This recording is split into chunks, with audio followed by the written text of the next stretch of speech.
Vanity Fair. By William Makepeace Thackeray. Before the curtain. As the manager of the performance sits before the curtain on the boards and looks into the fair, a feeling of profound melancholy comes over him in his survey of the bustling place. There is a great quantity of eating and drinking, making love and jilting, laughing and the contrary, smoking, cheating, fighting, dancing and fiddling.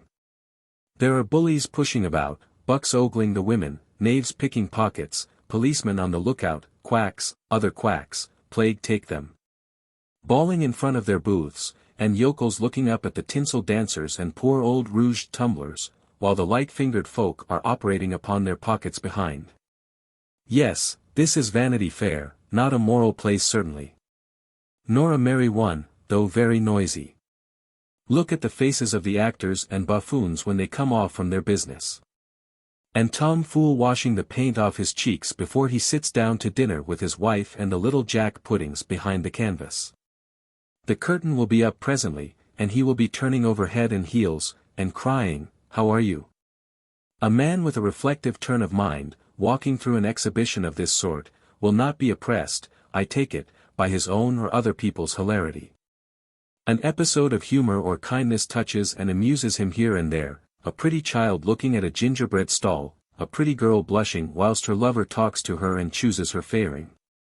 Poor Tom Fool, yonder behind the wagon, mumbling his bone with the honest family which lives by his tumbling, but the general impression is one more melancholy than mirthful. When you come home you sit down in a sober, contemplative, not uncharitable frame of mind, and apply yourself to your books or your business. I have no other moral than this to tag to the present story of Vanity Fair. Some people consider fairs immoral altogether, and eschew such, with their servants and families, very likely they are right. But persons who think otherwise, and are of a lazy, or a benevolent, or a sarcastic mood, may perhaps like to step in for half an hour, and look at the performances. There are scenes of all sorts. Some dreadful combats, some grand and lofty horse riding, some scenes of high life, and some of very middling indeed, some love-making for the sentimental, and some light comic business. The whole accompanied by appropriate scenery and brilliantly illuminated with the author's own candles. What more has the manager of the performance to say? To acknowledge the kindness with which it has been received in all the principal towns of England through which the show has passed, and where it has been most favourably noticed by the respected conductors of the public press. And by the nobility and gentry. He is proud to think that his puppets have given satisfaction to the very best company in this empire. The famous little Becky puppet has been pronounced to be uncommonly flexible in the joints, and lively on the wire.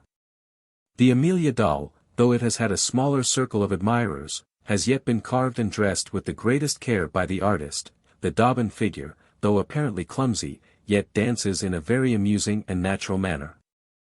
The little boy's dance has been liked by some, and pleased to remark the richly dressed figure of the wicked nobleman, on which no expense has been spared, and which old Nick will fetch away at the end of this singular performance. And with this, and a profound bow to his patrons, the manager retires, and the curtain rises. London, June 28, 1848. How do you find this book? Any thoughts about the book or the author? Any suggestion for improvement? Please take a moment to share your thoughts in a comment. If you like it, share it with your friends who might enjoy it as well. Subscribe to keep in touch. Visit CompleteAudiobooks.com for more quality content. Chiswick Mall. While the present century was in its teens, and on one sunshiny morning in June, there drove up to the great iron gate of Miss Pinkerton's Academy for Young Ladies, on Chiswick Mall, a large family coach. With two fat horses in blazing harness, driven by a fat coachman in a three-cornered hat and wig, at the rate of 4 miles an hour. A black servant, who reposed on the box beside the fat coachman, uncurled his bandy legs as soon as the equipage drew up opposite Miss Pinkerton's shining brass plate. And as he pulled the bell at least a score of young heads were seen peering out of the narrow windows of the stately old brick house. Nay, the acute observer might have recognized the little red nose of good-natured Miss Jemima Pinkerton herself, rising over some geranium pots in the window of that lady's own drawing-room. "It is Mrs. Sedley's coach, sister," said Miss Jemima. "Sambo, the black servant, has just rung the bell, and the coachman has a new red waistcoat." "Have you completed all the necessary preparations incident to Miss Sedley's departure, Miss Jemima?" asked Miss Pinkerton herself, that majestic lady. The Semiramis of Hammersmith, the friend of Dr. Johnson, the correspondent of Mrs. Chapone herself. "The girls were up at 4 this morning, packing her trunks, sister," replied Miss Jemima. "We have made her a bowpot." "Say a bouquet, Sister Jemima, 'tis more genteel." "Well, a bouquet as big almost as a haystack. I have put up 2 bottles of the gillyflower water for Mrs. Sedley, and the receipt for making it, in Amelia's box. And I trust, Miss Jemima, you have made a copy of Miss Sedley's account. This is it, is it? Very good, £93, 4s. Be kind enough to address it to John Sedley, Esquire, and to seal this billet which I have written to his lady." In Miss Jemima's eyes an autograph letter of her sister, Miss Pinkerton, was an object of as deep veneration as would have been a letter from a sovereign. Only when her pupils quitted the establishment, or when they were about to be married, and once, when poor Miss Birch died of the scarlet fever, was Miss Pinkerton known to write personally to the parents of her pupils.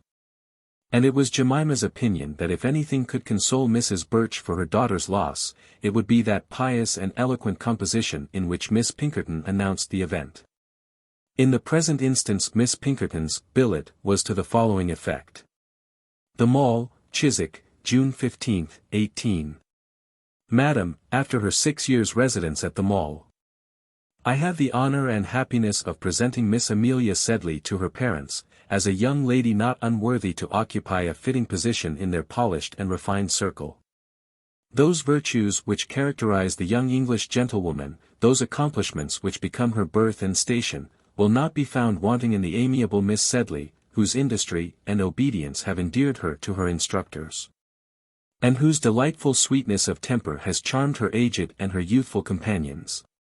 In music, in dancing, in orthography, in every variety of embroidery and needlework, she will be found to have realized her friends' fondest wishes. In geography there is still much to be desired. And a careful and undeviating use of the backboard, for 4 hours daily during the next 3 years, is recommended as necessary to the acquirement of that dignified deportment and carriage, so requisite for every young lady of fashion. In the principles of religion and morality, Miss Sedley will be found worthy of an establishment which has been honored by the presence of the great lexicographer, and the patronage of the admirable Mrs. Chapone. In leaving the Mall, Miss Amelia carries with her the hearts of her companions, and the affectionate regards of her mistress, who has the honor to subscribe herself, Madam, your most obliged humble servant, Barbara Pinkerton. P.S. Miss Sharp accompanies Miss Sedley. It is particularly requested that Miss Sharp's stay in Russell Square may not exceed 10 days. The family of distinction with whom she is engaged, desire to avail themselves of her services as soon as possible. This letter completed, Miss Pinkerton proceeded to write her own name, and Miss Sedley's, in the flyleaf of a Johnson's dictionary, the interesting work which she invariably presented to her scholars, on their departure from the Mall. On the cover was inserted a copy of Lines addressed to a young lady on quitting Miss Pinkerton's school, at the Mall, by the late revered Dr. Samuel Johnson. In fact, the lexicographer's name was always on the lips of this majestic woman, and a visit he had paid to her was the cause of her reputation and her fortune. Being commanded by her elder sister to get the dictionary from the cupboard, Miss Jemima had extracted 2 copies of the book from the receptacle in question. When Miss Pinkerton had finished the inscription in the first, Jemima, with rather a dubious and timid air, handed her the second. "For whom is this, Miss Jemima?" said Miss Pinkerton, with awful coldness. "For Becky Sharp," answered Jemima, trembling very much, and blushing over her withered face and neck, as she turned her back on her sister. "For Becky Sharp, she's going too." "Miss Jemima," exclaimed Miss Pinkerton, in the largest capitals. "Are you in your senses? Replace the dictionary in the closet, and never venture to take such a liberty in future." "Well, sister, it's only 2 and 9pence, and poor Becky will be miserable if she don't get one." "Send Miss Sedley instantly to me," said Miss Pinkerton. And so venturing not to say another word, poor Jemima trotted off, exceedingly flurried and nervous. Miss Sedley's papa was a merchant in London, and a man of some wealth. Whereas Miss Sharp was an articled pupil, for whom Miss Pinkerton had done, as she thought, quite enough, without conferring upon her at parting the high honour of the dictionary. Although schoolmistresses' letters are to be trusted no more nor less than churchyard epitaphs, yet, as it sometimes happens that a person departs this life who is really deserving of all the praises the stone-cutter carves over his bones, who is a good Christian, a good parent, child, wife, or husband, who actually does leave a disconsolate family to mourn his loss. So in academies of the male and female sex it occurs every now and then that the pupil is fully worthy of the praises bestowed by the disinterested instructor. Now, Miss Amelia Sedley was a young lady of this singular species, and deserved not only all that Miss Pinkerton said in her praise, but had many charming qualities which that pompous old Minerva of a woman could not see, from the differences of rank and age between her pupil and herself. For she could not only sing like a lark or a Mrs. Billington, and dance like Hillisberg or Parisot, and embroider beautifully, and spell as well as a dictionary itself. But she had such a kindly, smiling, tender, gentle, generous heart of her own, as won the love of everybody who came near her, from Minerva herself down to the poor girl in the scullery, and the one-eyed tart woman's daughter, who was permitted to vent her wares once a week to the young ladies in the Mall. She had 12 intimate and bosom friends out of the 24 young ladies. Even envious Miss Briggs never spoke ill of her. High and mighty Miss Salter, Lord Dexter's granddaughter, allowed that her figure was genteel. And as for Miss Swartz, the rich woolly-haired mulatto from St. Kitts, on the day Amelia went away, she was in such a passion of tears that they were obliged to send for Dr. Floss, and half tipsify her with sal volatile. Miss Pinkerton's attachment was, as may be supposed from the high position and eminent virtues of that lady, calm and dignified, but Miss Jemima had already whimpered several times at the idea of Amelia's departure, and, but for fear of her sister, would have gone off in downright hysterics, like the heiress, who paid double, of St. Kitts. Such luxury of grief, however, is only allowed to parlour boarders. Honest Jemima had all the bills, and the washing, and the mending, and the puddings, and the plate and crockery, and the servants to superintend. But why speak about her? It is probable that we shall not hear of her again from this moment to the end of time, and that when the great filigree iron gates are once closed on her, she and her awful sister will never issue therefrom into this little world of history. But as we are to see a great deal of Amelia, there is no harm in saying, at the outset of our acquaintance, that she was a dear little creature. And a great mercy it is, both in life and in novels, which, and the latter especially, abound in villains of the most sombre sort, that we are to have for a constant companion so guileless and good-natured a person. As she is not a heroine, there is no need to describe her person. Indeed, I am afraid that her nose was rather short than otherwise, and her cheeks a great deal too round and red for a heroine. But her face blushed with rosy health, and her lips with the freshest of smiles, and she had a pair of eyes which sparkled with the brightest and honestest good humour, except indeed when they filled with tears, and that was a great deal too often. For the silly thing would cry over a dead canary bird, or over a mouse, that the cat haply had seized upon, or over the end of a novel, were it ever so stupid. And as for saying an unkind word to her, were any persons hard-hearted enough to do so, why, so much the worse for them. Even Miss Pinkerton, that austere and godlike woman, ceased scolding her after the first time, and though she no more comprehended sensibility than she did algebra, gave all masters and teachers particular orders to treat Miss Sedley with the utmost gentleness, as harsh treatment was injurious to her. So that when the day of departure came, between her two customs of laughing and crying, Miss Sedley was greatly puzzled how to act. She was glad to go home, and yet most woefully sad at leaving school. For 3 days before, little Laura Martin, the orphan, followed her about like a little dog. She had to make and receive at least 14 presents, to make 14 solemn promises of writing every week, send my letters under cover to my grandpapa, the Earl of Dexter, said Miss Salter, who, by the way, was rather shabby. "Never mind the postage, but write every day, you dear darling," said the impetuous and woolly-headed, but generous and affectionate Miss Swartz. And the orphan little Laura Martin, who was just in round-hand, took her friend's hand and said, looking up in her face wistfully, "Amelia, when I write to you I shall call you Mamma." All which details, I have no doubt, Jones, who reads this book at his club, will pronounce to be excessively foolish, trivial, twaddling, and ultra-sentimental.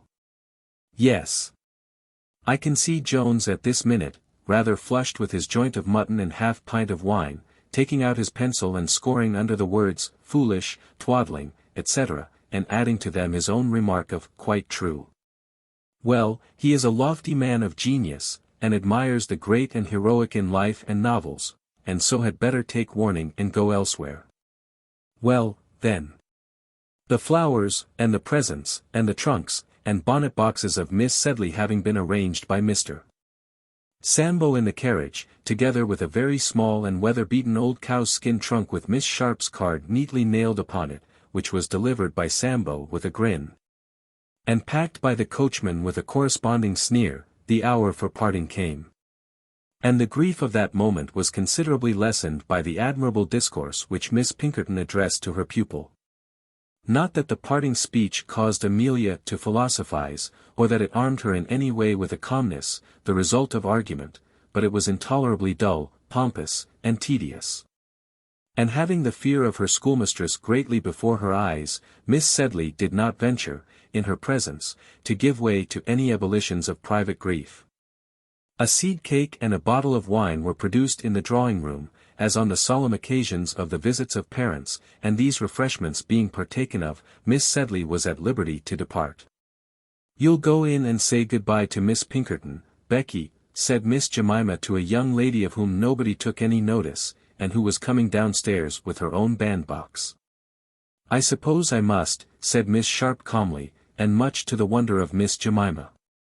And the latter having knocked at the door, and receiving permission to come in, Miss Sharp advanced in a very unconcerned manner, and said in French, and with a perfect accent, "Mademoiselle, je viens vous faire mes adieux." Miss Pinkerton did not understand French.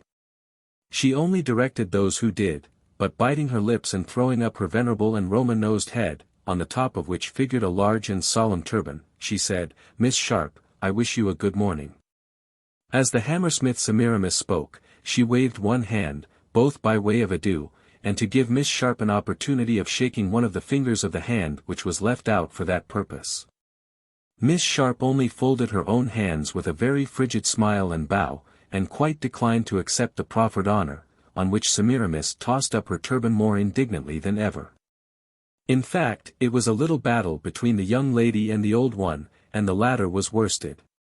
"Heaven bless you, my child," said she, embracing Amelia, and scowling the while over the girl's shoulder at Miss Sharp.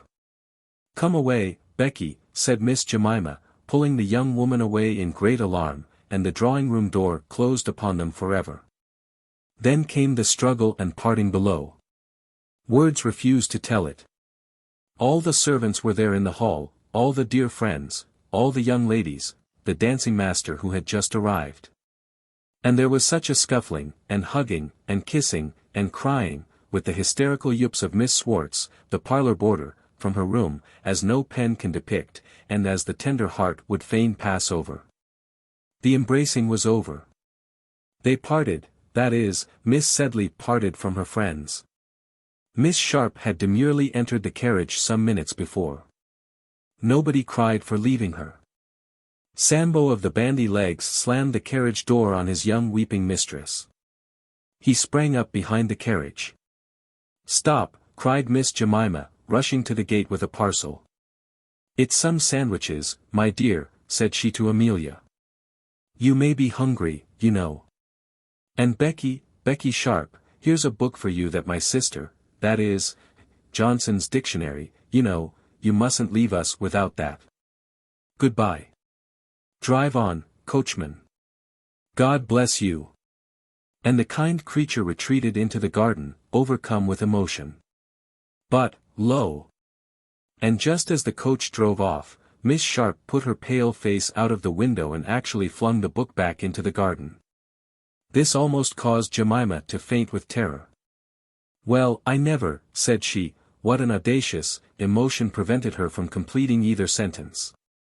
The carriage rolled away, the great gates were closed, the bell rang for the dancing lesson. The world is before the two young ladies, and so, farewell to Chiswick Mall. 2. In which Miss Sharp and Miss Sedley prepare to open the campaign.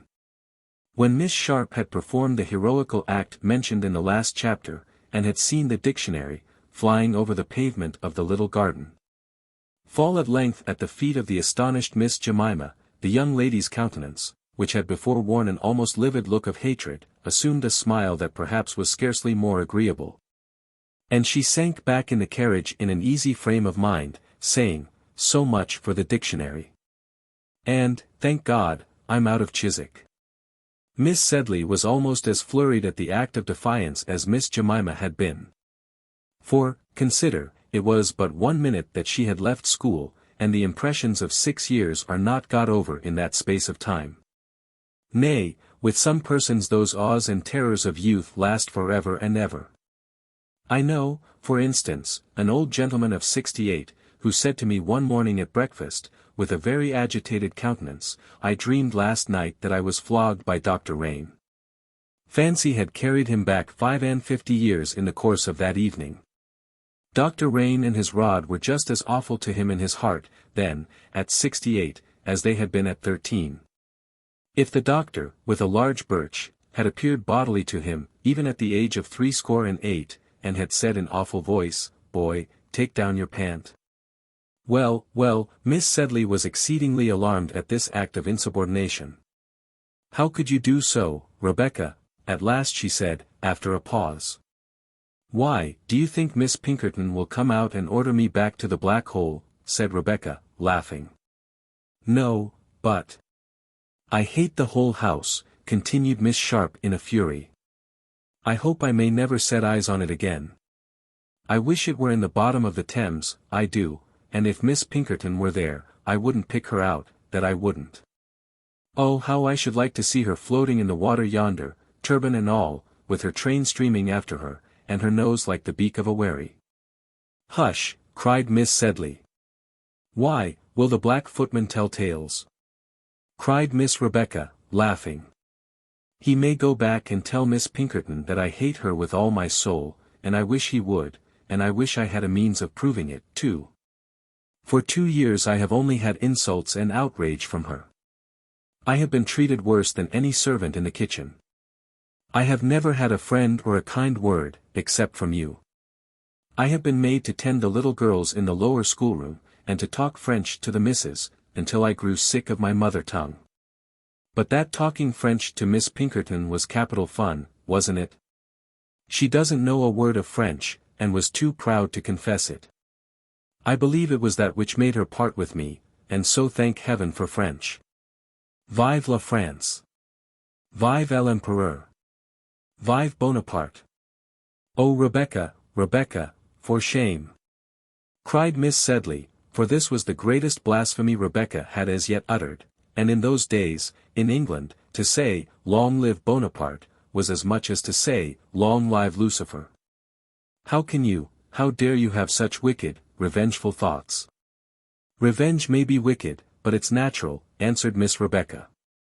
"I'm no angel." And, to say the truth, she certainly was not. For it may be remarked in the course of this little conversation, which took place as the coach rolled along lazily by the river side, that though Miss Rebecca Sharp has twice had occasion to thank heaven, it has been, in the first place, for ridding her of some person whom she hated, and secondly, for enabling her to bring her enemies to some sort of perplexity or confusion. Neither of which are very amiable motives for religious gratitude, or such as would be put forward by persons of a kind and placable disposition. Miss Rebecca was not, then, in the least kind or placable. All the world used her ill, said this young misanthropist, and we may be pretty certain that persons whom all the world treats ill, deserve entirely the treatment they get. The world is a looking-glass, and gives back to every man the reflection of his own face. Frown at it, and it will in turn look sourly upon you, laugh at it and with it, and it is a jolly kind companion. And so let all young persons take their choice. This is certain, that if the world neglected Miss Sharp, she never was known to have done a good action in behalf of anybody. Nor can it be expected that 24 young ladies should all be as amiable as the heroine of this work, Miss Sedley, whom we have selected for the very reason that she was the best-natured of all. Otherwise what on earth was to have prevented us from putting up Miss Swartz, or Miss Crump, or Miss Hopkins, as heroine in her place? It could not be expected that everyone should be of the humble and gentle temper of Miss Amelia Sedley, should take every opportunity to vanquish Rebecca's hard-heartedness and ill-humor. And, by 1,000 kind words and offices, overcome, for once at least, her hostility to her kind. Miss Sharp's father was an artist, and in that quality had given lessons of drawing at Miss Pinkerton's school. He was a clever man, a pleasant companion, a careless student, with a great propensity for running into debt, and a partiality for the tavern. When he was drunk, he used to beat his wife and daughter. And the next morning, with a headache, he would rail at the world for its neglect of his genius, and abuse, with a good deal of cleverness, and sometimes with perfect reason, the fools, his brother painters. As it was with the utmost difficulty that he could keep himself, and as he owed money for a mile round Soho, where he lived, he thought to better his circumstances by marrying a young woman of the French nation, who was by profession an opera girl. The humble calling of her female parent Miss Sharp never alluded to, but used to state subsequently that the Entrechats were a noble family of Gascony, and took great pride in her descent from them. And curious it is that as she advanced in life this young lady's ancestors increased in rank and splendor. Rebecca's mother had had some education somewhere, and her daughter spoke French with purity and a Parisian accent.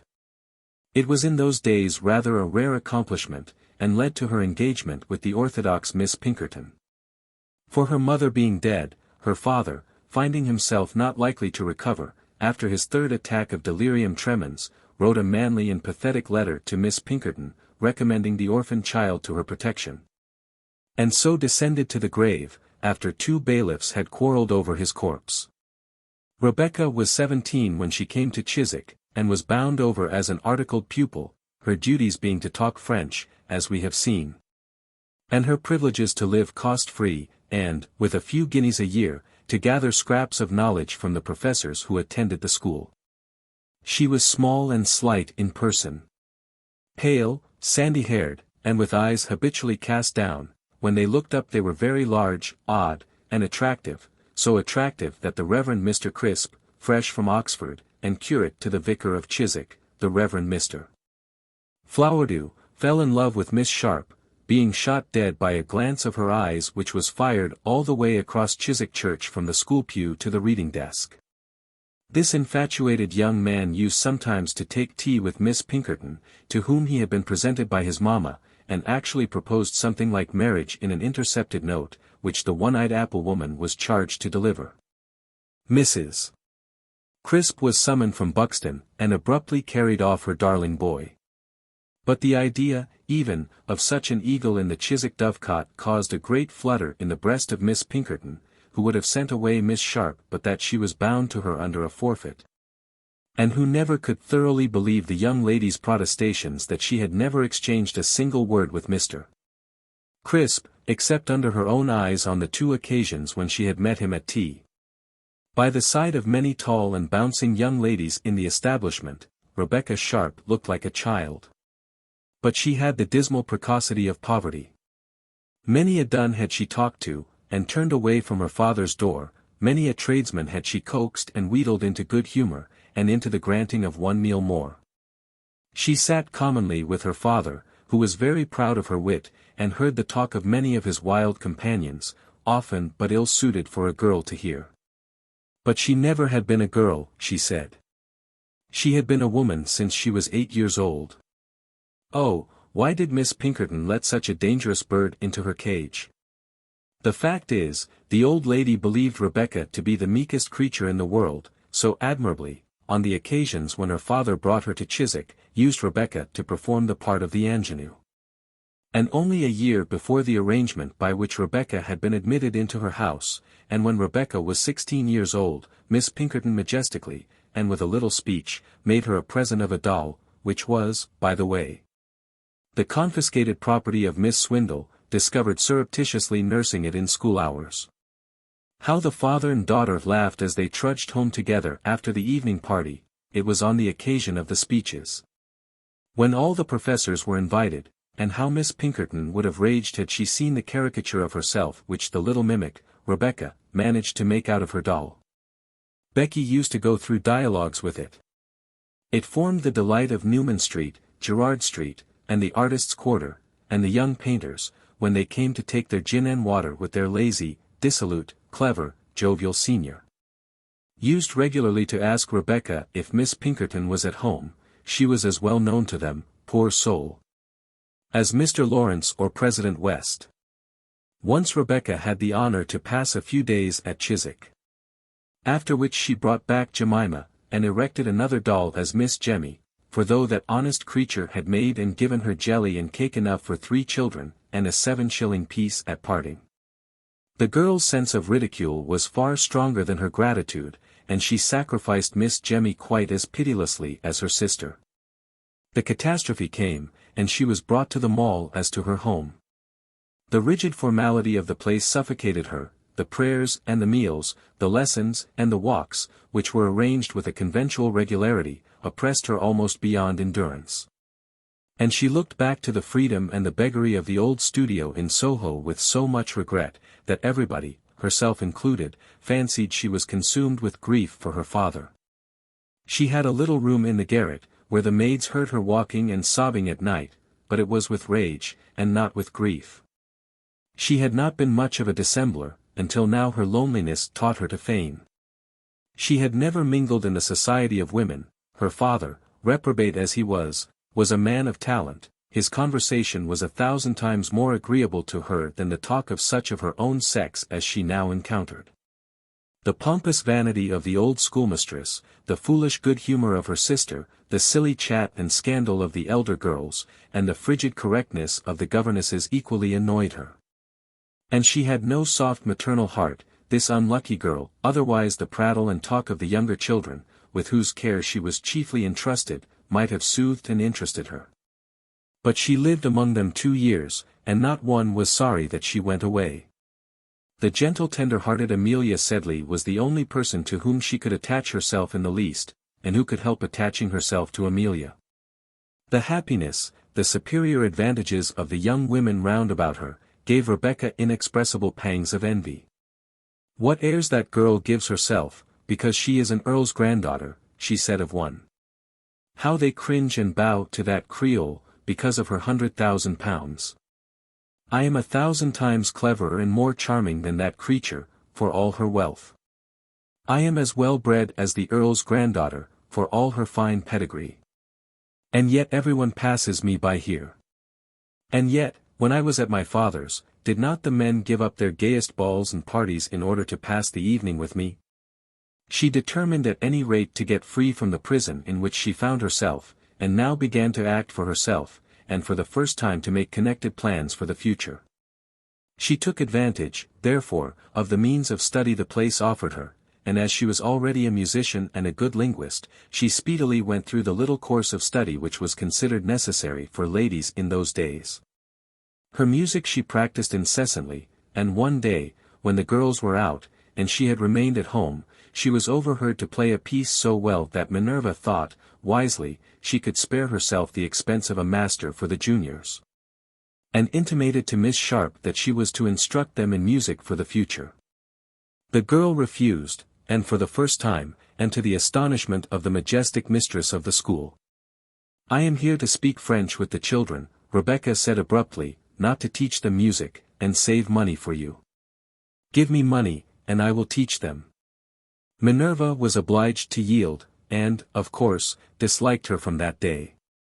"For 35 years," she said, and with great justice, "I never have seen the individual who has dared in my own house to question my authority. I have nourished a viper in my bosom." "A viper, a fiddlestick," said Miss Sharp to the old lady, almost fainting with astonishment. You took me because I was useful. There is no question of gratitude between us. I hate this place, and want to leave it. I will do nothing here but what I am obliged to do." It was in vain that the old lady asked her if she was aware she was speaking to Miss Pinkerton. Rebecca laughed in her face, with a horrid sarcastic demoniacal laughter, that almost sent the schoolmistress into fits. "Give me a sum of money," said the girl, "and get rid of me, or, if you like better, get me a good place as governess in a nobleman's family. You can do so if you please." And in their further disputes she always returned to this point: "Get me a situation, we hate each other, and I am ready to go." Worthy Miss Pinkerton, although she had a Roman nose and a turban, and was as tall as a grenadier, and had been up to this time an irresistible princess, had no will or strength like that of her little apprentice. And in vain did battle against her, and tried to overawe her. Attempting once to scold her in public, Rebecca hit upon the before-mentioned plan of answering her in French, which quite routed the old woman. In order to maintain authority in her school, it became necessary to remove this rebel, this monster, this serpent, this firebrand. And hearing about this time that Sir Pitt Crawley's family was in want of a governess, she actually recommended Miss Sharp for the situation, firebrand and serpent as she was. "I cannot, certainly," she said, "find fault with Miss Sharp's conduct, except to myself, and must allow that her talents and accomplishments are of a high order. As far as the head goes, at least, she does credit to the educational system pursued at my establishment." And so the schoolmistress reconciled the recommendation to her conscience, and the indentures were cancelled, and the apprentice was free. The battle here described in a few lines, of course, lasted for some months. And as Miss Sedley, being now in her 17th year, was about to leave school, and had a friendship for Miss Sharp, "'Tis the only point in Amelia's behaviour," said Minerva, "which has not been satisfactory to her mistress." Miss Sharp was invited by her friend to pass a week with her at home, before she entered upon her duties as governess in a private family. Thus the world began for these two young ladies. For Amelia it was quite a new, fresh, brilliant world, with all the bloom upon it. It was not quite a new one for Rebecca, indeed, if the truth must be told with respect to the crisp affair, the tart woman hinted to somebody, who took an affidavit of the fact to somebody else, that there was a great deal more than was made public regarding Mr. Crisp and Miss Sharp, and that his letter was in answer to another letter. But who can tell you the real truth of the matter? At all events, if Rebecca was not beginning the world, she was beginning it over again. By the time the young ladies reached Kensington Turnpike, Amelia had not forgotten her companions, but had dried her tears, and had blushed very much and been delighted at a young officer of the Life Guards, who spied her as he was riding by, and said, "A dem fine gal, egad." And before the carriage arrived in Russell Square, a great deal of conversation had taken place about the drawing-room, and whether or not young ladies wore powder as well as hoops when presented. And whether she was to have that honour, to the Lord Mayor's ball she knew she was to go. And when at length home was reached, Miss Amelia Sedley skipped out on Sambo's arm, as happy and as handsome a girl as any in the whole big city of London. Both he and coachman agreed on this point, and so did her father and mother, and so did every one of the servants in the house, as they stood bobbing, and curtsying, and smiling, in the hall to welcome their young mistress. You may be sure that she showed Rebecca over every room of the house, and everything in every one of her drawers, and her books, and her piano, and her dresses, and all her necklaces, brooches, laces, and gimcracks. She insisted upon Rebecca accepting the white cornelian and the turquoise rings, and a sweet sprigged muslin, which was too small for her now, though it would fit her friend to a nicety. And she determined in her heart to ask her mother's permission to present her white cashmere shawl to her friend. Could she not spare it? And had not her brother Joseph just brought her two from India? When Rebecca saw the two magnificent cashmere shawls which Joseph Sedley had brought home to his sister, she said, with perfect truth, that it must be delightful to have a brother. And easily got the pity of the tender-hearted Amelia for being alone in the world, an orphan without friends or kindred. "Not alone," said Amelia, "you know, Rebecca, I shall always be your friend, and love you as a sister, indeed I will. Ah, but to have parents, as you have, kind, rich, affectionate parents, who give you everything you ask for. And their love, which is more precious than all. My poor papa could give me nothing, and I had but 2 frocks in all the world. And then, to have a brother, a dear brother.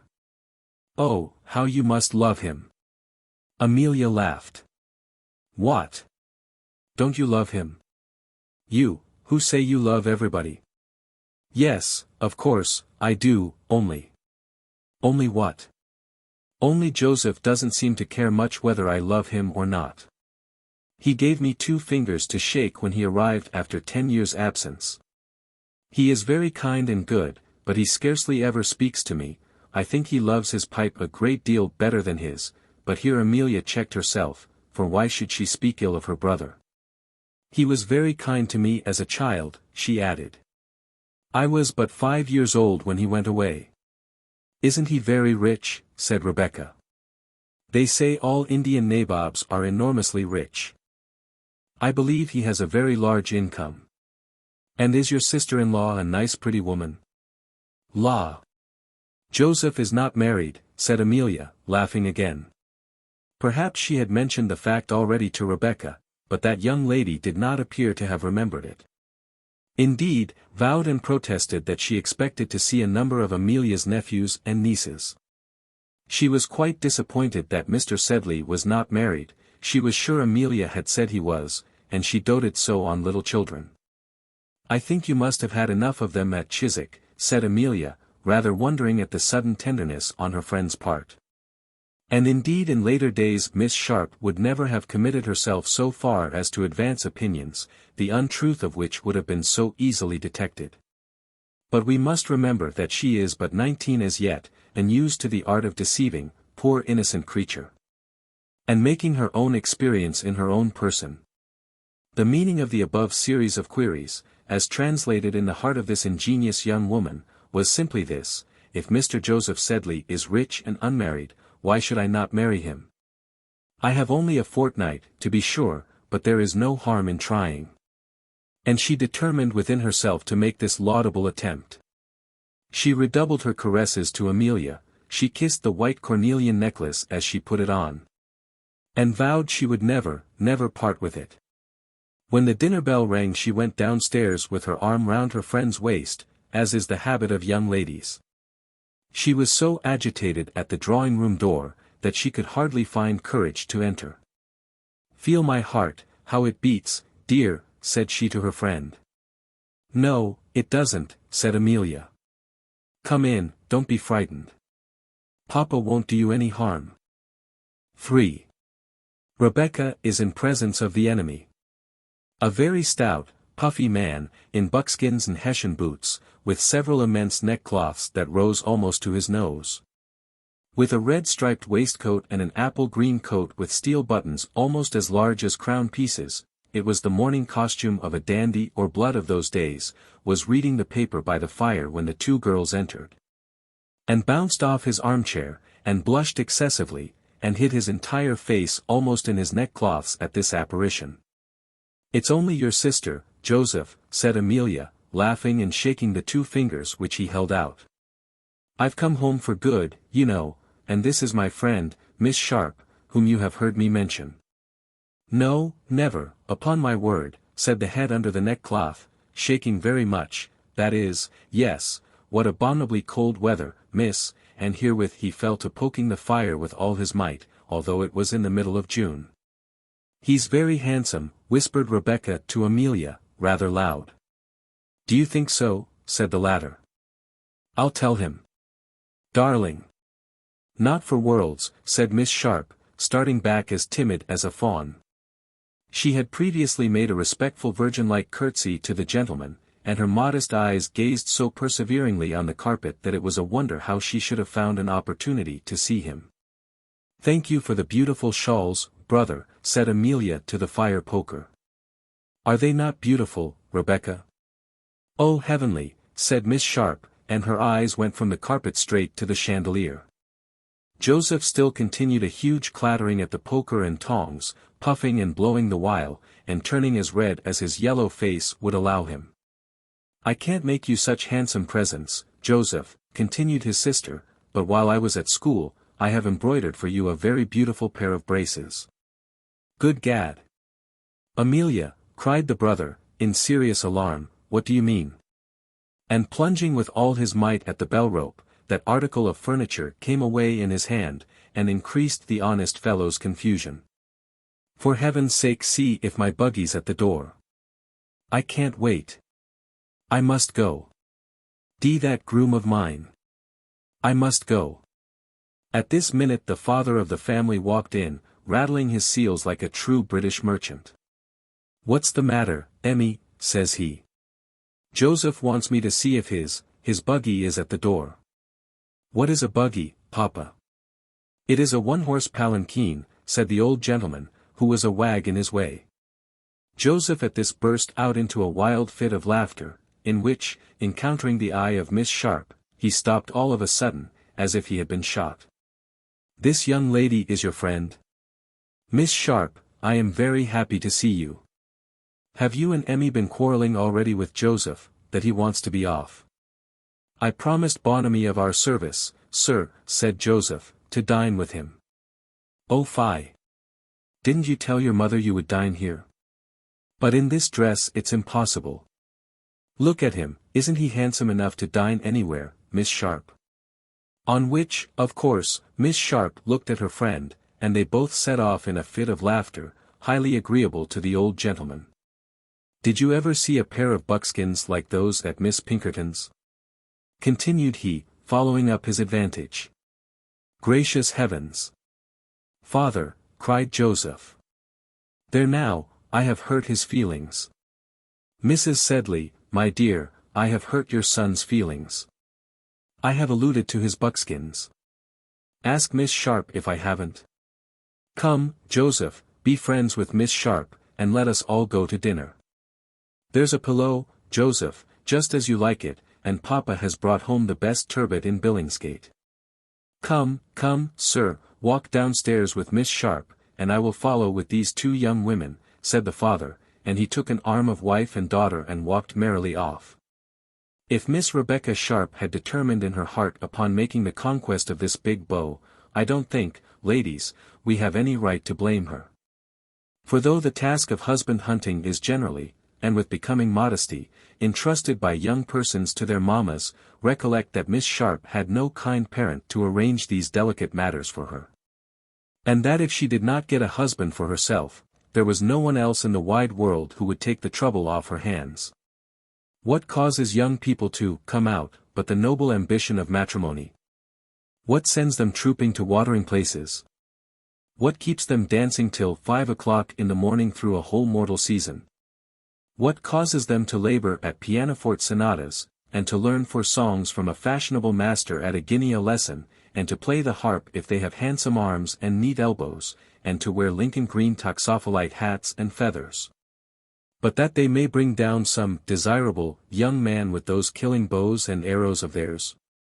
What causes respectable parents to take up their carpets, set their houses topsy-turvy, and spend a fifth of their year's income in ball suppers and iced champagne? Is it sheer love of their species, and an unadulterated wish to see young people happy in dancing? Pshaw! They want to marry their daughters, and, as honest Mrs. Sedley has, in the depths of her kind heart, already arranged a score of little schemes for the settlement of her Amelia, so also had our beloved but unprotected Rebecca determined to do her very best to secure the husband, who was even more necessary for her than for her friend. She had a vivid imagination, she had, besides, read the Arabian Nights and Guthrie's Geography. And it is a fact that while she was dressing for dinner, and after she had asked Amelia whether her brother was very rich, she had built for herself a most magnificent castle in the air, of which she was mistress. With a husband somewhere in the background, she had not seen him as yet, and his figure would not therefore be very distinct. She had arrayed herself in an infinity of shawls, turbans, and diamond necklaces, and had mounted upon an elephant to the sound of the march in Bluebeard, in order to pay a visit of ceremony to the Grand Mogul. charming Alnaschar visions. It is the happy privilege of youth to construct you, and many a fanciful young creature besides Rebecca Sharp has indulged in these delightful daydreams ere now. Joseph Sedley was 12 years older than his sister Amelia. He was in the East India Company's civil service, and his name appeared, at the period of which we write, in the Bengal division of the East India Register, as collector of Bogally Woola, an honourable and lucrative post. As everybody knows, in order to know to what higher posts Joseph rose in the service, the reader is referred to the same periodical. Bogally Woola is situated in a fine, lonely, marshy, Yungli district, famous for snipe shooting, and where not unfrequently you may flush a tiger.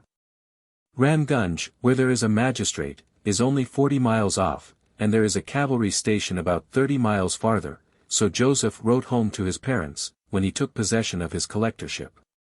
He had lived for about 8 years of his life, quite alone, at this charming place, scarcely seeing a Christian face except twice a year, when the detachment arrived to carry off the revenues which he had collected, to Calcutta. Luckily, at this time he caught a liver complaint, for the cure of which he returned to Europe, and which was the source of great comfort and amusement to him in his native country. He did not live with his family while in London, but had lodgings of his own, like a gay young bachelor. Before he went to India he was too young to partake of the delightful pleasures of a man about town, and plunged into them on his return with considerable assiduity. He drove his horses in the park. He dined at the fashionable taverns, for the Oriental Club was not as yet invented. He frequented the theatres, as the mode was in those days, or made his appearance at the opera, laboriously attired in tights and a cocked hat. On returning to India, and ever after, he used to talk of the pleasure of this period of his existence with great enthusiasm, and give you to understand that he and Brummel were the leading bucks of the day. But he was as lonely here as in his jungle at Bogally Woola. He scarcely knew a single soul in the metropolis, and were it not for his doctor, and the society of his blue pill, and his liver complaint, he must have died of loneliness. He was lazy, peevish, and a bon vivant. The appearance of a lady frightened him beyond measure. Hence it was but seldom that he joined the paternal circle in Russell Square, where there was plenty of gaiety, and where the jokes of his good-natured old father frightened his amour propre. His bulk caused Joseph much anxious thought and alarm. Now and then he would make a desperate attempt to get rid of his superabundant fat, but his indolence and love of good living speedily got the better of these endeavors at reform, and he found himself again at his 3 meals a day. He never was well dressed, but he took the hugest pains to adorn his big person, and passed many hours daily in that occupation. His valet made a fortune out of his wardrobe. His toilet table was covered with as many pomatums and essences as ever were employed by an old beauty. He had tried, in order to give himself a waist, every girth, stay, and waistband then invented. Like most fat men, he would have his clothes made too tight, and took care they should be of the most brilliant colors and youthful cut. When dressed at length, in the afternoon, he would issue forth to take a drive with nobody in the park. And then would come back in order to dress again and go and dine with nobody at the Piazza Coffee House. He was as vain as a girl, and perhaps his extreme shyness was one of the results of his extreme vanity.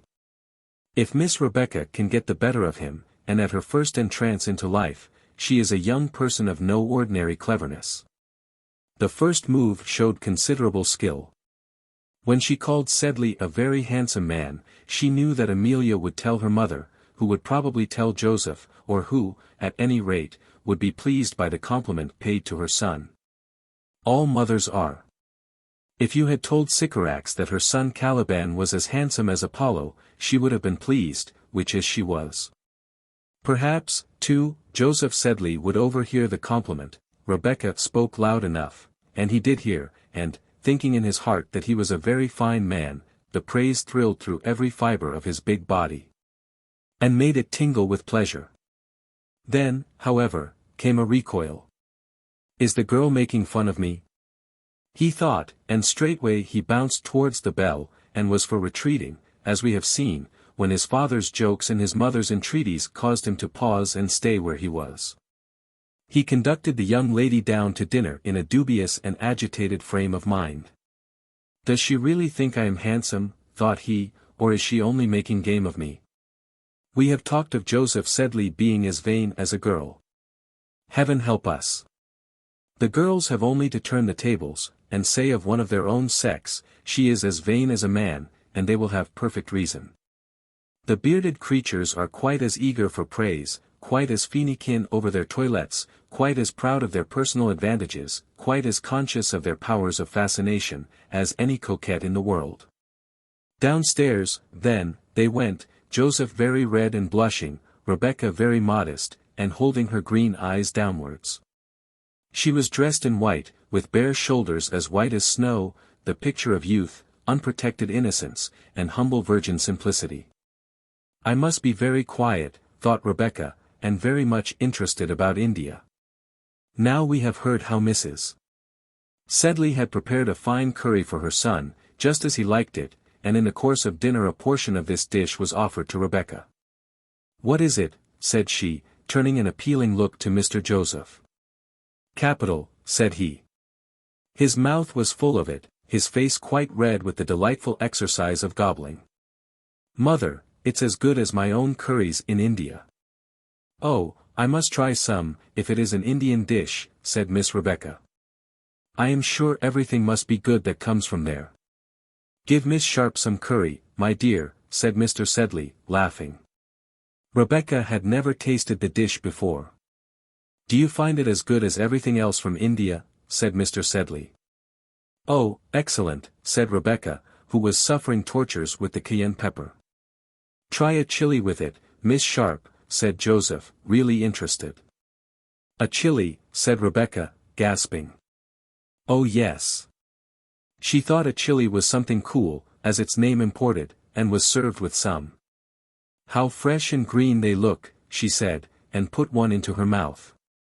It was hotter than the curry, flesh and blood could bear it no longer. She laid down her fork. "Water, for heaven's sake, water," she cried. Mr. Sedley burst out laughing. He was a coarse man, from the Stock Exchange, where they love all sorts of practical jokes. "They are real Indian, I assure you," said he. "Sambo, give Miss Sharp some water." The paternal laugh was echoed by Joseph, who thought the joke capital. The ladies only smiled a little. They thought poor Rebecca suffered too much. She would have liked to choke old Sedley, but she swallowed her mortification as well as she had the abominable curry before it, and as soon as she could speak, said, with a comical, good-humoured air, "I ought to have remembered the pepper which the Princess of Persia puts in the cream tarts in the Arabian Nights. Do you put cayenne into your cream tarts in India, sir?" Old Sedley began to laugh, and thought Rebecca was a good-humoured girl. Joseph simply said, "Cream tarts, miss. Our cream is very bad in Bengal. We generally use goat's milk. And, gad, do you know, I've got to prefer it." "You won't like everything from India now, Miss Sharp," said the old gentleman, but when the ladies had retired after dinner, the wily old fellow said to his son, "Have a care, Joe. That girl is setting her cap at you." "Pooh! Nonsense," said Joe, highly flattered. "I recollect, sir, there was a girl at Dum-Dum, a daughter of Cutler of the Artillery, and afterwards married to Lance, the surgeon, who made a dead set at me in the year for, at me in Mulligatawny. Whom I mentioned to you before dinner, a devilish good fellow Mulligatawny, he's a magistrate at Budge, and sure to be in council in 5 years.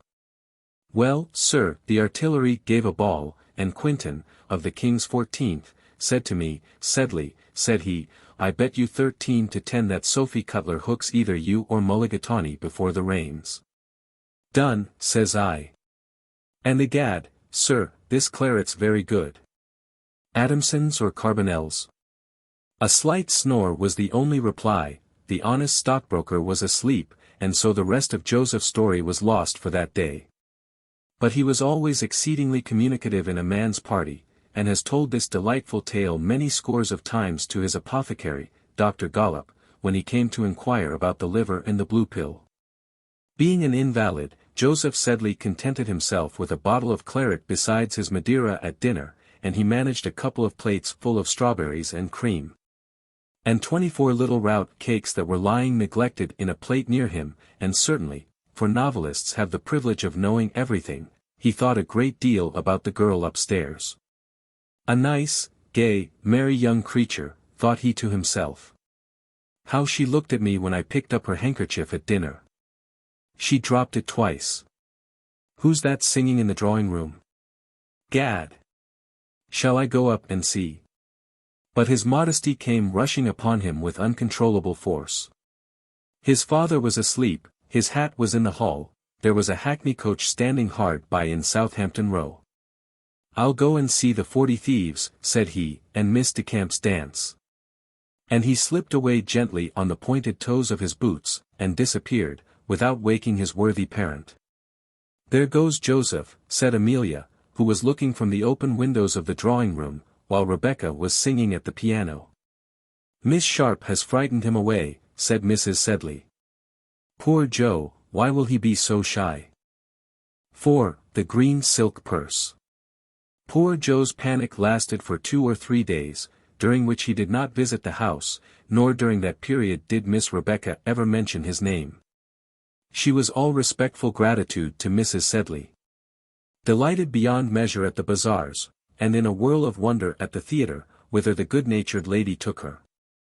One day, Amelia had a headache, and could not go upon some party of pleasure to which the 2 young people were invited. Nothing could induce her friend to go without her. What? You who have shown the poor orphan what happiness and love are for the first time in her life, quit you? Never. And the green eyes looked up to heaven and filled with tears, and Mrs. Sedley could not but own that her daughter's friend had a charming kind heart of her own. As for Mr. Sedley's jokes, Rebecca laughed at them with a cordiality and perseverance which not a little pleased and softened that good-natured gentleman. Nor was it with the chiefs of the family alone that Miss Sharp found favour. She interested Mrs. Blenkinsop by evincing the deepest sympathy in the raspberry jam preserving, which operation was then going on in the housekeeper's room. She persisted in calling Sambo, Sir, and Mr. Sambo, to the delight of that attendant. And she apologized to the lady's maid for giving her trouble in venturing to ring the bell, with such sweetness and humility, that the servants' hall was almost as charmed with her as the drawing-room. Once, in looking over some drawings which Amelia had sent from school, Rebecca suddenly came upon one which caused her to burst into tears and leave the room. It was on the day when Joe Sedley made his second appearance. Amelia hastened after her friend to know the cause of this display of feeling, and the good-natured girl came back without her companion, rather affected too. You know, her father was our drawing-master, mamma, at Chiswick, and used to do all the best parts of our drawings. My love. I'm sure I always heard Miss Pinkerton say that he did not touch them, he only mounted them. It was called mounting, mamma. Rebecca remembers the drawing, and her father working at it, and the thought of it came upon her rather suddenly, and so, you know, she. The poor child is all heart, said Mrs. Sedley. I wish she could stay with us another week, said Amelia. She's devilish like Miss Cutler that I used to meet at Dum-Dum, only fairer. She's married now to Lance, the artillery surgeon. Do you know, ma'am, that once Quinton, of the 14th, bet me. Oh Joseph, we know that story, said Amelia, laughing. Never mind about telling that. But persuade mamma to write to Sir something Crawley for leave of absence for poor dear Rebecca. Here she comes, her eyes red with weeping. I'm better, now, said the girl, with the sweetest smile possible, taking good-natured Mrs. Sedley's extended hand and kissing it respectfully. How kind you all are to me. All, she added, with a laugh, except you, Mr. Joseph. Me, said Joseph, meditating an instant departure. Gracious heavens. Good gad. Miss Sharp. Yes. How could you be so cruel as to make me eat that horrid pepper dish at dinner, the first day I ever saw you? You are not so good to me as dear Amelia. He doesn't know you so well, cried Amelia. I defy anybody not to be good to you, my dear, said her mother. The curry was capital, indeed it was, said Joe, quite gravely.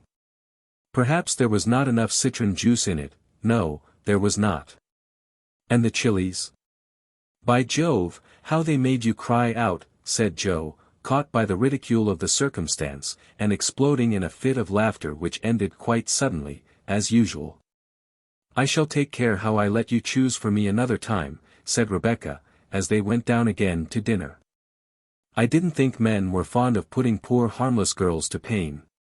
By gad, Miss Rebecca, I wouldn't hurt you for the world. No, said she, I know you wouldn't, and then she gave him ever so gentle a pressure with her little hand, and drew it back quite frightened, and looked first for one instant in his face, and then down at the carpet rods. And I am not prepared to say that Joe's heart did not thump at this little involuntary, timid, gentle motion of regard on the part of the simple girl. It was an advance, and as such, perhaps, some ladies of indisputable correctness and gentility will condemn the action as immodest, but, you see, poor dear Rebecca had all this work to do for herself. If a person is too poor to keep a servant, though ever so elegant, he must sweep his own rooms. If a dear girl has no dear mamma to settle matters with the young man, she must do it for herself. And oh, what a mercy it is that these women do not exercise their powers oftener. We can't resist them, if they do. Let them show ever so little inclination, and men go down on their knees at once, old or ugly, it is all the same. And this I set down as a positive truth. A woman with fair opportunities, and without an absolute hump, may marry whom she likes. Only let us be thankful that the darlings are like the beasts of the field, and don't know their own power. They would overcome us entirely if they did. Egad, thought Joseph, entering the dining room, I exactly begin to feel as I did at Dum-Dum with Miss Cutler. Many sweet little appeals, half tender, half jocular, did Miss Sharp make to him about the dishes at dinner, for by this time she was on a footing of considerable familiarity with the family, and as for the girls, they loved each other like sisters. Young unmarried girls always do, if they are in a house together for 10 days. As if bent upon advancing Rebecca's plans in every way, what must Amelia do, but remind her brother of a promise made last Easter holidays, when I was a girl at school, said she, laughing, a promise that he, Joseph, would take her to Vauxhall. Now, she said, that Rebecca is with us, will be the very time. Oh, delightful, said Rebecca, going to clap her hands, but she recollected herself, and paused, like a modest creature, as she was. Tonight is not the night, said Joe. Well, tomorrow. Tomorrow your papa and I dine out, said Mrs. Sedley. You don't suppose that I'm going, Mrs. said her husband, and that a woman of your years and size is to catch cold, in such an abominable damp place. The children must have someone with them, cried Mrs. Sedley. Let Joe go, said his father, laughing. He's big enough. At which speech even Mr. Sambo at the sideboard burst out laughing, and poor fat Joe felt inclined to become a parricide almost. Undo his stays, continued the pitiless old gentleman. Fling some water in his face, Miss Sharp, or carry him upstairs, the dear creature's fainting. Poor victim. Carry him up, he's as light as a feather. If I stand this, sir, I'm d, roared Joseph. Order Mr. Joss's elephant, Sambo. Cried the father. Send to Exeter, change, Sambo.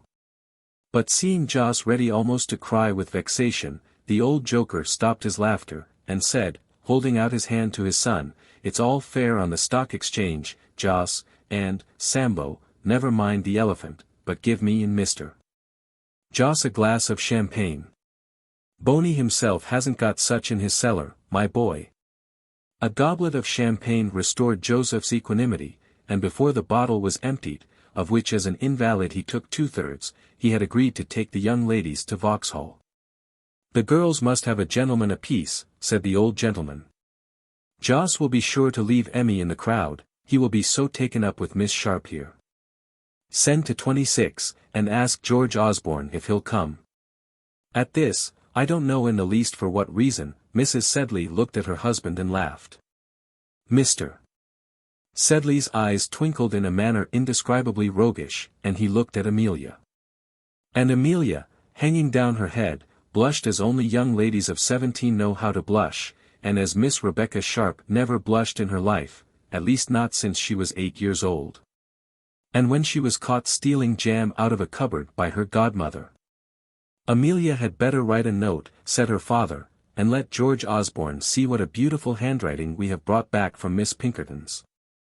Do you remember when you wrote to him to come on 12th night, Emmy, and spelt 12th without the F? That was years ago, said Amelia. It seems like yesterday, don't it, John, said Mrs. Sedley to her husband. And that night in a conversation which took place in a front room in the second floor, in a sort of tent, hung round with chintz of a rich and fantastic India pattern, and doubled with calico of a tender rose color. In the interior of which species of marquee was a feather bed, on which were 2 pillows, on which were 2 round red faces, one in a lace nightcap, and one in a simple cotton one, ending in a tassel, in a curtain lecture, I say, Mrs. Sedley took her husband to task for his cruel conduct to poor Joe. It was quite wicked of you, Mr. Sedley, said she, to torment the poor boy so. My dear, said the cotton tassel in defense of his conduct, Joss is a great deal vainer than you ever were in your life, and that's saying a good deal. Though, some 30 years ago, in the year 1780, what was it? Perhaps you had a right to be vain, I don't say no. But I've no patience with Joss and his dandified modesty. It is out Josephing Joseph, my dear, and all the while the boy is only thinking of himself, and what a fine fellow he is. I doubt, ma'am, we shall have some trouble with him yet. Here is Emmy's little friend making love to him as hard as she can, that's quite clear, and if she does not catch him some other will. That man is destined to be a prey to woman, as I am to go on 'change every day. It's a mercy he did not bring us over a black daughter-in-law, my dear. But, mark my words, the first woman who fishes for him, hooks him. She shall go off tomorrow, the little artful creature, said Mrs. Sedley, with great energy. Why not she as well as another, Mrs. Sedley? The girl's a white face at any rate. I don't care who marries him. Let Joe please himself. And presently the voices of the 2 speakers were hushed, or were replaced by the gentle but unromantic music of the nose. And save when the church bells tolled the hour and the watchman called it, all was silent at the house of John Sedley, Esquire, of Russell Square, and the Stock Exchange. When morning came, the good-natured Mrs. Sedley no longer thought of executing her threats with regard to Miss Sharp. For though nothing is more keen, nor more common, nor more justifiable, than maternal jealousy, yet she could not bring herself to suppose that the little, humble, grateful, gentle governess would dare to look up to such a magnificent personage as the collector of Boggley Woola. The petition, too, for an extension of the young lady's leave of absence had already been dispatched, and it would be difficult to find a pretext for abruptly dismissing her. And as if all things conspired in favor of the gentle Rebecca, the very elements, although she was not inclined at first to acknowledge their action in her behalf, interposed to aid her. For on the evening appointed for the Vauxhall party, George Osborne having come to dinner, and the elders of the house having departed, according to invitation, to dine with Alderman Balls at Highbury Barn, there came on such a thunderstorm as only happens on Vauxhall nights, and as obliged the young people, perforce, to remain at home. Mr. Osborne did not seem in the least disappointed at this occurrence. He and Joseph Sedley drank a fitting quantity of port wine, tête-à-tête, in the dining room, during the drinking of which Sedley told a number of his best Indian stories. For he was extremely talkative in man's society, and afterwards Miss Amelia Sedley did the honours of the drawing-room. And these 4 young persons passed such a comfortable evening together, that they declared they were rather glad of the thunderstorm than otherwise, which had caused them to put off their visit to Vauxhall. Osborne was Sedley's godson, and had been one of the family any time these 23 years. At 6 weeks old, he had received from John Sedley a present of a silver cup, at 6 months old, a Quarrel with gold whistle and bells. From his youth upwards he was tipped regularly by the old gentleman at Christmas, and on going back to school, he remembered perfectly well being thrashed by Joseph Sedley, when the latter was a big, swaggering hobbadehoy. And George an impudent urchin of 10 years old. In a word, George was as familiar with the family as such daily acts of kindness and intercourse could make him. Do you remember, Sedley, what a fury you were in, when I cut off the tassels of your Hessian boots, and how how Amelia rescued me from a beating, by falling down on her knees and crying out to her brother Jos, not to beat little George. Jos remembered this remarkable circumstance perfectly well, but vowed that he had totally forgotten it.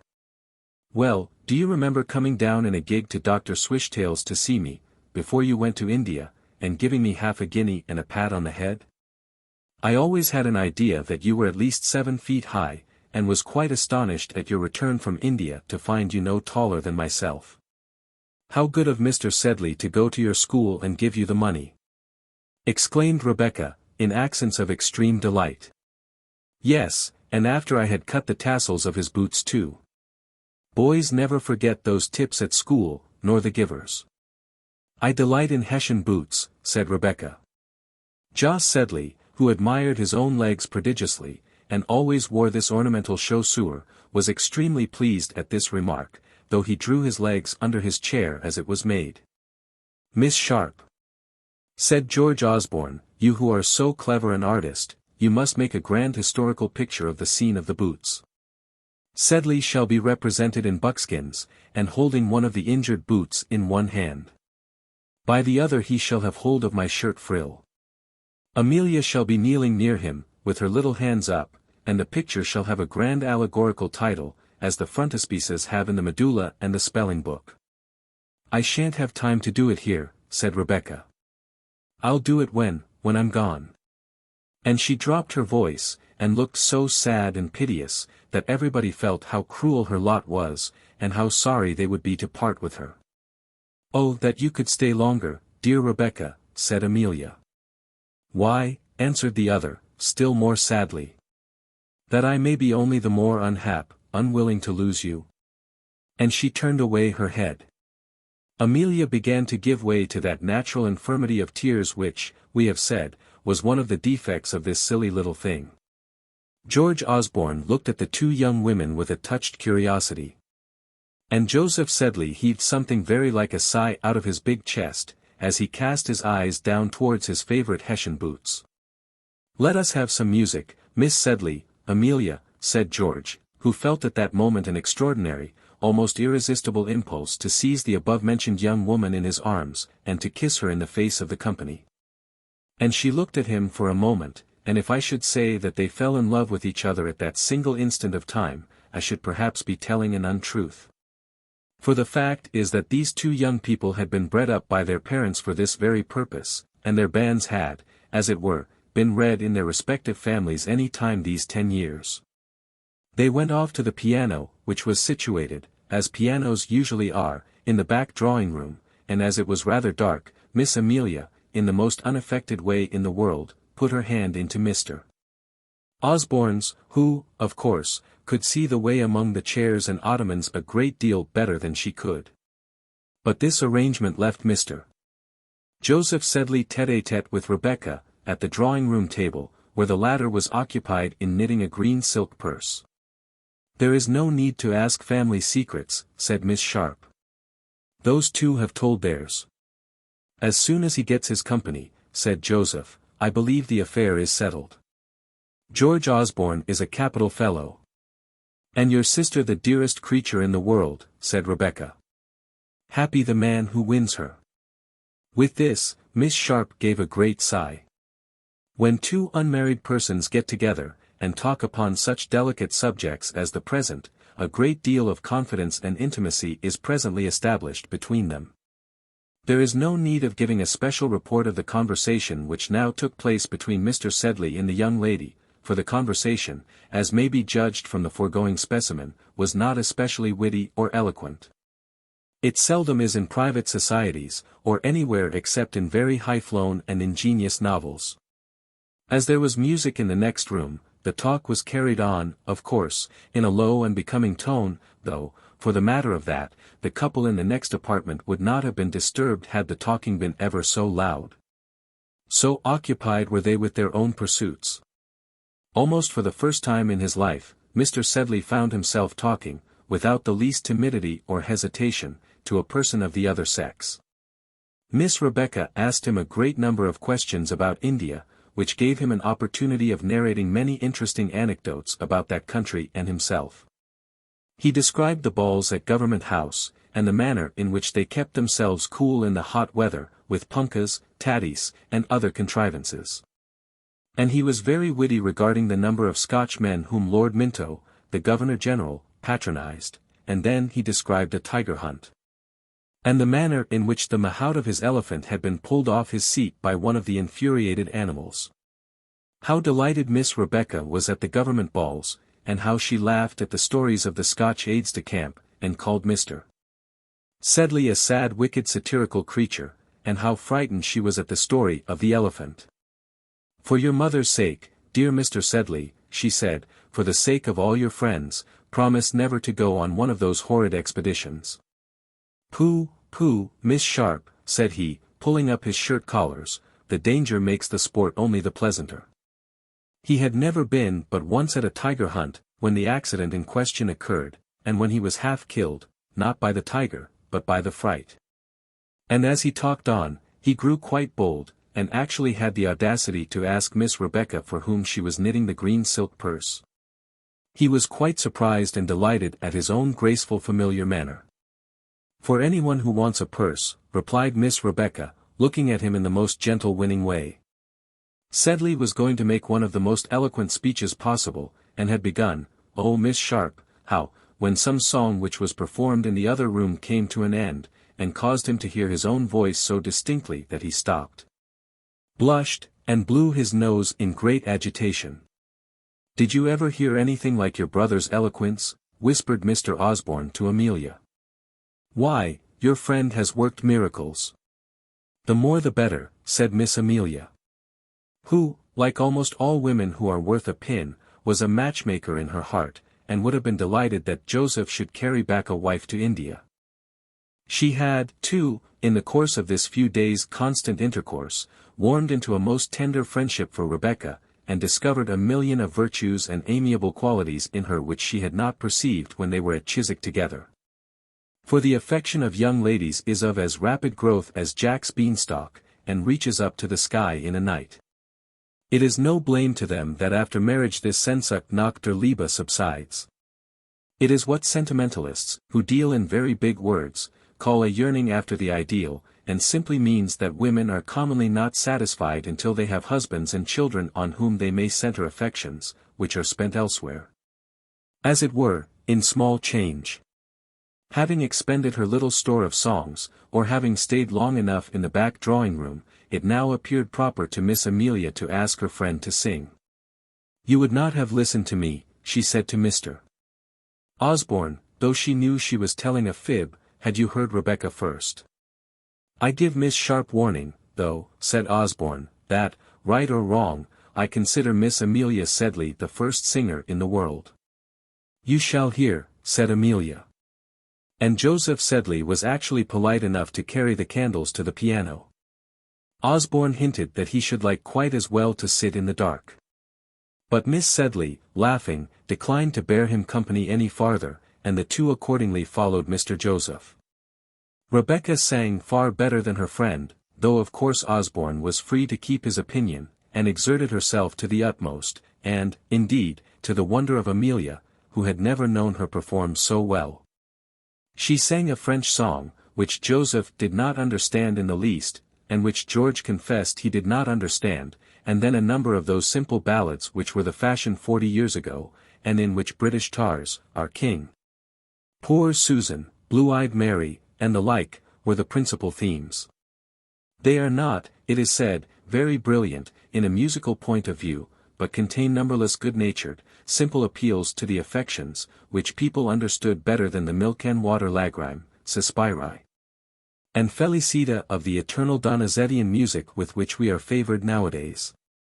Conversation of a sentimental sort, befitting the subject, was carried on between the songs, to which Sambo, after he had brought the tea, the delighted cook, and even Mrs. Blenkinsop, the housekeeper, condescended to listen on the landing-place. Among these ditties was one, the last of the concert, and to the following effect. Ah! Bleak and barren was the moor. Ah! Loud and piercing was the storm. The cottage roof was sheltered sure. The cottage hearth was bright and warm. An orphan boy the lattice passed. And, as he marked its cheerful glow, felt doubly keen the midnight blast, and doubly cold the fallen snow. They marked him as he onward pressed, with fainting heart and weary limb. Kind voices bade him turn and rest, and gentle faces welcomed him. The dawn is up, the guest is gone. The cottage hearth is blazing still. Heaven pity all poor wanderers lone. Hark to the wind upon the hill. It was the sentiment of the before-mentioned words, when I'm gone, over again. As she came to the last words, Miss Sharp's deep-toned voice faltered. Everybody felt the allusion to her departure, and to her hapless orphan state. Joseph Sedley, who was fond of music, and soft-hearted, was in a state of ravishment during the performance of the song, and profoundly touched at its conclusion. If he had had the courage, if George and Miss Sedley had remained, according to the former's proposal, in the farther room, Joseph Sedley's bachelorhood would have been at an end, and this work would never have been written. But at the close of the ditty, Rebecca quitted the piano, and giving her hand to Amelia, walked away into the front drawing-room twilight, and, at this moment, Mr. Sambo made his appearance with a tray, containing sandwiches, jellies, and some glittering glasses and decanters, on which Joseph Sedley's attention was immediately fixed.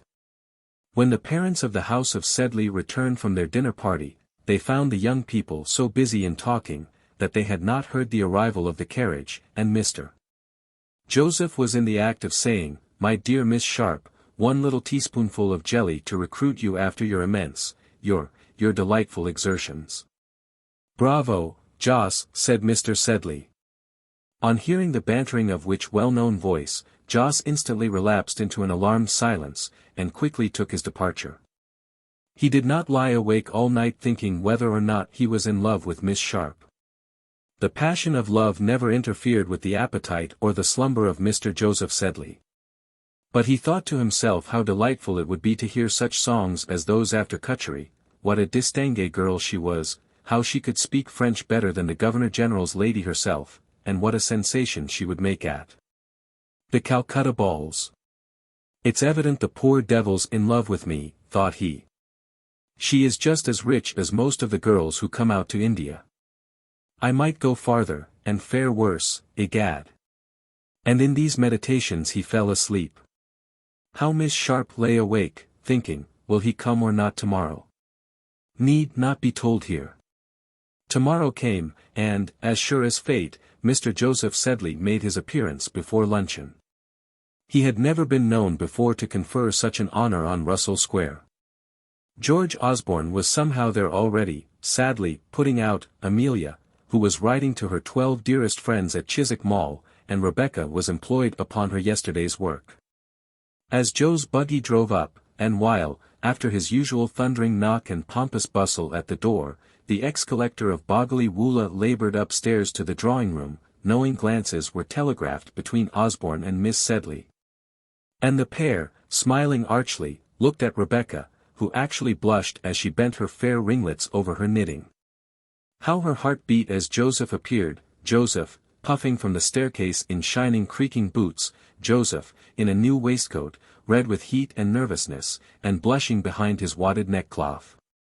It was a nervous moment for all. And as for Amelia, I think she was more frightened than even the people most concerned. Sambo, who flung open the door and announced Mr. Joseph, followed grinning, in the collector's rear, and bearing 2 handsome nosegays of flowers, which the monster had actually had the gallantry to purchase in Covent Garden Market that morning. They were not as big as the haystacks which ladies carry about with them nowadays, in cones of filigree paper. But the young women were delighted with the gift, as Joseph presented one to each, with an exceedingly solemn bow. "Bravo, Joss," cried Osborne. "Thank you, dear Joseph," said Amelia, quite ready to kiss her brother, if he were so minded. "And I think for a kiss from such a dear creature as Amelia, I would purchase all Mr. Lee's conservatories out of hand. Oh heavenly, heavenly flowers! Exclaimed Miss Sharp, and smelt them delicately, and held them to her bosom, and cast up her eyes to the ceiling, in an ecstasy of admiration. Perhaps she just looked first into the bouquet, to see whether there was a billet doux hidden among the flowers, but there was no letter. Do they talk the language of flowers at Bogley Woola, Sedley? Asked Osborne, laughing. Pooh, nonsense! Replied the sentimental youth. Bought M at Nathan's, very glad you like M, and Amelia, my dear, I bought a pineapple at the same time, which I gave to Sambo. Let's have it for tiffin, very cool and nice this hot weather. Rebecca said she had never tasted a pine, and longed beyond everything to taste one. So the conversation went on. I don't know on what pretext Osborne left the room, or why. Presently, Amelia went away, perhaps to superintend the slicing of the pineapple.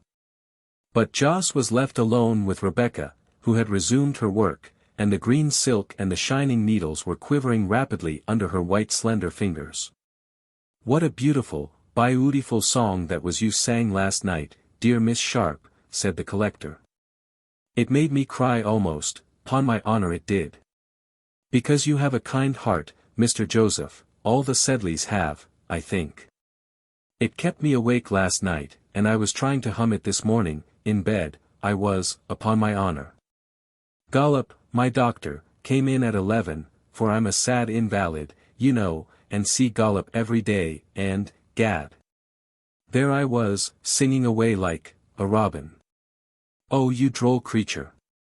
Do let me hear you sing it. Me? No, you, Miss Sharp, my dear Miss Sharp, do sing it.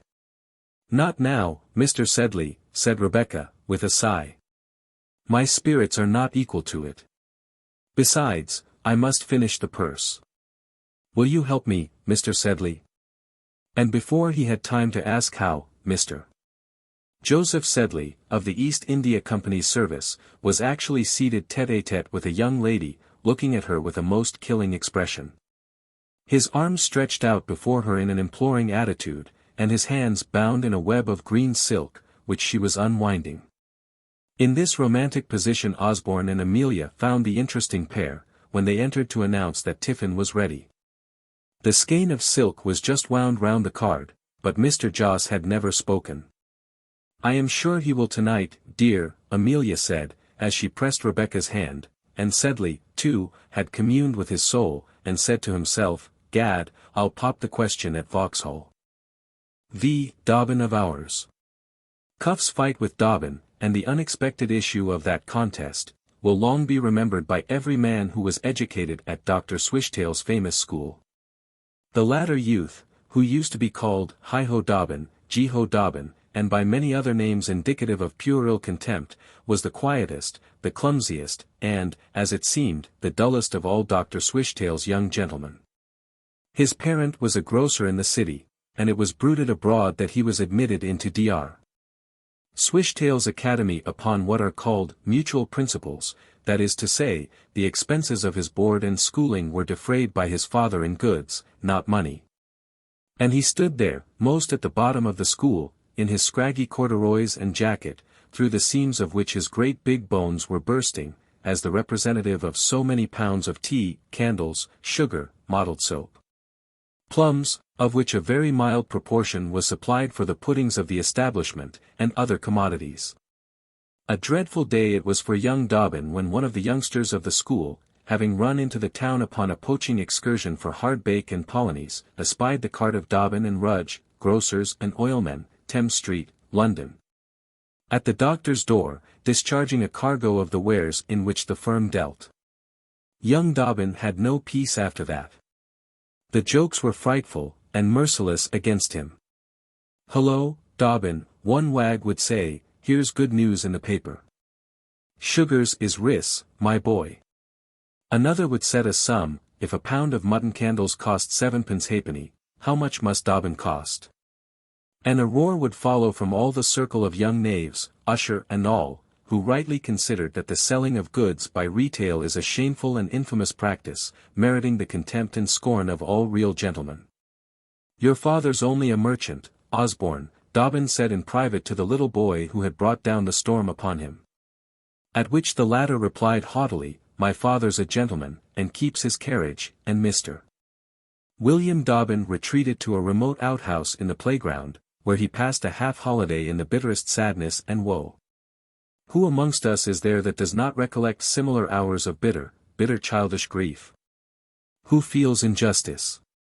Who shrinks before a slight, who has a sense of wrong so acute, and so glowing a gratitude for kindness, as a generous boy? And how many of those gentle souls do you degrade, estrange, torture, for the sake of a little loose arithmetic, and miserable dog Latin? Now, William Dobbin, from an incapacity to acquire the rudiments of the above language, as they are propounded in that wonderful book the Eton Latin Grammar, was compelled to remain among the very last of Dr. Swishtail's scholars.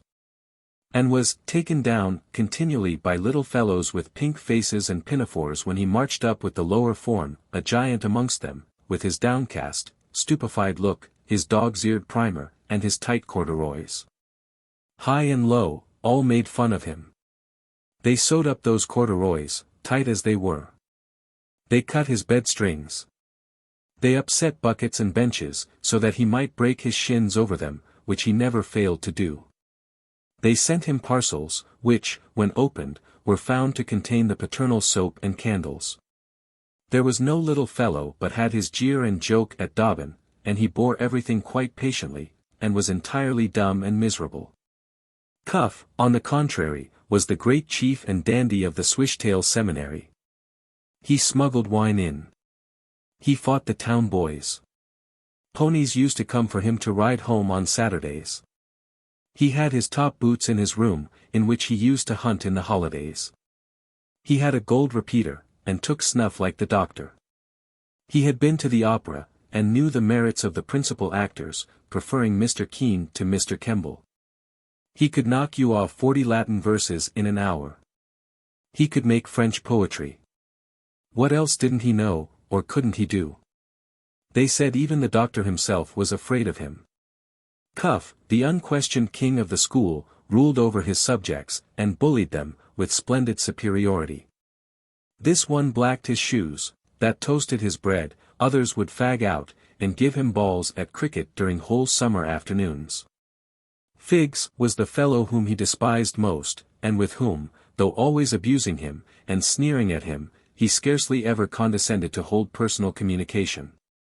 One day in private, the two young gentlemen had had a difference. Figs, alone in the schoolroom, was blundering over a home letter, when Cuff, entering, bade him go upon some message, of which tarts were probably the subject. "I can't," says Dobbin, "I want to finish my letter." "You can't," says Mr. Cuff, laying hold of that document, in which many words were scratched out, many were misspelt, on which had been spent I don't know how much thought, and labor, and tears. For the poor fellow was writing to his mother, who was fond of him, although she was a grocer's wife, and lived in a back parlour in Thames Street. "You can't," says Mr. Cuff, "I should like to know why, pray. Can't you write to old Mother Figs tomorrow?" "Don't call names," Dobbin said, getting off the bench very nervous. "Well, sir, will you go?" crowed the cock of the school. "Put down the letter," Dobbin replied, "no gentleman read letterth." "Well, now will you go?" says the other. "No, I won't." "Don't strike, or I'll thmash you," roars out Dobbin, springing to a leaden inkstand, and looking so wicked, that Mr. Cuff paused, turned down his coat sleeves again, put his hands into his pockets, and walked away with a sneer. But he never meddled personally with the grocer's boy after that, though we must do him the justice to say he always spoke of Mr. Dobbin with contempt behind his back. Some time after this interview, it happened that Mr. Cuff, on a sunshiny afternoon, was in the neighborhood of poor William Dobbin, who was lying under a tree in the playground, spelling over a favorite copy of the Arabian Nights which he had apart from the rest of the school, who were pursuing their various sports, quite lonely, and almost happy. If people would but leave children to themselves, if teachers would cease to bully them, if parents would not insist upon directing their thoughts, and dominating their feelings, those feelings and thoughts which are a mystery to all, for how much do you and I know of each other, of our children, of our fathers, of our neighbor? And how far more beautiful and sacred are the thoughts of the poor lad or girl whom you govern likely to be, than those of the dull and world-corrupted person who rules him. If, I say, parents and masters would leave their children alone a little more, small harm would accrue, although a less quantity of as in presenti might be acquired. Well, William Dobbin had for once forgotten the world, and was away with Sinbad the sailor in the Valley of Diamonds, or with Prince Achmed and the fairy Parabanu in that delightful cavern where the prince found her. And whither we should all like to make a tour. When shrill cries, as of a little fellow weeping, woke up his pleasant reverie, and looking up, he saw Cuff before him, belabouring a little boy. It was the lad who had peached upon him about the grocer's cart. But he bore little malice, not at least towards the young and small. How dare you, sir, break the bottle, says Cuff to the little urchin, swinging a yellow cricket stump over him. The boy had been instructed to get over the playground wall, at a selected spot where the broken glass had been removed from the top, and niches made convenient in the brick, to run 1/4 of a mile, to purchase a pint of rum shrub on credit. To brave all the doctor's outlying spies, and to clamber back into the playground again. During the performance of which feat, his foot had slipped, and the bottle was broken, and the shrub had been spilt, and his pantaloons had been damaged, and he appeared before his employer a perfectly guilty and trembling, though harmless, wretch. How dare you, sir, break it, says Cuff, you blundering little thief. You drank the shrub, and now you pretend to have broken the bottle. Hold out your hand, sir. Down came the stump with a great heavy thump on the child's hand. A moan followed. Dobbin looked up. The fairy Parabanu had fled into the inmost cavern with Prince Achmed, the rock had whisked away Sinbad the sailor out of the Valley of Diamonds out of sight, far into the clouds, and there was everyday life before honest William. And a big boy beating a little one without cause. Hold out your other hand, sir, roars Cuff to his little schoolfellow, whose face was distorted with pain. Dobbin quivered, and gathered himself up in his narrow old clothes. Take that, you little devil, cried Mr. Cuff, and down came the wicket again on the child's hand. Don't be horrified, ladies, every boy at a public school has done it. Your children will so do and be done by, in all probability. Down came the wicket again, and Dobbin started up. I can't tell what his motive was. Torture in a public school is as much licensed as the knout in Russia. It would be ungentlemanlike, in a manner, to resist it. Perhaps Dobbin's foolish soul revolted against that exercise of tyranny. Or perhaps he had a hankering feeling of revenge in his mind, and longed to measure himself against that splendid bully and tyrant, who had all the glory, pride, pomp, circumstance, banners flying, drums beating, guards saluting, in the place. Whatever may have been his incentive, however, up he sprang, and screamed out, Hold off, Cuff, don't bully that child any more, or I'll. Or you'll what? Cuff asked in amazement at this interruption. Hold out your hand, you little beast. I'll give you the worst thrashing you ever had in your life, Dobbin said, in reply to the first part of Cuff's sentence. And little Osborne, gasping and in tears, looked up with wonder and incredulity at seeing this amazing champion put up suddenly to defend him, while Cuff's astonishment was scarcely less. Fancy our late monarch George III when he heard of the revolt of the North American colonies, fancy brazen Goliath when little David stepped forward and claimed a meeting, and you have the feelings of Mr. Reginald Cuff when this rencontre was proposed to him. After school, says he, of course, after a pause and a look, as much as to say, make your will, and communicate your last wishes to your friends between this time and that. As you please, Dobbin said. You must be my bottle holder, Osborne. Well, if you like, little Osborne replied, for you see his papa kept a carriage, and he was rather ashamed of his champion. Yes, when the hour of battle came, he was almost ashamed to say, Go it, figs, and not a single other boy in the place uttered that cry for the first 2 or 3 rounds of this famous combat. At the commencement of which the scientific Cuff, with a contemptuous smile on his face, and as light and as gay as if he was at a ball, planted his blows upon his adversary, and floored that unlucky champion 3 times running. At each fall there was a cheer, and everybody was anxious to have the honor of offering the conqueror a knee. "What a licking I shall get when it's over," young Osborne thought, picking up his man. "You'd best give in," he said to Dobbin. "It's only a thrashing, Figs, and you know I'm used to it." But Figs, all whose limbs were in a quiver, and whose nostrils were breathing rage, put his little bottle holder aside, and went in for a 4th time. As he did not in the least know how to parry the blows that were aimed at himself, and Cuff had begun the attack on the 3 preceding occasions, without ever allowing his enemy to strike. Figs now determined that he would commence the engagement by a charge on his own part. And accordingly, being a left-handed man, brought that arm into action, and hit out a couple of times with all his might, once at Mr. Cuff's left eye, and once on his beautiful Roman nose. Cuff went down this time, to the astonishment of the assembly. "Well hit, by Jove," says little Osborne, with the air of a connoisseur, clapping his man on the back. "Give it him with the left, Figs my boy." Figs's left made terrific play during all the rest of the combat. Cuff went down every time. At the 6th round, there were almost as many fellows shouting out, "Go it, Figs," as there were youths exclaiming, "Go it, Cuff." At the 12th round the latter champion was all abroad, as the saying is, and had lost all presence of mind and power of attack or defense. Figs, on the contrary, was as calm as a Quaker. His face being quite pale, his eyes shining open, and a great cut on his underlip bleeding profusely, gave this young fellow a fierce and ghastly air, which perhaps struck terror into many spectators. Nevertheless, his intrepid adversary prepared to close for the 13th time. If I had the pen of a Napier, or a Bell's Life, I should like to describe this combat properly. It was the last charge of the guard, that is, it would have been, only Waterloo had not yet taken place. It was Ney's column breasting the hill of La Haye Sainte, bristling with 10,000 bayonets. And crowned with 20 eagles, it was the shout of the beef-eating British, as leaping down the hill they rushed to hug the enemy in the savage arms of battle, in other words, Cuff coming up full of pluck, but quite reeling and groggy. The fig merchant put in his left as usual on his adversary's nose, and sent him down for the last time.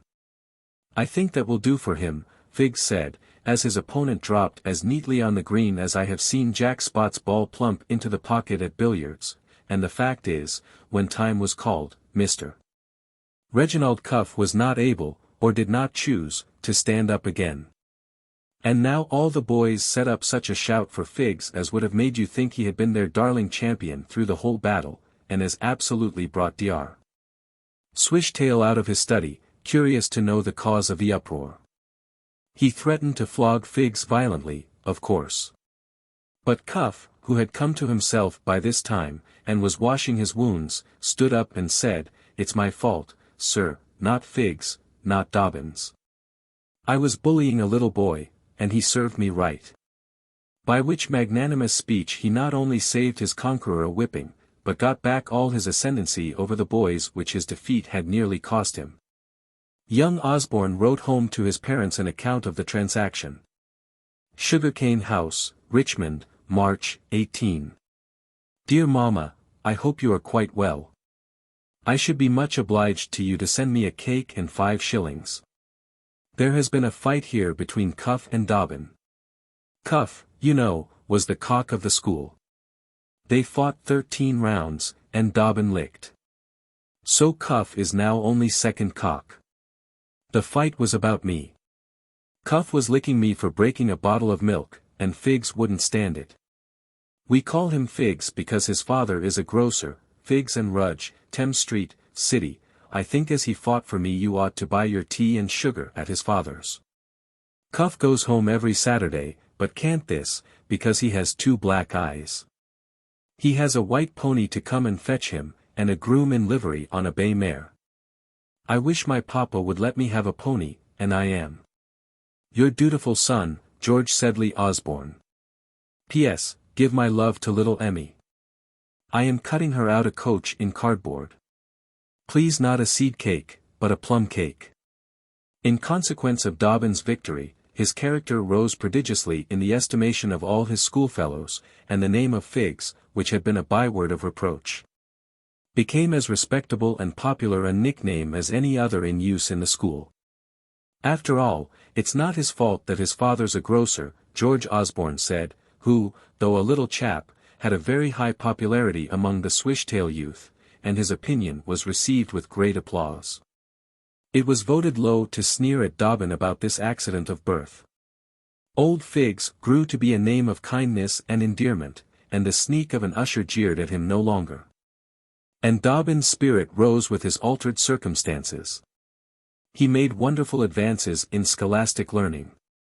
The superb Cuff himself, at whose condescension Dobbin could only blush and wonder, helped him on with his Latin verses, coached him in play hours, carried him triumphantly out of the little boy class into the middle-sized form, and even there got a fair place for him. It was discovered, that although dull at classical learning, at mathematics he was uncommonly quick. To the contentment of all he passed third in algebra, and got a French prize book at the public midsummer examination. You should have seen his mother's face when Telemaque, that delicious romance, was presented to him by the doctor in the face of the whole school and the parents and company, with an inscription to Guglielmo Dobbin. All the boys clapped hands in token of applause and sympathy. His blushes, his stumbles, his awkwardness, and the number of feet which he crushed as he went back to his place, who shall describe or calculate? Old Dobbin, his father, who now respected him for the first time, gave him 2 guineas publicly, most of which he spent in a general tuck-out for the school, and he came back in a tailcoat after the holidays. Dobbin was much too modest a young fellow to suppose that this happy change in all his circumstances arose from his own generous and manly disposition. He chose, from some perverseness, to attribute his good fortune to the sole agency and benevolence of little George Osborne, to whom henceforth he vowed such a love and affection as is only felt by children, such an affection, as we read in the charming fairy book. Uncouth Orson had for splendid young Valentine his conqueror. He flung himself down at little Osborne's feet, and loved him. Even before they were acquainted, he had admired Osborne in secret. Now he was his valet, his dog, his man Friday. He believed Osborne to be the possessor of every perfection, to be the handsomest, the bravest, the most active, the cleverest, the most generous of created boys. He shared his money with him, bought him uncountable presents of knives, pencil cases, gold seals, toffee, little warblers, and romantic books, with large colored pictures of knights and robbers, in many of which latter you might read inscriptions to George Sedley Osborne, Esquire, from his attached friend William Dobbin, the which tokens of homage George received very graciously, as became his superior merit. So that Lieutenant Osborne, when coming to Russell Square on the day of the Vauxhall party, said to the ladies, "Mrs. Sedley, ma'am, I hope you have room. I've asked Dobbin of Ours to come and dine here, and go with us to Vauxhall. He's almost as modest as Joss." Modesty. "Pooh," said the stout gentleman, casting a vain-cur look at Miss Sharp. "He is, but you are incomparably more graceful, Sedley," Osborne added, laughing.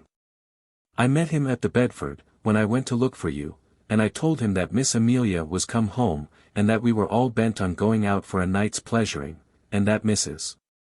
Sedley had forgiven his breaking the punch bowl at the child's party. Don't you remember the catastrophe, ma'am, 7 years ago? Over Mrs. Flamingo's crimson silk gown, said good-natured Mrs. Sedley. What a gawky it was! And his sisters are not much more graceful. Lady Dobbin was at Highbury last night with 3 of them. Such figures! My dears! The alderman's very rich, isn't he?" Osborne said archly. "Don't you think one of the daughters would be a good spec for me, ma'am? You foolish creature! Who would take you, I should like to know, with your yellow face?" "Mine a yellow face? Stop till you see Dobbin. Why, he had the yellow fever 3 times, twice at Nassau, and once at St. Kitts. Well, well, yours is quite yellow enough for us. Isn't it, Emmy?" Mrs. Sedley said, at which speech Miss Amelia only made a smile and a blush, and looking at Mr. George Osborne's pale interesting countenance, and those beautiful black, curling, shining whiskers, which the young gentleman himself regarded with no ordinary complacency, she thought in her little heart that in His Majesty's army, or in the wide world, there never was such a face or such a hero. "I don't care about Captain Dobbin's complexion," she said, "or about his awkwardness. I shall always like him, I know," her little reason being, that he was the friend and champion of George. "There's not a finer fellow in the service," Osborne said, "nor a better officer, though he is not an Adonis, certainly." And he looked towards the glass himself with much naivete. And in so doing, caught Miss Sharp's eye fixed keenly upon him, at which he blushed a little, and Rebecca thought in her heart, "Ah, mon beau monsieur. I think I have your gauge, the little artful minx." That evening, when Amelia came tripping into the drawing-room in a white muslin frock, prepared for conquest at Vauxhall, singing like a lark, and as fresh as a rose, a very tall ungainly gentleman, with large hands and feet and large ears, set off by a closely cropped head of black hair, and in the hideous military frogged coat and cocked hat of those times, advanced to meet her, and made her one of the clumsiest bows that was ever performed by a mortal. This was no other than Captain William Dobbin, of His Majesty's Regiment of Foot, returned from yellow fever, in the West Indies, to which the fortune of the service had ordered his regiment, whilst so many of his gallant comrades were reaping glory in the peninsula. He had arrived with a knock so very timid and quiet that it was inaudible to the ladies upstairs, otherwise, you may be sure Miss Amelia would never have been so bold as to come singing into the room. As it was, the sweet fresh little voice went right into the captain's heart, and nestled there. When she held out her hand for him to shake, before he enveloped it in his own, he paused, and thought, "Well, is it possible, are you the little maid I remember in the pink frock, such a short time ago, the night I upset the punch bowl? Just after I was gazetted? Are you the little girl that George Osborne said should marry him? What a blooming young creature you seem, and what a prize the rogue has got." All this he thought, before he took Amelia's hand into his own, and as he let his cocked hat fall. His history since he left school, until the very moment when we have the pleasure of meeting him again, although not fully narrated, has yet, I think, been indicated sufficiently for an ingenious reader by the conversation in the last page. Dobbin, the despised grocer, was Alderman Dobbin. Alderman Dobbin was colonel of the City Light Horse, then burning with military ardor to resist the French invasion. Colonel Dobbin's corps, in which old Mr. Osborne himself was but an indifferent corporal, had been reviewed by the Sovereign and the Duke of York, and the colonel and alderman had been knighted. His son had entered the army, and young Osborne followed presently in the same regiment. They had served in the West Indies and in Canada. Their regiment had just come home, and the attachment of Dobbin to George Osborne was as warm and generous now as it had been when the two were schoolboys. So these worthy people sat down to dinner presently. They talked about war and glory, and Boney and Lord Wellington, and the last Gazette. In those famous days every Gazette had a victory in it, and the two gallant young men longed to see their own names in the glorious list, and cursed their unlucky fate to belong to a regiment which had been away from the chances of honor. Miss Sharp kindled with this exciting talk, but Miss Sedley trembled and grew quite faint as she heard it. Mr. Joss told several of his tiger-hunting stories, finished the one about Miss Cutler and Lance the surgeon, helped Rebecca to everything on the table, and himself gobbled and drank a great deal.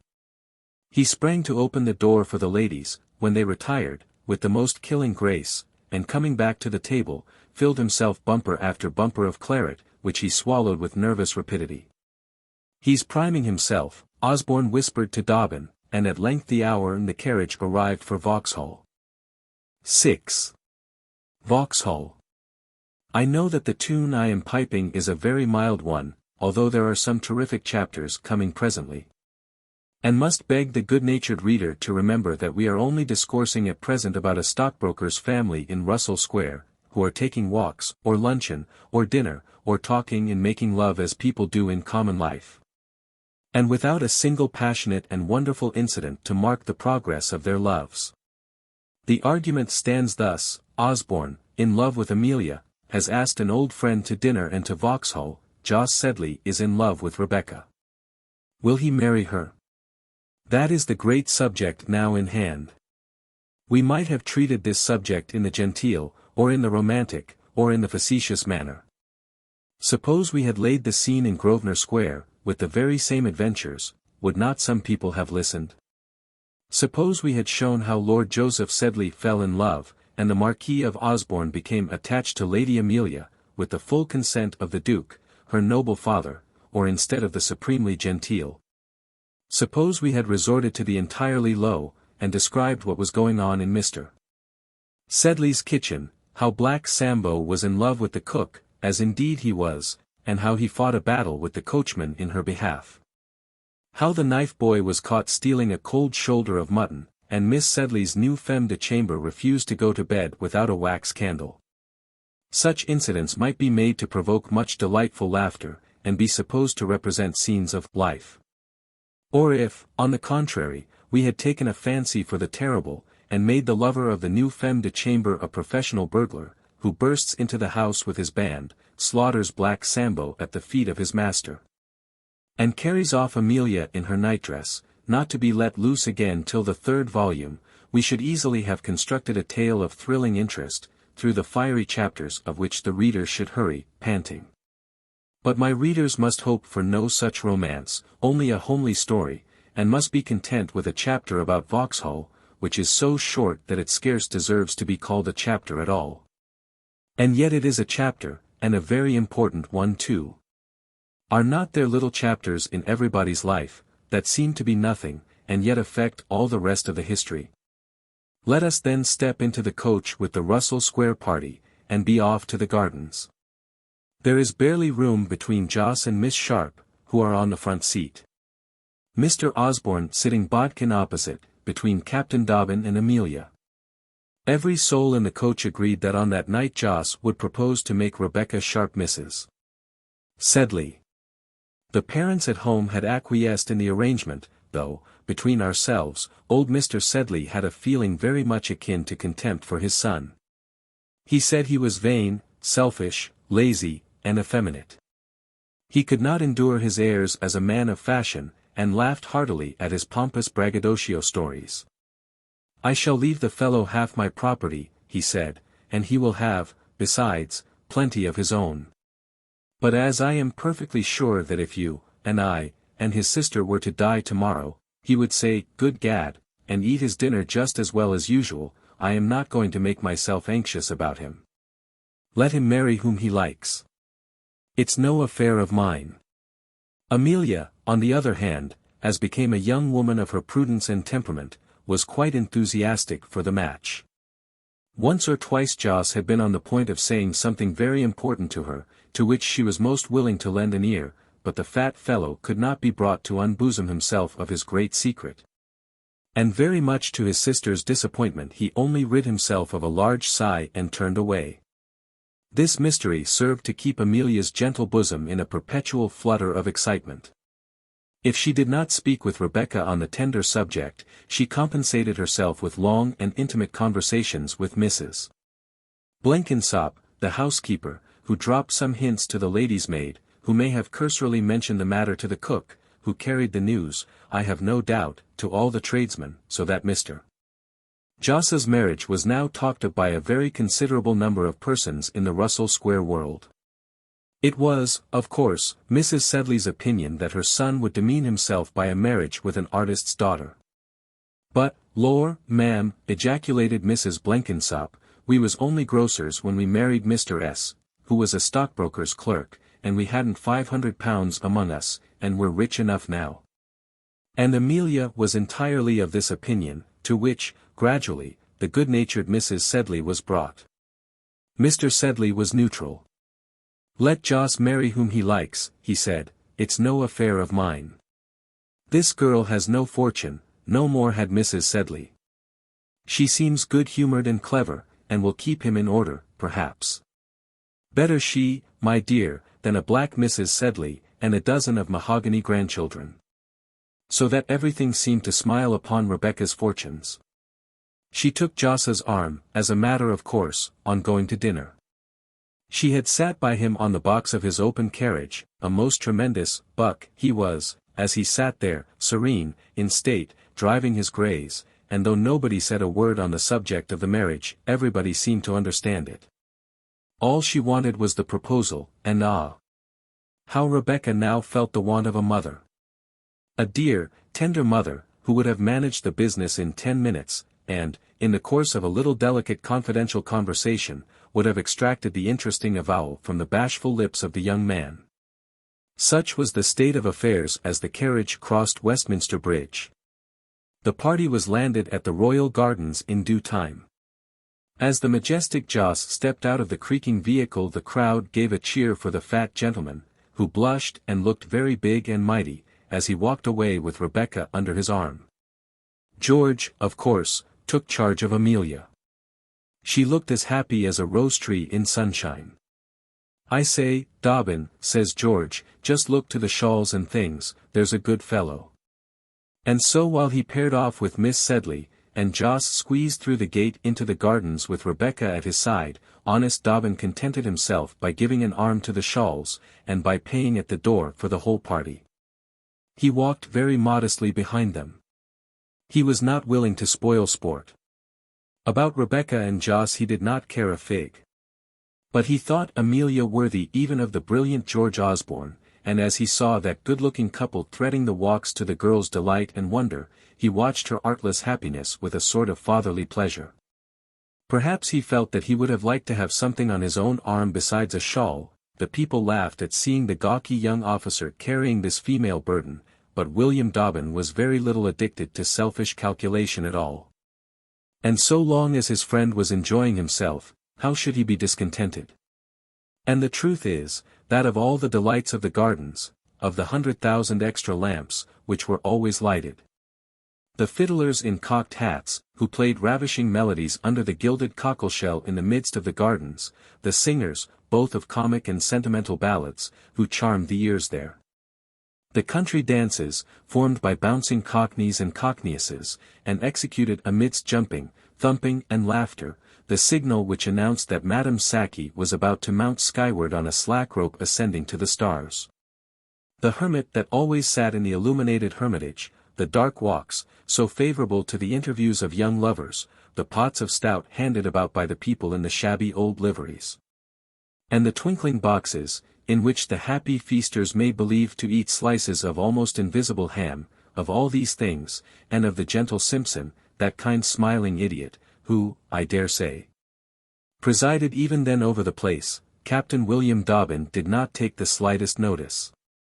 He carried about Amelia's white cashmere shawl, and having attended under the gilt cockleshell, while Mrs. Salmon performed the Battle of Borodino, a savage cantata against the Corsican upstart, who had lately met with his Russian reverses, Mr.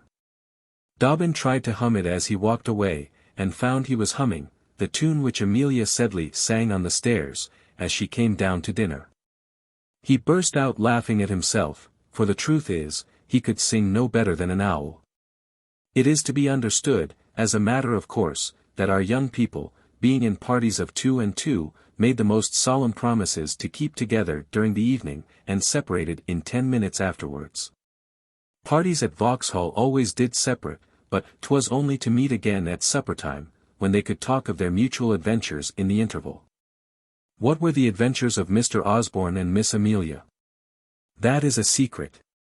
But be sure of this, they were perfectly happy, and correct in their behavior, and as they had been in the habit of being together any time these 15 years, their tête-à-tête offered no particular novelty. But when Miss Rebecca Sharp and her stout companion lost themselves in a solitary walk, in which there were not above 50 more of couples similarly straying, they both felt that the situation was extremely tender and critical. And now or never was the moment, Miss Sharp thought, to provoke that declaration which was trembling on the timid lips of Mr. Sedley. They had previously been to the panorama of Moscow, where a rude fellow, treading on Miss Sharp's foot, caused her to fall back with a little shriek into the arms of Mr. Sedley, and this little incident increased the tenderness and confidence of that gentleman to such a degree, that he told her several of his favorite Indian stories over again for, at least, the 6th time. How I should like to see India," said Rebecca. "Should you?" said Joseph, with a most killing tenderness. And was no doubt about to follow up this artful interrogatory by a question still more tender, for he puffed and panted a great deal, and Rebecca's hand, which was placed near his heart, could count the feverish pulsations of that organ, when, oh! Provoking! The bell rang for the fireworks, and, a great scuffling and running taking place, these interesting lovers were obliged to follow in the stream of people. Captain Dobbin had some thoughts of joining the party at supper, as, in truth, he found the Vauxhall amusements not particularly lively, but he paraded twice before the box where the now united couples were met, and nobody took any notice of him. Covers were laid for 4. The mated pairs were prattling away quite happily, and Dobbin knew he was as clean forgotten as if he had never existed in this world. "I should only be de trop," said the captain, looking at them rather wistfully. "I'd best go and talk to the hermit," and so he strolled off out of the hum of men, and noise, and clatter of the banquet, into the dark walk, at the end of which lived that well-known pasteboard solitary. It wasn't very good fun for Dobbin, and, indeed, to be alone at Vauxhall, I have found, from my own experience, to be one of the most dismal sports ever entered into by a bachelor. The two couples were perfectly happy then in their box, where the most delightful and intimate conversation took place. Joss was in his glory, ordering about the waiters with great majesty. He made the salad, and uncorked the champagne, and carved the chickens, and ate and drank the greater part of the refreshments on the tables. Finally, he insisted upon having a bowl of rack punch. Everybody had rack punch at Vauxhall. Waiter, rack punch. That bowl of rack punch was the cause of all this history. And why not a bowl of rack punch as well as any other cause? Was not a bowl of prussic acid the cause of fair Rosamond's retiring from the world? Was not a bowl of wine the cause of the demise of Alexander the Great, or, at least, does not Dr. Lempriere say so? So did this bowl of rack punch influence the fates of all the principal characters in this novel without a hero, which we are now relating. It influenced their life, although most of them did not taste a drop of it. The young ladies did not drink it, Osborne did not like it, and the consequence was that Joss, that fat gourmand, drank up the whole contents of the bowl. And the consequence of his drinking up the whole contents of the bowl was a liveliness which at first was astonishing, and then became almost painful. For he talked and laughed so loud as to bring scores of listeners round the box, much to the confusion of the innocent party within it. And, volunteering to sing a song, which he did in that maudlin high key peculiar to gentlemen in an inebriated state, he almost drew away the audience who were gathered round the musicians in the gilt scallop shell, and received from his hearers a great deal of applause. "Bravo, fat un," said one. "Encore, Daniel Lambert," said another. "What a figure for the tightrope," exclaimed another wag, to the inexpressible alarm of the ladies, and the great anger of Mr. Osborne. "For heaven's sake, Joss, let us get up and go," cried that gentleman, and the young women rose. "Stop, my dearest diddle darling," shouted Joss, now as bold as a lion, and clasping Miss Rebecca round the waist. Rebecca started, but she could not get away her hand. The laughter outside redoubled. Joss continued to drink, to make love, and to sing. And, winking and waving his glass gracefully to his audience, challenged all or any to come in and take a share of his punch. Mr. Osborne was just on the point of knocking down a gentleman in top boots, who proposed to take advantage of this invitation, and a commotion seemed to be inevitable, when by the greatest good luck a gentleman of the name of Dobbin, who had been walking about the gardens, stepped up to the box. "Be off, you fools," said this gentleman, shouldering off a great number of the crowd, who vanished presently before his cocked hat and fierce appearance, and he entered the box in a most agitated state. "Good heavens! Dobbin, where have you been?" Osborne said, seizing the white cashmere shawl from his friend's arm, and huddling up Amelia in it. "Make yourself useful, and take charge of Joss here, whilst I take the ladies to the carriage." Joss was for rising to interfere, but a single push from Osborne's finger sent him puffing back into his seat again, and the lieutenant was enabled to remove the ladies in safety. Joss kissed his hand to them as they retreated, and hiccuped out, "Bless you. Bless you." Then, seizing Captain Dobbin's hand, and weeping in the most pitiful way, he confided to that gentleman the secret of his loves.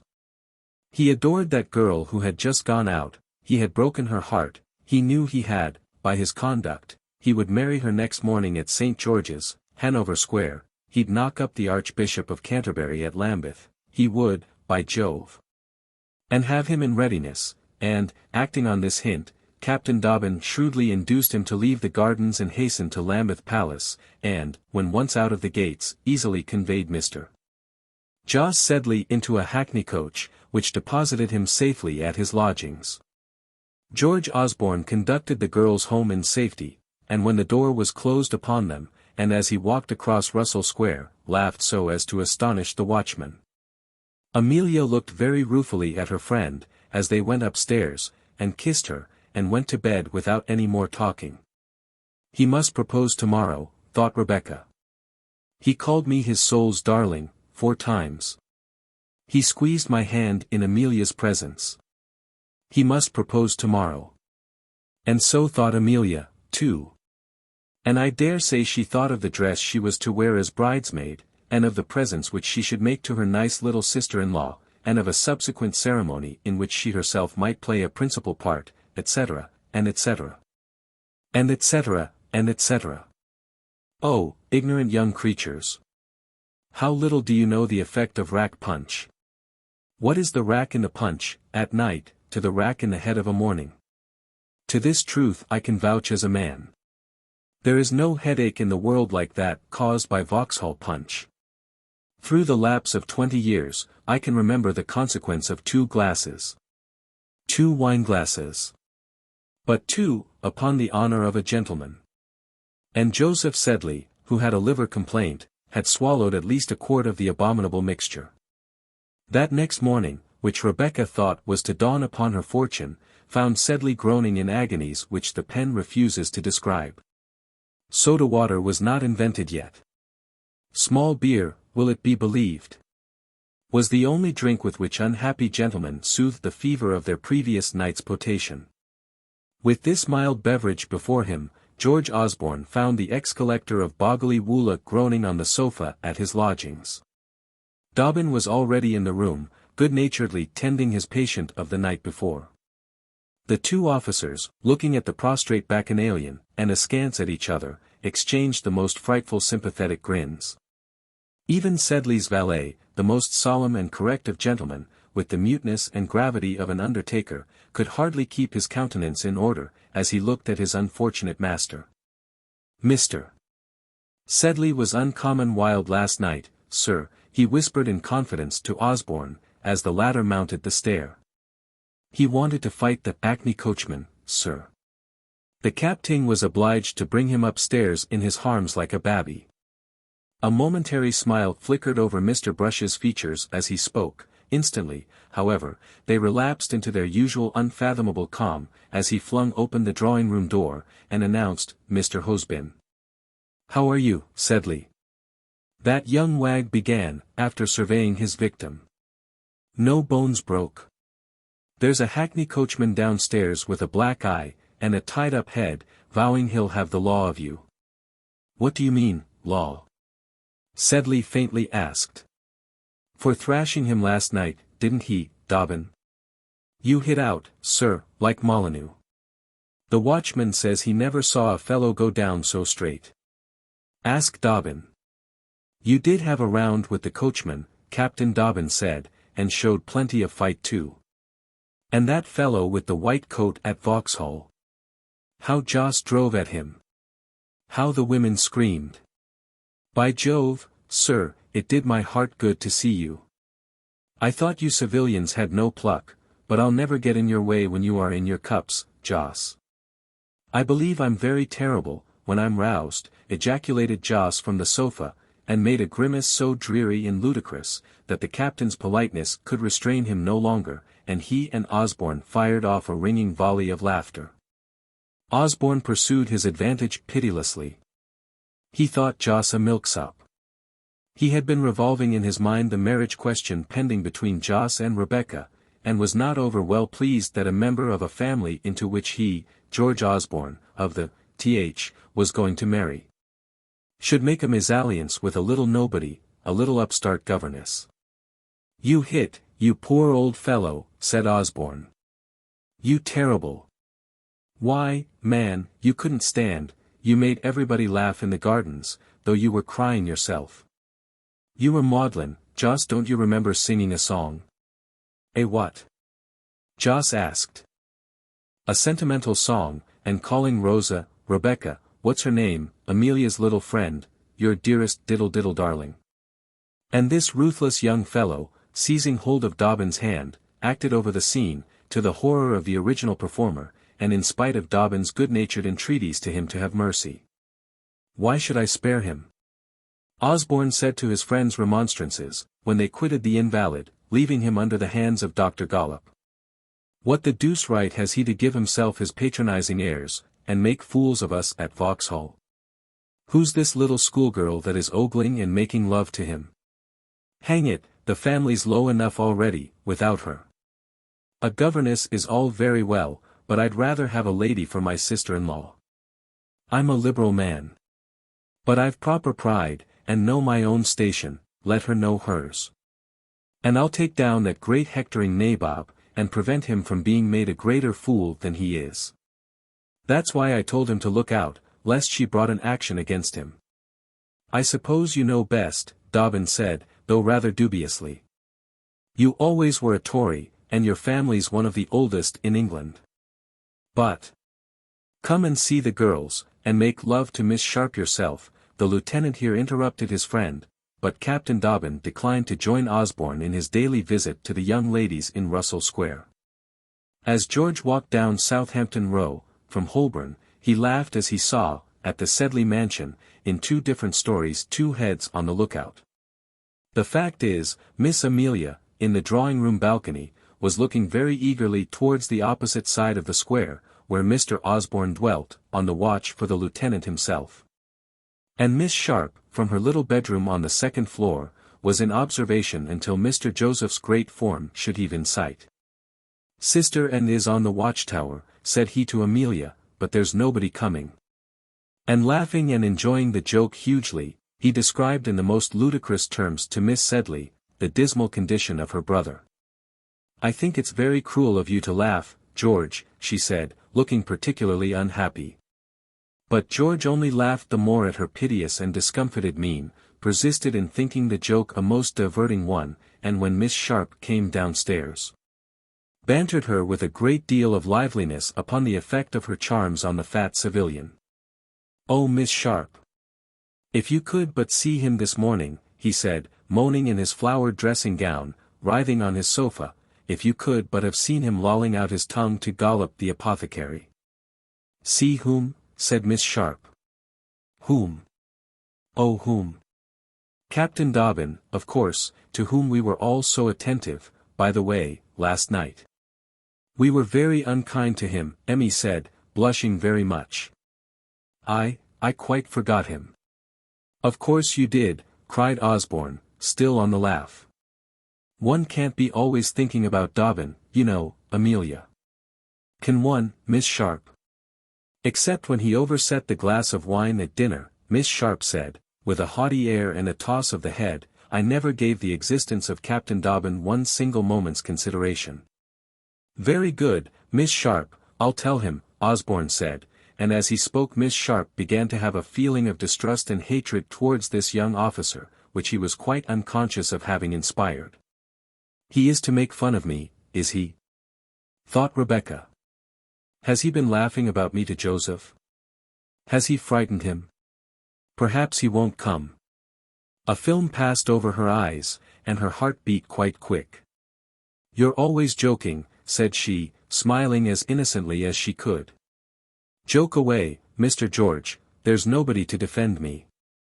And George Osborne, as she walked away, and Amelia looked reprovingly at him, felt some little manly compunction for having inflicted any unnecessary unkindness upon this helpless creature.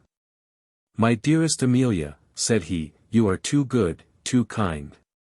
You don't know the world. I do. And your little friend Miss Sharp must learn her station. Don't you think Joss will?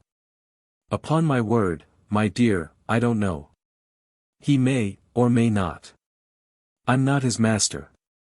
I only know he is a very foolish vain fellow, and put my dear little girl into a very painful and awkward position last night. My dearest diddle darling. He was off laughing again, and he did it so drolly that Emmy laughed too. All that day Joss never came. But Amelia had no fear about this, for the little schemer had actually sent away the page, Mr. Sambo's aide-de-camp, to Mr. Joseph's lodgings, to ask for some book he had promised, and how he was, and the reply through Joss's man, Mr. Brush, was, that his master was ill in bed, and had just had the doctor with him. He must come tomorrow, she thought, but she never had the courage to speak a word on the subject to Rebecca, nor did that young woman herself allude to it in any way during the whole evening after the night at Vauxhall. The next day, however, as the two young ladies sat on the sofa, pretending to work, or to write letters, or to read novels, Sambo came into the room with his usual engaging grin, with a packet under his arm, and a note on a tray. Note from Mr. Joss, Miss, says Sambo. How Amelia trembled as she opened it. So it ran. Dear Amelia, I send you The Orphan of the Forest. I was too ill to come yesterday. I leave town today for Cheltenham. Pray excuse me, if you can, to the amiable Miss Sharp, for my conduct at Vauxhall, and entreat her to pardon and forget every word I may have uttered when excited by that fatal supper. As soon as I have recovered, for my health is very much shaken, I shall go to Scotland for some months, and am truly yours, Joss Sedley. It was the death warrant. All was over. Amelia did not dare to look at Rebecca's pale face and burning eyes, but she dropped the letter into her friend's lap, and got up, and went upstairs to her room, and cried her little heart out. Blenkinsop, the housekeeper, there sought her presently with consolation, on whose shoulder Amelia wept confidentially, and relieved herself a good deal. Don't take on, Mississippi. I didn't like to tell you. But none of us in the house have liked her except at fust. I saw her with my own eyes reading your ma's letters. Pinner says she's always about your trinket box and drawers, and everybody's drawers, and she's sure she's put your white ribbing into her box. I gave it her, Amelia said. But this did not alter Mrs. Blenkinsop's opinion of Miss Sharp. I don't trust them governesses, Pinner, she remarked to the maid. They give themselves the hairs and hupstarts of ladies, and their wages is no better than you nor me. It now became clear to every soul in the house, except poor Amelia, that Rebecca should take her departure, and high and low, always with the one exception, agreed that that event should take place as speedily as possible. Our good child ransacked all her drawers, cupboards, reticules, and gimcrack boxes, passed in review all her gowns, fichus, tags, bobbins, laces, silk stockings, and fallals, selecting this thing and that and the other, to make a little heap for Rebecca. And going to her papa, that generous British merchant, who had promised to give her as many guineas as she was years old, she begged the old gentleman to give the money to dear Rebecca, who must want it, while she lacked for nothing. She even made George Osborne contribute, and nothing loath, for he was as freehand a young fellow as any in the army. He went to Bond Street, and bought the best hat and spencer that money could buy. That's George's present to you, Rebecca, dear, said Amelia, quite proud of the bandbox conveying these gifts. What a taste he has! There's nobody like him. Nobody, Rebecca answered. How thankful I am to him. She was thinking in her heart, it was George Osborne who prevented my marriage. And she loved George Osborne accordingly. She made her preparations for departure with great equanimity, and accepted all the kind little Amelia's presents, after just the proper degree of hesitation and reluctance. She vowed eternal gratitude to Mrs. Sedley, of course, but did not intrude herself upon that good lady too much, who was embarrassed, and evidently wishing to avoid her. She kissed Mr. Sedley's hand, when he presented her with the purse. and asked permission to consider him for the future as her kind friend and protector. Her behavior was so affecting that he was going to write her a cheque for £20 more. But he restrained his feelings. The carriage was in waiting to take him to dinner, so he tripped away with a "God bless you, my dear, always come here when you come to town, you know. Drive to the Mansion House, James." Finally came the parting with Miss Amelia, over which picture I intend to throw a veil. But after a scene in which one person was in earnest and the other a perfect performer, after the tenderest caresses, the most pathetic tears, the smelling bottle, and some of the very best feelings of the heart had been called into requisition, Rebecca and Amelia parted, the former vowing to love her friend forever and ever and ever. 7. Crawley of Queen's Crawley. Among the most respected of the names beginning in C which the Court Guide contained, in the year 18, was that of Crawley, Sir Pitt, Baronet, Great Gaunt Street, and Queen's Crawley, Hants. This honourable name had figured constantly also in the parliamentary list for many years, in conjunction with that of a number of other worthy gentlemen who sat in turns for the borough. It is related, with regard to the borough of Queen's Crawley, that Queen Elizabeth in one of her progresses, stopping at Crawley to breakfast, was so delighted with some remarkably fine Hampshire beer which was then presented to her by the Crawley of the day, a handsome gentleman with a trim beard and a good leg, that she forthwith erected Crawley into a borough to send 2 members to Parliament. And the place, from the day of that illustrious visit, took the name of Queen's Crawley, which it holds up to the present moment. And though, by the lapse of time, and those mutations which age produces in empires, cities, and boroughs, Queen's Crawley was no longer so populous a place as it had been in Queen Bessa's time, nay, was come down to that condition of borough which used to be denominated rotten, yet, as Sir Pitt Crawley would say with perfect justice in his elegant way, rotten. Be hanged, it produces me a good 1,500 a year. Sir Pitt Crawley, named after the great commoner, was the son of Walpole Crawley, 1st Baronet, of the Tape and Sealing Wax Office in the reign of George II, when he was impeached for peculation, as were a great number of other honest gentlemen of those days. And Walpole Crawley was, as need scarcely be said, son of John Churchill Crawley, named after the celebrated military commander of the reign of Queen Anne. The family tree, which hangs up at Queen's Crawley, furthermore mentions Charles Stuart, afterwards called Barebones Crawley, son of the Crawley of James I's time. And finally, Queen Elizabeth's Crawley, who is represented as the foreground of the picture in his forked beard and armour. Out of his waistcoat, as usual, grows a tree, on the main branches of which the above illustrious names are inscribed. Close by the name of Sir Pitt Crawley, Baronet, the subject of the present memoir, are written that of his brother, the Reverend Bute Crawley. The great commoner was in disgrace when the reverend gentleman was born, rector of Crawley cum Snailby, and of various other male and female members of the Crawley family. Sir Pitt was first married to Grizzle, 6th daughter of Mungo Binkie, Lord Binkie, and cousin, in consequence, of Mr. Dundas. She brought him 2 sons, Pitt, named not so much after his father as after the heaven-born minister, and Rawdon Crawley, from the Prince of Wales's friend, whom His Majesty George IV forgot so completely. Many years after her ladyship's demise, Sir Pitt led to the altar Rosa, daughter of Mr. G. Dawson, of Mudbury, by whom he had 2 daughters, for whose benefit Miss Rebecca Sharp was now engaged as governess. It will be seen that the young lady was come into a family of very genteel connections, and was about to move in a much more distinguished circle than that humble one which she had just quitted in Russell Square. She had received her orders to join her pupils, in a note which was written upon an old envelope, and which contained the following words: Sir Pitt Crawley begs Miss Sharp and baggage may be here on Tuesday, as I leave for Queen's Crawley tomorrow morning early. Great Gaunt Street. Rebecca had never seen a baronet, as far as she knew, and as soon as she had taken leave of Amelia, and counted the guineas which good-natured Mr. Sedley had put into a purse for her, and as soon as she had done wiping her eyes with her handkerchief, which operation she concluded the very moment the carriage had turned the corner of the street, she began to depict in her own mind what a baronet must be. I wonder, does he wear a star, thought she, or is it only lords that wear stars?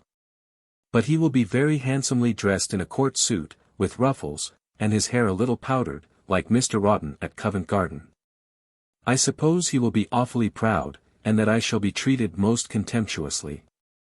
Still I must bear my hard lot as well as I can, at least, I shall be amongst gentlefolks, and not with vulgar city people, and she fell to thinking of her Russell Square friends with that very same philosophical bitterness with which, in a certain apologue, the fox is represented as speaking of the grapes. Having passed through Gaunt Square into Great Gaunt Street, the carriage at length stopped at a tall gloomy house between two other tall gloomy houses, each with a hatchment over the middle drawing-room window.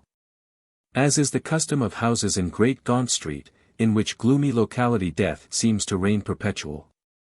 The shutters of the first-floor windows of Sir Pitt's mansion were closed, those of the dining-room were partially open, and the blinds neatly covered up in old newspapers.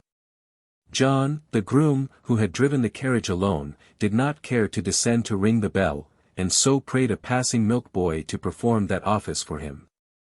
When the bell was rung, a head appeared between the interstices of the dining-room shutters, and the door was opened by a man in drab breeches and gaiters, with a dirty old coat, a foul old neckcloth lashed round his bristly neck. A shining bald head, a leering red face, a pair of twinkling grey eyes, and a mouth perpetually on the grin. "This Sir Pitt Crawley's," says John, from the box. "Yes," says the man at the door, with a nod. "Hand down these hair trunks then," said John. "Hand en down yourself," said the porter. "Don't you see I can't leave my hosses?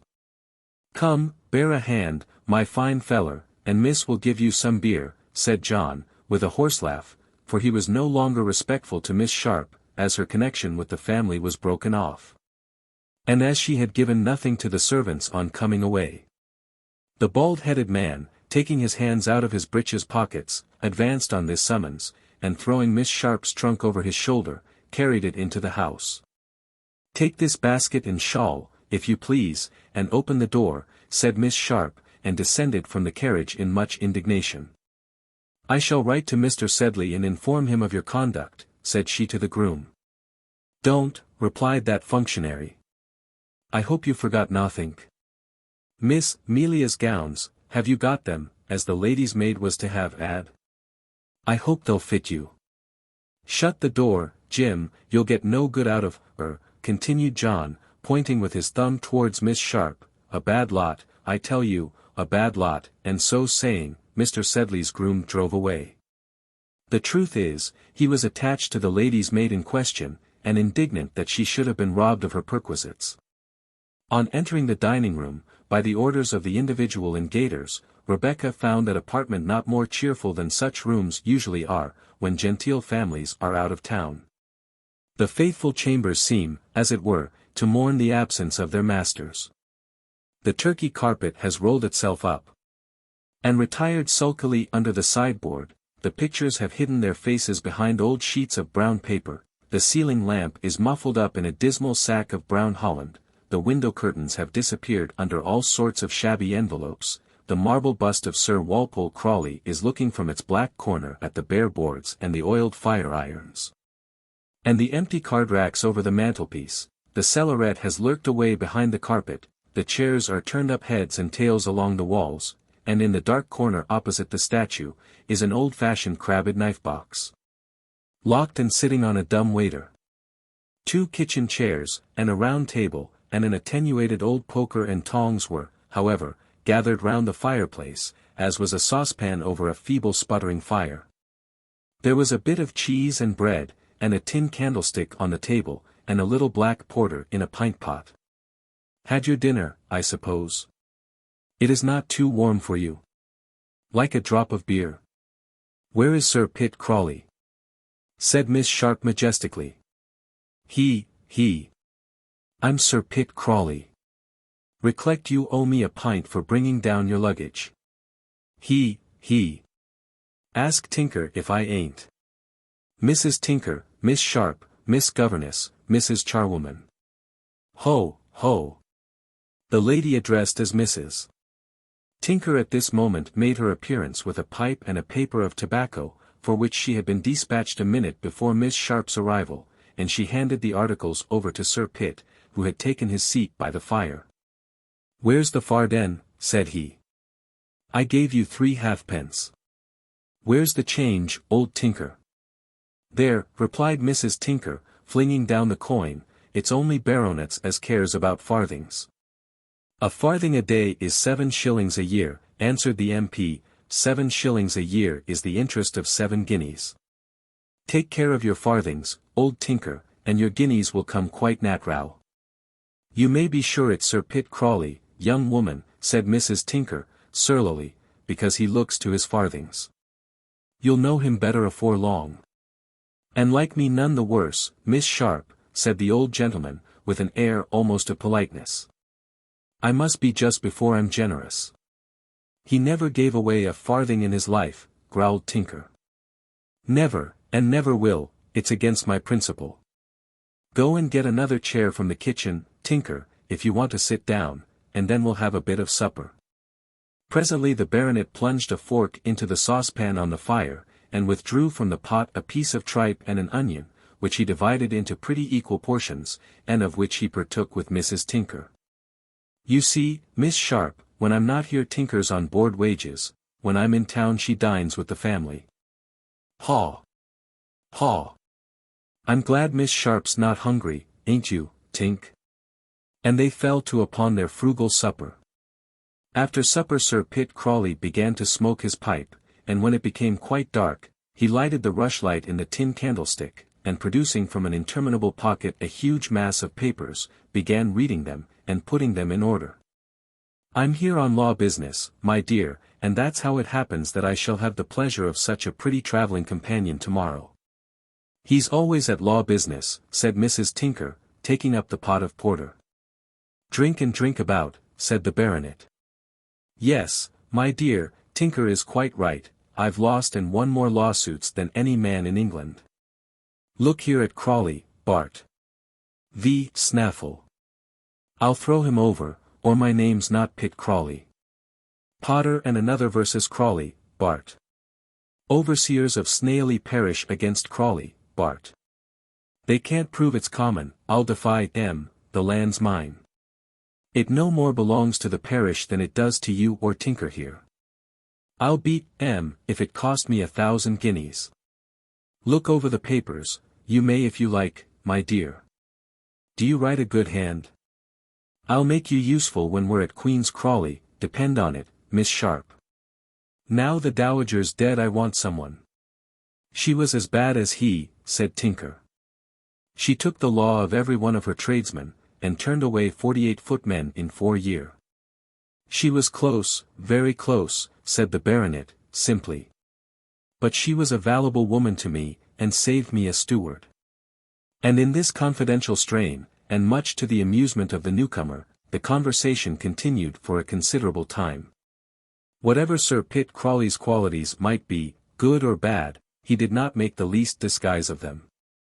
He talked of himself incessantly, sometimes in the coarsest and vulgarest Hampshire accent, sometimes adopting the tone of a man of the world. And so, with injunctions to Miss Sharp to be ready at 5 in the morning, he bade her good night.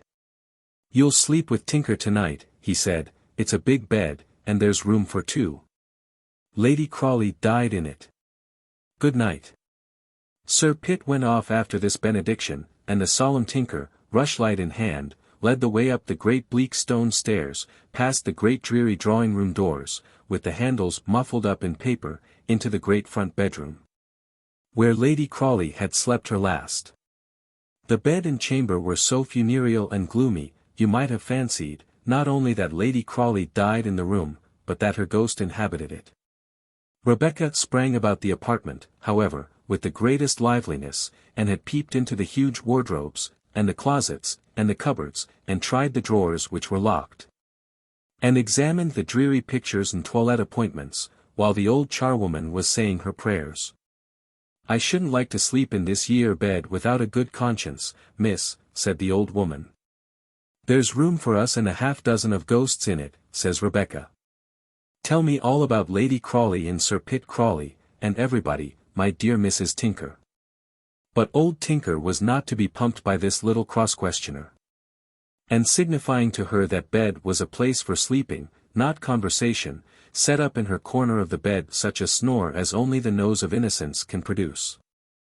Rebecca lay awake for a long, long time, thinking of the morrow, and of the new world into which she was going, and of her chances of success there. The rushlight flickered in the basin.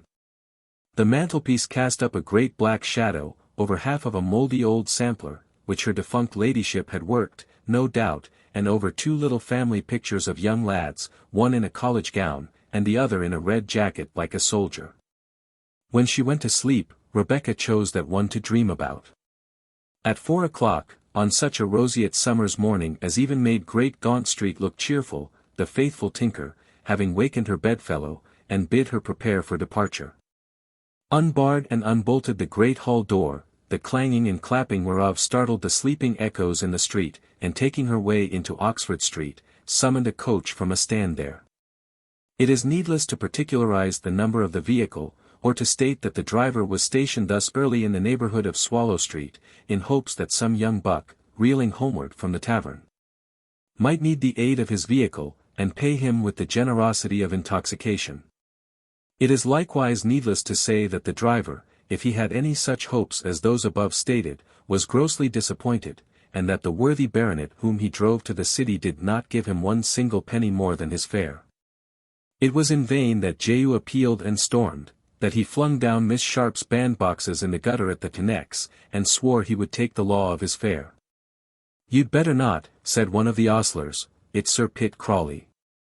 "So it is, Joe," cried the baronet, approvingly, "and I'd like to see the man can do me." "So should I," said Joe, grinning sulkily, and mounting the baronet's baggage on the roof of the coach. "Keep the box for me, leader," exclaims the Member of Parliament to the coachman, who replied, "Yes, Sir Pitt," with a touch of his hat, and rage in his soul, for he had promised the box to a young gentleman from Cambridge, who would have given a crown to a certainty. And Miss Sharp was accommodated with a back seat inside the carriage, which might be said to be carrying her into the wide world. How the young man from Cambridge sulkily put his 5 greatcoats in front, but was reconciled when little Miss Sharp was made to quit the carriage, and mount up beside him, when he covered her up in one of his Benjamins, and became perfectly good-humoured, how the asthmatic gentleman, the prim lady, who declared upon her sacred honour she had never travelled in a public carriage before, there is always such a lady in a coach, alas, was, for the coaches, where are they? And the fat widow with the brandy bottle, took their places inside, how the porter asked them all for money, and got 6 pence from the gentleman and 5 greasy halfpence from the fat widow, and how the carriage at length drove away, now threading the dark lanes of Aldersgate, anon clattering by the blue cupola of St. Paul's, jingling rapidly by the stranger's entry of Fleet Market, which, with Exeter, Change, has now departed to the world of shadows, how they passed the White Bear in Piccadilly, and saw the dew rising up from the market gardens of Knightsbridge, how Turnham Green, Brentwood, Bagshot, were passed, need not be told here. But the writer of these pages, who has pursued in former days, and in the same bright weather, the same remarkable journey, cannot but think of it with a sweet and tender regret. Where is the road now, and its merry incidents of life? Is there no Chelsea or Greenwich for the old honest pimple-nosed coachman? I wonder where are they, those good fellows? Is old Weller alive or dead?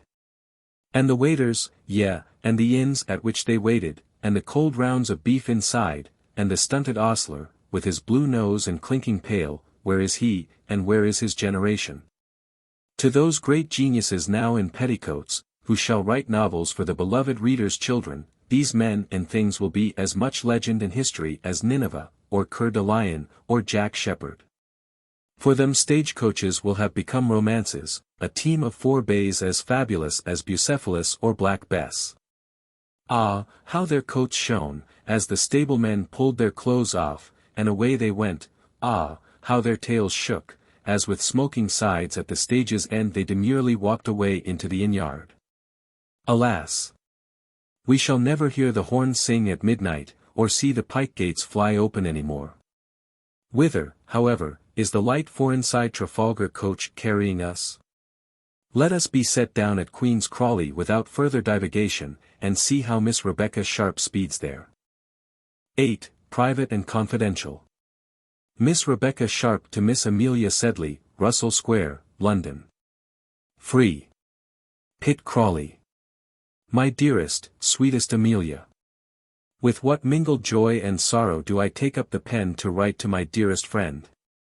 Oh, what a change between today and yesterday. Now I am friendless and alone. Yesterday I was at home, in the sweet company of a sister, whom I shall ever, ever cherish. I will not tell you in what tears and sadness I passed the fatal night in which I separated from you. You went on Tuesday to joy and happiness, with your mother and your devoted young soldier by your side. And I thought of you all night, dancing at the Perkinses, the prettiest, I am sure, of all the young ladies at the ball. I was brought by the groom in the old carriage to Sir Pitt Crawley's town house, where, after John the groom had behaved most rudely and insolently to me, alas, 'twas safe to insult poverty and misfortune, I was given over to Sir P.'s care, and made to pass the night in an old gloomy bed, and by the side of a horrid gloomy old charwoman, who keeps the house. I did not sleep one single wink the whole night. Sir Pitt is not what we silly girls, when we used to read Cecilia at Chiswick, imagined a baronet must have been. Anything, indeed, less like Lord Orville cannot be imagined. Fancy an old, stumpy, short, vulgar, and very dirty man, in old clothes and shabby old gaiters, who smokes a horrid pipe, and cooks his own horrid supper in a saucepan. He speaks with a country accent, and swore a great deal at the old charwoman, at the hackney coachman who drove us to the inn where the coach went from, and on which I made the journey outside for the greater part of the way. I was awakened at daybreak by the charwoman, and having arrived at the inn, was at first placed inside the coach. But, when we got to a place called Leakington, where the rain began to fall very heavily, will you believe it? I was forced to come outside. For Sir Pitt is a proprietor of the coach, and as a passenger came at Mudbury, who wanted an inside place, I was obliged to go outside in the rain, where, however, a young gentleman from Cambridge College sheltered me very kindly in one of his several great coats. This gentleman and the guard seemed to know Sir Pitt very well, and laughed at him a great deal. They both agreed in calling him an old screw, which means a very stingy, avaricious person. He never gives any money to anybody, they said, and this meanness I hate. And the young gentleman made me remark that we drove very slow for the last 2 stages on the road, because Sir Pitt was on the box, and because he is proprietor of the horses for this part of the journey. But won't I flog em on to squash more, when I take the ribbons, said the young cantab. And serve em right, Master Jack, said the guard. When I comprehended the meaning of this phrase, and that Master Jack intended to drive the rest of the way, and revenge himself on Sir Pitt's horses, of course I laughed too. A carriage and 4 splendid horses, covered with armorial bearings, however, awaited us at Mudbury, 4 miles from Queen's Crawley, and we made our entrance to the Baronet's Park in state. There is a fine avenue of a mile long leading to the house, and the woman at the lodge gate, over the pillars of which are a serpent and a dove, the supporters of the Crawley arms, made us a number of curtsies as she flung open the old iron-carved doors, which are something like those at odious Chiswick. There's an avenue, said Sir Pitt, a mile long. There's 6,000 pound of timber in them there trees. Do you call that nothing? He pronounced avenue, evenue, and nothing, nothink, so droll, and he had a Mr. Hodson, his hind from Mudbury, into the carriage with him, and they talked about distraining, and selling up, and draining and subsoiling, and a great deal about tenants and farming, much more than I could understand. Sam Miles had been caught poaching, and Peter Bailey had gone to the workhouse at last. Serve him right, said Sir Pitt, him and his family has been cheating me on that farm these 150 years. Some old tenant, I suppose, who could not pay his rent. Sir Pitt might have said he and his family, to be sure, but rich baronets do not need to be careful about grammar, as poor governesses must be. As we passed, I remarked a beautiful church spire rising above some old elms in the park, and before them, in the midst of a lawn, and some outhouses, an old red house with tall chimneys covered with ivy, and the windows shining in the sun. "Is that your church, sir?" I said. "Yes, hang it," said Sir Pitt, only he used, dear, a much wickeder word. "How's Beauty, Hodson?" "Beauty's my brother Bute, my dear, my brother the parson. Beauty and the Beast I call him, ha, ha." Hodson laughed too, and then looking more grave and nodding his head, said, "I'm afraid he's better, Sir Pitt. He was out on his pony yesterday, looking at our corn. Looking after his tithes, hang on, only he used the same wicked word. Will brandy and water never kill him? He's as tough as old Wat Diacalum, old Methusalem." Mr. Hodson laughed again. "The young man is home from college. They've whopped John Scroggins till he's well nigh dead." "Whop my second keeper?" roared out Sir Pitt. "He was on the parson's ground, sir," replied Mr. Hodson, and Sir Pitt in a fury swore that if he ever caught poaching on his ground, he'd transport by the Lord he would. "However," he said, "I've sold the presentation of the living, Hodson, none of that breed shall get it, I warrantee," and Mr. Hodson said he was quite right, and I have no doubt from this that the two brothers are at variance, as brothers often are, and sisters too. Don't you remember the two Miss Scratchleys at Chiswick, how they used always to fight and quarrel, and Mary Box, how she was always thumping Louisa? Presently, seeing two little boys gathering sticks in the wood, Mr.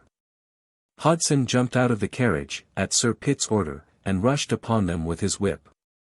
"Pitch into Hodson," roared the baronet, "flog their little souls out, and bring up to the house, the vagabonds.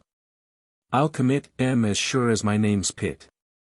And presently we heard Mr. Hodson's whip cracking on the shoulders of the poor little blubbering wretches, and Sir Pitt, seeing that the malefactors were in custody, drove on to the hall. All the servants were ready to meet us, and here, my dear, I was interrupted last night by a dreadful thumping at my door, and who do you think it was? Sir Pitt Crawley in his nightcap and dressing gown, such a figure. As I shrank away from such a visitor, he came forward and seized my candle. "No candles after 11 o'clock, Miss Becky," said he. "Go to bed in the dark, you pretty little hussy," that is what he called me, "and unless you wish me to come for the candle every night, mind and be in bed at 11. And with this, he and Mr. Horrocks the butler went off laughing. You may be sure I shall not encourage any more of their visits. They let loose two immense bloodhounds at night, which all last night were yelling and howling at the moon. "I call the dog Gorer," said Sir Pitt. "He's killed a man, that dog has, and is master of a bull, and the mother I used to call Flora, but now I calls her Aurora, for she's too old to bite. Haw, haw." Before the house of Queen's Crawley, which is an odious old-fashioned red brick mansion, with tall chimneys and gables of the style of Queen Bess, there is a terrace flanked by the family Dove and Serpent, and on which the great hall door opens. And oh, my dear, the great hall I am sure is as big and as glum as the great hall in the dear castle of Udolpho. It has a large fireplace, in which we might put half Miss Pinkerton's school, and the grate is big enough to roast an ox at the very least. Round the room hang I don't know how many generations of Crawleys, some with beards and ruffs, some with huge wigs and toes turned out, some dressed in long straight stays and gowns that look as stiff as towers, and some with long ringlets, and oh, my dear, scarcely any stays at all. At one end of the hall is the great staircase all in black oak, as dismal as may be, and on either side are tall doors with stags' heads over them, leading to the billiard room and the library, and the great yellow saloon and the morning rooms. I think there are at least 20 bedrooms on the first floor. One of them has the bed in which Queen Elizabeth slept, and I have been taken by my new pupils through all these fine apartments this morning. They are not rendered less gloomy, I promise you, by having the shutters always shut, and there is scarce one of the apartments, but when the light was let into it, I expected to see a ghost in the room. We have a schoolroom on the second floor, with my bedroom leading into it on one side, and that of the young ladies on the other. Then there are Mr. Pitt's apartments, Mr. Crawley, he is called, the eldest son, and Mr. Rawdon Crawley's rooms, he is an officer like somebody, and away with his regiment. There is no want of room, I assure you. You might lodge all the people in Russell Square in the house, I think, and have space to spare. Half an hour after our arrival, the great dinner bell was rung, and I came down with my 2 pupils. They are very thin, insignificant little chits of 10 and 8 years old. I came down in your dear muslin gown, about which that odious Mrs. Pinner was so rude, because you gave it me, for I am to be treated as one of the family, except on company days, when the young ladies and I are to dine upstairs. Well, the great dinner bell rang, and we all assembled in the little drawing-room where my Lady Crawley sits. She is the second Lady Crawley, and mother of the young ladies. She was an ironmonger's daughter, and her marriage was thought a great match. She looks as if she had been handsome once, and her eyes are always weeping for the loss of her beauty. She is pale and meagre and high-shouldered, and has not a word to say for herself, evidently. Her stepson Mr. Crawley was likewise in the room. He was in full dress, as pompous as an undertaker. He is pale, thin, ugly, silent. He has thin legs, no chest, hay-colored whiskers, and straw-colored hair. He is the very picture of his sainted mother over the mantelpiece, Griselda of the noble house of Binkie. This is the new governess, Mr. Crawley, said Lady Crawley, coming forward and taking my hand. Miss Sharp. Oh, said Mr. Crawley, and pushed his head once forward and began again to read a great pamphlet with which he was busy. I hope you will be kind to my girls, said Lady Crawley, with her pink eyes always full of tears. Law, ma, of course she will, said the eldest, and I saw at a glance that I need not be afraid of that woman. My lady is served, says the butler in black, in an immense white shirt frill, that looked as if it had been one of the Queen Elizabeth's ruffs depicted in the hall, and so, taking Mr. Crawley's arm, she led the way to the dining-room, whither I followed with my little pupils in each hand. Sir Pitt was already in the room with a silver jug. He had just been to the cellar, and was in full dress too. That is, he had taken his gaiters off, and showed his little dumpy legs in black worsted stockings. The sideboard was covered with glistening old plate, old cups, both gold and silver, old salvers and cruet stands, like Rundell and Bridges' shop. Everything on the table was in silver too, and 2 footmen, with red hair and canary-colored liveries, stood on either side of the sideboard. Mr. Crawley said a long grace, and Sir Pitt said amen, and the great silver dish covers were removed. What have we for dinner, Betsy? Said the baronet. Mutton broth, I believe, Sir Pitt, answered Lady Crawley. Mouton aux navets, added the butler gravely, pronounce, if you please, moutonganavy. And the soup is potage de mouton à l'écossaise. The side dishes contain pommes de terre au naturel, and choux-fleur à l'eau. Mutton's mutton, said the baronet, and a devilish good thing. What ship was it, Horrocks, and when did you kill? One of the black-faced Scotch, Sir Pitt, we killed on Thursday. Who took any? Steele, of Mudbury, took the saddle and 2 legs, Sir Pitt, but he says the last was too young and confounded woolly, Sir Pitt. Will you take some potage, Miss Blunt, said Mr. Crawley. Capital Scotch broth, my dear, said Sir Pitt, though they call it by a French name. I believe it is the custom, sir, in decent society, said Mr.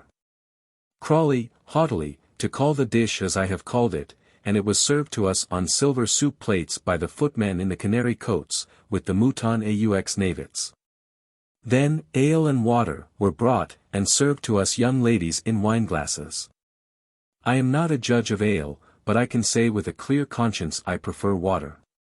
While we were enjoying our repast, Sir Pitt took occasion to ask what had become of the shoulders of the mutton. I believe they were eaten in the servants' hall, said my lady, humbly.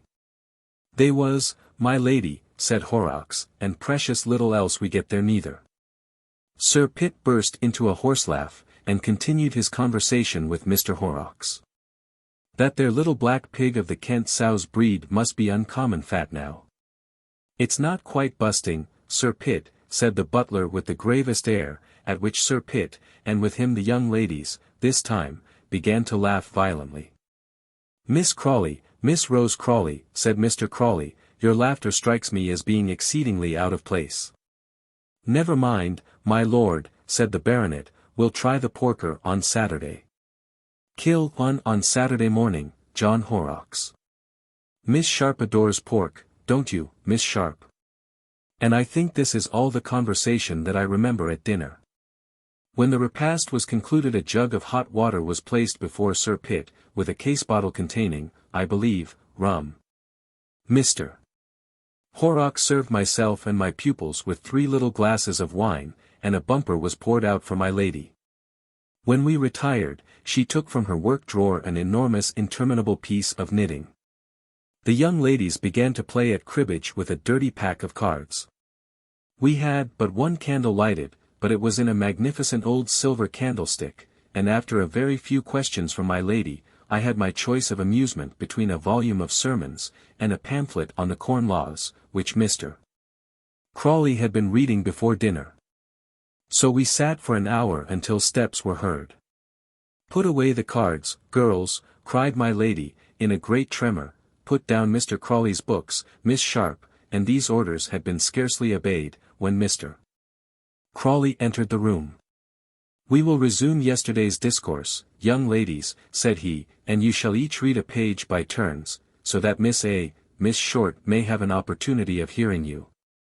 And the poor girls began to spell a long dismal sermon delivered at Bethesda Chapel, Liverpool, on behalf of the mission for the Chickasaw Indians. Was it not a charming evening? At 10 the servants were told to call Sir Pitt and the household to prayers. Sir Pitt came in first, very much flushed, and rather unsteady in his gait, and after him the butler, the canaries, Mr. Crawley's man, 3 other men, smelling very much of the stable, and 4 women, one of whom, I remarked, was very much overdressed, and who flung me a look of great scorn as she plumped down on her knees. After Mr. Crawley had done haranguing and expounding, we received our candles, and then we went to bed, and then I was disturbed in my writing, as I have described to my dearest sweetest Amelia. Good night. 1,000 kisses. Saturday. This morning, at 5, I heard the shrieking of the little black pig. Rose and Violet introduced me to it yesterday. And to the stables, and to the kennel, and to the gardener, who was picking fruit to send to market, and from whom they begged hard a bunch of hothouse grapes. But he said that Sir Pitt had numbered every man jack of them, and it would be as much as his place was worth to give any away. The darling girls caught a colt in a paddock, and asked me if I would ride, and began to ride themselves, when the groom, coming with horrid oaths, drove them away. Lady Crawley is always knitting the worsted. Sir Pitt is always tipsy, every night. And, I believe, sits with Horrocks, the butler. Mr. Crawley always reads sermons in the evening, and in the morning is locked up in his study, or else rides to Mudbury, on county business, or to Squashmore, where he preaches, on Wednesdays and Fridays, to the tenants there. 100,000 grateful loves to your dear papa and mamma. Is your poor brother recovered of his rack punch? Oh, dear. Oh, dear. How men should beware of wicked punch. Ever and ever thine own Rebecca. Everything considered, I think it is quite as well for our dear Amelia Sedley, in Russell Square, that Miss Sharp and she are parted. Rebecca is a droll funny creature, to be sure. And those descriptions of the poor lady weeping for the loss of her beauty, and the gentleman, with hay-colored whiskers and straw-colored hair, are very smart, doubtless, and show a great knowledge of the world. That she might, when on her knees, have been thinking of something better than Miss Horrocks's ribbons, has possibly struck both of us. But my kind reader will please to remember that this history has Vanity Fair for a title, and that Vanity Fair is a very vain, wicked, foolish place, full of all sorts of humbugs and falsenesses and pretensions. And while the moralist, who is holding forth on the cover, an accurate portrait of your humble servant, professes to wear neither gown nor bands, but only the very same long-eared livery in which his congregation is arrayed, yet, look you, one is bound to speak the truth as far as one knows it, whether one mounts a cap and bells or a shovel hat. And a deal of disagreeable matter must come out in the course of such an undertaking. I have heard a brother of the storytelling trade, at Naples, preaching to a pack of good-for-nothing honest lazy fellows by the seashore, work himself up into such a rage and passion with some of the villains whose wicked deeds he was describing and inventing, that the audience could not resist it. And they and the poet together would burst out into a roar of oaths and execrations against the fictitious monster of the tale, so that the hat went round, and the bajacchi tumbled into it, in the midst of a perfect storm of sympathy. At the little Paris theatres, on the other hand, you will not only hear the people yelling out, "Ah Gredin! Ah monstre!" and cursing the tyrant of the play from the boxes, but the actors themselves positively refuse to play the wicked parts, such as those of infames Anglais, brutal Cossacks, and what not, and prefer to appear at a smaller salary, in their real characters as loyal Frenchmen. I set the two stories one against the other, so that you may see that it is not from mere mercenary motives that the present performer is desirous to show up and trounce his villains, but because he has a sincere hatred of them, which he cannot keep down, and which must find a vent in suitable abuse and bad language. I warn my kind friends, then, that I am going to tell a story of harrowing villainy and complicated, but, as I trust, intensely interesting, crime. My rascals are no milk and water rascals, I promise you.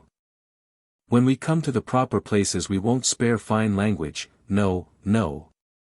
But when we are going over the quiet country we must perforce be calm. A tempest in a slop basin is absurd. We will reserve that sort of thing for the mighty ocean and the lonely midnight. The present chapter is very mild. Others, but we will not anticipate those. And, as we bring our characters forward, I will ask leave, as a man and a brother, not only to introduce them, but occasionally to step down from the platform, and talk about them, if they are good and kindly. To love them and shake them by the hand, if they are silly, to laugh at them confidentially in the reader's sleeve, if they are wicked and heartless, to abuse them in the strongest terms which politeness admits of.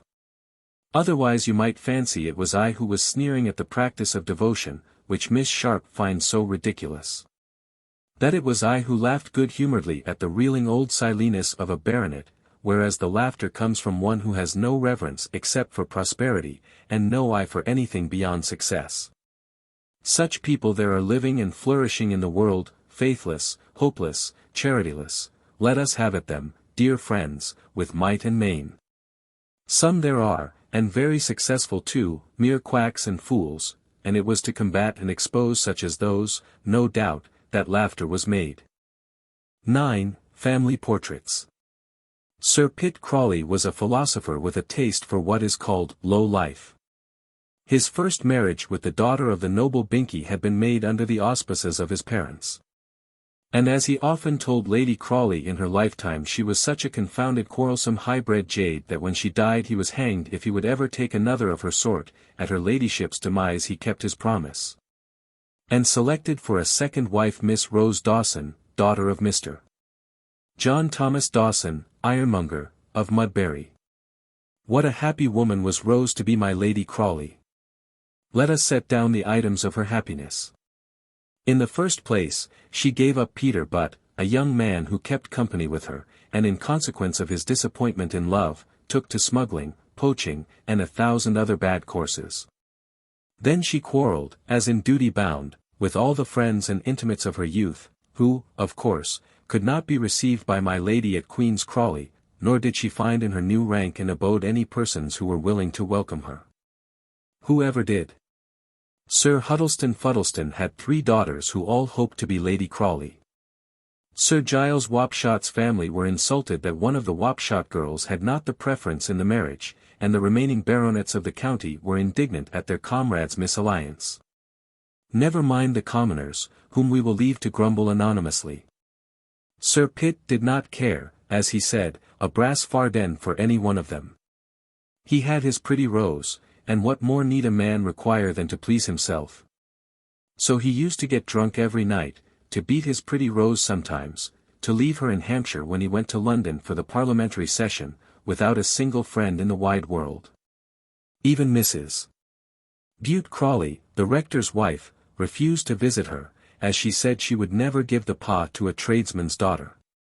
As the only endowments with which nature had gifted Lady Crawley were those of pink cheeks and a white skin, and as she had no sort of character, nor talents, nor opinions, nor occupations, nor amusements, nor that vigor of soul and ferocity of temper which often falls to the lot of entirely foolish women, her hold upon Sir Pitt's affections was not very great. Her roses faded out of her cheeks, and the pretty freshness left her figure after the birth of a couple of children, and she became a mere machine in her husband's house of no more use than the late Lady Crawley's grand piano. Being a light-complexioned woman, she wore light clothes, as most blondes will, and appeared, in preference, in draggled sea green, or slatternly sky blue. She worked that worsted day and night, or other pieces like it. She had counterpanes in the course of a few years to all the beds in Crawley. She had a small flower garden, for which she had rather an affection, but beyond this no other like or disliking. When her husband was rude to her she was apathetic, whenever he struck her she cried. She had not character enough to take to drinking, and moaned about, slipshod and in curl papers all day. Oh Vanity Fair, Vanity Fair! This might have been, but for you, a cheery lass, Peter Butt and Rose a happy man and wife, in a snug farm, with a hearty family. And an honest portion of pleasures, cares, hopes and struggles, but a title and a coach and four are toys more precious than happiness in Vanity Fair, and if Harry VIII or Bluebeard were alive now, and wanted a 10th wife, do you suppose he could not get the prettiest girl that shall be presented this season? The languid dullness of their mamma did not, as it may be supposed, awaken much affection in her little daughters, but they were very happy in the servants' hall and in the stables. And the Scotch gardener having luckily a good wife and some good children, they got a little wholesome society and instruction in his lodge, which was the only education bestowed upon them until Miss Sharp came. Her engagement was owing to the remonstrances of Mr. Pitt Crawley, the only friend or protector Lady Crawley ever had, and the only person, besides her children, for whom she entertained a little feeble attachment. Mr. Pitt took after the noble Binkies, from whom he was descended, and was a very polite and proper gentleman. When he grew to man's estate, and came back from Christchurch, he began to reform the slackened discipline of the hall, in spite of his father, who stood in awe of him. He was a man of such rigid refinement, that he would have starved rather than have dined without a white neckcloth. Once, when just from college, and when Horrocks the butler brought him a letter without placing it previously on a tray, he gave that domestic a look, and administered to him a speech so cutting, that Horrocks ever after trembled before him. The whole household bowed to him. Lady Crawley's curl papers came off earlier when he was at home, Sir Pitt's muddy gaiters disappeared. And if that incorrigible old man still adhered to other old habits, he never fuddled himself with rum and water in his son's presence, and only talked to his servants in a very reserved and polite manner. And those persons remarked that Sir Pitt never swore at Lady Crawley while his son was in the room. It was he who taught the butler to say, "My lady is served," and who insisted on handing her ladyship in to dinner. He seldom spoke to her, but when he did it was with the most powerful respect, and he never let her quit the apartment without rising in the most stately manner to open the door, and making an elegant bow at her egress. At Eton he was called Miss Crawley, and there, I am sorry to say, his younger brother Rawdon used to lick him violently. But though his parts were not brilliant, he made up for his lack of talent by meritorious industry, and was never known, during 8 years at school, to be subject to that punishment which it is generally thought none but a cherub can escape. At college his career was of course highly creditable. And here he prepared himself for public life, into which he was to be introduced by the patronage of his grandfather, Lord Binkie, by studying the ancient and modern orators with great assiduity, and by speaking unceasingly at the debating societies. But though he had a fine flux of words, and delivered his little voice with great pomposity and pleasure to himself, and never advanced any sentiment or opinion which was not perfectly trite and stale, and supported by a Latin quotation. Yet he failed somehow, in spite of a mediocrity which ought to have ensured any man a success. He did not even get the prize poem, which all his friends said he was sure of. After leaving college he became private secretary to Lord Binkie, and was then appointed attaché to the legation at Pumpernickel, which post he filled with perfect honor, and brought home dispatches, consisting of Strasbourg pie, to the foreign minister of the day. After remaining 10 years attaché, several years after the lamented Lord Binkie's demise, and finding the advancement slow, he at length gave up the diplomatic service in some disgust, and began to turn country gentleman. He wrote a pamphlet on malt on returning to England, for he was an ambitious man, and always liked to be before the public, and took a strong part in the Negro emancipation question. Then he became a friend of Mr. Wilberforce's, whose politics he admired, and had that famous correspondence with the Reverend Silas Hornblower, on the Ashanti Mission. He was in London, if not for the Parliament session, at least in May, for the religious meetings. In the country he was a magistrate, and an active visitor and speaker among those destitute of religious instruction. He was said to be paying his addresses to Lady Jane Sheepshanks, Lord Southdown's third daughter, and whose sister, Lady Emily, wrote those sweet tracts, The Sailor's True Binnacle, and The Apple Woman of Finchley Common. Miss Sharp's accounts of his employment at Queen's Crawley were not caricatures. He subjected the servants there to the devotional exercises before mentioned, in which, and so much the better, he brought his father to join. He patronized an independent meeting-house in Crawley parish, much to the indignation of his uncle the rector, and to the consequent delight of Sir Pitt, who was induced to go himself once or twice. Which occasioned some violent sermons at Crawley parish church, directed point-blank at the baronet's old Gothic pew there. Honest Sir Pitt, however, did not feel the force of these discourses, as he always took his nap during sermon time. Mr. Crawley was very earnest, for the good of the nation and of the Christian world, that the old gentleman should yield him up his place in Parliament, but this the elder constantly refused to do. Both were of course too prudent to give up the 1,500 a year which was brought in by the second seat, at this period filled by Mr. Quadroon, with carte blanche on the slave question. Indeed the family estate was much embarrassed, and the income drawn from the borough was of great use to the house of Queen's Crawley. It had never recovered the heavy fine imposed upon Walpole Crawley, first baronet, for peculation in the tape and sealing wax office. Sir Walpole was a jolly fellow, eager to seize and to spend money, alieni appetens, sui profusus, as Mr. Crawley would remark with a sigh, and in his day beloved by all the county for the constant drunkenness and hospitality which was maintained at Queen's Crawley. The cellars were filled with Burgundy then, the kennels with hounds, and the stables with gallant hunters. Now, such horses as Queen's Crawley possessed went to plough, or ran in the Trafalgar coach. And it was with a team of these very horses, on an off day, that Miss Sharp was brought to the Hall. For boor as he was, Sir Pitt was a stickler for his dignity while at home, and seldom drove out but with 4 horses, and though he dined off boiled mutton, had always 3 footmen to serve it. If mere parsimony could have made a man rich, Sir Pitt Crawley might have become very wealthy. If he had been an attorney in a country town, with no capital but his brains, it is very possible that he would have turned them to good account, and might have achieved for himself a very considerable influence and competency.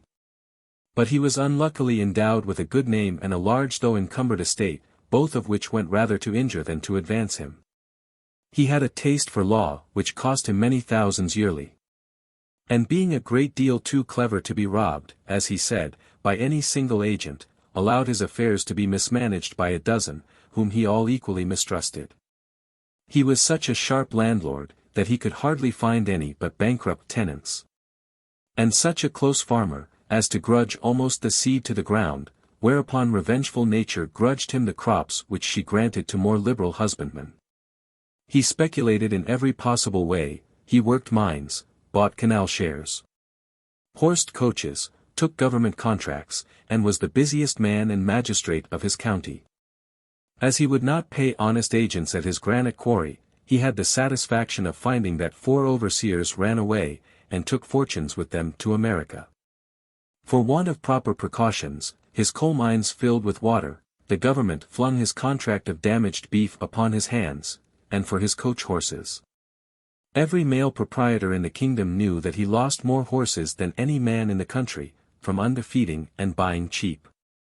In disposition he was sociable, and far from being proud.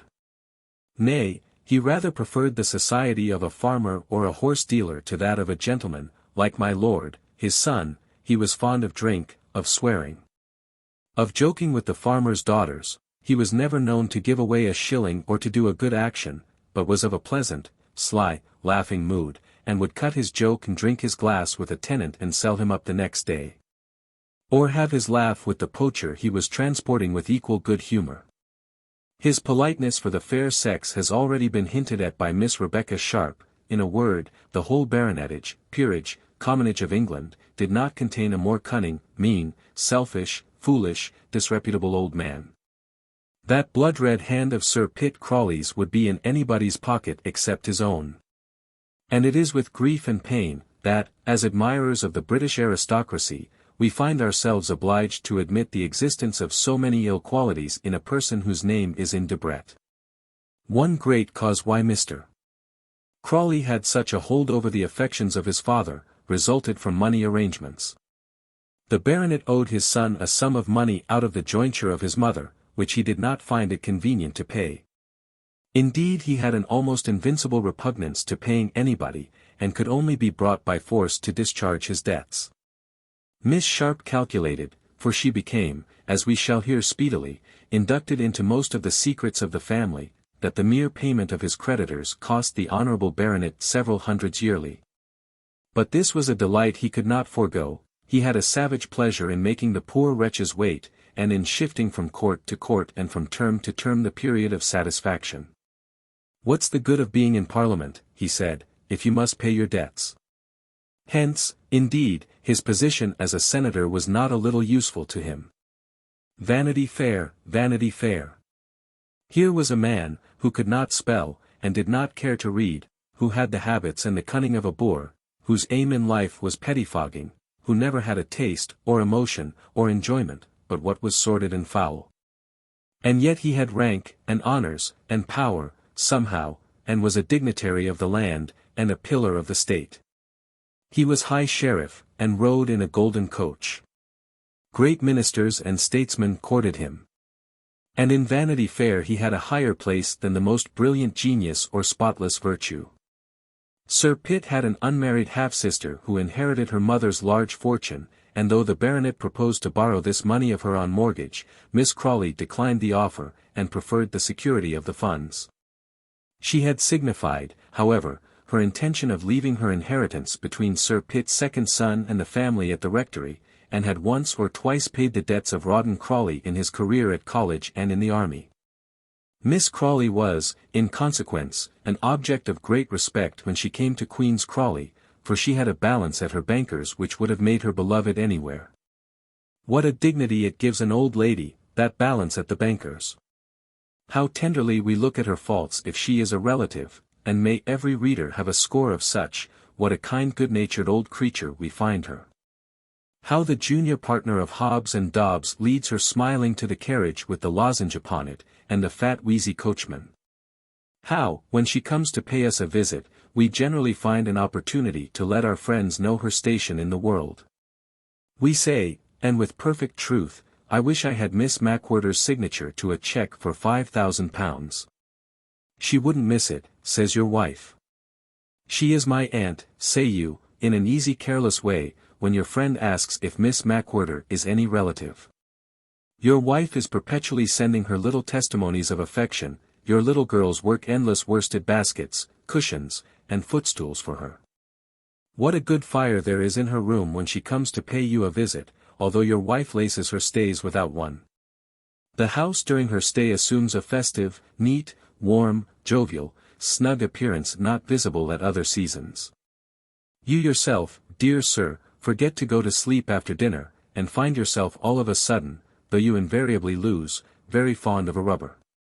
What good dinners you have, game every day, Momsey Madeira, and no end of fish from London. Even the servants in the kitchen share in the general prosperity.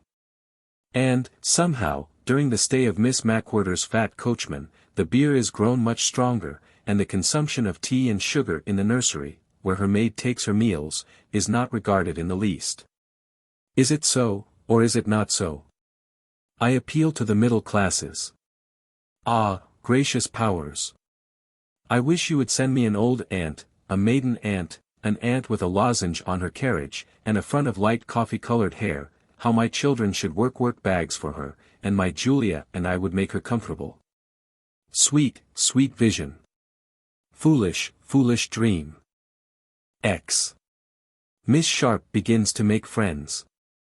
And now, being received as a member of the amiable family whose portraits we have sketched in the foregoing pages, it became naturally Rebecca's duty to make herself, as she said, agreeable to her benefactors, and to gain their confidence to the utmost of her power.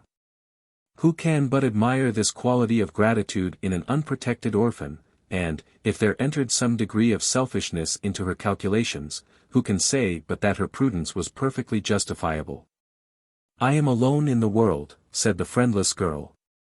I have nothing to look for but what my own labor can bring me. And while that little pink-faced chit Amelia, with not half my sense, has £10,000 and an establishment secure, poor Rebecca, and my figure is far better than hers, has only herself and her own wits to trust to. Well, let us see if my wits cannot provide me with an honorable maintenance, and if some day or the other I cannot show Miss Amelia my real superiority over her. Not that I dislike poor Amelia, who can dislike such a harmless, good-natured creature? Only it will be a fine day when I can take my place above her in the world, as why, indeed, should I not? Thus it was that our little romantic friend formed visions of the future for herself, nor must we be scandalized that, in all her castles in the air, a husband was the principal inhabitant. Of what else have young ladies to think, but husbands? Of what else do their dear mammas think? I must be my own mamma, said Rebecca, not without a tingling consciousness of defeat, as she thought over her little misadventure with Jos Sedley. So she wisely determined to render her position with the Queen's Crawley family comfortable and secure, and to this end resolved to make friends of everyone around her who could at all interfere with her comfort. As my Lady Crawley was not one of these personages, and a woman, moreover, so indolent and void of character as not to be of the least consequence in her own house, Rebecca soon found that it was not at all necessary to cultivate her goodwill, indeed, impossible to gain it. She used to talk to her pupils about their poor mamma, and, though she treated that lady with every demonstration of cool respect, it was to the rest of the family that she wisely directed the chief part of her attentions. With the young people, whose applause she thoroughly gained, her method was pretty simple. She did not pester their young brains with too much learning, but, on the contrary, let them have their own way in regard to educating themselves. For what instruction is more effectual than self-instruction?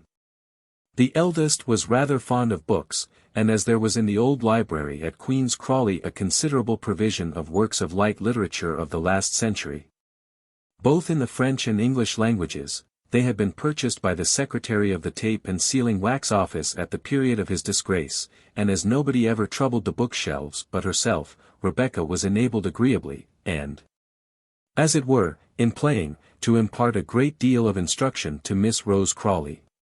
She and Miss Rose thus read together many delightful French and English works, among which may be mentioned those of the learned Dr. Smollett, of the ingenious Mr. Henry Fielding, of the graceful and fantastic Monsieur Crébillon the younger, whom our immortal poet Gray so much admired, and of the universal Monsieur de Voltaire. Once, when Mr. Crawley asked what the young people were reading, the governess replied, Smollett. Oh, Smollett, said Mr. Crawley, quite satisfied. His history is more dull, but by no means so dangerous as that of Mr. Hume. It is history you are reading? Yes, said Miss Rose, without, however, adding that it was the history of Mr. Humphrey Clinker. On another occasion he was rather scandalized at finding his sister with a book of French plays. But as the governess remarked that it was for the purpose of acquiring the French idiom in conversation, he was fain to be content. Mr. Crawley, as a diplomatist, was exceedingly proud of his own skill in speaking the French language, for he was of the world still, and not a little pleased with the compliments which the governess continually paid him upon his proficiency. Miss Violet's tastes were, on the contrary, more rude and boisterous than those of her sister. She knew the sequestered spots where the hens laid their eggs. She could climb a tree to rob the nests of the feathered songsters of their speckled spoils. And her pleasure was to ride the young colts, and to scour the plains like Camilla. She was the favorite of her father and of the stablemen. She was the darling, and with all the terror of the cook, for she discovered the haunts of the jampots, and would attack them when they were within her reach. She and her sister were engaged in constant battles. Any of which peccadilloes, if Miss Sharp discovered, she did not tell them to Lady Crawley, who would have told them to the father, or worse, to Mr. Crawley, but promised not to tell if Miss Violet would be a good girl and love her governess. With Mr. Crawley Miss Sharp was respectful and obedient. She used to consult him on passages of French which she could not understand, though her mother was a Frenchwoman, and which he would construe to her satisfaction, and, besides giving her his aid in profane literature. He was kind enough to select for her books of a more serious tendency, and addressed to her much of his conversation. She admired, beyond measure, his speech at the Quashimabouade Society. Took an interest in his pamphlet on malt, was often affected, even to tears, by his discourses of an evening, and would say, "Oh, thank you, sir," with a sigh, and a look up to heaven, that made him occasionally condescend to shake hands with her. Blood is everything, after all, would that aristocratic religionist say. How Miss Sharp is awakened by my words, when not one of the people here is touched. I am too fine for them, too delicate. I must familiarize my style, but she understands it. Her mother was a Montmorency. Indeed it was from this famous family, as it appears, that Miss Sharp, by the mother's side, was descended. Of course she did not say that her mother had been on the stage, it would have shocked Mr. Crawley's religious scruples. How many noble émigrés had this horrid revolution plunged in poverty? She had several stories about her ancestors ere she had been many months in the house, some of which Mr. Crawley happened to find in Dozier's dictionary, which was in the library, and which strengthened his belief in their truth, and in the high breeding of Rebecca. Are we to suppose from this curiosity and prying into dictionaries, could our heroine suppose that Mr. Crawley was interested in her? No, only in a friendly way. Have we not stated that he was attached to Lady Jane Sheepshanks? He took Rebecca to task once or twice about the propriety of playing at backgammon with Sir Pitt, saying that it was a godless amusement, and that she would be much better engaged in reading Thrump's Legacy, or The Blind Washerwoman of Moorfields, or any work of a more serious nature. But Miss Sharp said her dear mother used often to play the same game with the old Count de Trictrac and the venerable Abbé du Cornet, and so found an excuse for this and other worldly amusements.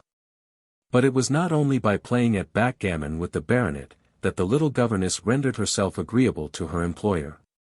She found many different ways of being useful to him. She read over, with indefatigable patience, all those law papers, with which, before she came to Queen's Crawley, he had promised to entertain her.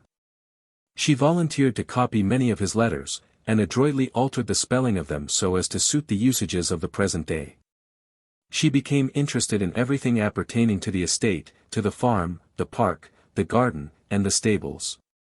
And so delightful a companion was she, that the baronet would seldom take his after-breakfast walk without her, and the children of course, when she would give her advice as to the trees which were to be lopped in the shrubberies, the garden beds to be dug, the crops which were to be cut, the horses which were to go to cart or plough. Before she had been a year at Queen's Crawley she had quite won the baronet's confidence, and the conversation at the dinner table, which before used to be held between him and Mr. Horrocks the butler, was now almost exclusively between Sir Pitt and Miss Sharp. She was almost mistress of the house when Mr. Crawley was absent, but conducted herself in her new and exalted situation with such circumspection and modesty as not to offend the authorities of the kitchen and stable, among whom her behavior was always exceedingly modest and affable. She was quite a different person from the haughty, shy, dissatisfied little girl whom we have known previously, and this change of temper proved great prudence, a sincere desire of amendment, or at any rate great moral courage on her part. Whether it was the heart which dictated this new system of complaisance and humility adopted by our Rebecca, is to be proved by her after history. A system of hypocrisy, which lasts through whole years, is one seldom satisfactorily practiced by a person of 21. However, our readers will recollect, that, though young in years, our heroine was old in life and experience, and we have written to no purpose if they have not discovered that she was a very clever woman. The elder and younger son of the house of Crawley were, like the gentleman and lady in the weather box, never at home together. They hated each other cordially. Indeed, Rawdon Crawley, the dragoon, had a great contempt for the establishment altogether, and seldom came thither except when his aunt paid her annual visit. The great good quality of this old lady has been mentioned. She possessed £70,000, and had almost adopted Rawdon. She disliked her elder nephew exceedingly, and despised him as a milksop. In return he did not hesitate to state that her soul was irretrievably lost, and was of opinion that his brother's chance in the next world was not a whit better. She is a godless woman of the world, would Mr. Crawley say. She lives with atheists and Frenchmen. My mind shudders when I think of her awful, awful situation, and that, near as she is to the grave, she should be so given up to vanity, licentiousness, profaneness, and folly. In fact, the old lady declined altogether to hear his hour's lecture of an evening, and when she came to Queen's Crawley alone, he was obliged to pretermit his usual devotional exercises. "Shut up your sermons, Pitt, when Miss Crawley comes down," said his father. "She has written to say that she won't stand the preachifying." "Oh, sir! Consider the servants." "The servants be hanged," said Sir Pitt. And his son thought even worse would happen were they deprived of the benefit of his instruction. "Why, hang it, Pitt," said the father to his remonstrance. "You wouldn't be such a flat as to let 3,000 a year go out of the family." "What is money compared to our souls, sir?" continued Mr. Crawley. "You mean that the old lady won't leave the money to you?" And who knows but it was Mr. Crawley's meaning. Old Miss Crawley was certainly one of the reprobate. She had a snug little house in Park Lane, and, as she ate and drank a great deal too much during the season in London, she went to Harrogate or Cheltenham for the summer. She was the most hospitable and jovial of old Vestals, and had been a beauty in her day, she said. All old women were beauties once, we very well know. She was a bel esprit, and a dreadful radical for those days. She had been in France, where St. Just, they say, inspired her with an unfortunate passion, and loved, ever after, French novels, French cookery, and French wines. She read Voltaire, and had Rousseau by heart. Talked very lightly about divorce, and most energetically of the rights of women. She had pictures of Mr. Fox in every room in the house. When that statesman was in opposition, I am not sure that she had not flung a main with him. And when he came into office, she took great credit for bringing over to him Sir Pitt and his colleague for Queen's Crawley, although Sir Pitt would have come over himself, without any trouble on the honest lady's part. It is needless to say that Sir Pitt was brought to change his views after the death of the great Whig statesman. This worthy old lady took a fancy to Rawdon Crawley when a boy, sent him to Cambridge, in opposition to his brother at Oxford, and when the young man was requested by the authorities of the first-named university to quit after a residence of 2 years, she bought him his commission in the Life Guards Green. A perfect and celebrated blood, or dandy about town, was this young officer. Boxing, rat-hunting, the Fives Court, and four-in-hand driving were then the fashion of our British aristocracy, and he was an adept in all these noble sciences. And though he belonged to the household troops, who, as it was their duty to rally round the Prince Regent, had not shown their valour in foreign service yet, Rawdon Crawley had already, apropos of play, of which he was immoderately fond, fought 3 bloody duels, in which he gave ample proofs of his contempt for death. And for what follows after death, would Mr. Crawley observe, throwing his gooseberry-coloured eyes up to the ceiling. He was always thinking of his brother's soul, or of the souls of those who differed with him in opinion. It is a sort of comfort which many of the serious give themselves.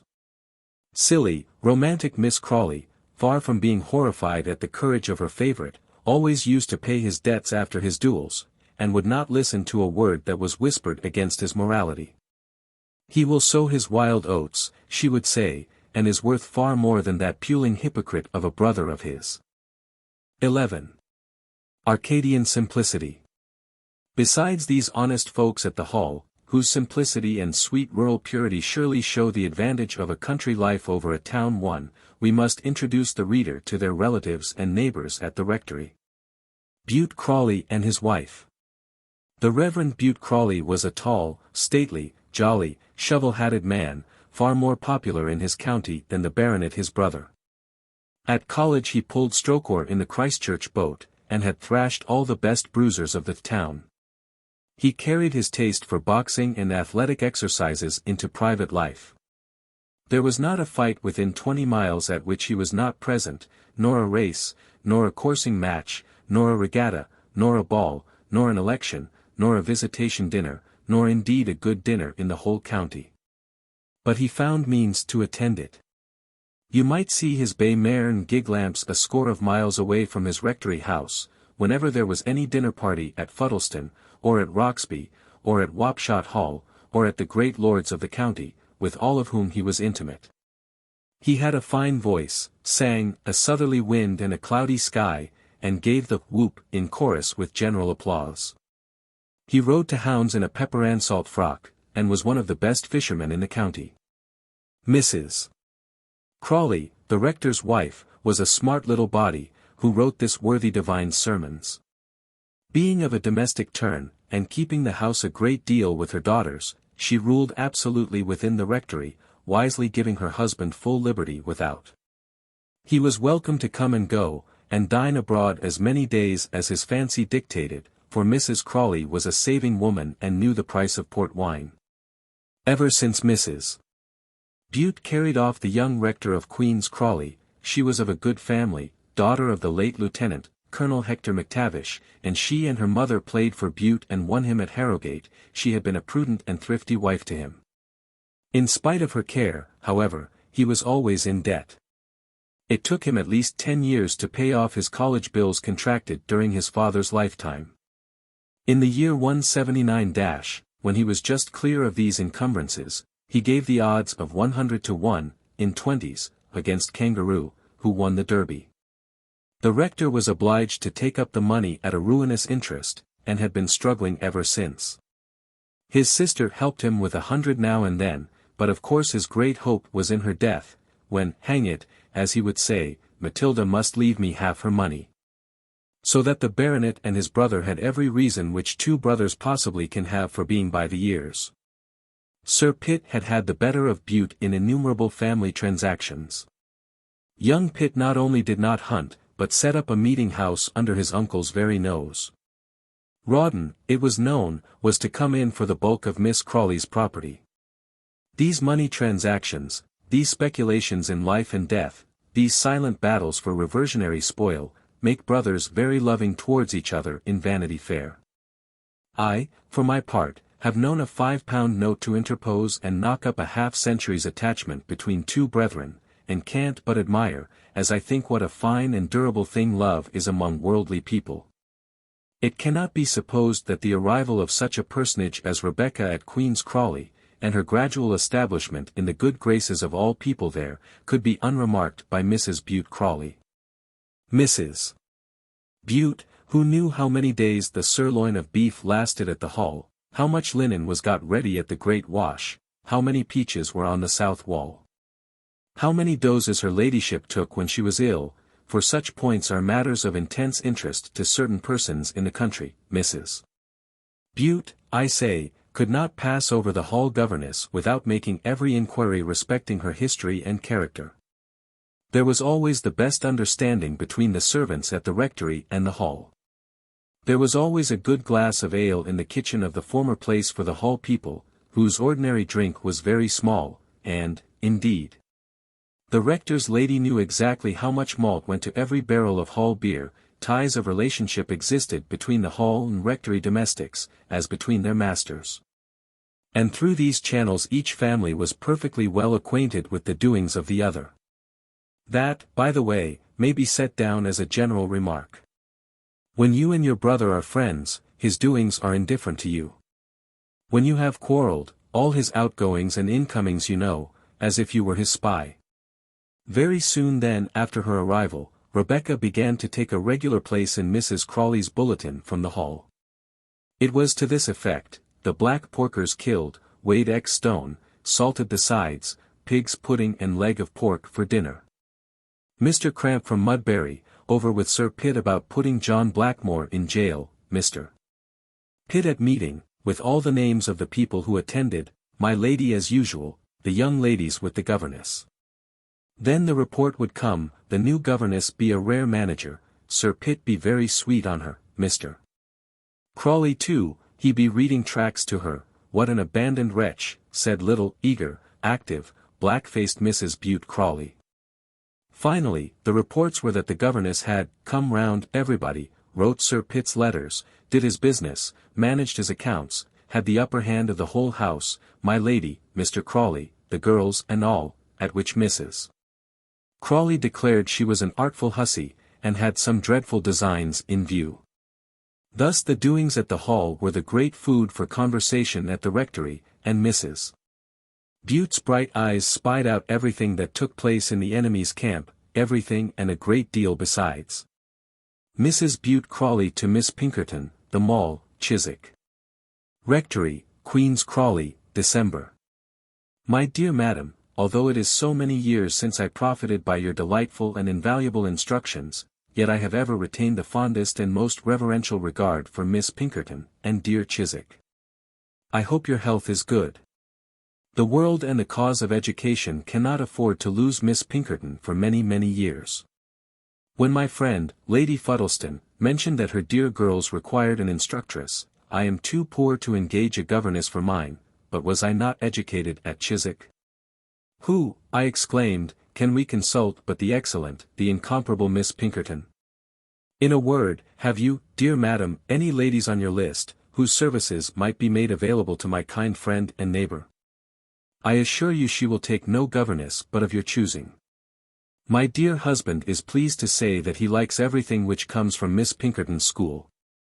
How I wish I could present him and my beloved girls to the friend of my youth, and the admired of the great lexicographer of our country. If you ever travel into Hampshire, Mr. Crawley begs me to say, he hopes you will adorn our rural rectory with your presence. 'Tis the humble but happy home of your affectionate Martha Crawley. P.S. Mr. Crawley's brother, the baronet, with whom we are not, alas, upon those terms of unity in which it becomes brethren to dwell, has a governess for his little girls, who, I am told, had the good fortune to be educated at Chiswick. I hear various reports of her. And as I have the tenderest interest in my dearest little nieces, whom I wish, in spite of family differences, to see among my own children, and as I long to be attentive to any pupil of yours, do, my dear Miss Pinkerton, tell me the history of this young lady, whom, for your sake, I am most anxious to befriend. M.C. Miss Pinkerton to Mrs. Bute Crawley. Johnson House, Chiswick, December 18th. Dear Madam, I have the honor to acknowledge your polite communication, to which I promptly reply. 'Tis most gratifying to one in my most arduous position to find that my maternal cares have elicited a responsive affection, and to recognize in the amiable Mrs. Bute Crawley my excellent pupil of former years, the sprightly and accomplished Miss Martha McTavish. I am happy to have under my charge now the daughters of many of those who were your contemporaries at my establishment. What pleasure it would give me if your own beloved young ladies had need of my instructive superintendence. Presenting my respectful compliments to Lady Fuddleston, I have the honor, epistolarily, to introduce to her ladyship my two friends, Miss Tuffin and Miss Hawkey. Either of these young ladies is perfectly qualified to instruct in Greek, Latin, and the rudiments of Hebrew, in mathematics and history, in Spanish, French, Italian, and geography, in music, vocal and instrumental, in dancing, without the aid of a master, and in the elements of natural sciences. In the use of the globes both are proficients. In addition to these, Miss Tuffin, who is daughter of the late Reverend Thomas Tuffin, Fellow of Corpus College, Cambridge, can instruct in the Syriac language, and the elements of constitutional law. But as she is only 18 years of age, and of exceedingly pleasing personal appearance, perhaps this young lady may be objectionable in Sir Huddleston Fuddleston's family.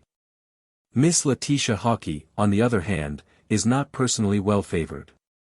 She is 29, her face is much pitted with the smallpox. She has a halt in her gait, red hair, and a trifling obliquity of vision. Both ladies are endowed with every moral and religious virtue. Their terms, of course, are such as their accomplishments merit. With my most grateful respects to the Reverend Bute Crawley, I have the honor to be, dear Madam, your most faithful and obedient servant, Barbara Pinkerton. P.S. The Miss Sharp, whom you mention as governess to Sir Pitt Crawley, Bart, M.P., was a pupil of mine, and I have nothing to say in her disfavor. Though her appearance is disagreeable, we cannot control the operations of nature, and though her parents were disreputable, her father being a painter, several times bankrupt, and her mother, as I have since learned, with horror, a dancer at the opera. Yet her talents are considerable, and I cannot regret that I received her out of charity.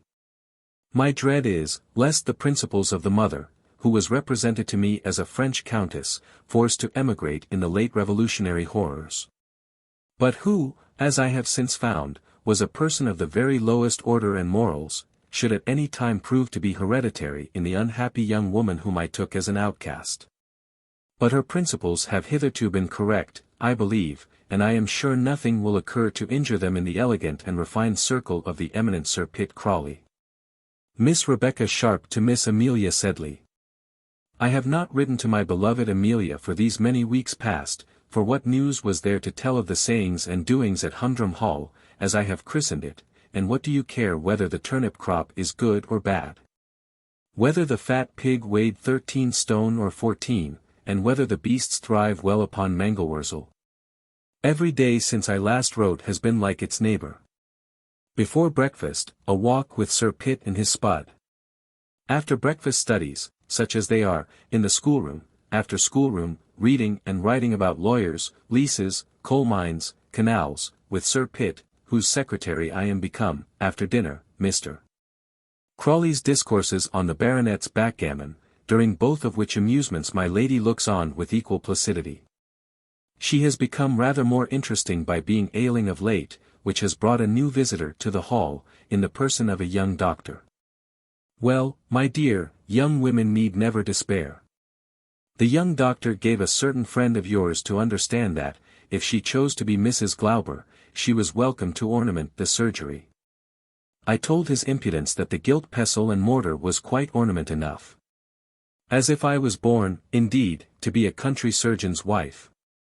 Mr. Glauber went home seriously indisposed at his rebuff, took a cooling draught, and is now quite cured. Sir Pitt applauded my resolution highly. He would be sorry to lose his little secretary, I think, and I believe the old wretch likes me as much as it is in his nature to like anyone. Mary, indeed. And with a country apothecary, after, no, one cannot so soon forget old associations, about which I will talk no more. Let us return to Humdrum Hall. For some time past it is Humdrum Hall no longer. My dear, Miss Crawley has arrived with her fat horses, fat servants, fat spaniel, the great rich Miss Crawley, with £70,000 in the 5%, whom, or I had better say which, her two brothers adore. She looks very apoplectic, the dear soul, no wonder her brothers are anxious about her. You should see them struggling to settle her cushions, or to hand her coffee. When I come into the country, she says, for she has a great deal of humour, I leave my toady, Miss Briggs, at home. My brothers are my toadies here, my dear, and a pretty pair they are. When she comes into the country our hall is thrown open, and for a month, at least, you would fancy old Sir Walpole was come to life again.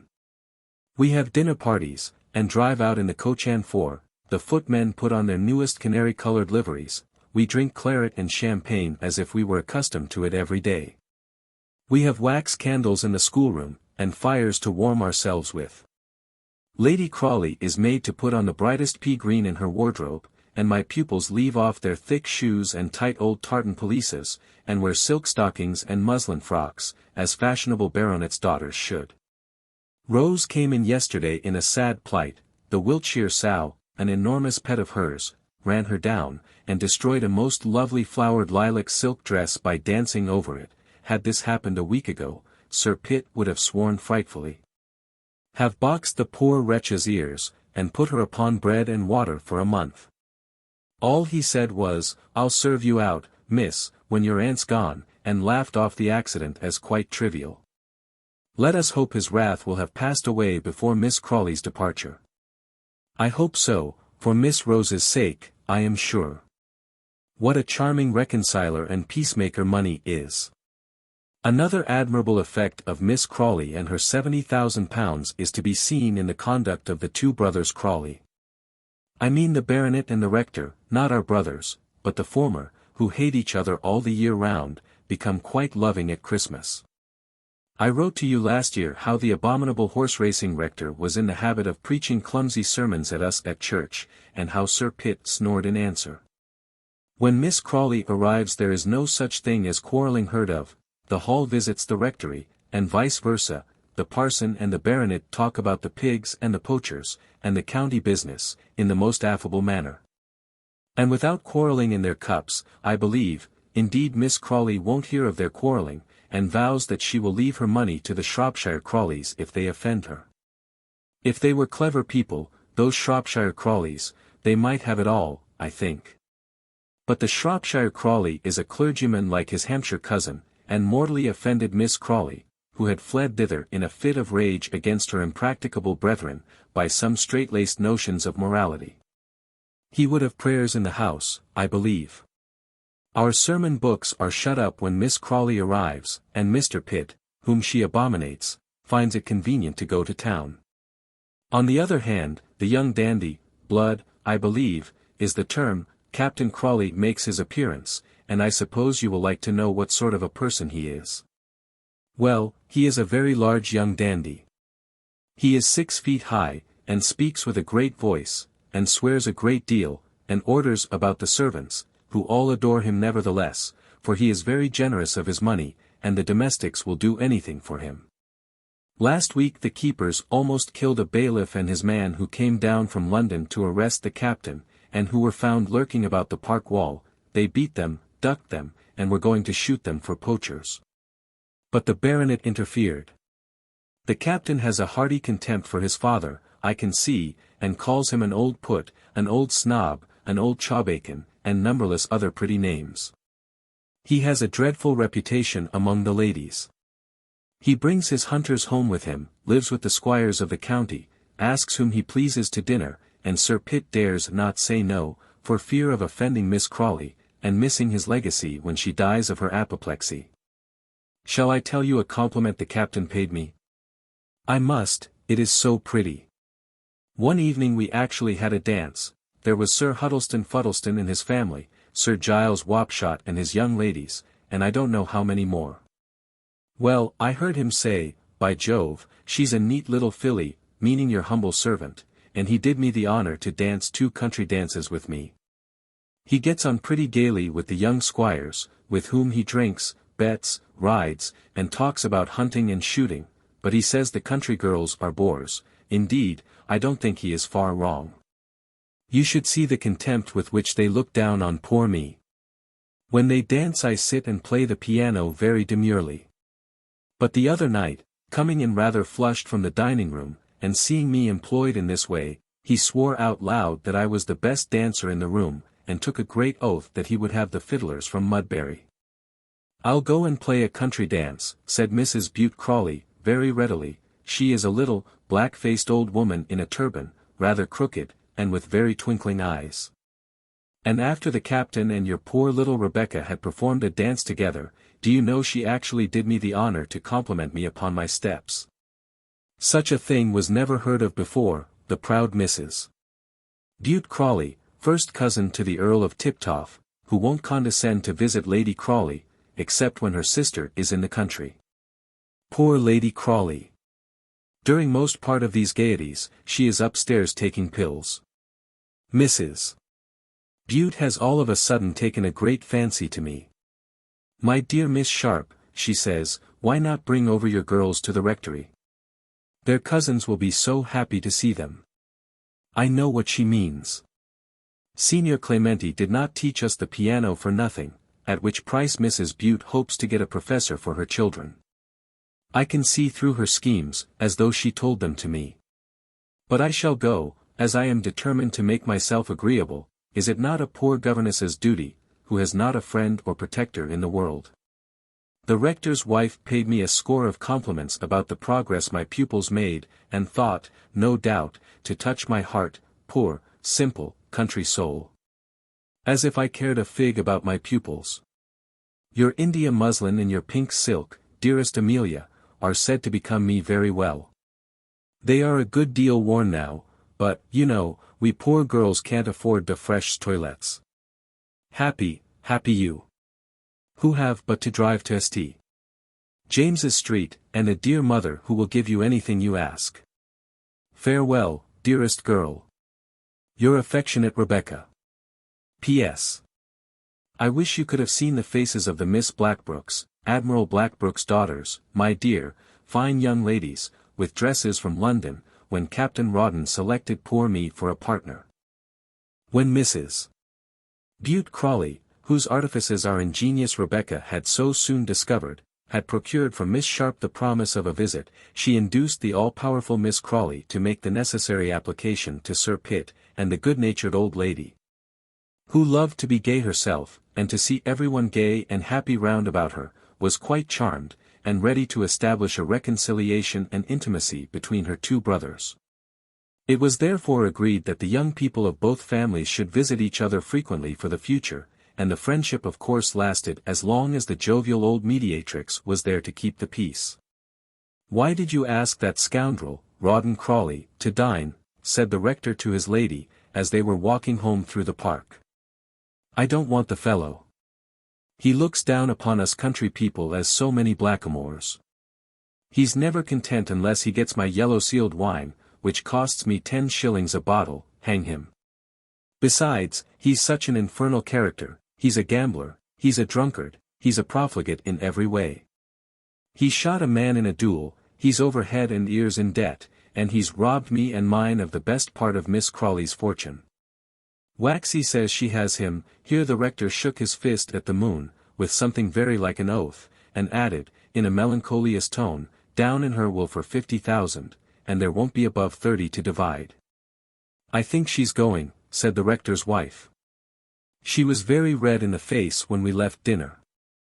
I was obliged to unlace her.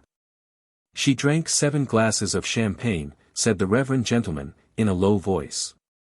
And filthy champagne it is, too, that my brother poisons us with, but you women never know what's what. We know nothing, said Mrs. Bute Crawley. She drank cherry brandy after dinner, continued his reverence, and took curaçao with her coffee. I wouldn't take a glass for a £5 note, it kills me with heartburn. She can't stand it, Mrs.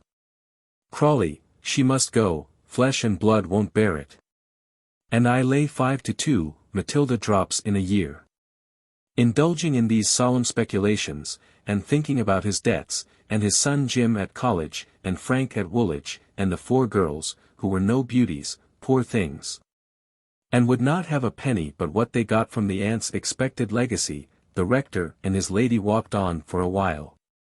Pitt can't be such an infernal villain as to sell the reversion of the living. And that Methodist milksop of an eldest son looks to Parliament, continued Mr. Crawley, after a pause. Sir Pitt Crawley will do anything, said the rector's wife. We must get Miss Crawley to make him promise it to James. Pitt will promise anything, replied the brother.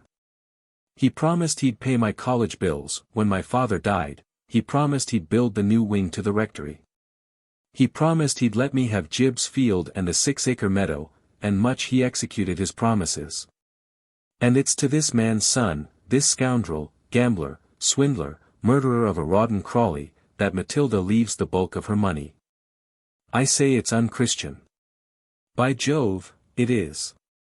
The infamous dog has got every vice except hypocrisy, and that belongs to his brother. Hush, my dearest love.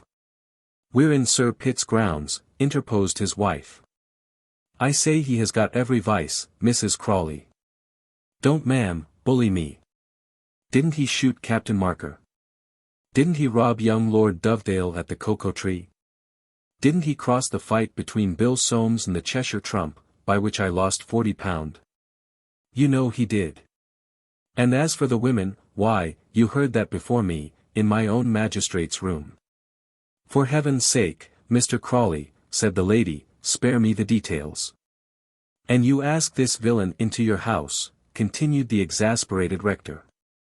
You, the mother of a young family, the wife of a clergyman of the Church of England. By Jove! Bute Crawley, you are a fool, said the rector's wife scornfully. Well, ma'am, fool or not, and I don't say, Martha, I'm so clever as you are, I never did. But I won't meet Rawdon Crawley, that's flat. I'll go over to Huddleston, that I will, and see his black greyhound, Mrs. Crawley. And I'll run Lancelot against him for 50. By Jove, I will, or against any dog in England. But I won't meet that beast Rawdon Crawley. Mr. Crawley, you are intoxicated, as usual, replied his wife. And the next morning, when the rector woke, and called for small beer, she put him in mind of his promise to visit Sir Huddleston Fuddleston on Saturday, and as he knew he should have a wet night. It was agreed that he might gallop back again in time for church on Sunday morning. Thus it will be seen that the parishioners of Crawley were equally happy in their squire and in their rector. Miss Crawley had not long been established at the Hall before Rebecca's fascinations had won the heart of that good-natured London rake, as they had of the country innocents whom we have been describing. Taking her accustomed drive, one day, she thought fit to order that little governess should accompany her to Mudbury. Before they had returned, Rebecca had made a conquest of her. Having made her laugh 4 times, and amused her during the whole of the little journey. Not let Miss Sharp dine at table, said she to Sir Pitt, who had arranged a dinner of ceremony, and asked all the neighbouring baronets. My dear creature, do you suppose I can talk about the nursery with Lady Fuddleston, or discuss justice's business with that goose, old Sir Giles Wapshot? I insist upon Miss Sharp appearing. Let Lady Crawley remain upstairs, if there is no room. But little Miss Sharp. Why, she's the only person fit to talk to in the county. Of course, after such a peremptory order as this, Miss Sharp, the governess, received commands to dine with the illustrious company below stairs. And when Sir Huddleston had, with great pomp and ceremony, handed Miss Crawley in to dinner, and was preparing to take his place by her side, the old lady cried out, in a shrill voice, Becky Sharp. Miss Sharp. Come you and sit by me and amuse me. And let Sir Huddleston sit by Lady Wapshot. When the parties were over, and the carriages had rolled away, the insatiable Miss Crawley would say, Come to my dressing-room, Becky, and let us abuse the company, which, between them, this pair of friends did perfectly. Old Sir Huddleston wheezed a great deal at dinner. Sir Giles Wapshot had a particularly noisy manner of imbibing his soup, and her ladyship a wink of the left eye, all of which Becky caricatured to admiration. As well as the particulars of the night's conversation, the politics, the war, the quarter sessions, the famous run with the HH, and those heavy and dreary themes, about which country gentlemen converse. As for the Mrs. Wapshot's toilettes and Lady Fuddleston's famous yellow hat, Miss Sharp tore them to tatters, to the infinite amusement of her audience. My dear, you are a perfect trouvaille, Miss Crawley would say. I wish you could come to me in London, but I couldn't make a butt of you as I do of poor Briggs. No, no, you little sly creature, you are too clever, isn't she, Firkin? Mrs. Firkin, who was dressing the very small remnant of hair which remained on Miss Crawley's pate, flung up her head and said, I think Miss is very clever, with the most killing sarcastic air. In fact, Mrs. Firkin had that natural jealousy which is one of the main principles of every honest woman. After rebuffing Sir Huddleston Fuddleston, Miss Crawley ordered that Rawdon Crawley should lead her in to dinner every day, and that Becky should follow with her cushion, or else she would have Becky's arm and Rawdon with the pillow. "We must sit together," she said. "We're the only 3 Christians in the county, my love," in which case, it must be confessed, that religion was at a very low ebb in the county of Hants. Besides being such a fine religionist, Miss Crawley was, as we have said, an ultra-liberal in opinions, and always took occasion to express these in the most candid manner. "What is birth, my dear?" she would say to Rebecca. "Look at my brother Pitt, look at the Huddlestons, who have been here since Henry II, look at poor Bute at the parsonage. Is any one of them equal to you in intelligence or breeding? Equal to you, they are not even equal to poor dear Briggs, my companion, or Bowles, my butler. You, my love, are a little paragon, positively a little jewel. You have more brains than half the shire. If merit had its reward you ought to be a duchess. No, there ought to be no duchesses at all, but you ought to have no superior.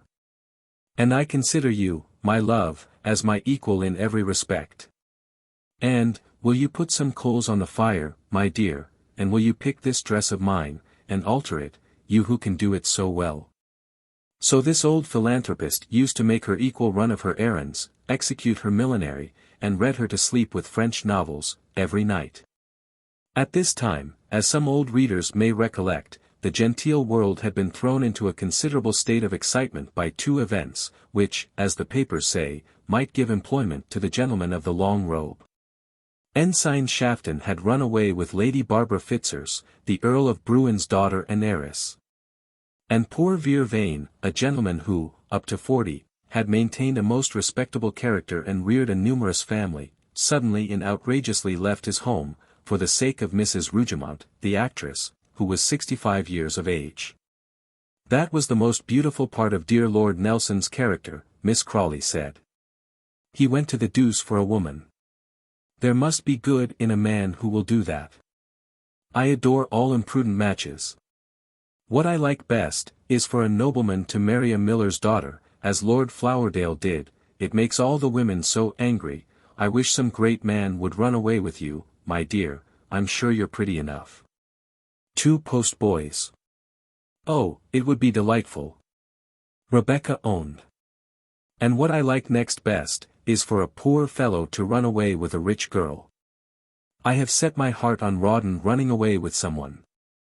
A rich someone, or a poor someone. Why, you goose. Rawdon has not a shilling but what I give him. He is cribbled to debts, he must repair his fortunes, and succeed in the world. Is he very clever? Rebecca asked. Clever, my love. Not an idea in the world beyond his horses, and his regiment, and his hunting, and his play, but he must succeed, he's so delightfully wicked. Don't you know he has hit a man, and shot an injured father through the hat only? He's adored in his regiment, and all the young men at Waddiers and the Cocoa Tree swear by him. When Miss Rebecca Sharp wrote to her beloved friend the account of the little ball at Queen's Crawley, and the manner in which, for the first time, Captain Crawley had distinguished her, she did not, strange to relate, give an altogether accurate account of the transaction. The captain had distinguished her a great number of times before. The captain had met her in a half-score of walks. The captain had lighted upon her in a half-hundred of corridors and passages. The captain had hung over her piano 20 times of an evening. My lady was now upstairs, being ill, and nobody heeded her, as Miss Sharp sang. The captain had written her notes, the best that the great blundering dragoon could devise and spell. But dullness gets on as well as any other quality with women. But when he put the first of the notes into the leaves of the song she was singing, the little governess, rising and looking him steadily in the face, took up the triangular missive daintily, and waved it about as if it were a cocked hat, and she, advancing to the enemy, popped the note into the fire, and made him a very low curtsy, and went back to her place, and began to sing away again more merrily than ever. What's that? Said Miss Crawley, interrupted in her after-dinner doze by the stoppage of the music. It's a false note, Miss Sharp said with a laugh, and Rawdon Crawley fumed with rage and mortification. Seeing the evident partiality of Miss Crawley for the new governess, how good it was of Mrs. Bute Crawley not to be jealous, and to welcome the young lady to the rectory, and not only her, but Rawdon Crawley, her husband's rival in the old maid's 5%. They became very fond of each other's society, Mrs. Crawley and her nephew.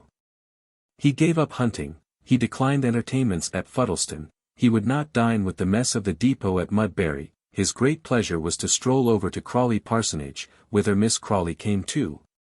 And as their mamma was ill, why not the children with Miss Sharp? So the children, little dears, came with Miss Sharp, and of an evening some of the party would walk back together. Not Miss Crawley, she preferred her carriage, but the walk over the rectory fields, and in at the little park wicket, and through the dark plantation, and up the checkered avenue to Queen's Crawley, was charming in the moonlight to two such lovers of the picturesque as the captain and Miss Rebecca. Oh, those stars, those stars! Miss Rebecca would say, turning her twinkling green eyes up towards them. I feel myself almost a spirit when I gaze upon them. Oh, ah, gad, yes, so do I exactly, Miss Sharp, the other enthusiast replied. You don't mind my cigar, do you, Miss Sharp? Miss Sharp loved the smell of a cigar out of doors beyond everything in the world, and she just tasted one too, in the prettiest way possible, and gave a little puff, and a little scream, and a little giggle. And restored the delicacy to the captain, who twirled his mustache, and straightway puffed it into a blaze that glowed quite red in the dark plantation, and swore, Jove, ah, gad, ah, it's the finest cigar I ever smoked in the world, ah. For his intellect and conversation were alike brilliant and becoming to a heavy young dragoon. Old Sir Pitt, who was taking his pipe and beer, and talking to John Horrocks about a ship that was to be killed, espied the pair so occupied from his study window, and with dreadful oaths swore that if it wasn't for Miss Crawley, he'd take Rawdon and bundle on out of doors, like a rogue as he was. He be a bad en, sure enough, Mr. Horrocks remarked.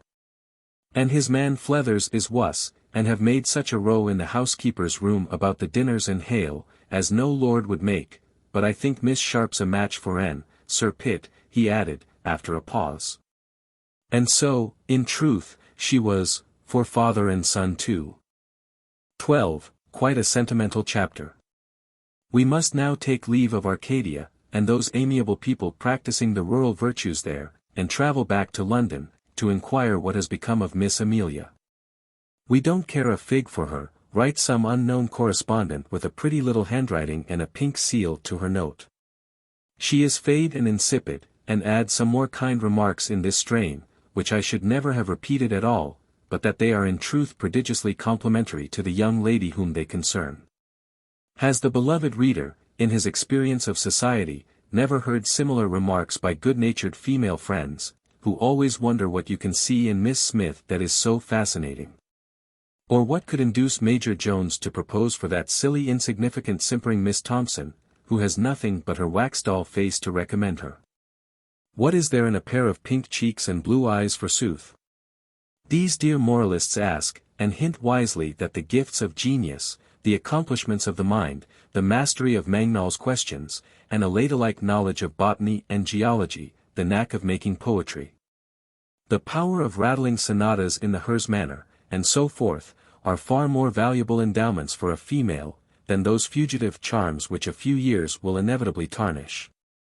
It is quite edifying to hear women speculate upon the worthlessness and the duration of beauty. But though virtue is a much finer thing, and those hapless creatures who suffer under the misfortune of good looks ought to be continually put in mind of the fate which awaits them. And though, very likely, the heroic female character which ladies admire is a more glorious and beautiful object than the kind, fresh, smiling, artless, tender little domestic goddess, whom men are inclined to worship, yet the latter and inferior sort of women must have this consolation, that the men do admire them after all. And that, in spite of all our kind friends' warnings and protests, we go on in our desperate error and folly, and shall to the end of the chapter. Indeed, for my own part, though I have been repeatedly told by persons for whom I have the greatest respect, that Miss Brown is an insignificant chit, and Mrs. White has nothing but her petit minois chiffon, and Mrs. Black has not a word to say for herself, yet I know that I have had the most delightful conversations with Mrs. Black. Of course, my dear madam, they are inviolable. I see all the men in a cluster round Mrs. White's chair, all the young fellows battling to dance with Miss Brown, and so I am tempted to think that to be despised by her sex is a very great compliment to a woman. The young ladies in Amelia's society did this for her very satisfactorily. For instance, there was scarcely any point upon which the Misses Osborne, George's sisters, and the Mademoiselle Dobbin agreed so well as in their estimate of her very trifling merits, and their wonder that their brothers could find any charms in her. We are kind to her, the Misses Osborne said, a pair of fine black-browed young ladies who had had the best of governesses, masters, and milliners. And they treated her with such extreme kindness and condescension, and patronized her so insufferably, that the poor little thing was in fact perfectly dumb in their presence, and to all outward appearance as stupid as they thought her. She made efforts to like them, as in duty bound, and as sisters of her future husband. She passed long mornings with them, the most dreary and serious of forenoons. She drove out solemnly in their great family coach with them, and Miss Wirt their governess, that raw-boned Vestal. They took her to the ancient concerts by way of a treat, and to the oratorio, and to St. Paul's to see the charity children, where in such terror was she of her friends, she almost did not dare be affected by the hymn the children sang. Their house was comfortable, their papa's table rich and handsome, their society solemn and genteel. Their self-respect prodigious, they had the best pew at the Foundling, all their habits were pompous and orderly, and all their amusements intolerably dull and decorous. After every one of her visits, and oh how glad she was when they were over, Miss Osborne and Miss Maria Osborne, and Miss Wirt, the Vestal governess, asked each other with increased wonder, what could George find in that creature? How is this? Some carping reader exclaims. How is it that Amelia, who had such a number of friends at school, and was so beloved there, comes out into the world and is spurned by her discriminating sex? My dear sir, there were no men at Miss Pinkerton's establishment except the old dancing master, and you would not have had the girls fall out about him. When George, their handsome brother, ran off directly after breakfast, and dined from home half a dozen times a week, no wonder the neglected sisters felt a little vexation. When young Bullock, of the firm of Hulkier, Bullock and Company, bankers, Lombard Street, who had been making up to Miss Maria the last 2 seasons, actually asked Amelia to dance the cotilin, could you expect that the former young lady should be pleased? And yet she said she was, like an artless forgiving creature. I'm so delighted you like dear Amelia, she said quite eagerly to Mr. Bullock after the dance. She's engaged to my brother George. There's not much in her, but she's the best-natured and most unaffected young creature, at home we're all so fond of her. Dear girl! Who can calculate the depth of affection expressed in that enthusiastic so? Miss Wirt and these 2 affectionate young women so earnestly and frequently impressed upon George Osborne's mind the enormity of the sacrifice he was making, and his romantic generosity in throwing himself away upon Amelia, that I'm not sure but that he really thought he was one of the most deserving characters in the British army, and gave himself up to be loved with a good deal of easy resignation. Somehow, although he left home every morning, as was stated, and dined abroad 6 days in the week, when his sisters believed the infatuated youth to be at Miss Sedley's apron-strings, he was not always with Amelia, whilst the world supposed him at her feet. Certain it is that on more occasions than one, when Captain Dobbin called to look for his friend, Miss Osborne, who was very attentive to the captain, and anxious to hear his military stories, and to know about the health of his dear mamma, would laughingly point to the opposite side of the square, and say, oh, you must go to the Sedleys to ask for George. We never see him from morning till night. At which kind of speech the captain would laugh in rather an absurd constrained manner, and turn off the conversation, like a consummate man of the world, to some topic of general interest, such as the opera, the prince's last ball at Carlton House, or the weather, that blessing to society. What an innocent it is, that pet of yours, Miss Maria would then say to Miss Jane, upon the captain's departure. Did you see how he blushed at the mention of poor George on duty? It's a pity Frederick Bullock hadn't some of his modesty, Maria, replies the elder sister, with a toss of he head. Modesty. Awkwardness you mean, Jane.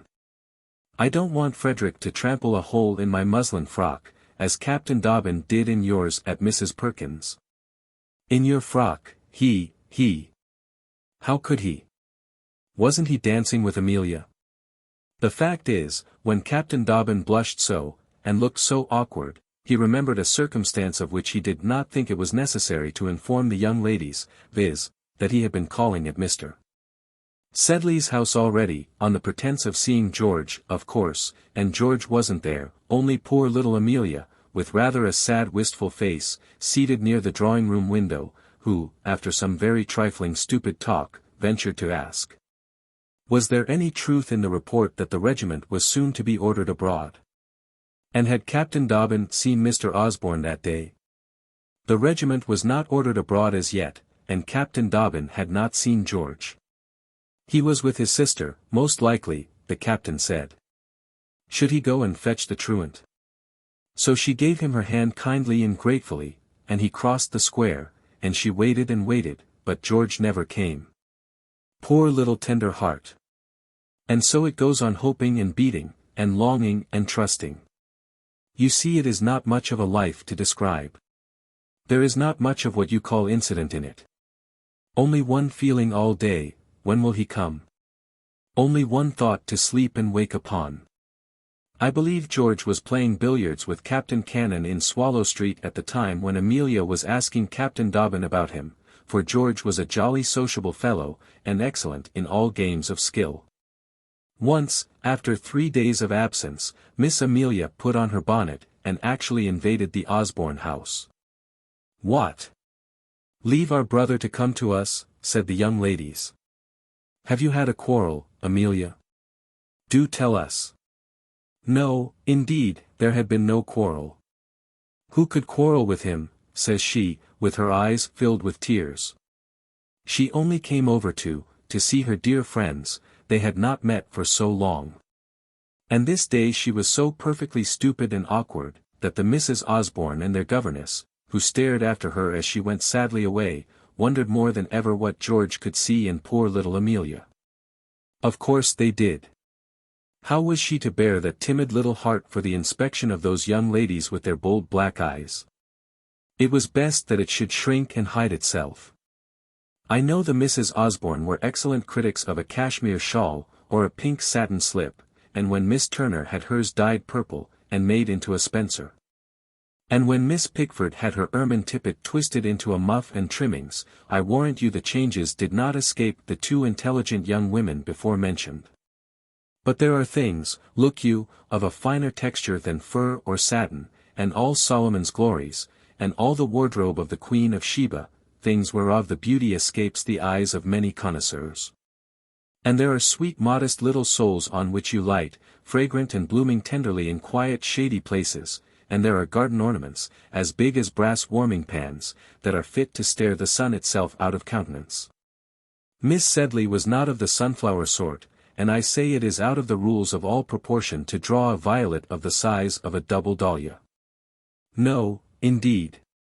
The life of a good young girl who is in the paternal nest as yet, can't have many of those thrilling incidents to which the heroine of romance commonly lays claim.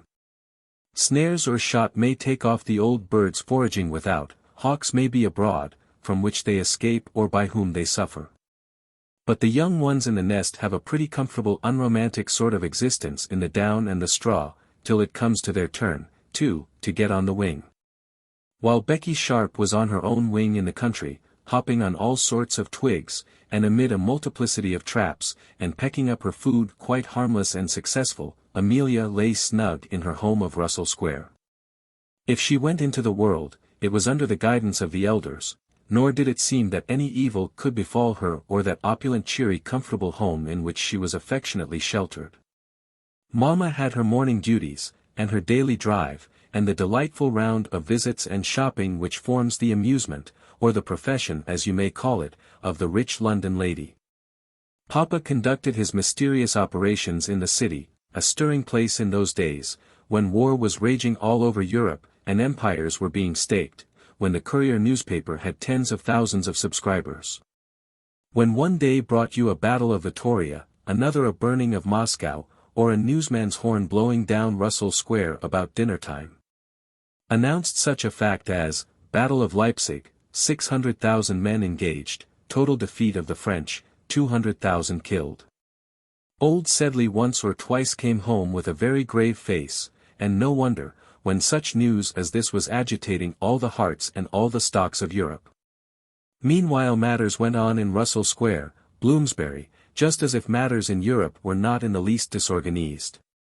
The retreat from Leipzig made no difference in the number of meals Mr. Sambo took in the servants' hall.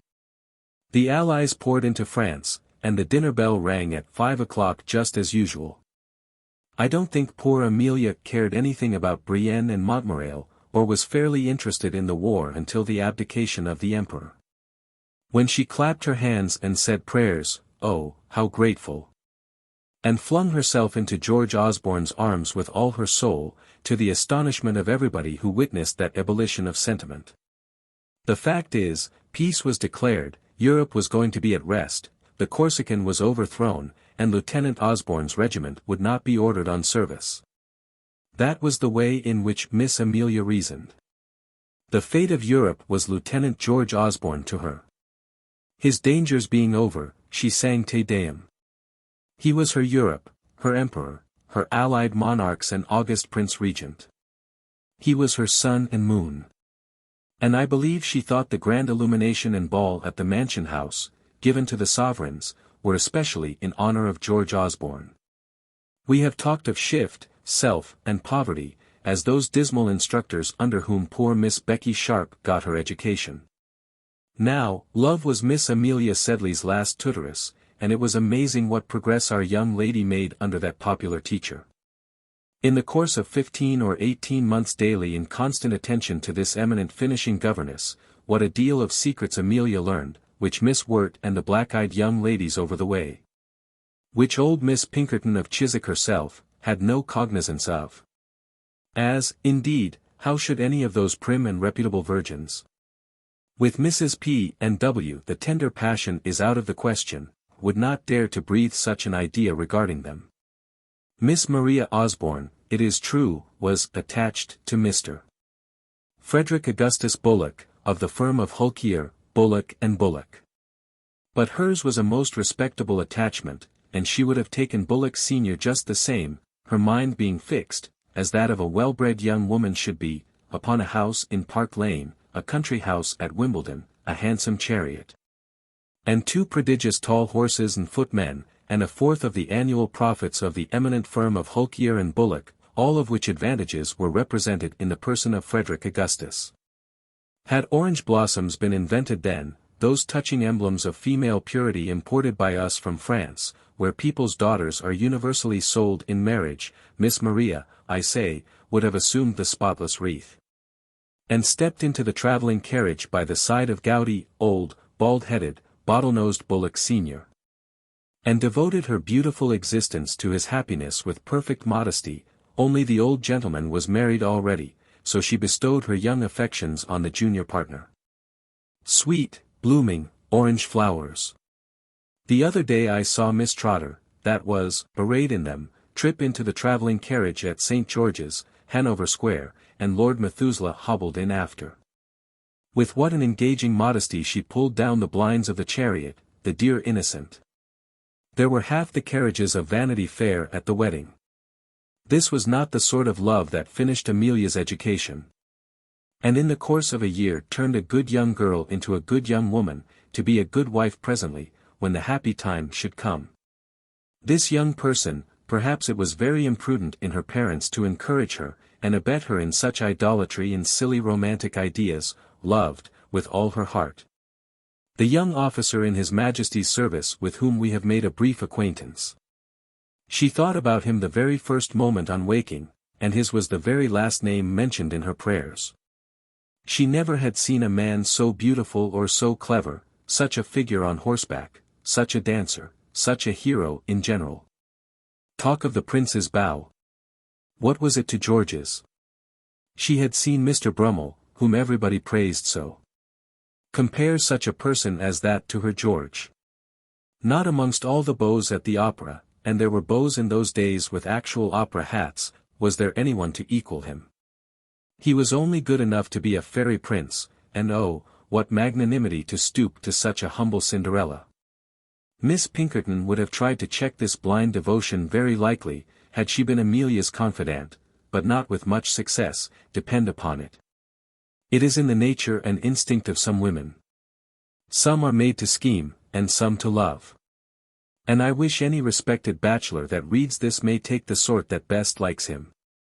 While under this overpowering impression, Miss Amelia neglected her 12 dear friends at Chiswick most cruelly, as such selfish people commonly will do. She had but this subject, of course, to think about, and Miss Salter was too cold for a confidante, and she couldn't bring her mind to tell Miss Swartz, the woolly-haired young heiress from St. Kitts. She had little Laura Martin home for the holidays. And my belief is, she made a confidante of her, and promised that Laura should come and live with her when she was married, and gave Laura a great deal of information regarding the passion of love. Which must have been singularly useful and novel to that little person. Alas, alas! I fear poor Emmy had not a well-regulated mind. What were her parents doing, not to keep this little heart from beating so fast? Old Sedley did not seem much to notice matters. He was graver of late, and his city affairs absorbed him. Mrs. Sedley was of so easy and uninquisitive a nature that she wasn't even jealous. Mr. Joss was away, being besieged by an Irish widow at Cheltenham. Amelia had the house to herself, too much to herself sometimes, not that she ever doubted. For, to be sure, George must be at the Horse Guards, and he can't always get leave from Chatham, and he must see his friends and sisters, and mingle in society when in town, such an ornament to every society. And when he is with the regiment, he is too tired to write long letters.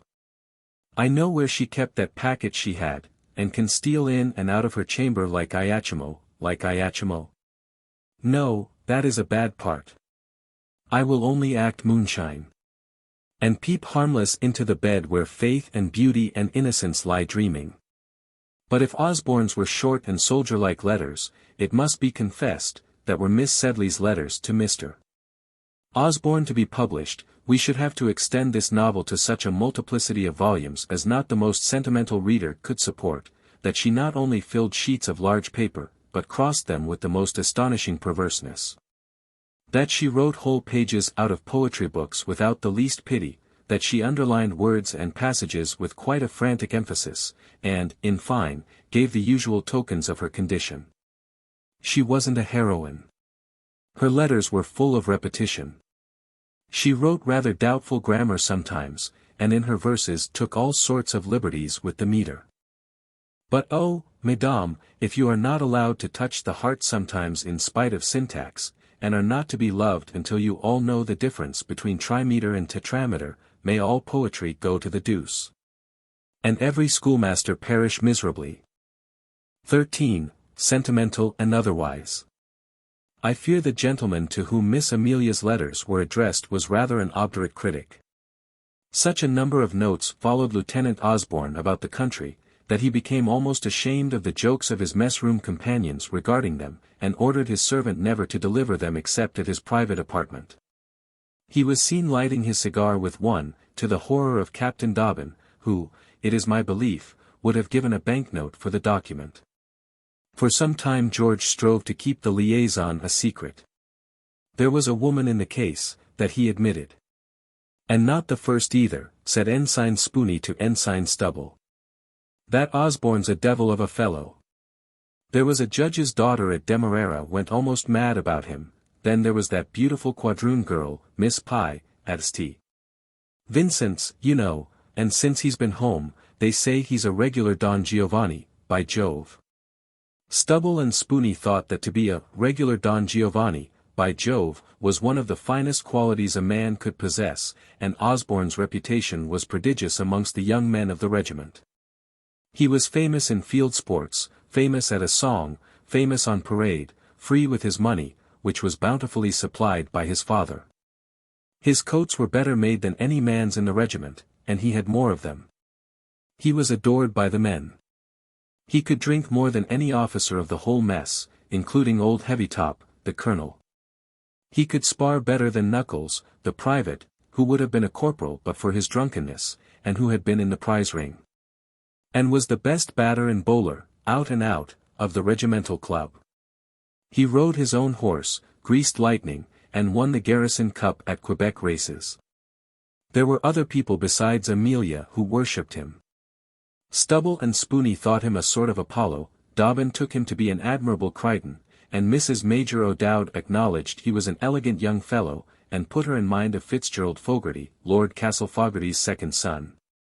Well, Stubble and Spoony and the rest indulged in most romantic conjectures regarding this female correspondent of Osborne's, opining that it was a duchess in London who was in love with him, or that it was a general's daughter who was engaged to somebody else, and madly attached to him, or that it was a member of Parliament's lady, who proposed 4 horses and an elopement, or that it was some other victim of a passion delightfully exciting, romantic, and disgraceful to all parties, on none of which conjectures would Osborne throw the least light, leaving his young admirers and friends to invent and arrange their whole history. And the real state of the case would never have been known at all in the regiment but for Captain Dobbin's indiscretion. The captain was eating his breakfast one day in the mess room, while Cackle, the assistant surgeon, and the 2 above-named worthies were speculating upon Osborne's intrigue, Stubble holding out that the lady was a duchess about Queen Charlotte's court, and Cackle vowing she was an opera singer of the worst reputation. At this idea Dobbin became so moved, that though his mouth was full of eggs and bread and butter at the time, and though he ought not to have spoken at all, yet he couldn't help blurting out, "Cackle, you're a stupid fool. You're always talking nonsense and scandal. Osborne is not going to run off with a duchess or ruin a milliner. Miss Sedley is one of the most charming young women that ever lived. He's been engaged to her ever so long. And the man who calls her names had better not do so in my hearing." With which, turning exceedingly red, Dobbin ceased speaking, and almost choked himself with a cup of tea. The story was over the regiment in half an hour. And that very evening Mrs. Major O'Dowd rode off to her sister Glorvina at O'Dowdstown not to hurry from Dublin, young Osborne being prematurely engaged already. She complimented the lieutenant in an appropriate speech over a glass of whisky toddy that evening, and he went home perfectly furious to quarrel with Dobbin, who had declined Mrs. Major O'Dowd's party, and sat in his own room playing the flute, and, I believe, writing poetry in a very melancholy manner, to quarrel with Dobbin for betraying his secret.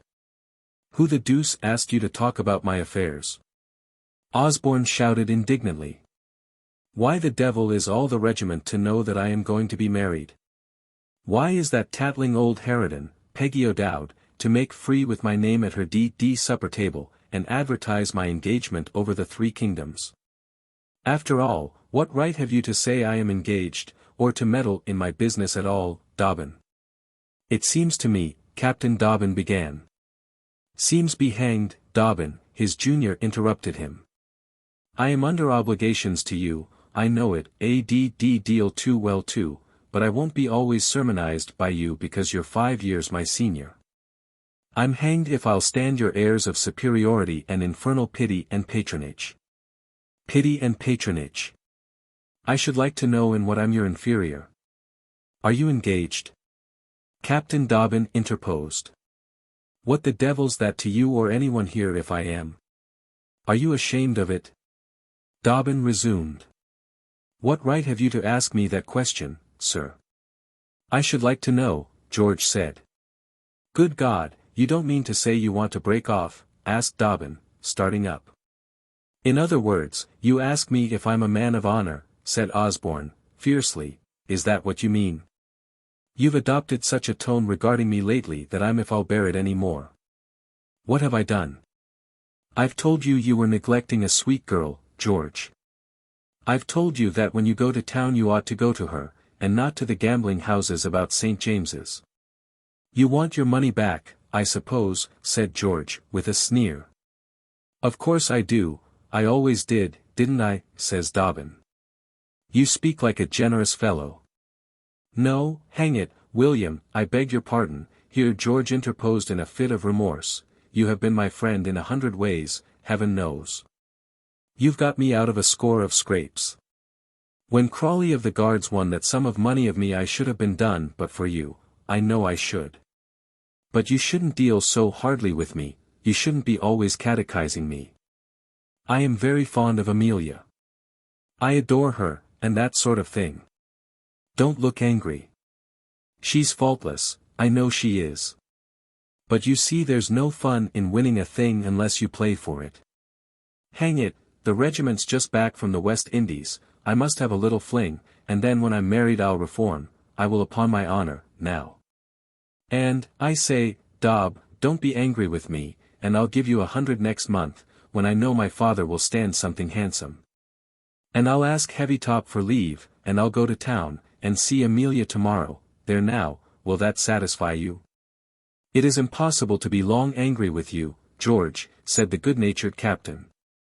And as for the money, old boy, you know if I wanted it you'd share your last shilling with me. That I would, by Jove, Dobbin, George said, with the greatest generosity, though by the way he never had any money to spare. Only I wish you had sown those wild oats of yours, George.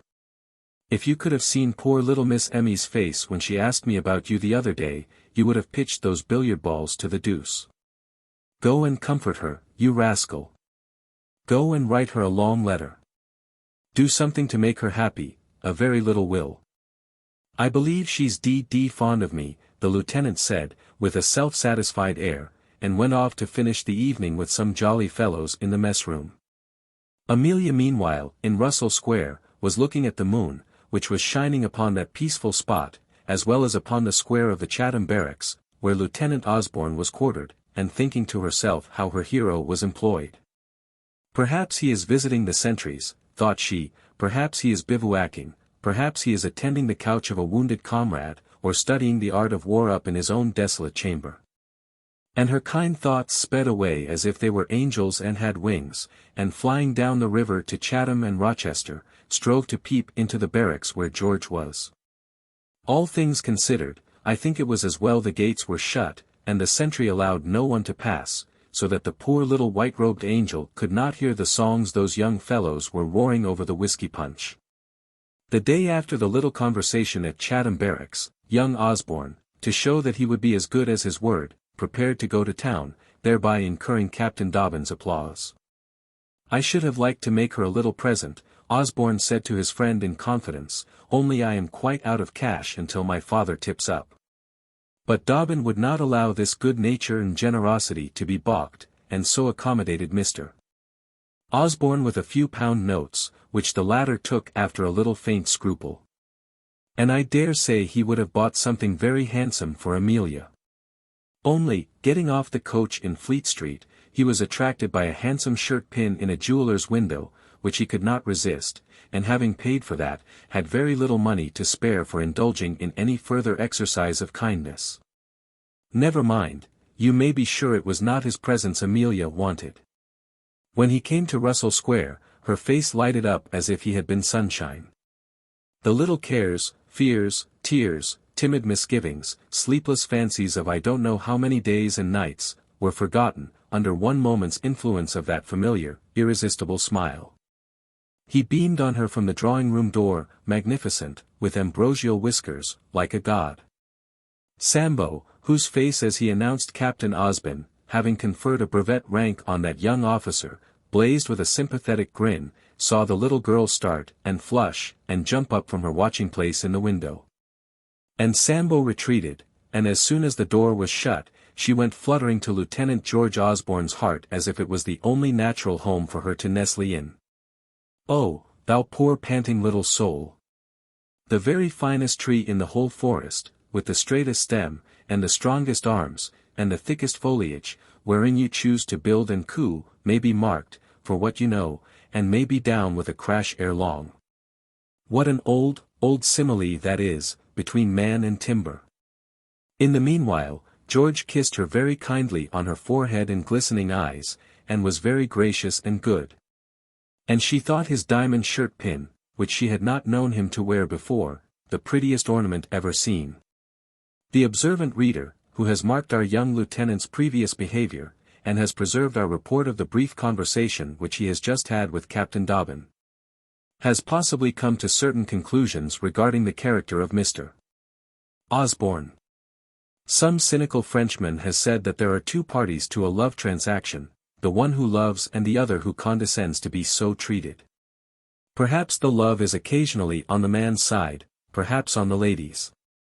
Perhaps some infatuated swain has ere this mistaken insensibility for modesty, dullness for maiden reserve, mere vacuity for sweet bashfulness, and a goose, in a word, for a swan.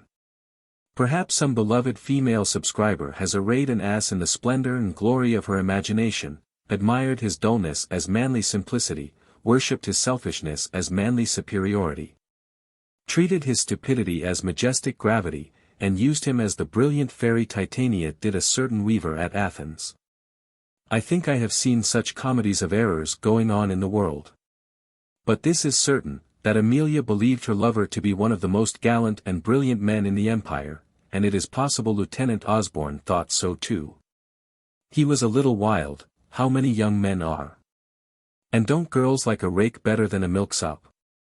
He hadn't sown his wild oats as yet, but he would soon, and quit the army now that peace was proclaimed, the Corsican monster locked up at Elba, promotion by consequence over. And no chance left for the display of his undoubted military talents and valor, and his allowance, with Amelia's settlement, would enable them to take a snug place in the country somewhere, in a good sporting neighborhood. And he would hunt a little, and farm a little, and they would be very happy. As for remaining in the army as a married man, that was impossible. Fancy Mrs. George Osborne in lodgings in a county town. Or, worse still, in the East or West Indies, with a society of officers, and patronized by Mrs. Major O'Dowd. Amelia died with laughing at Osborne's stories about Mrs. Major O'Dowd. He loved her much too fondly to subject her to that horrid woman and her vulgarities, and the rough treatment of a soldier's wife. He didn't care for himself, not he. But his dear little girl should take the place in society to which, as his wife, she was entitled, and to these proposals you may be sure she acceded, as she would to any other from the same author. Holding this kind of conversation, and building numberless castles in the air, which Amelia adorned with all sorts of flower gardens, rustic walks, country churches, Sunday schools, and the like. While George had his mind's eye directed to the stables, the kennel, and the cellar, this young pair passed away a couple of hours very pleasantly. And as the lieutenant had only that single day in town, and a great deal of most important business to transact, it was proposed that Miss Emmy should dine with her future sisters-in-law. This invitation was accepted joyfully. He conducted her to his sisters, where he left her talking and prattling in a way that astonished those ladies, who thought that George might make something of her, and he then went off to transact his business. In a word, he went out and ate ices at a pastry cook's shop in Charing Cross, tried a new coat in Pall Mall, dropped in at the old Slaughters, and called for Captain Cannon. Played 11 games at billiards with the captain, of which he won 8, and returned to Russell Square half an hour late for dinner, but in very good humor. It was not so with old Mr. Osborne. When that gentleman came from the city, and was welcomed in the drawing-room by his daughters and the elegant Miss Wirt, they saw at once by his face, which was puffy, solemn, and yellow at the best of times, and by the scowl and twitching of his black eyebrows, that the heart within his large white waistcoat was disturbed and uneasy. When Amelia stepped forward to salute him, which she always did with great trembling and timidity, he gave a surly grunt of recognition, and dropped the little hand out of his great hirsute paw without any attempt to hold it there. He looked round gloomily at his eldest daughter, who, comprehending the meaning of his look, which asked unmistakably, "Why the devil is she here?" said at once, "George is in town, papa. And has gone to the Horse Guards, and will be back to dinner." "Oh, he is he? I won't have the dinner kept waiting for him, Jane." With which this worthy man lapsed into his particular chair, and then the utter silence in his genteel, well-furnished drawing-room was only interrupted by the alarmed ticking of the great French clock. When that chronometer, which was surmounted by a cheerful brass group of the sacrifice of Iphigenia, tolled 5 in a heavy cathedral tone, Mr. Osborne pulled the bell at his right hand, violently, and the butler rushed up. "Dinner," roared Mr. Osborne. "Mr. George isn't come in, sir," interposed the man. "Damn Mr. George, sir. Am I master of the house?" "Dinner." Mr. Osborne scowled. Amelia trembled. A telegraphic communication of eyes passed between the other 3 ladies. The obedient bell in the lower regions began ringing the announcement of the meal. The tolling over, the head of the family thrust his hands into the great tail pockets of his great blue coat with brass buttons, and without waiting for a further announcement strode downstairs alone, scowling over his shoulder at the 4 females. "What's the matter now, my dear?" asked one of the other, as they rose and tripped gingerly behind the sire. "I suppose the funds are falling," whispered Miss Wirt. And so, trembling and in silence, this hushed female company followed their dark leader. They took their places in silence. He growled out a blessing, which sounded as gruffly as a curse. The great silver dish covers were removed. Amelia trembled in her place, for she was next to the awful Osborne, and alone on her side of the table, the gap being occasioned by the absence of George. "Soup," says Mr. Osborne, clutching the ladle, fixing his eyes on her, in a sepulchral tone, and having helped her and the rest, did not speak for a while. "Take Miss Sedley's plate away," at last he said. "She can't eat the soup, no more can I. It's beastly. Take away the soup, Hicks, and tomorrow turn the cook out of the house, Jane." Having concluded his observations upon the soup, Mr. Osborne made a few curt remarks respecting the fish, also of a savage and satirical tendency, and cursed Billingsgate with an emphasis quite worthy of the place. Then he lapsed into silence, and swallowed sundry glasses of wine, looking more and more terrible, till a brisk knock at the door told of George's arrival when everybody began to rally. He could not come before. General Dagwillet had kept him waiting at the Horse Guards. Never mind soup or fish. Give him anything, he didn't care what. Capital mutton, capital everything. His good humor contrasted with his father's severity. And he rattled on unceasingly during dinner, to the delight of all, of one especially, who need not be mentioned.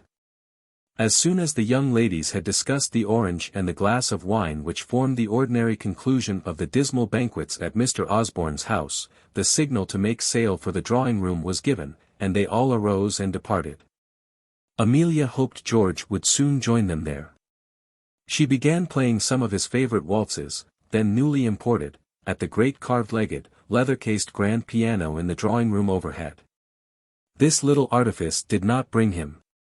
He was deaf to the waltzes, they grew fainter and fainter, the discomfited performer left the huge instrument presently. And though her 3 friends performed some of the loudest and most brilliant new pieces of their repertoire, she did not hear a single note, but sat thinking, and boding evil. Old Osborne's scowl, terrific always, had never before looked so deadly to her. His eyes followed her out of the room, as if she had been guilty of something. When they brought her coffee, she started as though it were a cup of poison which Mr. Hicks, the butler, wished to propose to her. What mystery was there lurking?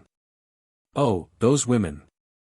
They nurse and cuddle their presentiments, and make darlings of their ugliest thoughts, as they do of their deformed children.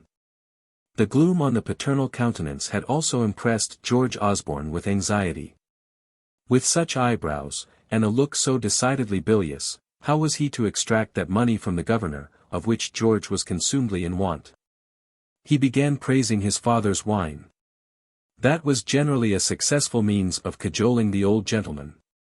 "We never got such Madeira in the West Indies, sir, as yours. Colonel Heavytop took off 3 bottles of that you sent me down, under his belt the other day." "Did he?" said the old gentleman.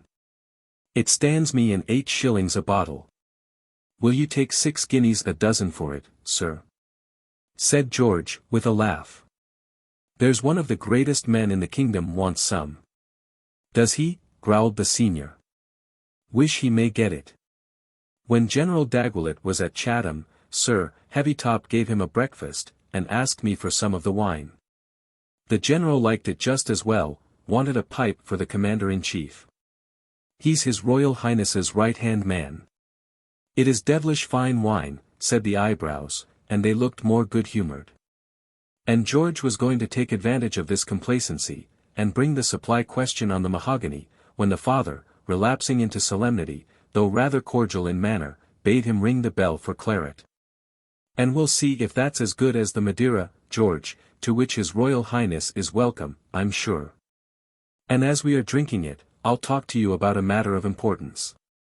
Amelia heard the claret bell ringing as she sat nervously upstairs. She thought, somehow, it was a mysterious and presentimental bell. Of the presentiments which some people are always having, some surely must come right. What I want to know, George, the old gentleman said, after slowly smacking his first bumper, what I want to know is, how you and, that little thing upstairs, are carrying on. I think, sir, it is not hard to see, George said, with a self-satisfied grin. Pretty clear, sir. What capital wine. What do you mean, pretty clear, sir? Why, hang it, sir, don't push me too hard. I'm a modest man. I don't set up to be a lady killer, but I do own that she's as devilish fond of me as she can be. Anybody can see that with half an eye. And you yourself? Why, sir, didn't you order me to marry her, and ain't I a good boy? Haven't our papas settled it ever so long? A pretty boy, indeed. Haven't I heard of your doings, sir, with Lord Tarquin, Captain Crawley of the Guards, the Honourable Mr. Deuceace and that set? Have a care, sir, have a care. The old gentleman pronounced these aristocratic names with the greatest gusto. Whenever he met a great man he grovelled before him, and my-lorded him as only a freeborn Briton can do. He came home and looked out his history in the peerage, he introduced his name into his daily conversation, he bragged about his lordship to his daughters. He fell down prostrate and basked in him as a Neapolitan beggar does in the sun. George was alarmed when he heard the names. He feared his father might have been informed of certain transactions at play. But the old moralist eased him by saying serenely, well, young men will be young men. And the comfort to me is, George, that living in the best society in England, as I hope you do, as I think you do, as my means will allow you to do. Thank you, sir, says George, making his point at once. One can't live with these great folks for nothing, and my purse, sir, look at it, and he held up a little token which had been netted by Amelia, and contained the very last of Dobbin's pound notes. You shan't want, sir. The British merchant's son shan't want, sir. My guineas are as good as theirs, George, my boy, and I don't grudge 'em. Call on Mr. Chopper as you go through the city tomorrow, he'll have something for you. I don't grudge money when I know you're in good society, because I know that good society can never go wrong. There's no pride in me. I was a humbly born man, but you have had advantages. Make a good use of 'em. Mix with the young nobility. There's many of 'em who can't spend $1 to your guinea, my boy. And as for the pink bonnets, here from under the heavy eyebrows there came a knowing and not very pleasing leer, why boys will be boys. Only there's one thing I order you to avoid, which, if you do not, I'll cut you off with a shilling, by Jove, and that's gambling. Oh, of course, sir, said George. But to return to the other business about Amelia, why shouldn't you marry higher than a stockbroker's daughter, George, that's what I want to know. It's a family business, sir, says George, cracking filberts. You and Mr. Sedley made the match 100 years ago. I don't deny it, but people's positions alter, sir. I don't deny that Sedley made my fortune, or rather put me in the way of acquiring, by my own talents and genius, that proud position, which, I may say, I occupy in the tallow trade in the city of London. I've shown my gratitude to Sedley. And he's tried it of late, sir, as my checkbook can show. George. I tell you in confidence I don't like the looks of Mr. Sedley's affairs. My chief clerk, Mr. Chopper, does not like the looks of M, and he's an old file, and knows change as well as any man in London. Hulkier and Bullock are looking shy at him. He's been dabbling on his own account, I fear. They say the Jeune Amelie was his, which was taken by the Yankee privateer Molasses. And that's flat, unless I see Amelia's 10,000 down you don't marry her. I'll have no lame duck's daughter in my family. Pass the wine, sir, or ring for coffee. With which Mr. Osborne spread out the evening paper, and George knew from this signal that the colloquy was ended, and that his papa was about to take a nap. He hurried upstairs to Amelia in the highest spirits. What was it that made him more attentive to her on that night than he had been for a long time, more eager to amuse her, more tender, more brilliant in talk? Was it that his generous heart warmed to her at the prospect of misfortune, or that the idea of losing the dear little prize made him value it more? She lived upon the recollections of that happy evening for many days afterwards, remembering his words, his looks, the song he sang, his attitude, as he leant over her or looked at her from a distance.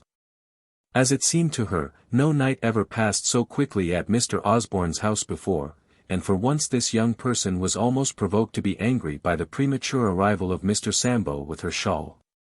George came and took a tender leave of her the next morning, and then hurried off to the city, where he visited Mr. Chopper, his father's head man, and received from that gentleman a document which he exchanged at Hulkier and Bullock's for a whole pocketful of money. As George entered the house, old John Sedley was passing out of the banker's parlour, looking very dismal. But his godson was much too elated to mark the worthy stockbroker's depression, or the dreary eyes which the kind old gentleman cast upon him. Young Bullock did not come grinning out of the parlour with him as had been his wont in former years. And as the swinging doors of Hulkier, Bullock and Company closed upon Mr. Sedley, Mr. Quill, the cashier, whose benevolent occupation it is to hand out crisp banknotes from a drawer and dispense sovereigns out of a copper shovel, winked at Mr. Driver, the clerk at the desk on his right. Mr. Driver winked again. "No go, Mr. D. whispered. "Not at no price," Mr. Q. said. "Mr. George Osborne, sir, how will you take it?" George crammed eagerly a quantity of notes into his pockets, and paid Dobbin £50 that very evening at mess. That very evening Amelia wrote him the tenderest of long letters. Her heart was overflowing with tenderness, but it still foreboded evil. What was the cause of Mr. Osborne's dark looks? She asked. Had any difference arisen between him and her papa? Her poor papa returned so melancholy from the city, that all were alarmed about him at home. In fine, there were 4 pages of loves and fears and hopes and forebodings. Poor little Emmy, dear little Emmy. "How fond she is of me," George said, as he perused the missive, "and gad, what a headache that mixed punch has given me. Poor little Emmy, indeed." 14. Miss Crawley at home. About this time there drove up to an exceedingly snug and well-appointed house in Park Lane, a travelling chariot with a lozenge on the panels, a discontented female in a green veil and crimped curls on the rumble, and a large and confidential man on the box. It was the equipage of our friend Miss Crawley, returning from Hants. The carriage windows were shut, the fat spaniel, whose head and tongue ordinarily lolled out of one of them, reposed on the lap of the discontented female. When the vehicle stopped, a large round bundle of shawls was taken out of the carriage by the aid of various domestics and a young lady who accompanied the heap of cloaks. That bundle contained Miss Crawley, who was conveyed upstairs forthwith, and put into a bed and chamber warmed properly as for the reception of an invalid. Messengers went off for her physician and medical man. They came, consulted, prescribed, vanished. The young companion of Miss Crawley, at the conclusion of their interview, came in to receive their instructions, and administered those antiphlogistic medicines which the eminent men ordered.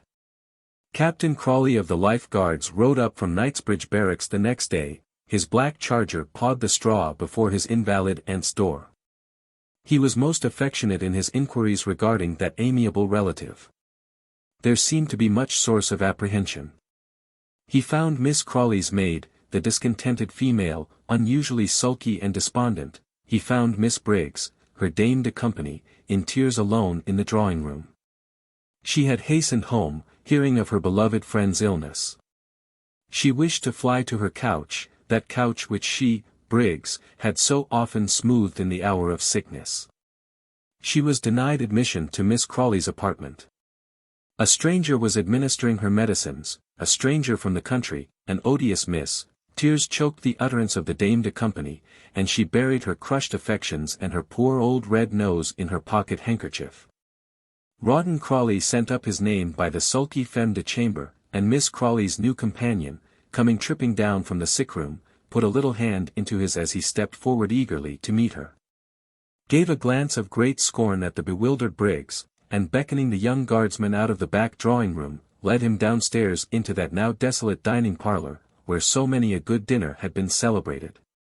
Here these two talked for 10 minutes, discussing, no doubt, the symptoms of the old invalid above stairs, at the end of which period the parlour bell was rung briskly, and answered on that instant by Mr. Bowles, Miss Crawley's large confidential butler, who, indeed, happened to be at the keyhole during the most part of the interview. And the captain coming out, curling his mustachios, mounted the black charger pawing among the straw, to the admiration of the little blackguard boys collected in the street.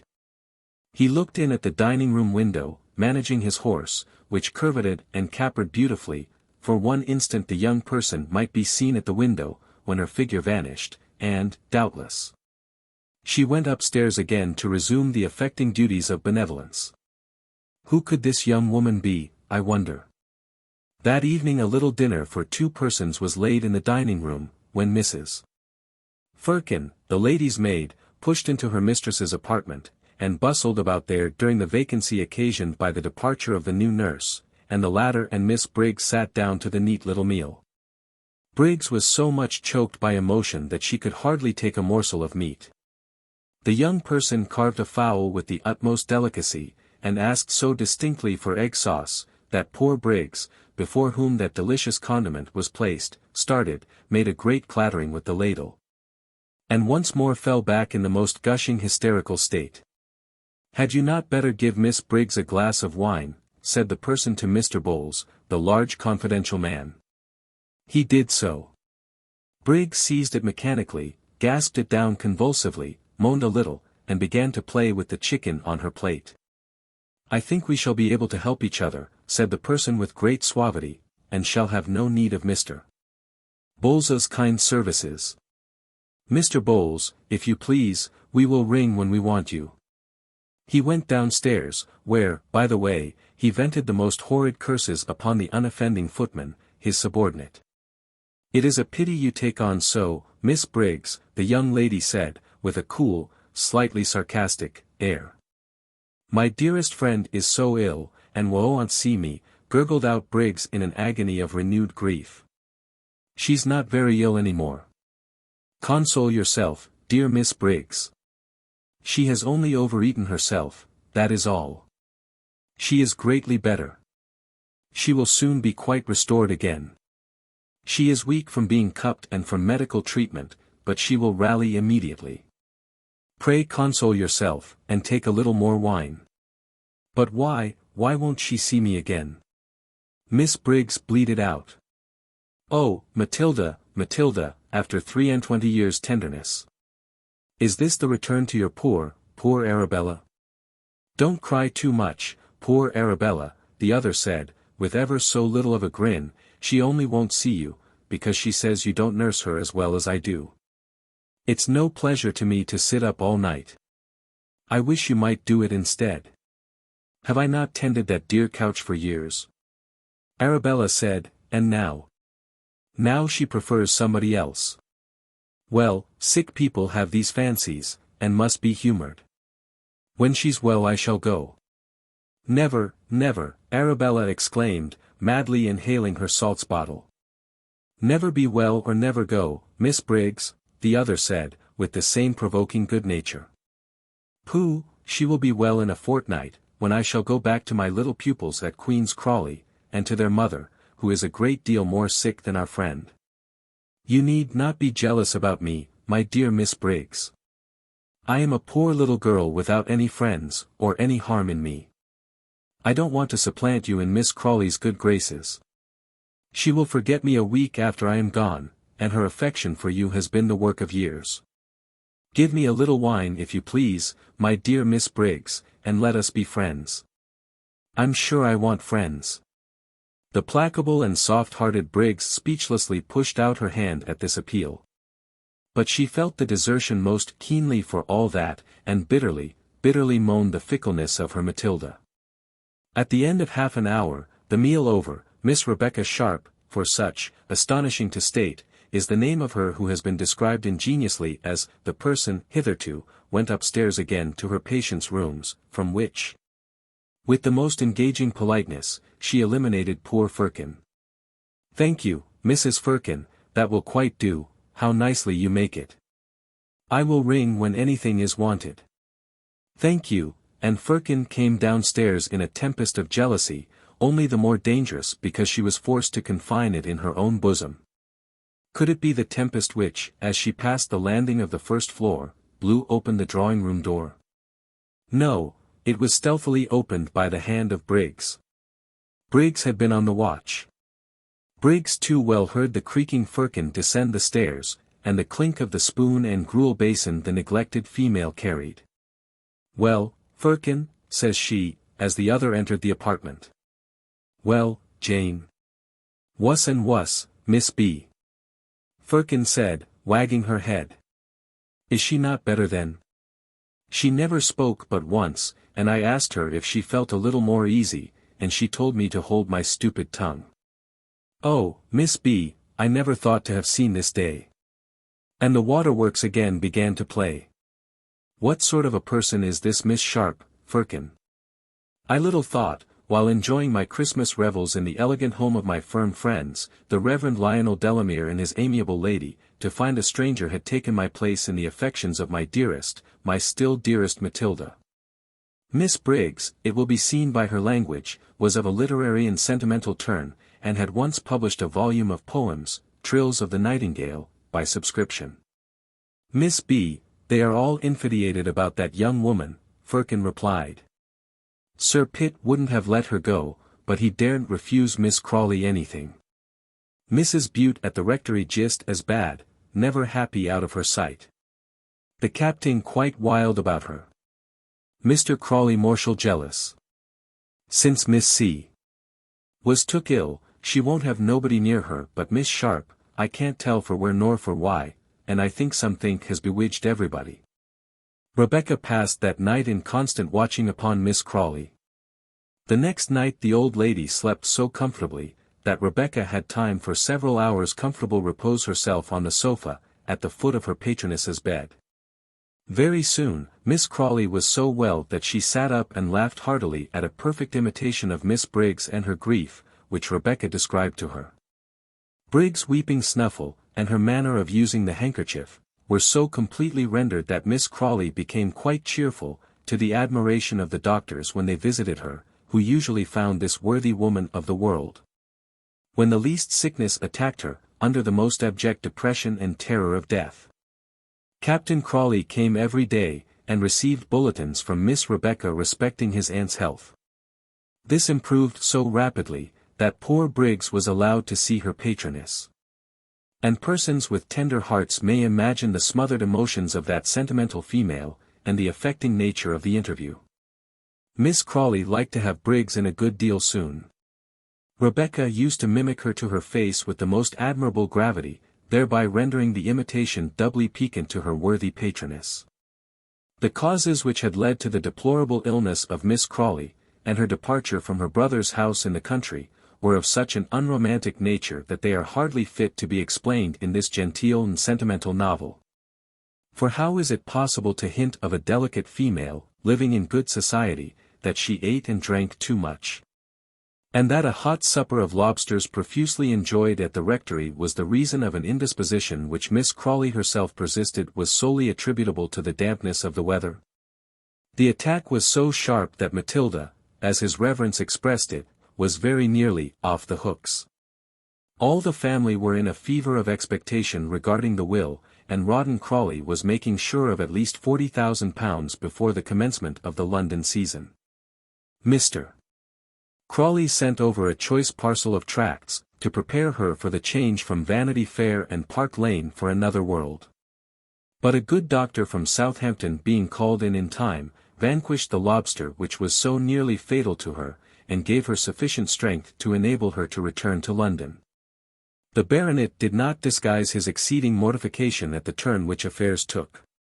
While everybody was attending on Miss Crawley, and messengers every hour from the rectory were carrying news of her health to the affectionate folks there was a lady in another part of the house, being exceedingly ill, of whom no one took any notice at all. And this was the lady of Crawley herself. The good doctor shook his head after seeing her, to which visit Sir Pitt consented, as it could be paid without a fee. And she was left fading away in her lonely chamber, with no more heed paid to her than to a weed in the park. The young ladies, too, lost much of the inestimable benefit of their governess's instruction, so affectionate a nurse was Miss Sharp, that Miss Crawley would take her medicines from no other hand. Firkin had been deposed long before her mistress's departure from the country. That faithful attendant found a gloomy consolation on returning to London, in seeing Miss Briggs suffer the same pangs of jealousy and undergo the same faithless treatment to which she herself had been subject. Captain Rawdon got an extension of leave on his aunt's illness, and remained dutifully at home. He was always in her antechamber. She lay sick in the state bedroom, into which you entered by the little blue saloon. His father was always meeting him there, or if he came down the corridor ever so quietly, his father's door was sure to open, and the hyena face of the old gentleman to glare out. What was it set one to watch the other so? A generous rivalry, no doubt, as to which should be most attentive to the dear sufferer in the state bedroom. Rebecca used to come out and comfort both of them, or one or the other of them rather. Both of these worthy gentlemen were most anxious to have news of the invalid from her little confidential messenger.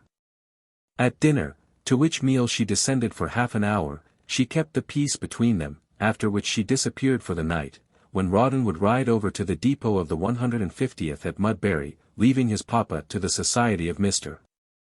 Horrocks and his rum and water. She passed as weary a fortnight as ever mortal spent in Miss Crawley's sick-room, but her little nerves seemed to be of iron, as she was quite unshaken by the duty and the tedium of the sick-chamber. She never told until long afterwards how painful that duty was, how peevish a patient was the jovial old lady, how angry, how sleepless, in what horrors of death. During what long nights she lay moaning, and in almost delirious agonies respecting that future world which she quite ignored when she was in good health. Picture to yourself, O fair young reader, a worldly, selfish, graceless, thankless, religionless old woman, writhing in pain and fear, and without her wig. Picture her to yourself, and ere you be old, learn to love and pray. Sharp watched this graceless bedside with indomitable patience. Nothing escaped her, and, like a prudent steward, she found a use for everything.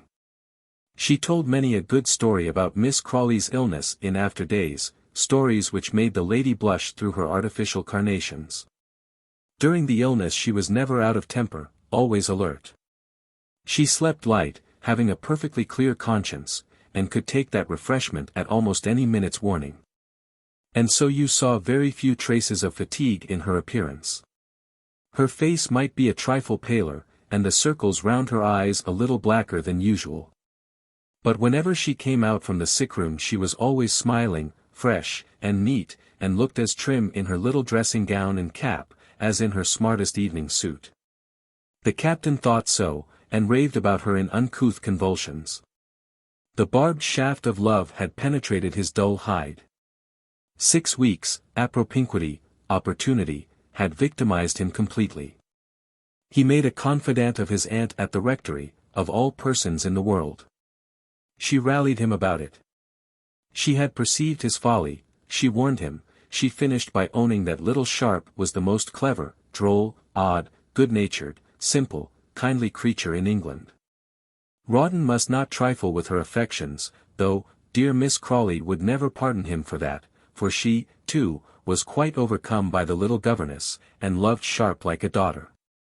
Rawdon must go away, go back to his regiment and naughty London, and not play with a poor artless girl's feelings.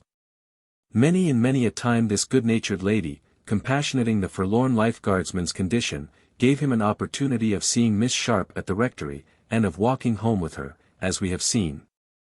When men of a certain sort, ladies, are in love, though they see the hook and the string, and the whole apparatus with which they are to be taken, they gorge the bait nevertheless, they must come to it, they must swallow it, and are presently struck and landed gasping. Rawdon saw there was a manifest intention on Mrs. Bute's part to captivate him with Rebecca.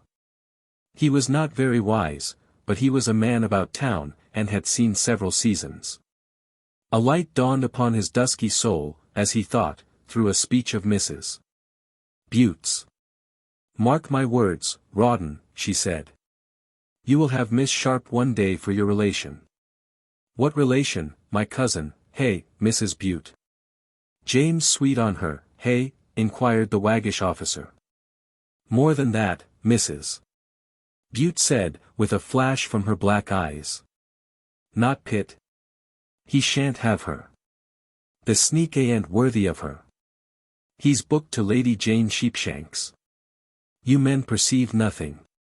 You silly, blind creature, if anything happens to Lady Crawley, Miss Sharp will be your mother-in-law, and that's what will happen." Rawdon Crawley, Esquire, gave vent to a prodigious whistle, in token of astonishment at this announcement.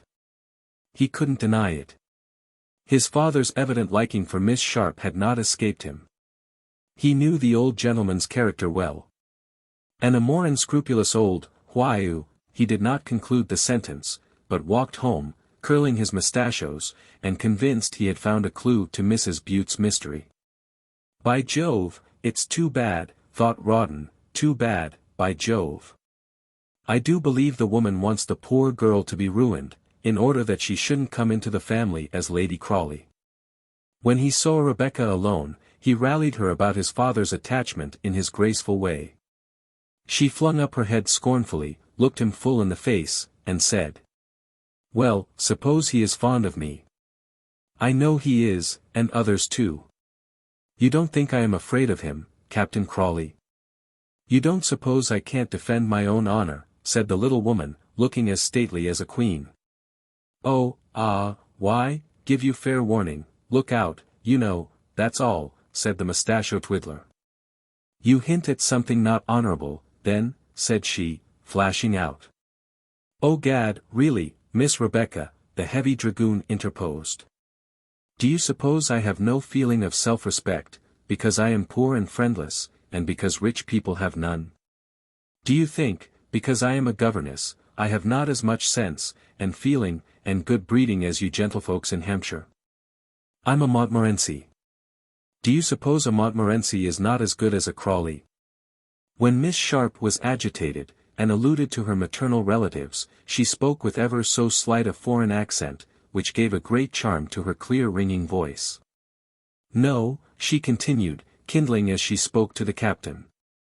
"I can endure poverty, but not shame, neglect, but not insult, and insult from you." Her feelings gave way, and she burst into tears. "Hang it, Miss Sharp, Rebecca, by Jove, upon my soul, I wouldn't for £1,000. Stop, Rebecca." She was gone. She drove out with Miss Crawley that day. It was before the latter's illness. At dinner she was unusually brilliant and lively. But she would take no notice of the hints, or the nods, or the clumsy expostulations of the humiliated, infatuated guardsman. Skirmishes of this sort passed perpetually during the little campaign, tedious to relate, and similar in result. The Crawley heavy cavalry was maddened by defeat, and routed every day. If the Baronet of Queen's Crawley had not had the fear of losing his sister's legacy before his eyes, he never would have permitted his dear girls to lose the educational blessings which their invaluable governess was conferring upon them. The old house at home seemed a desert without her, so useful and pleasant had Rebecca made herself there. Sir Pitt's letters were not copied and corrected. His books not made up. His household business and manifold schemes neglected, now that his little secretary was away. And it was easy to see how necessary such an amanuensis was to him, by the tenor and spelling of the numerous letters which he sent to her, entreating her and commanding her to return. Almost every day brought a frank from the baronet, enclosing the most urgent prayers to Becky for her return, or conveying pathetic statements to Miss Crawley, regarding the neglected state of his daughter's education. Of which documents Miss Crawley took very little heed. Miss Briggs was not formally dismissed, but her place as companion was a sinecure and a derision. And her company was the fat spaniel in the drawing-room, or occasionally the discontented firkin in the housekeeper's closet. Nor though the old lady would by no means hear of Rebecca's departure, was the latter regularly installed in office in Park Lane. Like many wealthy people, it was Miss Crawley's habit to accept as much service as she could get from her inferiors, and good-naturedly to take leave of them when she no longer found them useful. Gratitude among certain rich folks is scarcely natural or to be thought of. They take needy people's services as their due. Nor have you, O poor parasite and humble hanger-on, much reason to complain. Your friendship for Dives is about as sincere as the return which it usually gets. It is money you love, and not the man. And were Croesus and his footman to change places, you poor rogue, who would have the benefit of your allegiance. And I am not sure that, in spite of Rebecca's simplicity and activity, and gentleness and untiring good humor, the shrewd old London lady, upon whom these treasures of friendship were lavished, had not a lurking suspicion all the while of her affectionate nurse and friend. It must have often crossed Miss Crawley's mind that nobody does anything for nothing. If she measured her own feeling towards the world, she must have been pretty well able to gauge those of the world towards herself. And perhaps she reflected that it is the ordinary lot of people to have no friends if they themselves care for nobody. Well, meanwhile Becky was the greatest comfort and convenience to her, and she gave her a couple of new gowns, and an old necklace and shawl. And showed her friendship by abusing all her intimate acquaintances to her new confidant, than which there can't be a more touching proof of regard, and meditated vaguely some great future benefit, to marry her perhaps to Clump, the apothecary. Or to settle her in some advantageous way of life. Or at any rate, to send her back to Queen's Crawley when she had done with her, and the full London season had begun. When Miss Crawley was convalescent and descended to the drawing-room, Becky sang to her, and otherwise amused her. When she was well enough to drive out, Becky accompanied her. And amongst the drives which they took, whither, of all places in the world, did Miss Crawley's admirable good nature and friendship actually induce her to penetrate, but to Russell Square, Bloomsbury, and the house of John Sedley, Esquire. Ere that event, many notes had passed, as may be imagined, between the two dear friends. During the months of Rebecca's stay in Hampshire, the eternal friendship had, must it be owned, suffered considerable diminution, and grown so decrepit and feeble with old age as to threaten demise altogether. The fact is, both girls had their own real affairs to think of, Rebecca her advance with her employers, Amelia her own absorbing topic. When the two girls met, and flew into each other's arms with that impetuosity which distinguishes the behavior of young ladies towards each other, Rebecca performed her part of the embrace with the most perfect briskness and energy. Poor little Amelia blushed as she kissed her friend, and thought she had been guilty of something very like coldness towards her. Their first interview was but a very short one. Amelia was just ready to go out for a walk. Miss Crawley was waiting in her carriage below, her people wondering at the locality in which they found themselves, and gazing upon honest Sambo, the black footman of Bloomsbury, as one of the queer natives of the place. But when Amelia came down with her kind smiling looks, Rebecca must introduce her to her friend. Miss Crawley was longing to see her, and was too ill to leave her carriage, when, Amelia came down. The Park Lane shoulder-knot aristocracy wondered more and more that such a thing could come out of Bloomsbury. And Miss Crawley was fairly captivated by the sweet blushing face of the young lady who came forward so timidly and so gracefully to pay her respects to the protector of her friend. "What a complexion, my dear! What a sweet voice!" Miss Crawley said, as they drove away westward after the little interview. My dear Sharp, your young friend is charming. Send for her to Park Lane, do you hear? Miss Crawley had a good taste. She liked natural manners, a little timidity only set them off. She liked pretty faces near her, as she liked pretty pictures and nice china. She talked of Amelia with rapture half a dozen times that day. She mentioned her to Rawdon Crawley, who came dutifully to partake of his aunt's chicken. Of course, on this Rebecca instantly stated that Amelia was engaged to be married, to a Lieutenant Osborne, a very old flame.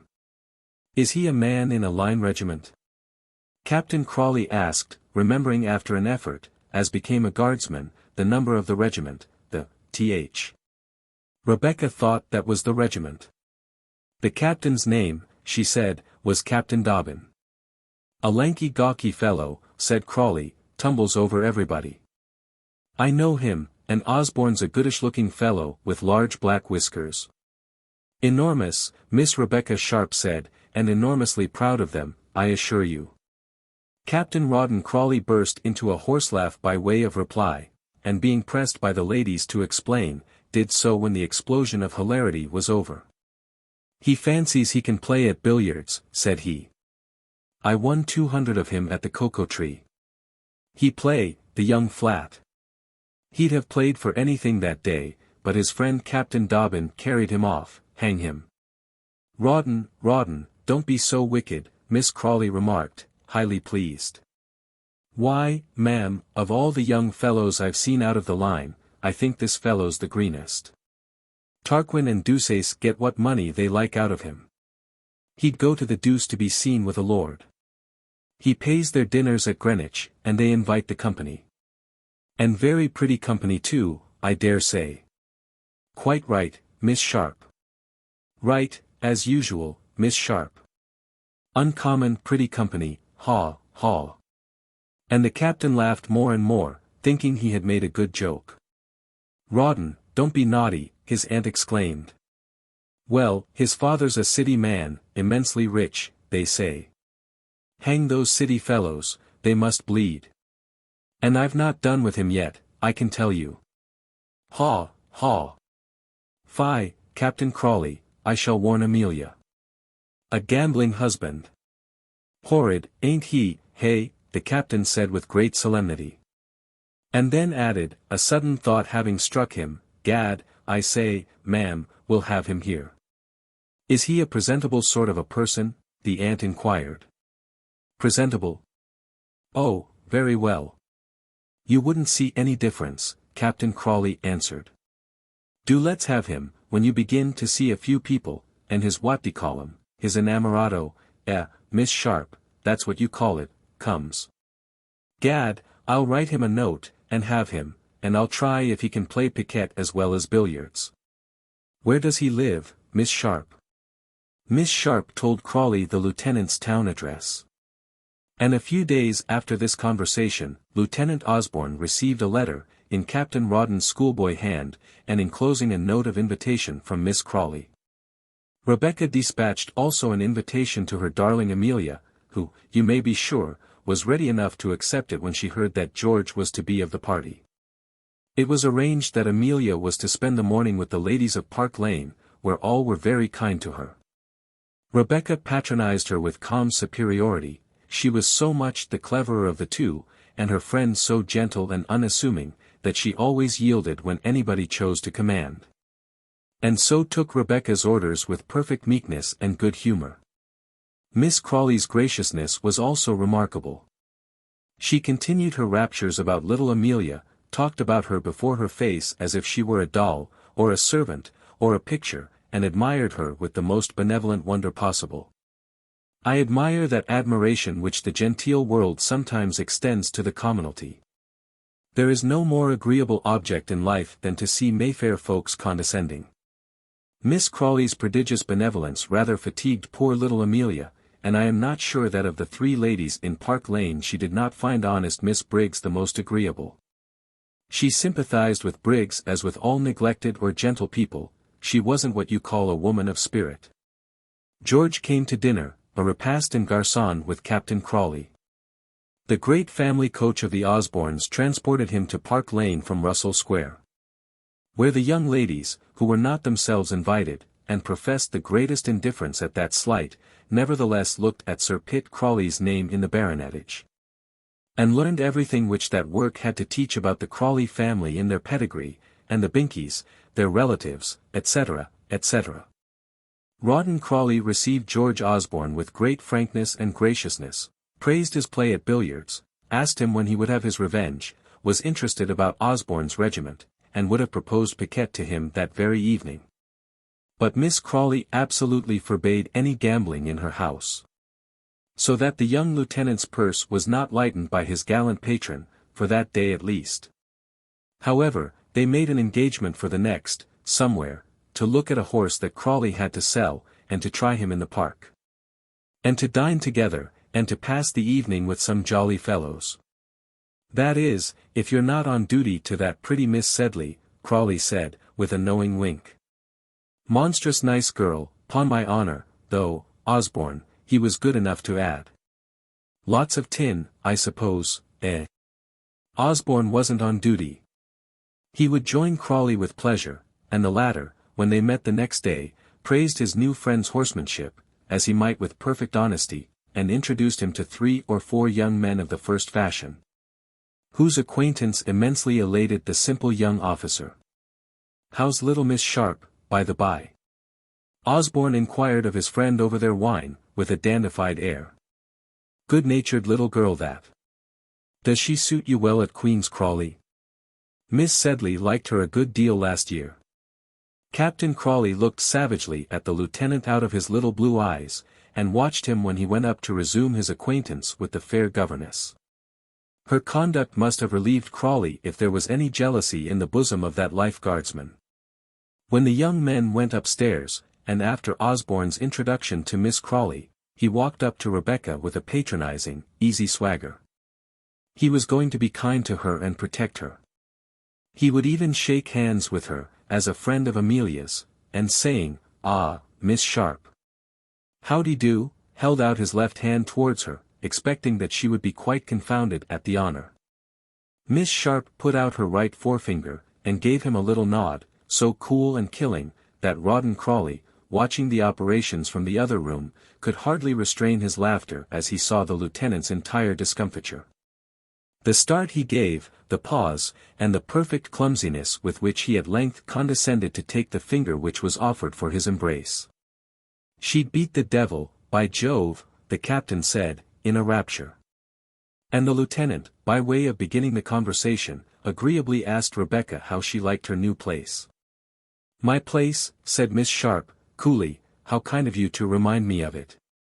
It's a tolerably good place, the wages are pretty good, not so good as Miss Wirt's, I believe, with your sisters in Russell Square. How are those young ladies? Not that I ought to ask." "Why not?" Mr. Osborne said, amazed. "Why, they never condescended to speak to me, or to ask me into their house, whilst I was staying with Amelia, but we poor governesses, you know, are used to slights of this sort." "My dear Miss Sharp!" Osborne ejaculated. "At least in some families," Rebecca continued. "You can't think what a difference there is though. We are not so wealthy in Hampshire as you lucky folks of the city. But then I am in a gentleman's family, good old English stock. I suppose you know Sir Pitt's father refused a peerage. And you see how I am treated. I am pretty comfortable. Indeed it is rather a good place. But how very good of you to inquire." Osborne was quite savage. The little governess patronized him and persifled him until this young British lion felt quite uneasy, nor could he muster sufficient presence of mind to find a pretext for backing out of this most delectable conversation. "I thought you liked the city families pretty well," he said, haughtily. "Last year you mean, when I was fresh from that horrid vulgar school." "Of course I did. Doesn't every girl like to come home for the holidays? And how was I to know any better?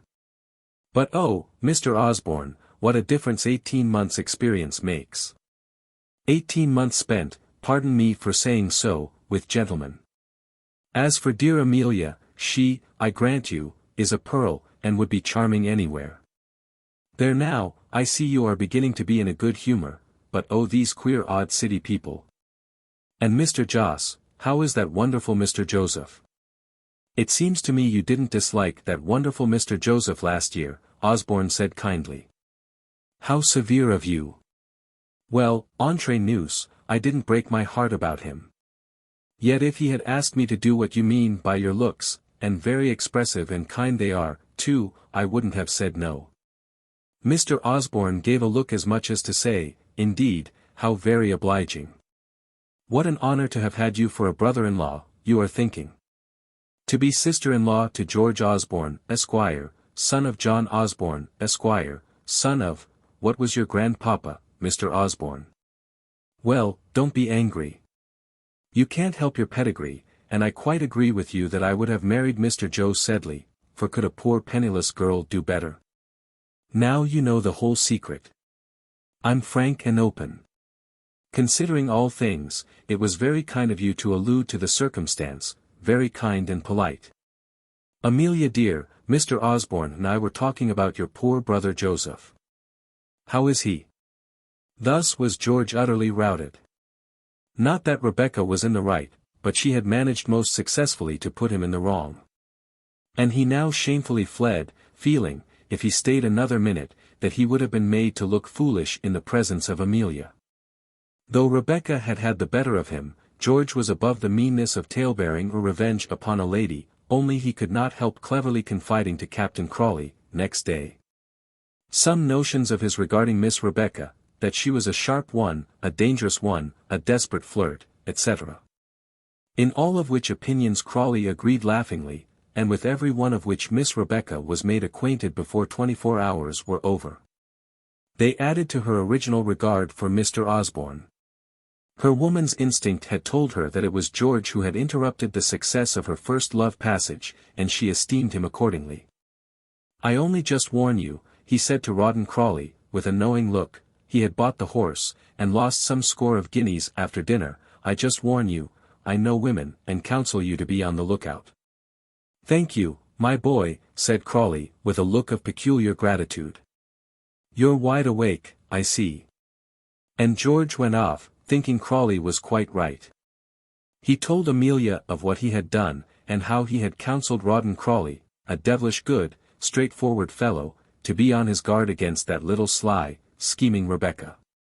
Against whom? Amelia cried. Your friend the governess. Don't look so astonished. Oh George, what have you done? Amelia said. For her woman's eyes, which love had made sharp-sighted, had in one instant discovered a secret which was invisible to Miss Crawley, to poor Virgin Briggs, and above all, to the stupid peepers of that young whiskered prig, Lieutenant Osborne. For as Rebecca was shawling her in an upper apartment, where these two friends had an opportunity for a little of that secret talking and conspiring which formed the delight of female life, Amelia, coming up to Rebecca, and taking her two little hands in hers, said, Rebecca, I see it all. Rebecca kissed her. And regarding this delightful secret, not one syllable more was said by either of the young women. But it was destined to come out before long.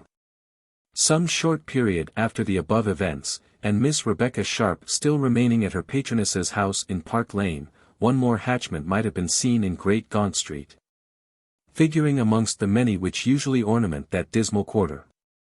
It was over Sir Pitt Crawley's house, but it did not indicate the worthy baronet's demise. It was a feminine hatchment, and indeed a few years back had served as a funeral compliment to Sir Pitt's old mother, the late Dowager Lady Crawley. Its period of service over, the hatchment had come down from the front of the house, and lived in retirement somewhere in the back premises of Sir Pitt's mansion. It reappeared now for poor Rose Dawson. Sir Pitt was a widower again. The arms quartered on the shield along with his own were not, to be sure, poor Rose's. She had no arms. But the cherubs painted on the scutcheon answered as well for her as for Sir Pitt's mother, and Resurgam was written under the coat, flanked by the Crawley dove and serpent. Arms and hatchments, Resurgam. Here is an opportunity for moralising. Mr. Crawley had tended that otherwise friendless bedside. She went out of the world strengthened by such words and comfort as he could give her. For many years his was the only kindness she ever knew. The only friendship that solaced in any way that feeble, lonely soul. Her heart was dead long before her body. She had sold it to become Sir Pitt Crawley's wife. Mothers and daughters are making the same bargain every day in Vanity Fair. When the demise took place, her husband was in London attending to some of his innumerable schemes, and busy with his endless lawyers. He had found time, nevertheless, to call often in Park Lane, and to dispatch many notes to Rebecca, entreating her, enjoining her, commanding her to return to her young pupils in the country, who were now utterly without companionship during their mother's illness. But Miss Crawley would not hear of her departure. For though there was no lady of fashion in London who would desert her friends more complacently as soon as she was tired of their society, and though few tired of them sooner, yet as long as her engagement lasted her attachment was prodigious. And she clung still with the greatest energy to Rebecca.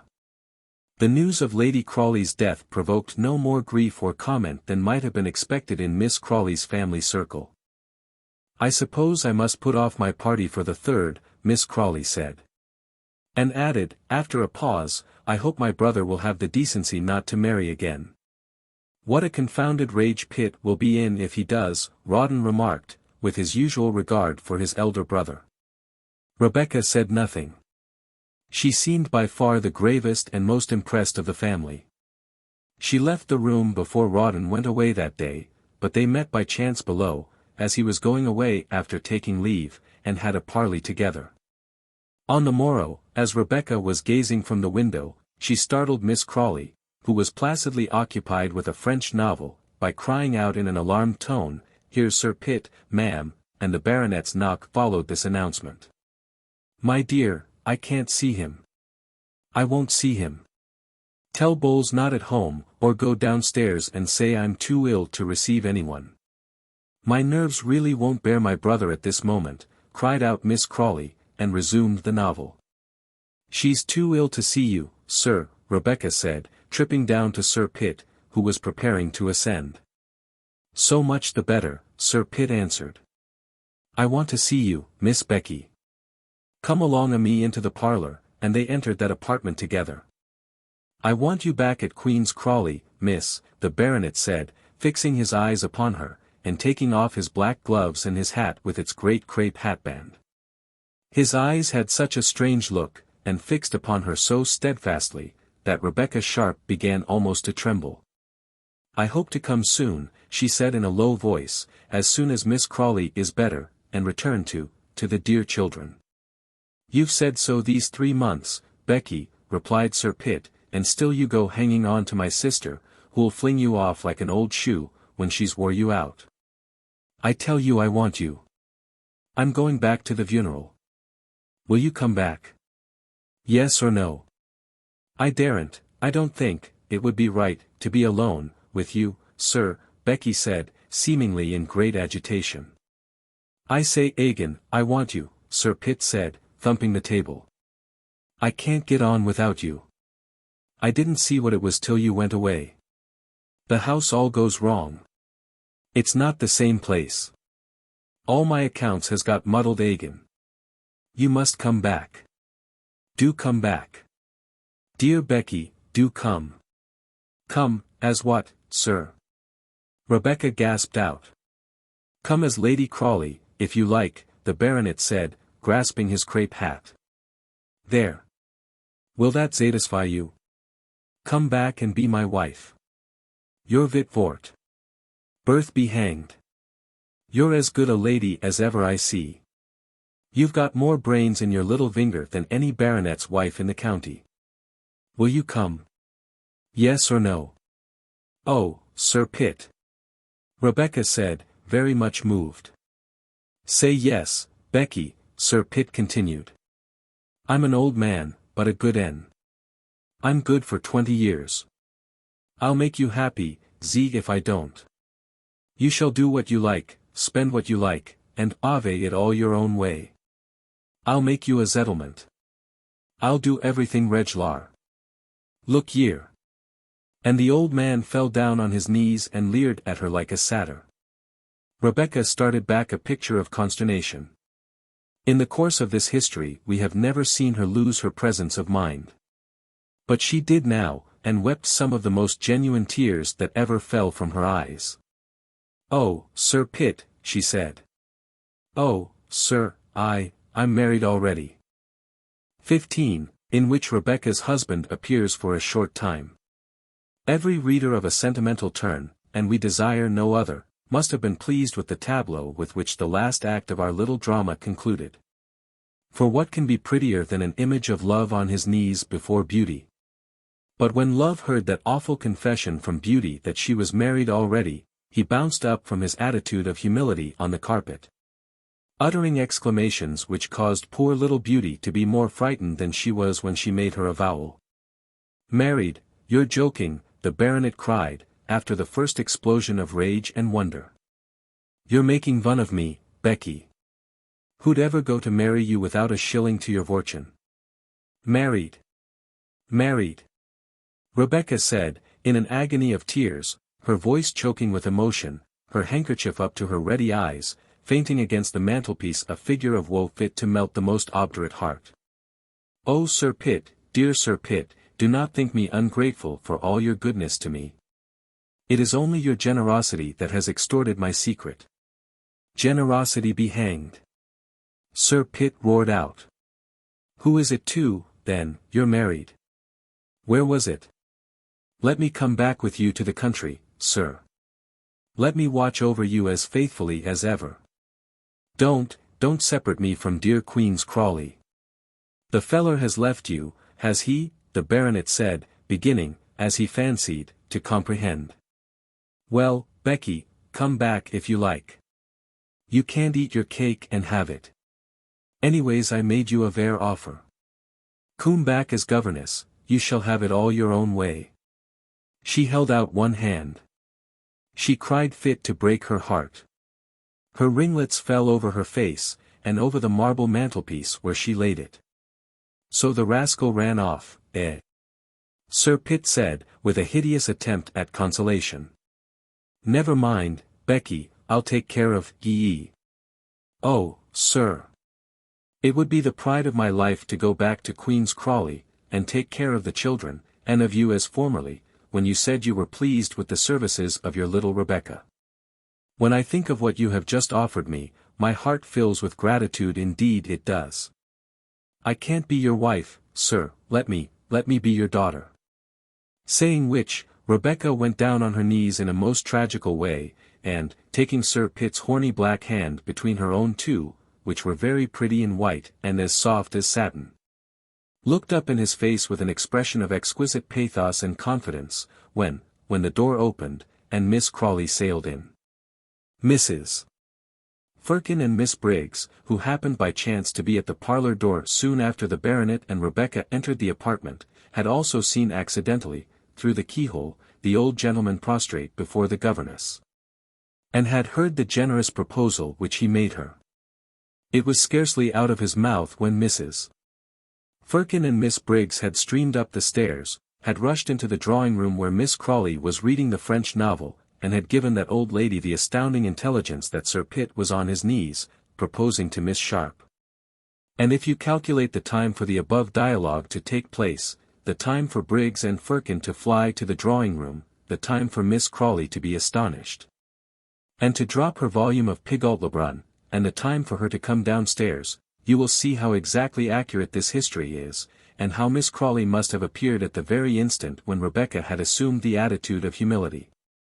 "It is the lady on the ground, and not the gentleman," Miss Crawley said, with a look and voice of great scorn.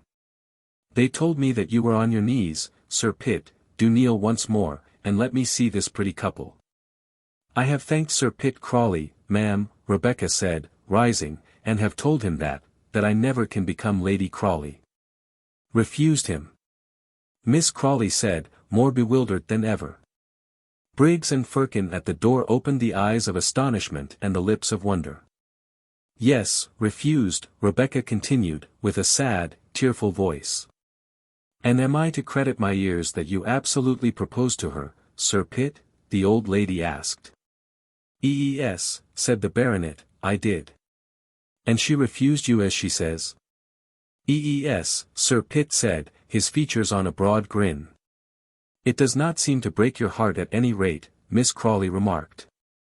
"Not a bit," answered Sir Pitt, with a coolness and good humour which set Miss Crawley almost mad with bewilderment. That an old gentleman of station should fall on his knees to a penniless governess, and burst out laughing because she refused to marry him, that a penniless governess should refuse a baronet with 4,000 a year, these were mysteries which Miss Crawley could never comprehend. It surpassed any complications of intrigue in her favourite Pigaldlebrun. "I'm glad you think it good sport, brother," she continued, groping wildly through this amazement. "Vamous," said Sir Pitt. "Who'd ha' thought it? What a sly little devil! What a little fox at Vauxhall," he muttered to himself, chuckling with pleasure. "Who'd have thought what?" cries Miss Crawley, stamping with her foot. "Pray, Miss Sharp, are you waiting for the Prince Regent's divorce, that you don't think our family good enough for you?" "My attitude," Rebecca said, "when you came in, ma'am, did not look as if I despised such an honour as this noble man has deigned to offer me. Do you think I have no heart?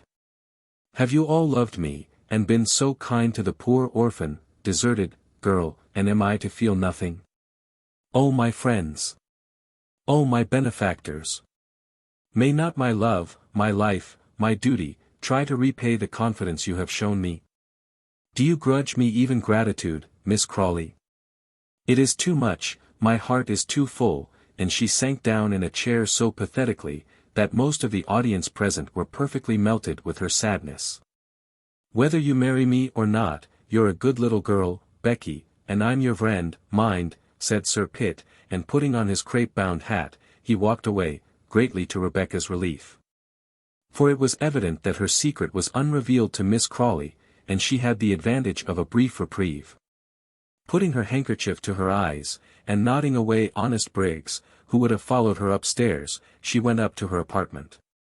While Briggs and Miss Crawley, in a high state of excitement, remained to discuss the strange event, and Firkin, not less moved, dived down into the kitchen regions, and talked of it with all the male and female company there.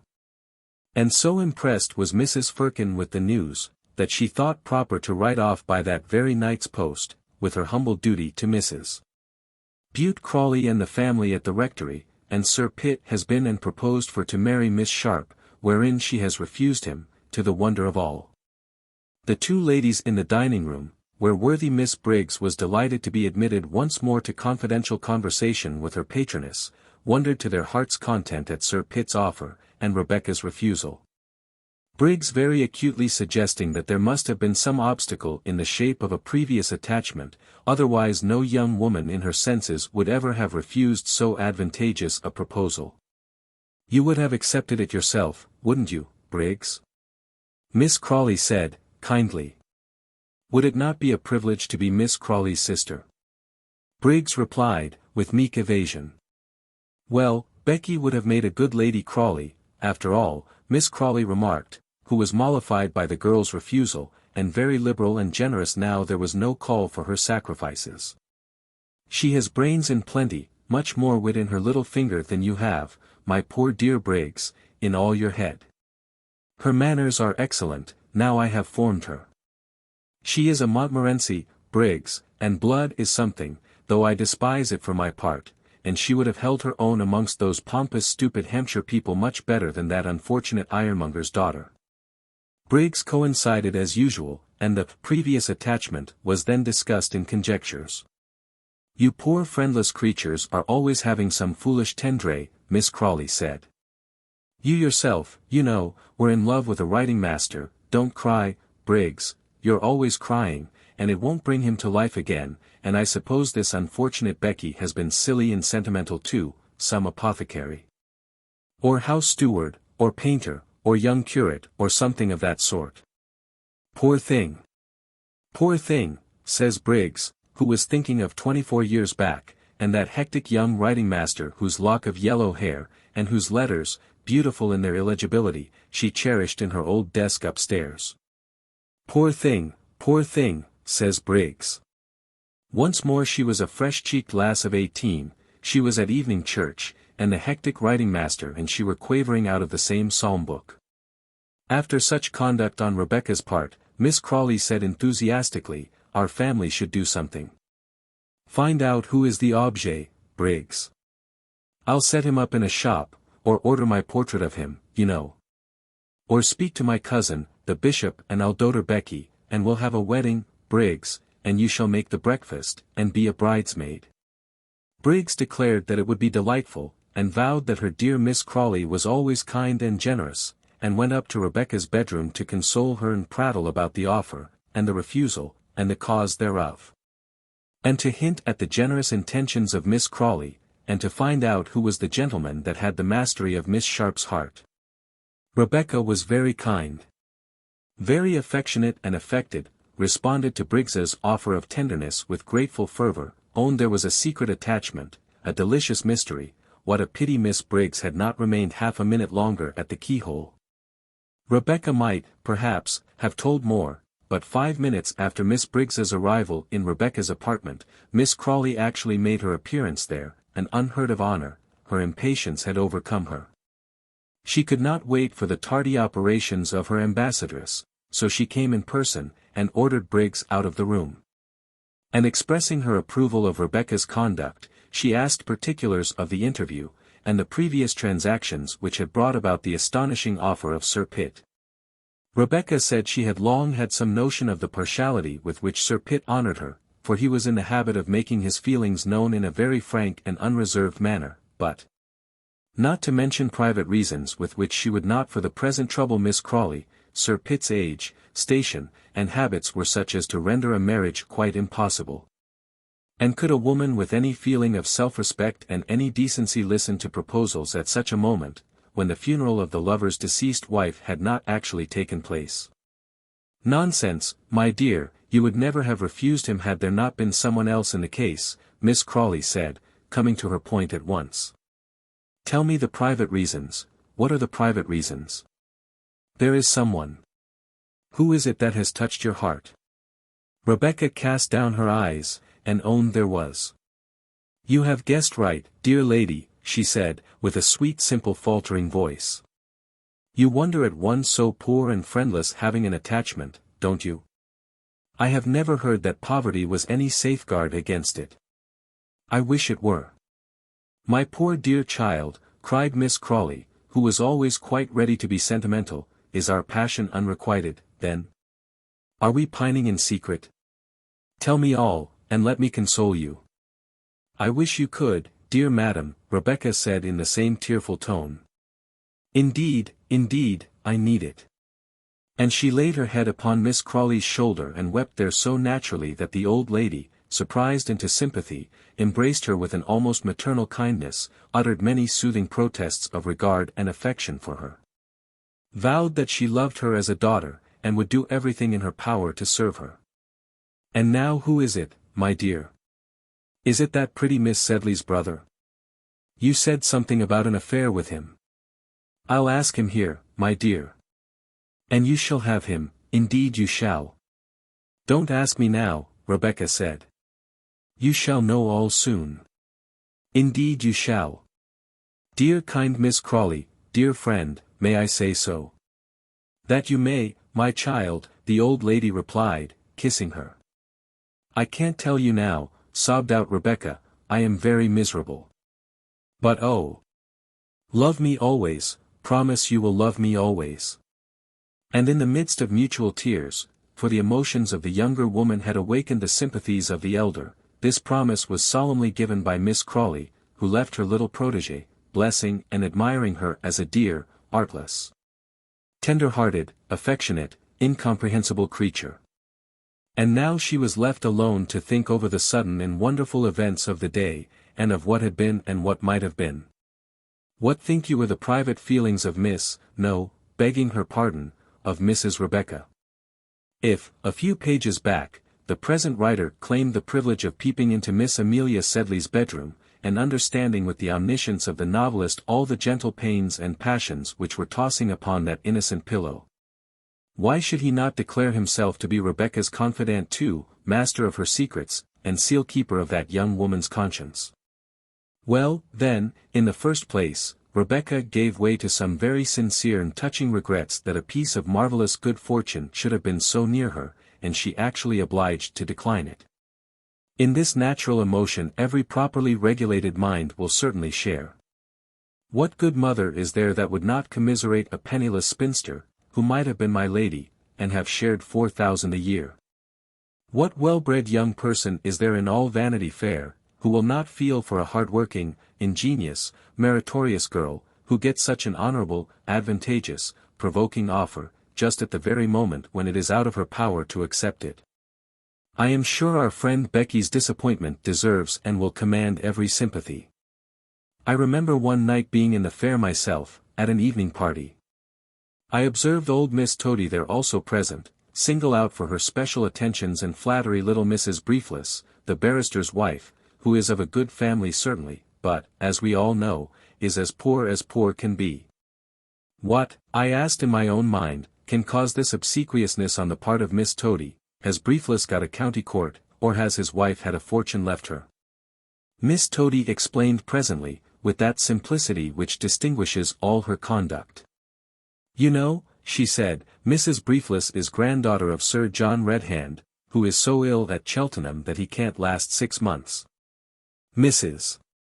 Briefless' papa succeeds, so you see she will be a baronet's daughter. And Toady asked Briefless and his wife to dinner the very next week. If the mere chance of becoming a baronet's daughter can procure a lady such homage in the world, surely we may respect the agonies of a young woman who has lost the opportunity of becoming a baronet's wife. Who would have dreamed of Lady Crawley dying so soon? She was one of those sickly women that might have lasted these 10 years, Rebecca thought to herself, in all the woes of repentance, and I might have been my lady. I might have led that old man whither I would. I might have thanked Mrs. Bute for her patronage, and Mr. Pitt for his insufferable condescension. I would have had the townhouse newly furnished and decorated. I would have had the handsomest carriage in London, and a box at the opera, and I would have been presented next season. All this might have been, and now all was doubt and mystery. But Rebecca was a young lady of too much resolution and energy of character to permit herself much useless and unseemly sorrow for the irrevocable past. So, having devoted only the proper portion of regret to it, she wisely turned her whole attention towards the future, which was now vastly more important to her. And she surveyed her position, and its hopes, doubts, and chances. In the first place, she was married, that was a great fact. Sir Pitt knew it. She was not so much surprised into the avowal, as induced to make it by a sudden calculation. It must have come some day, and why not now as at a later period? He who would have married her himself must at least be silent with regard to her marriage. How Miss Crawley would bear the news, was the great question. Misgivings Rebecca had, but she remembered all Miss Crawley had said. The old lady's avowed contempt for birth, her daring liberal opinions, her general romantic propensities, her almost doting attachment to her nephew, and her repeatedly expressed fondness for Rebecca herself. She is so fond of him, Rebecca thought, that she will forgive him anything. She is so used to me that I don't think she could be comfortable without me. When the éclaircissement comes there will be a scene, and hysterics, and a great quarrel. And then a great reconciliation. At all events, what use was there in delaying? The die was thrown, and now or tomorrow the issue must be the same. And so, resolved that Miss Crawley should have the news, the young person debated in her mind as to the best means of conveying it to her, and whether she should face the storm that must come, or fly and avoid it until its first fury was blown over. In this state of meditation she wrote the following letter. Dearest friend. The great crisis which we have debated about so often is come. Half of my secret is known, and I have thought and thought, until I am quite sure that now is the time to reveal the whole of the mystery. Sir Pitt came to me this morning, and made, what do you think?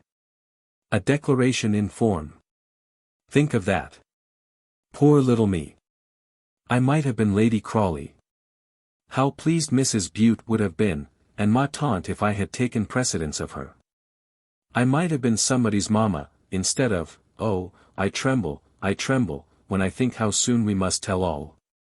Sir Pitt knows I am married, and not knowing to whom, is not very much displeased as yet. Ma tante is actually angry that I should have refused him. But she is all kindness and graciousness. She condescends to say I would have made him a good wife, and vows that she will be a mother to your little Rebecca. She will be shaken when she first hears the news. But need we fear anything beyond a momentary anger? I think not, I am sure not. She dotes upon you so, you naughty, good-for-nothing man, that she would pardon you anything, and, indeed, I believe, the next place in her heart is mine, and that she would be miserable without me. Dearest. Something tells me we shall conquer. You shall leave that odious regiment, quit gaming, racing, and be a good boy, and we shall all live in Park Lane, and ma tante shall leave us all her money. I shall try and walk tomorrow at 3 in the usual place. If Miss B. accompanies me, you must come to dinner, and bring an answer, and put it in the 3rd volume of Porteus's Sermons. But, at all events, come to your own. R. To Miss Eliza Styles, at Mr. Barnett's, Sadler, Knightsbridge. And I trust there is no reader of this little story who has not discernment enough to perceive that the Miss Eliza Styles, an old schoolfellow, Rebecca said, with whom she had resumed an active correspondence of late, and who used to fetch these letters from the Sadlers, wore brass spurs, and large curling mustachios, and was indeed no other than Captain Rawdon Crawley. 16. The letter on the pincushion. How they were married is not of the slightest consequence to anybody. What is to hinder a captain who is a major, and a young lady who is of age, from purchasing a license, and uniting themselves at any church in this town? Who needs to be told, that if a woman has a will she will assuredly find a way? My belief is that one day, when Miss Sharp had gone to pass the forenoon with her dear friend Miss Amelia Sedley in Russell Square, a lady very like her might have been seen entering a church in the city, in company with a gentleman with dyed mustachios, who, after a quarter of an hour's interval, escorted her back to the hackney coach in waiting, and that this was a quiet bridal party. And who on earth, after the daily experience we have, can question the probability of a gentleman marrying anybody? How many of the wise and learned have married their cooks? Did not Lord Eldon himself, the most prudent of men, make a runaway match? Were not Achilles and Ajax both in love with their servant maids? And are we to expect a heavy dragoon with strong desires and small brains, who had never controlled a passion in his life, to become prudent all of a sudden, and to refuse to pay any price for an indulgence to which he had a mind? If people only made prudent marriages, what a stop to population there would be. It seems to me, for my part, that Mr. Rawdon's marriage was one of the honestest actions which we shall have to record in any portion of that gentleman's biography which has to do with the present history. No one will say it is unmanly to be captivated by a woman, or, being captivated, to marry her. And the admiration, the delight, the passion, the wonder, the unbounded confidence, and frantic adoration with which, by degrees, this big warrior got to regard the little Rebecca, were feelings which the ladies at least will pronounce were not altogether discreditable to him. When she sang, every note thrilled in his dull soul, and tingled through his huge frame. When she spoke, he brought all the force of his brains to listen and wonder. If she was jocular, he used to revolve her jokes in his mind, and explode over them half an hour afterwards in the street, to the surprise of the groom in the tilbury by his side, or the comrade riding with him in Rotten Row. Her words were oracles to him, her smallest actions marked by an infallible grace and wisdom. How she sings, how she paints, thought he. How she rode that kicking mare at Queen's Crawley. And he would say to her in confidential moments, by Jove, Beck, you're fit to be Commander-in-Chief, or Archbishop of Canterbury, by Jove. Is his case a rare one? And don't we see every day in the world many an honest Hercules at the apron-strings of Omphale, and great whiskered Samsons prostrate in Delilah's lap? When, then, Becky told him that the great crisis was near, and the time for action had arrived, Rawdon expressed himself as ready to act under her orders, as he would be to charge with his troop at the command of his colonel. There was no need for him to put his letter into the 3rd volume of Portus. Rebecca easily found a means to get rid of Briggs, her companion, and met her faithful friend in the usual place on the next day. She had thought over matters at night, and communicated to Rawdon the result of her determinations. He agreed, of course, to everything, was quite sure that it was all right, that what she proposed was best. That Miss Crawley would infallibly relent, or come round, as he said, after a time.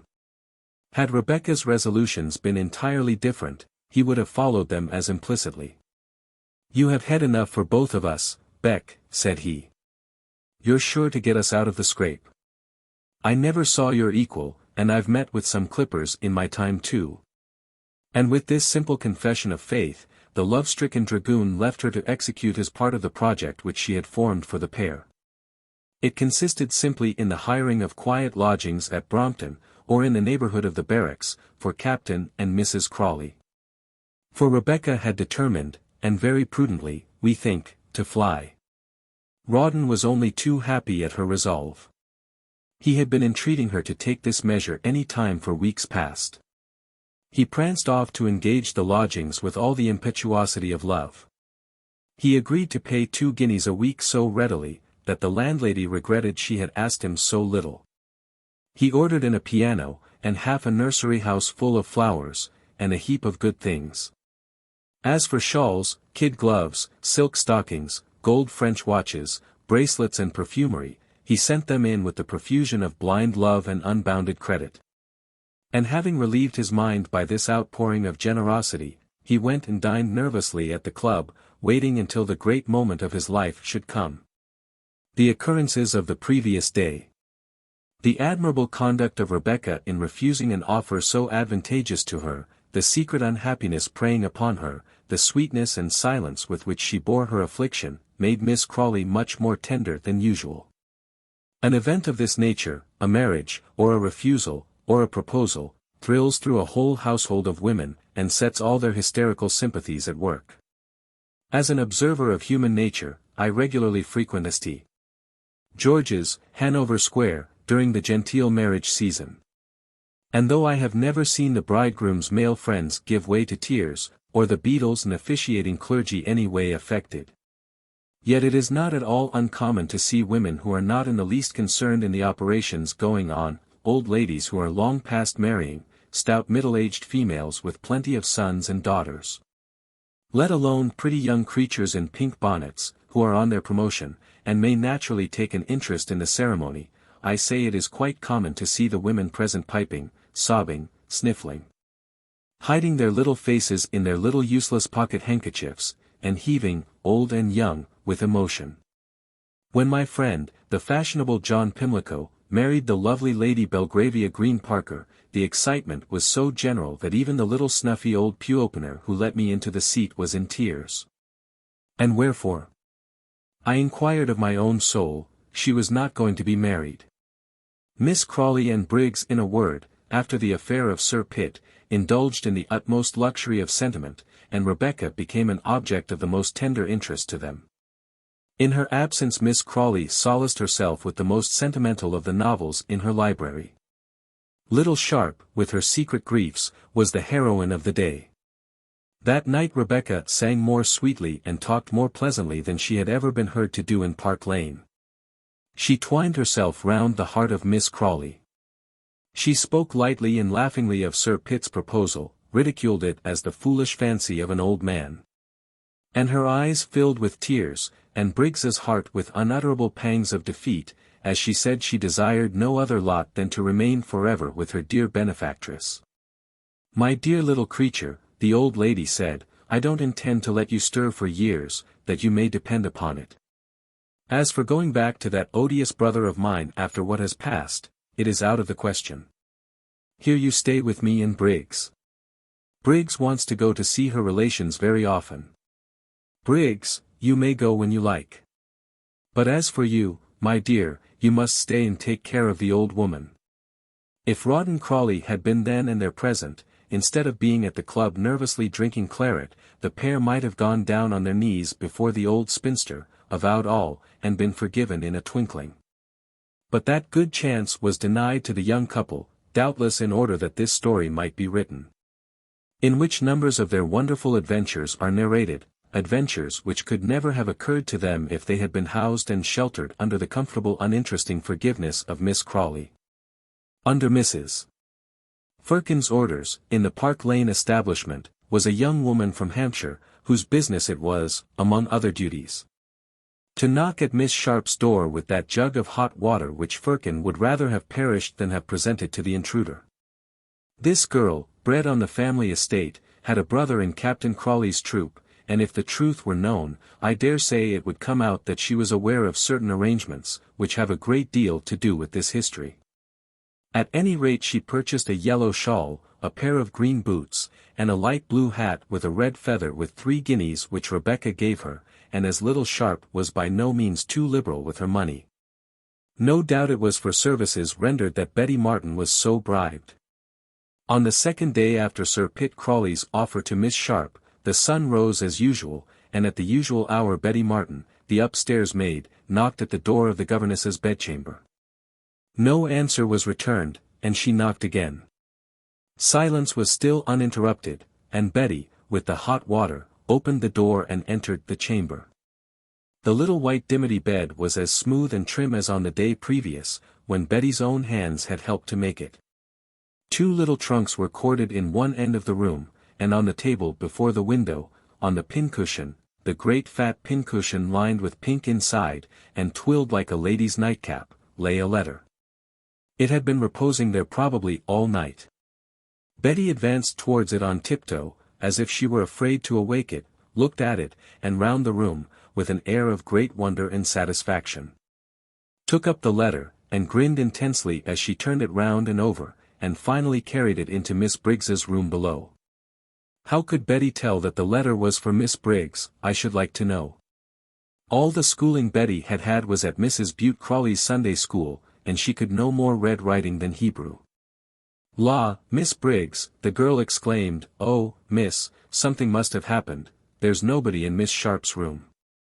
The bed ain't been slep in, and she run away, and left this letter for you, Mississippi." "What?" cries Briggs, dropping her comb, the thin wisp of faded hair falling over her shoulders, "an elopement. Miss Sharp a fugitive. What is this?" And she eagerly broke the neat seal, and, as they say, devoured the contents of the letter addressed to her. "Dear Miss Briggs," the refugee wrote, "the kindest heart in the world, as yours is, will pity and sympathize with me and excuse me. With tears, and prayers, and blessings, I leave the home where the poor orphan has ever met with kindness and affection. Claims even superior to those of my benefactress call me hence. I go to my duty, to my husband. Yes, I am married. My husband commands me to seek the humble home which we call ours. Dearest Miss Briggs, break the news as your delicate sympathy will know how to do it, to my dear, my beloved friend and benefactress. Tell her, ere I went, I shed tears on her dear pillow, that pillow that I have so often soothed in sickness, that I long again to watch. Oh, with what joy shall I return to dear Park Lane. How I tremble for the answer which is to seal my fate. When Sir Pitt deigned to offer me his hand, an honor of which my beloved Miss Crawley said I was deserving, my blessings go with her for judging the poor orphan worthy to be her sister. I told Sir Pitt that I was already a wife. Even he forgave me. But my courage failed me, when I should have told him all, that I could not be his wife, for I was his daughter. I am wedded to the best and most generous of men, Miss Crawley's Rawdon is my Rawdon. At his command I open my lips, and follow him to our humble home, as I would through the world. Oh, my excellent and kind friend, intercede with my Rawdon's beloved aunt for him and the poor girl to whom all his noble race have shown such unparalleled affection. Ask Miss Crawley to receive her children. I can say no more, but blessings, blessings on all in the dear house I leave, praise. Your affectionate and grateful Rebecca Crawley. Midnight. Just as Briggs had finished reading this affecting and interesting document, which reinstated her in her position as first confidante of Miss Crawley, Mrs. Firkin entered the room. "Here's Mrs. Bute Crawley just arrived by the mail from Hampshire, and wants some tea. Will you come down and make breakfast, miss?" And to the surprise of Firkin, clasping her dressing gown around her, the wisp of hair floating dishevelled behind her, the little curl papers still sticking in bunches round her forehead, Briggs sailed down to Mrs. Bute with the letter in her hand containing the wonderful news. "Oh, Mrs. Firkin," gasped Betty, "secca business. Miss Sharp have a gone and run away with the capting, and they're off to Gretny Green." We would devote a chapter to describe the emotions of Mrs. Firkin, did not the passions of her mistresses occupy our genteeler muse. When Mrs. Bute Crawley, numbed with midnight travelling, and warming herself at the newly crackling parlour fire, heard from Miss Briggs the intelligence of the clandestine marriage, she declared it was quite providential that she should have arrived at such a time to assist poor dear Miss Crawley in supporting the shock, that Rebecca was an artful little hussy of whom she had always had her suspicions. And that as for Rawdon Crawley, she never could account for his aunt's infatuation regarding him, and had long considered him a profligate, lost, and abandoned being. And this awful conduct, Mrs. Bute said, will have at least this good effect, it will open poor dear Miss Crawley's eyes to the real character of this wicked man. Then Mrs. Bute had a comfortable hot toast and tea. And as there was a vacant room in the house now, there was no need for her to remain at the Gloucester Coffee House where the Portsmouth mail had set her down, and whence she ordered Mr. Bowles's aide-de-camp the footman to bring away her trunks. Miss Crawley, be it known, did not leave her room until near noon, taking chocolate in bed in the morning, while Becky Sharp read the Morning Post to her, or otherwise amusing herself or dawdling. The conspirators below agreed that they would spare the dear lady's feelings until she appeared in her drawing-room. Meanwhile it was announced to her that Mrs. Bute Crawley had come up from Hampshire by the mail, was staying at the Gloucester, sent her love to Miss Crawley, and asked for breakfast with Miss Briggs. The arrival of Mrs.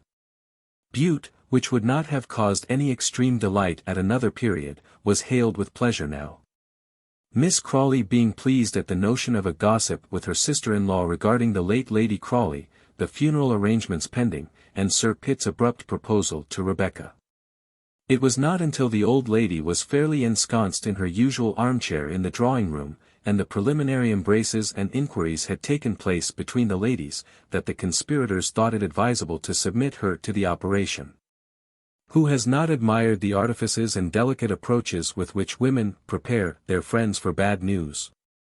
Miss Crawley's two friends made such an apparatus of mystery before they broke the intelligence to her, that they worked her up to the necessary degree of doubt and alarm. And she refused Sir Pitt. "My dear, dear Miss Crawley, prepare yourself for it," Mrs. Bute said, because she couldn't help herself. Of course there was a reason, Miss Crawley answered. She liked somebody else. I told Briggs so yesterday. Like somebody else? Briggs gasped. Oh my dear friend, she is married already. Married already, Mrs. Bute chimed in, and both sat with clasped hands looking from each other at their victim. Send her to me, the instant she comes in. The little sly wretch, how dared she not tell me, cried out Miss Crawley. She won't come in soon. Prepare yourself, dear friend, she's gone out for a long time, she's gone altogether. Gracious goodness, and who's to make my chocolate? Send for her and have her back, I desire that she come back, the old lady said. She decamped last night, ma'am, cried Mrs. Bute. She left a letter for me, Briggs exclaimed. She's married too. Prepare her, for heaven's sake. Don't torture her, my dear Miss Briggs. She's married to whom? Cries the spinster in a nervous fury. To a relation of. She refused Sir Pitt, cried the victim. Speak at once. Don't drive me mad. Oh ma'am, prepare her, Miss Briggs, she's married to Rawdon Crawley. Rawdon married Rebecca, governess, nobod, get out of my house, you fool, you idiot, you stupid old Briggs, how dare you? You're in the plot, you made him marry, thinking that I'd leave my money from him, you did, Martha, the poor old lady screamed in hysteric sentences. Ma'am, ask a member of this family to marry a drawing-master's daughter. Her mother was a Montmorency, cried out the old lady, pulling at the bell with all her might. Her mother was an opera girl, and she has been on the stage or worse herself, said Mrs. Bute. Miss Crawley gave a final scream, and fell back in a faint. They were forced to take her back to the room which she had just quitted. One fit of hysterics succeeded another. The doctor was sent for, the apothecary arrived. Mrs. Bute took up the post of nurse by her bedside. Her relations ought to be round about her, that amiable woman said. She had scarcely been carried up to her room, when a new person arrived to whom it was also necessary to break the news. This was Sir Pitt. "Where's Becky?" he said, coming in. "Where's her traps?" "She's coming with me to Queen's Crawley." "Have you not heard the astonishing intelligence regarding her surreptitious union?" Briggs asked. "What's that to me?" Sir Pitt asked. "I know she's married." "That makes no odds. Tell her to come down at once, and not keep me." "Are you not aware, sir," Miss Briggs asked, "that she has left our roof, to the dismay of Miss Crawley, who is nearly killed by the intelligence of Captain Rawdon's union with her?" When Sir Pitt Crawley heard that Rebecca was married to his son, he broke out into a fury of language, which it would do no good to repeat in this place, as indeed it sent poor Briggs shuddering out of the room. "And with her we will shut the door upon the figure of the frenzied old man, wild with hatred and insane with baffled desire. One day after he went to Queen's Crawley, he burst like a madman into the room she had used when there, dashed open her boxes with his foot, and flung about her papers, clothes, and other relics. Miss Horrocks, the butler's daughter, took some of them. The children dressed themselves and acted plays in the others. It was but a few days after the poor mother had gone to her lonely burying-place, and was laid, unwept and disregarded, in a vault full of strangers. Suppose the old lady doesn't come to, Rawdon said to his little wife, as they sat together in the snug little Brompton lodgings. She had been trying the new piano all the morning. The new gloves fitted her to a nicety, the new shawls became her wonderfully, the new rings glittered on her little hands, and the new watch ticked at her waist. Suppose she don't come round, Becky. I'll make your fortune, she said, and Delilah patted Samson's cheek. You can do anything, he said, kissing the little hand. By Jove you can. And we'll drive down to the Star and Garter, and dine, by Jove. 17. How Captain Dobbin bought a piano. If there is any exhibition in all Vanity Fair which satire and sentiment can visit arm in arm together, where you light on the strangest contrasts laughable and tearful, where you may be gentle and pathetic, or savage and cynical with perfect propriety, it is at one of those public assemblies, a crowd of which are advertised every day in the last page of the Times newspaper, and over which the late Mr. George Robins used to preside with so much dignity. There are very few London people, as I fancy, who have not attended at these meetings, and all with a taste for moralizing must have thought, with a sensation and interest not a little startling and queer, of the day when their turn shall come too. And Mr. Hamerdown will sell by the orders of Diogenes Assignees, or will be instructed by the executors, to offer to public competition, the library, furniture, plate, wardrobe, and choice cellar of wines of Epicurus deceased. Even with the most selfish disposition, the Vanity Fairian, as he witnesses this sordid part of the obsequies of a departed friend, can't but feel some sympathies and regret. My Lord Dives's remains are in the family vault, the statuaries are cutting an inscription voraciously commemorating his virtues, and the sorrows of his heir, who is disposing of his goods. What guest at Dives's table can pass the familiar house without a sigh? The familiar house of which the lights used to shine so cheerfully at 7 o'clock, of which the hall doors opened so readily, of which the obsequious servants, as you passed up the comfortable stair, sounded your name from landing to landing, until it reached the apartment where jolly old Dives welcomed his friends. What a number of them he had, and what a noble way of entertaining them. How witty people used to be here who were morose when they got out of the door, and how courteous and friendly men who slandered and hated each other everywhere else. He was pompous, but with such a cook what would one not swallow? He was rather dull, perhaps, but would not such wine make any conversation pleasant? We must get some of his Burgundy at any price, the mourners cry at his club. I got this box at old Dives's sale, Pincher says, handing it round, one of Louis XV's mistresses. Pretty thing, is it not? Sweet miniature, and they talk of the way in which young Dives is dissipating his fortune. How changed the house is, though. The front is patched over with bills, setting forth the particulars of the furniture in staring capitals. They have hung a shred of carpet out of an upstairs window, a half-dozen of porters are lounging on the dirty steps, the hall swarms with dingy guests of oriental countenance, who thrust printed cards into your hand, and offer to bid. Old women and amateurs have invaded the upper apartments, pinching the bed curtains, poking into the feathers, shampooing the mattresses, and clapping the wardrobe drawers to and fro. Enterprising young housekeepers are measuring the looking-glasses and hangings to see if they will suit the new menage. Snob will brag for years that he has purchased this or that at Dives's sale, and Mr. Hammerdown is sitting on the great mahogany dining tables, in the dining room below, waving the ivory hammer, and employing all the artifices of eloquence, enthusiasm, entreaty, reason, despair, shouting to his people, satirizing Mr. Davids for his sluggishness, inspiriting Mr. Moss into action, imploring, commanding, bellowing, until down comes the hammer like fate, and we pass to the next lot. Oh Dives, who would ever have thought, as we sat round the broad table sparkling with plate and spotless linen, to have seen such a dish at the head of it as that roaring auctioneer? It was rather late in the sale.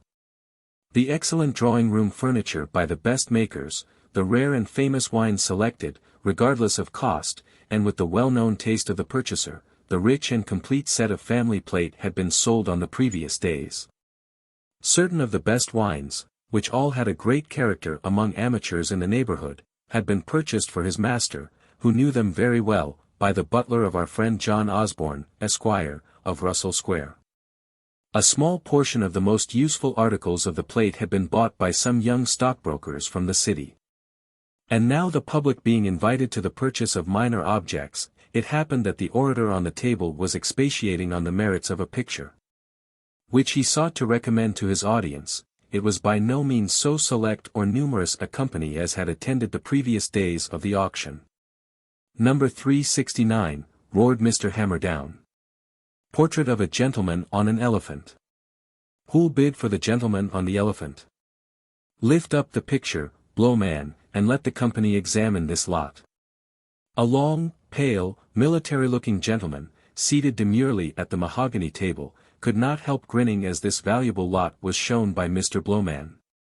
Turn the elephant to the captain, Blowman. What shall we say, sir, for the elephant? But the captain, blushing in a very hurried and discomfited manner, turned away his head. Shall we say 20 guineas for this work of art? 15, 5, name your own price. The gentleman without the elephant is worth £5. I wonder it ain't come down with him, said a professional wag. He's anyhow a precious big one, at which, for the elephant rider was represented as of a very stout figure, there was a general giggle in the room. Don't be trying to deprecate the value of the lot, Mr. Moss, Mr. Hammerdown said, let the company examine it as a work of art, the attitude of the gallant animal quite according to nature. The gentleman in a nankeen jacket, his gun in his hand, is going to the chase, in the distance a banyan tree and a pagoda, most likely resemblances of some interesting spot in our famous eastern possessions. How much for this lot? Come, gentlemen, don't keep me here all day. Someone bid 5 shillings, at which the military gentleman looked towards the quarter from which this splendid offer had come, and there saw another officer with a young lady on his arm, who both appeared to be highly amused with the scene. And to whom, finally, this lot was knocked down for half a guinea. He at the table looked more surprised and discomposed than ever when he spied this pair, and his head sank into his military collar, and he turned his back upon them, so as to avoid them altogether. Of all the other articles which Mr. Hamerdown had the honor to offer for public competition that day, it is not our purpose to make mention, save of one only, a little square piano, which came down from the upper regions of the house, the state grand piano having been disposed of previously. This the young lady tried with a rapid and skilful hand, making the officer blush and start again, and for it, when its turn came, her agent began to bid. But there was an opposition here. The Hebrew aide-de-camp in the service of the officer at the table bid against the Hebrew gentleman employed by the elephant purchasers, and a brisk battle ensued over this little piano, the combatants being greatly encouraged by Mr. Hamerdown. At last, when the competition had been prolonged for some time, the elephant captain and lady desisted from the race, and the hammer coming down, the auctioneer said, "Mr. Lewis, 25, and Mr. Lewis's chief thus became the proprietor of the little square piano. Having effected the purchase, he sat up as if he was greatly relieved, and the unsuccessful competitors catching a glimpse of him at this moment, the lady said to her friend, "Why, Rawdon, it's Captain Dobbin." I suppose Becky was discontented with the new piano her husband had hired for her, or perhaps the proprietors of that instrument had fetched it away, declining farther credit. Or perhaps she had a particular attachment for the one which she had just tried to purchase, recollecting it in old days, when she used to play upon it, in the little sitting room of our dear Amelia Sedley. The sale was at the old house in Russell Square, where we passed some evenings together at the beginning of this story. Good old John Sedley was a ruined man. His name had been proclaimed as a defaulter on the Stock Exchange, and his bankruptcy and commercial extermination had followed. Mr. Osborne's butler came to buy some of the famous port wine to transfer to the cellars over the way. As for 12 well-manufactured silver spoons and forks at per ounce, and 12 dessert ditto, there were 3 young stockbrokers, Messrs. Dale, Spigot and Dale, of Threadneedle Street, indeed, who, having had dealings with the old man, and kindnesses from him in days when he was kind to everybody with whom he dealt, sent this little spar out of the wreck with their love to good Mrs. Sedley. And with respect to the piano, as it had been Amelia's, and as she might miss it and want one now, and as Captain William Dobbin could no more play upon it than he could dance on the tight rope, it is probable that he did not purchase the instrument for his own use. In a word, it arrived that evening at a wonderful small cottage in a street leading from the Fulham Road, one of those streets which have the finest romantic names. This was called St. Adelaide Villas, Anna Maria Road West, where the houses look like baby houses, where the people, looking out of the first-floor windows, must infallibly, as you think, sit with their feet in the parlors, where the shrubs in the little gardens in front bloom with a perennial display of little children's pinafores, little red socks, caps, etc., polyandria polygynia, whence you hear the sound of jingling spinets and women singing, where little porter pots hang on the railings sunning themselves, whither of evenings you see city clerks padding wearily. Here it was that Mr. Clapp, the clerk of Mr. Sedley, had his domicile, and in this asylum the good old gentleman hid his head with his wife and daughter when the crash came. Jos Sedley had acted as a man of his disposition would, when the announcement of the family misfortune reached him. He did not come to London, but he wrote to his mother to draw upon his agents for whatever money was wanted, so that his kind broken-spirited old parents had no present poverty to fear. This done, Jos went on at the boarding-house at Cheltenham pretty much as before. He drove his curricle, he drank his claret, he played his rubber, he told his Indian stories, and the Irish widow consoled and flattered him as usual. His present of money, needful as it was, made little impression on his parents. And I have heard Amelia say that the first day on which she saw her father lift up his head after the failure was on the receipt of the packet of forks and spoons with the young stockbroker's love, over which he burst out crying like a child, being greatly more affected than even his wife, to whom the present was addressed. Edward Dale, the junior of the house, who purchased the spoons for the firm, was, in fact, very sweet upon Amelia, and offered for her in spite of all. He married Miss Louisa Cutts, daughter of Hymen and Cutts, the eminent corn factors, with a handsome fortune in 1820, and is now living in splendor, and with a numerous family, at his elegant villa, Muswell Hill. But we must not let the recollections of this good fellow cause us to diverge from the principal history. I hope the reader has much too good an opinion of Captain and Mrs. Crawley to suppose that they ever would have dreamed of paying a visit to so remote a district as Bloomsbury, if they thought the family whom they proposed to honor with a visit were not merely out of fashion, but out of money, and could be serviceable to them in no possible manner. Rebecca was entirely surprised at the sight of the comfortable old house where she had met with no small kindness, ransacked by brokers and bargainers, and its quiet family treasures given up to public desecration and plunder. A month after her flight, she had bethought her of Amelia, and Rawdon, with a horse laugh, had expressed a perfect willingness to see young George Osborne again. "He's a very agreeable acquaintance, Beck," the wag added. "I'd like to sell him another horse, Beck. I'd like to play a few more games at billiards with him. He'd be what I call useful just now, Mrs. C, ha, ha." By which sort of speech it is not to be supposed that Rawdon Crawley had a deliberate desire to cheat Mr. Osborne at play, but only wished to take that fair advantage of him which almost every sporting gentleman in Vanity Fair considers to be his due from his neighbor. The old aunt was long in coming to. A month had elapsed. Rawdon was denied the door by Mr. Bowles, his servants could not get a lodgment in the house at Park Lane, his letters were sent back unopened. Miss Crawley never stirred out, she was unwell, and Mrs. Bute remained still and never left her. Crawley and his wife both of them augured evil from the continued presence of Mrs. Bute. "Gad, I begin to perceive now why she was always bringing us together at Queen's Crawley," Rawdon said. "What an artful little woman," ejaculated Rebecca. "Well, I don't regret it, if you don't," the captain cried, still in an amorous rapture with his wife, who rewarded him with a kiss by way of reply, and was indeed not a little gratified by the generous confidence of her husband. If he had but a little more brains, she thought to herself, I might make something of him, but she never let him perceive the opinion she had of him, listened with indefatigable complacency to his stories of the stable and the mess, laughed at all his jokes, felt the greatest interest in Jack Spatterdash, whose cab horse had come down, and Bob Martingale, who had been taken up in a gambling house, and Tom Cinquebars, who was going to ride the steeplechase. When he came home she was alert and happy, when he went out she pressed him to go, when he stayed at home, she played and sang for him, made him good drinks, superintended his dinner, warmed his slippers, and steeped his soul in comfort. The best of women, I have heard my grandmother say, are hypocrites. We don't know how much they hide from us, how watchful they are when they seem most artless and confidential, how often those frank smiles which they wear so easily, are traps to cajole or elude or disarm. I don't mean in your mere coquettes, but your domestic models, and paragons of female virtue.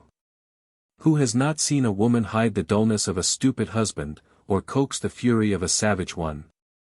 We accept this amiable slavishness, and praise a woman for it, we call this pretty treachery truth. A good housewife is of necessity a humbug. And Cornelia's husband was hoodwinked, as Potiphar was, only in a different way. By these attentions, that veteran rake, Rawdon Crawley, found himself converted into a very happy and submissive married man. His former haunts knew him not. They asked about him once or twice at his clubs, but did not miss him much. In those booths of Vanity Fair people seldom do miss each other. His secluded wife ever smiling and cheerful, his little comfortable lodgings, snug meals, and homely evenings, had all the charms of novelty and secrecy. The marriage was not yet declared to the world, or published in the Morning Post. All his creditors would have come rushing on him in a body, had they known that he was united to a woman without fortune. "My relations won't cry fie upon me," Becky said, with rather a bitter laugh. And she was quite contented to wait until the old aunt should be reconciled, before she claimed her place in society. So she lived at Brompton, and meanwhile saw no one, or only those few of her husband's male companions who were admitted into her little dining room. These were all charmed with her. The little dinners, the laughing and chatting, the music afterwards, delighted all who participated in these enjoyments. Major Martingale never thought about asking to see the marriage license. Captain Cinquebars was perfectly enchanted with her skill in making punch.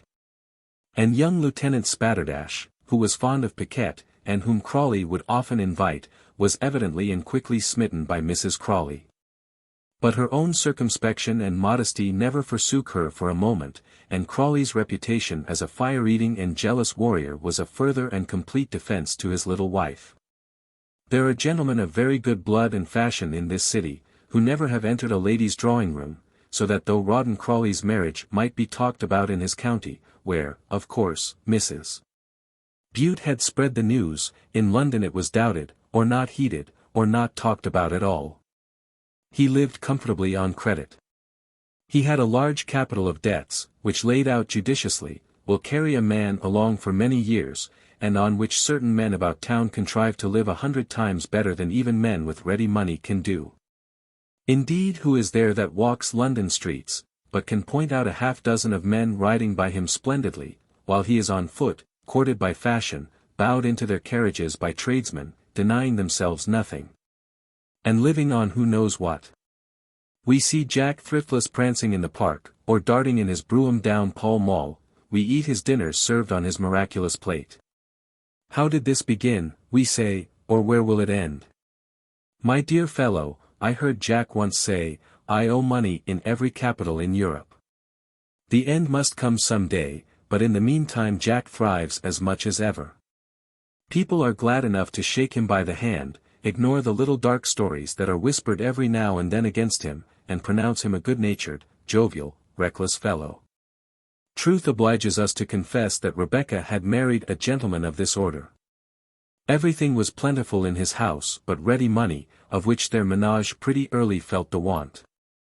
And reading the Gazette one day, and coming upon the announcement of Lieutenant G. Osborne to be captain by purchase, Vice Smith, who exchanges, Rawdon uttered that sentiment regarding Amelia's lover, which ended in the visit to Russell Square. When Rawdon and his wife wished to communicate with Captain Dobbin at the sale, and to know particulars of the catastrophe which had befallen Rebecca's old acquaintances, the captain had vanished. And such information as they got was from a stray porter or broker at the auction. Look at them with their hooked beaks, Becky said, getting into the buggy, her picture under her arm, in great glee. They're like vultures after a battle. Don't know. Never was in action, my dear. Ask Martingale, he was in Spain, aide-de-camp to General Blazes. He was a very kind old man, Mr. Sedley, Rebecca said. I'm really sorry he's gone wrong. Oh, stockbrokers, bankrupts, used to it, you know, Rawdon replied, cutting a fly off the horse's ear. I wish we could have afforded some of the plate, Rawdon, the wife continued sentimentally. 25 guineas was monstrously dear for that little piano. We chose it at Broadwood's for Amelia, when she came from school. It only cost 5.30 then. What d'ye call Osborne, will cry off now, I suppose, since the family is smashed. How cut up your pretty little friend will be, hey, Becky? I dare say she'll recover it, Becky said with a smile, and they drove on and talked about something else. 18. Who played on the piano Captain Dobbin bought. Our surprise story now finds itself for a moment among very famous events and personages, and hanging on to the skirts of history. When the eagles of Napoleon Bonaparte, the Corsican upstart, were flying from Provence, where they had perched after a brief sojourn in Elba, and from steeple to steeple until they reached the towers of Notre Dame. I wonder whether the imperial birds had any eye for a little corner of the parish of Bloomsbury, London, which you might have thought so quiet, that even the whirring and flapping of those mighty wings would pass unobserved there. Napoleon has landed at Cannes. Such news might create a panic at Vienna, and cause Russia to drop his cards, and take Prussia into a corner, and Talleyrand and Metternich to wag their heads together, while Prince Hardenberg, and even the present Marquis of Londonderry, were puzzled.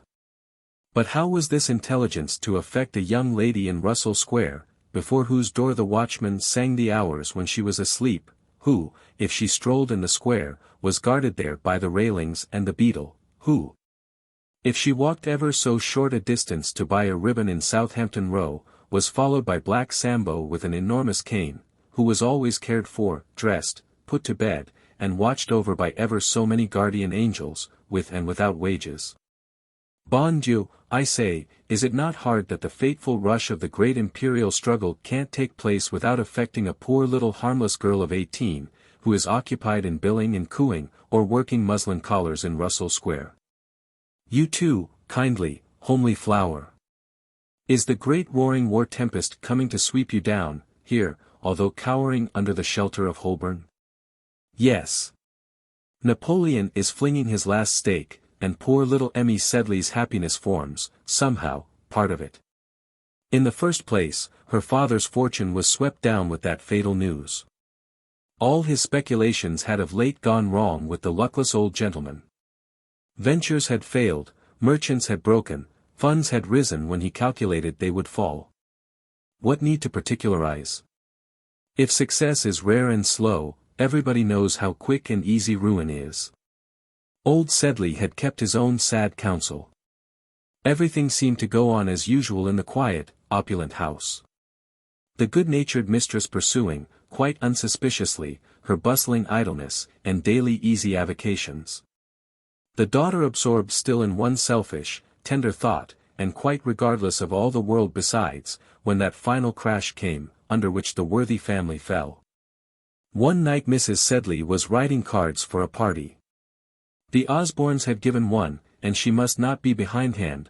John Sedley, who had come home very late from the city, sat silent at the chimney side, while his wife was prattling to him. Emmy had gone up to her room ailing and low-spirited. She's not happy, the mother went on. George Osborne neglects her. I've no patience with the airs of those people. The girls have not been in the house these 3 weeks, and George has been twice in town without coming. Edward Dale saw him at the opera. Edward would marry her, I'm sure, and there's Captain Dobbin who, I think, would, only I hate all army men. Such a dandy as George has become. With his military airs, indeed. We must show some folks that we're as good as they. Only give Edward Dale any encouragement, and you'll see. We must have a party, Mr. S. Why don't you speak, John? Shall I say Tuesday fortnight? Why don't you answer? Good God, John, what has happened? John Sedley sprang up out of his chair to meet his wife, who ran to him. He seized her in his arms, and said with a hasty voice, We're ruined, Mary. We've got the world to begin over again, dear. It's best that you should know all, and at once.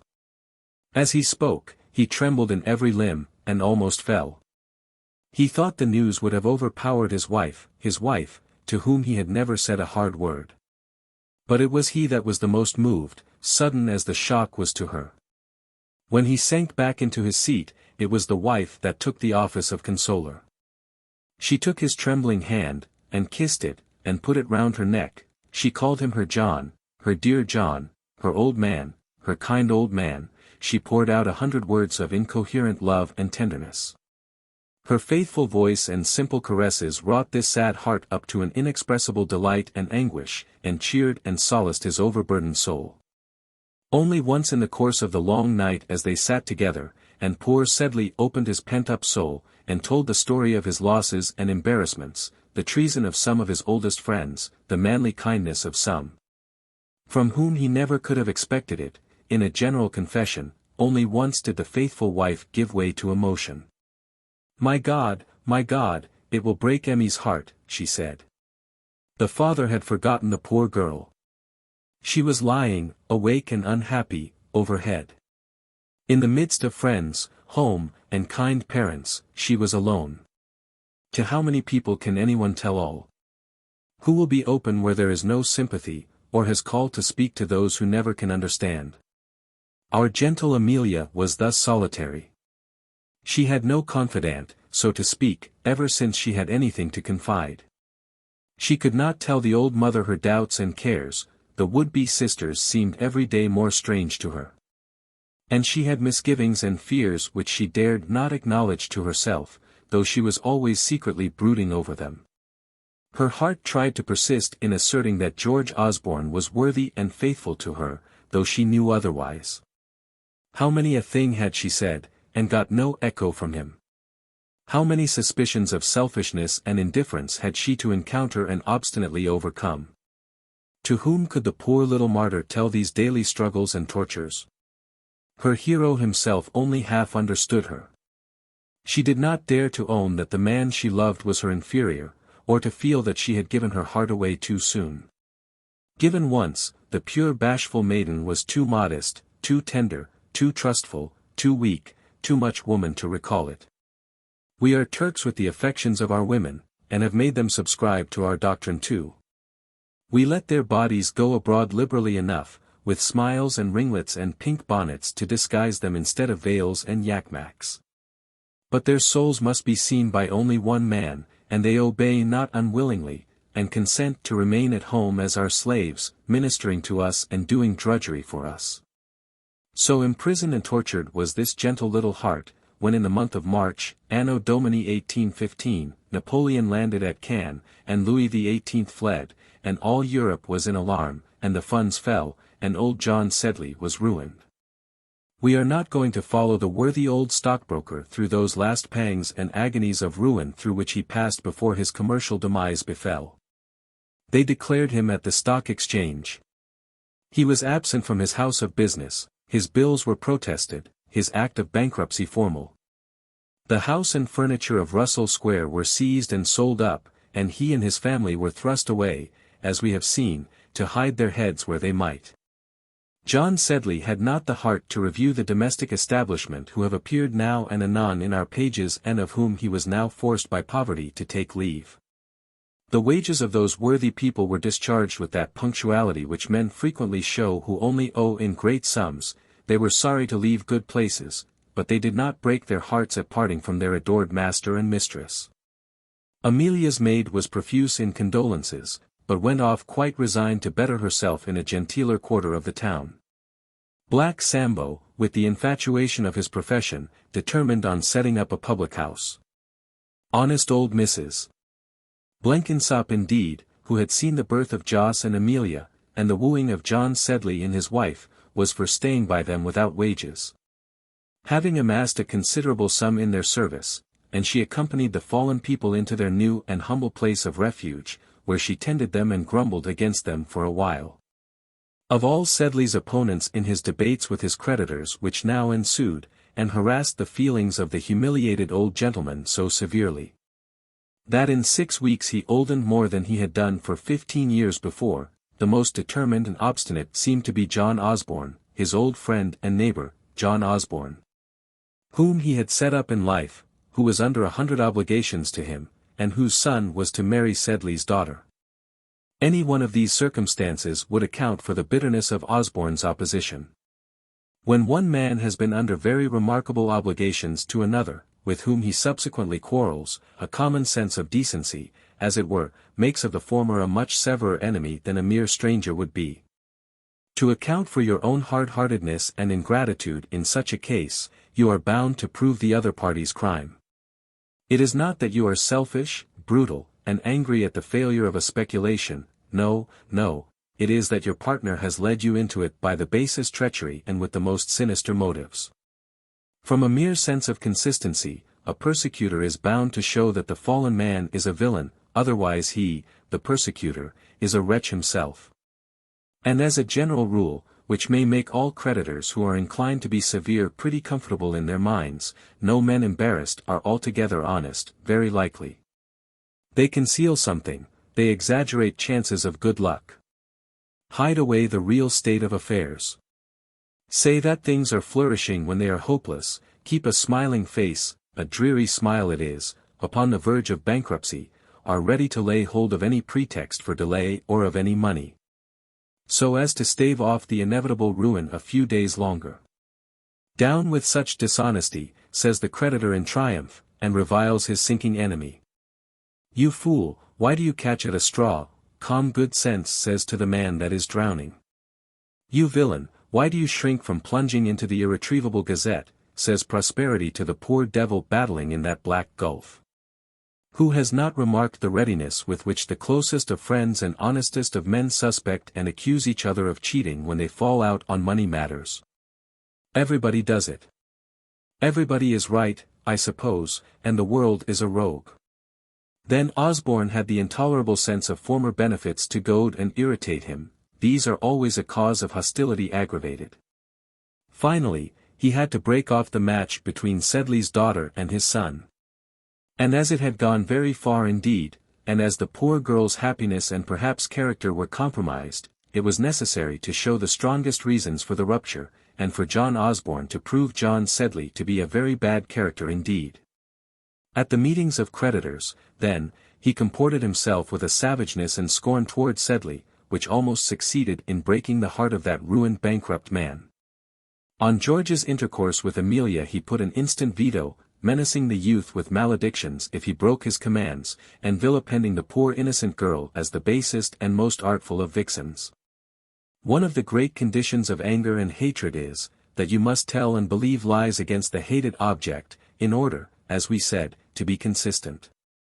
When the great crash came, the announcement of ruin, and the departure from Russell Square, and the declaration that all was over between her and George, all over between her and love, her and happiness, her and faith in the world, a brutal letter from John Osborne told her in a few curt lines that her father's conduct had been of such a nature that all engagements between the families were at an end, when the final award came. It did not shock her so much as her parents, as her mother rather expected, for John Sedley himself was entirely prostrate in the ruins of his own affairs and shattered honor. Amelia took the news very palely and calmly. It was only the confirmation of the dark presages which had long gone before. It was the mere reading of the sentence, of the crime she had long ago been guilty, the crime of loving wrongly, too violently, against reason. She told no more of her thoughts now than she had before. She seemed scarcely more unhappy now when convinced all hope was over, than before when she felt but dared not confess that it was gone. So she changed from the large house to the small one without any mark or difference. Remained in her little room for the most part, pined silently, and died away day by day. I do not mean to say that all females are so. My dear Miss Bullock, I do not think your heart would break in this way. You are a strong-minded young woman with proper principles. I do not venture to say that mine would, it has suffered, and, it must be confessed, survived. But there are some souls thus gently constituted, thus frail, and delicate, and tender. Whenever old John Sedley thought of the affair between George and Amelia, or alluded to it, it was with bitterness almost as great as Mr. Osborne himself had shown. He cursed Osborne and his family as heartless, wicked, and ungrateful. No power on earth, he swore, would induce him to marry his daughter to the son of such a villain, and he ordered Emmy to banish George from her mind, and to return all the presents and letters which she had ever had from him. She promised acquiescence, and tried to obey. She put up the 2 or 3 trinkets, and, as for the letters, she drew them out of the place where she kept them. And read them over, as if she did not know them by heart already, but she could not part with them. That effort was too much for her. She placed them back in her bosom again, as you have seen a woman nurse a child that is dead. Young Amelia felt that she would die or lose her senses outright, if torn away from this last consolation. How she used to blush and lighten up when those letters came! How she used to trip away with a beating heart, so that she might read unseen. If they were cold, yet how perversely this fond little soul interpreted them into warmth. If they were short or selfish, what excuses she found for the writer. It was over these few worthless papers that she brooded and brooded. She lived in her past life, every letter seemed to recall some circumstance of it. How well she remembered them all. His looks and tones, his dress, what he said and how, these relics and remembrances of dead affection were all that were left her in the world. And the business of her life, was, to watch the corpse of love. To death she looked with inexpressible longing. Then, she thought, I shall always be able to follow him. I am not praising her conduct or setting her up as a model for Miss Bullock to imitate. Miss B. Knows how to regulate her feelings better than this poor little creature. Miss B would never have committed herself as that imprudent Amelia had done, pledged her love irretrievably. Confessed her heart away, and got back nothing, only a brittle promise which was snapped and worthless in a moment. A long engagement is a partnership which one party is free to keep or to break, but which involves all the capital of the other. Be cautious then, young ladies, be wary how you engage. Be shy of loving frankly, never tell all you feel, or, a better way still, feel very little. See the consequences of being prematurely honest and confiding, and mistrust yourselves and everybody. Get yourselves married as they do in France, where the lawyers are the bridesmaids and confidants. At any rate, never have any feelings which may make you uncomfortable, or make any promises which you cannot at any required moment command and withdraw. That is the way to get on, and be respected, and have a virtuous character in Vanity Fair. If Amelia could have heard the comments regarding her which were made in the circle from which her father's ruin had just driven her, she would have seen what her own crimes were, and how entirely her character was jeopardized. Such criminal imprudence Mrs. Smith never knew of, such horrid familiarities Mrs. Brown had always condemned, and the end might be a warning to her daughters. Captain Osborne, of course, could not marry a bankrupt's daughter, the Mrs. Dobbin said. It was quite enough to have been swindled by the father. As for that little Amelia, her folly had really passed all. All what? Captain Dobbin roared out. Haven't they been engaged ever since they were children? Wasn't it as good as a marriage? Dare any soul on earth breathe a word against the sweetest, the purest, the tenderest, the most angelical of young women? La, William, don't be so highty-tighty with us. We're not men. We can't fight you, Miss Jane said. We've said nothing against Miss Sedley, but that her conduct throughout was most imprudent, not to call it by any worse name. And that her parents are people who certainly merit their misfortunes. Hadn't you better, now that Miss Sedley is free, propose for her yourself, William? Miss Anne asked sarcastically. It would be a most eligible family connection. I marry her. Dobbin said, blushing very much, and talking quick. If you are so ready, young ladies, to chop and change, do you suppose that she is? Laugh and sneer at that angel. She can't hear it. And she's miserable and unfortunate, and deserves to be laughed at. Go on joking, Anne. You're the wit of the family, and the others like to hear it. I must tell you again we're not in a barrack, William, Miss Anne remarked. In a barrack, by Jove, I wish anybody in a barrack would say what you do, cried out this uproused British lion. I should like to hear a man breathe a word against her, by Jupiter. But men don't talk in this way, and, it's only women, who get together and hiss, and shriek, and cackle. There, get away, don't begin to cry. I only said you were a couple of geese, Will Dobbin said, perceiving Miss Anne's pink eyes were beginning to moisten as usual. Well, you're not geese, you're swans, anything you like, only do leave Miss Sedley alone. Anything like William's infatuation about that silly little flirting, ogling thing was never known, the mamma and sisters agreed together in thinking, and they trembled lest, her engagement being off with Osborne, she should take up immediately her other admirer and captain. In which forebodings these worthy young women no doubt judged according to the best of their experience, or rather, for as yet they had had no opportunities of marrying or of jilting, according to their own notions of right and wrong. It is a mercy, mamma, that the regiment is ordered abroad, the girls said. This danger, at any rate, is spared our brother. Such, indeed, was the fact. And so it is that the French Emperor comes in to perform a part in this domestic comedy of Vanity Fair which we are now playing, and which would never have been enacted without the intervention of this august mute personage. It was he that ruined the Bourbons and Mr. John Sedley. It was he whose arrival in his capital called up all France in arms to defend him there, and all Europe to oust him. While the French nation and army were swearing fidelity round the eagles in the Champ de Mars, for mighty European hosts were getting in motion for the great chasse à l'aigle.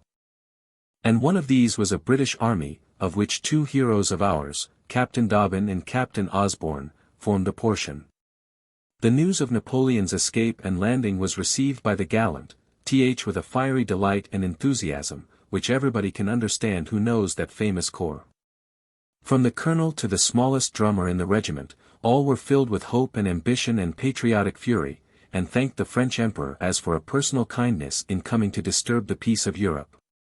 Now was the time the had so long panted for, to show their comrades in arms that they could fight as well as the peninsular veterans, and that all the pluck and valor of the had not been killed by the West Indies and the yellow fever. Stubble and Spooney looked to get their companies without purchase. Before the end of the campaign, which she resolved to share, Mrs. Major O'Dowd hoped to write herself Mrs. Colonel O'Dowd, C.B. Our two friends, Dobbin and Osborne, were quite as much excited as the rest, and each in his way, Mr. Dobbin very quietly, Mr. Osborne very loudly and energetically, was bent upon doing his duty, and gaining his share of honor and distinction. The agitation thrilling through the country and army in consequence of this news was so great, that private matters were little heeded, and hence probably George Osborne, just gazetted to his company, busy with preparations for the march, which must come inevitably, and panting for further promotion, was not so much affected by other incidents which would have interested him at a more quiet period. He was not, it must be confessed, very much cast down by good old Mr. Sedley's catastrophe. He tried his new uniform, which became him very handsomely, on the day when the first meeting of the creditors of the unfortunate gentleman took place. His father told him of the wicked, rascally, shameful conduct of the bankrupt, reminded him of what he had said about Amelia, and that their connection was broken off forever. And gave him that evening a good sum of money to pay for the new clothes and epaulets in which he looked so well. Money was always useful to this freehand young fellow, and he took it without many words. The bills were up in the Sedley house, where he had passed so many, many happy hours. He could see them as he walked from home that night, to the old Slaughters, where he put up when in town, shining white in the moon. That comfortable home was shut, then, upon Amelia and her parents. Where had they taken refuge? The thought of their ruin affected him not a little. He was very melancholy that night in the coffee-room at the Slaughters, and drank a good deal, as his comrades remarked there. Dobbin came in presently, cautioned him about the drink, which he only took, he said, because he was deuced low. But when his friend began to put to him clumsy inquiries, and asked him for news in a significant manner, Osborne declined entering into conversation with him, avowing, however, that he was devilish disturbed and unhappy. 3 days afterwards, Dobbin found Osborne in his room at the barracks, his head on the table, a number of papers about, the young captain evidently in a state of great despondency. She sent me back some things I gave her, some damned trinkets. Look here. There was a little packet directed in the well-known hand to Captain George Osborne, and some things lying about, a ring, a silver knife he had bought, as a boy, for her at a fair, a gold chain, and a locket with hair in it. It's all over, said he, with a groan of sickening remorse. Look, Will, you may read it if you like. There was a little letter of a few lines, to which he pointed, which said, My papa has ordered me to return to you these presents, which you made in happier days to me, and I am to write to you for the last time. I know you feel as much as I do the blow which has come upon us. It is I that absolve you from an engagement which is impossible in our present misery. I am sure you had no share in it, or in the cruel suspicions of Mr. Osborne, which are the hardest of all our griefs to bear. Farewell. Farewell. I pray God to strengthen me to bear this and other calamities, and to bless you always. I shall often play upon the piano, your piano. It was like you to send it. Dobbin was very soft-hearted. The sight of women and children in pain always used to melt him. The idea of Amelia broken-hearted and lonely tore that good-natured soul with anguish. And he broke out into an emotion, which anybody who likes may consider unmanly. He swore that Amelia was an angel, to which Osborne said I with all his heart. He, too, had been reviewing the history of their lives, and had seen her from her childhood to her present age, so sweet, so innocent, so charmingly simple, and artlessly fond and tender. What a pang it was to lose all that, to have had it and not prized it. 1,000 homely scenes and recollections crowded on him, in which he always saw her good and beautiful. And for himself, he blushed with remorse and shame, as the remembrance of his own selfishness and indifference contrasted with that perfect purity. For a while, glory, war, everything was forgotten, and the pair of friends talked about her only. "Where are they?" Osborne asked, after a long talk, and a long pause, and, in truth, with no little shame at thinking that he had taken no steps to follow her. "Where are they?" "There's no address to the note." Dobbin knew. He had not merely sent the piano, but had written a note to Mrs. Sedley, and asked permission to come and see her, and he had seen her, and Amelia too, yesterday, before he came down to Chatham. And, what is more, he had brought that farewell letter and packet which had so moved them. The good-natured fellow had found Mrs. Sedley only too willing to receive him, and greatly agitated by the arrival of the piano, which, as she conjectured, must have come from George, and was a signal of amity on his part. Captain Dobbin did not correct this error of the worthy lady, but listened to all her story of complaints and misfortunes with great sympathy, condoled with her losses and privations, and agreed in reprehending the cruel conduct of Mr. Osborne towards his first benefactor. When she had eased her overflowing bosom somewhat, and poured forth many of her sorrows, he had the courage to ask actually to see Amelia, who was above in her room as usual, and whom her mother led trembling downstairs. Her appearance was so ghastly, and her look of despair so pathetic, that honest William Dobbin was frightened as he beheld it, and read the most fatal forebodings in that pale fixed face. After sitting in his company a minute or two, she put the packet into his hand, and said, "Take this to Captain Osborne, if you please. And I hope he's quite well, and it was very kind of you to come and see us, and we like our new house very much.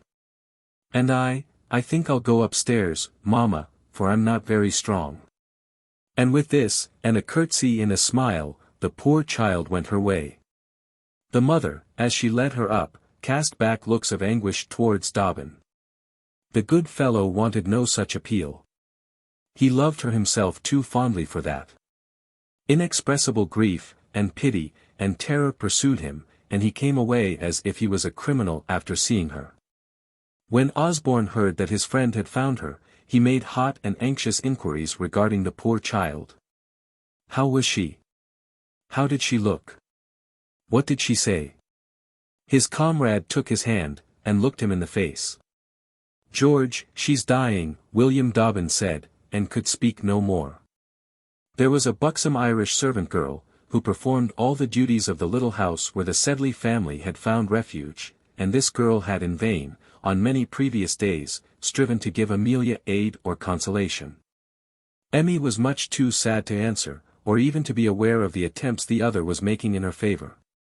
For hours after the talk between Dobbin and Osborne, this servant maid came into Amelia's room, where she sat as usual, brooding silently over her letters, her little treasures. The girl, smiling, and looking arch and happy, made many trials to attract poor Emmy's attention, who, however, took no heed of her. "Miss Emmy," said the girl. "I'm coming," Emmy said, not looking round. "There's a message," the maid went on. "There's somebody, sure, here's a new letter for you, don't be reading them old ones any more."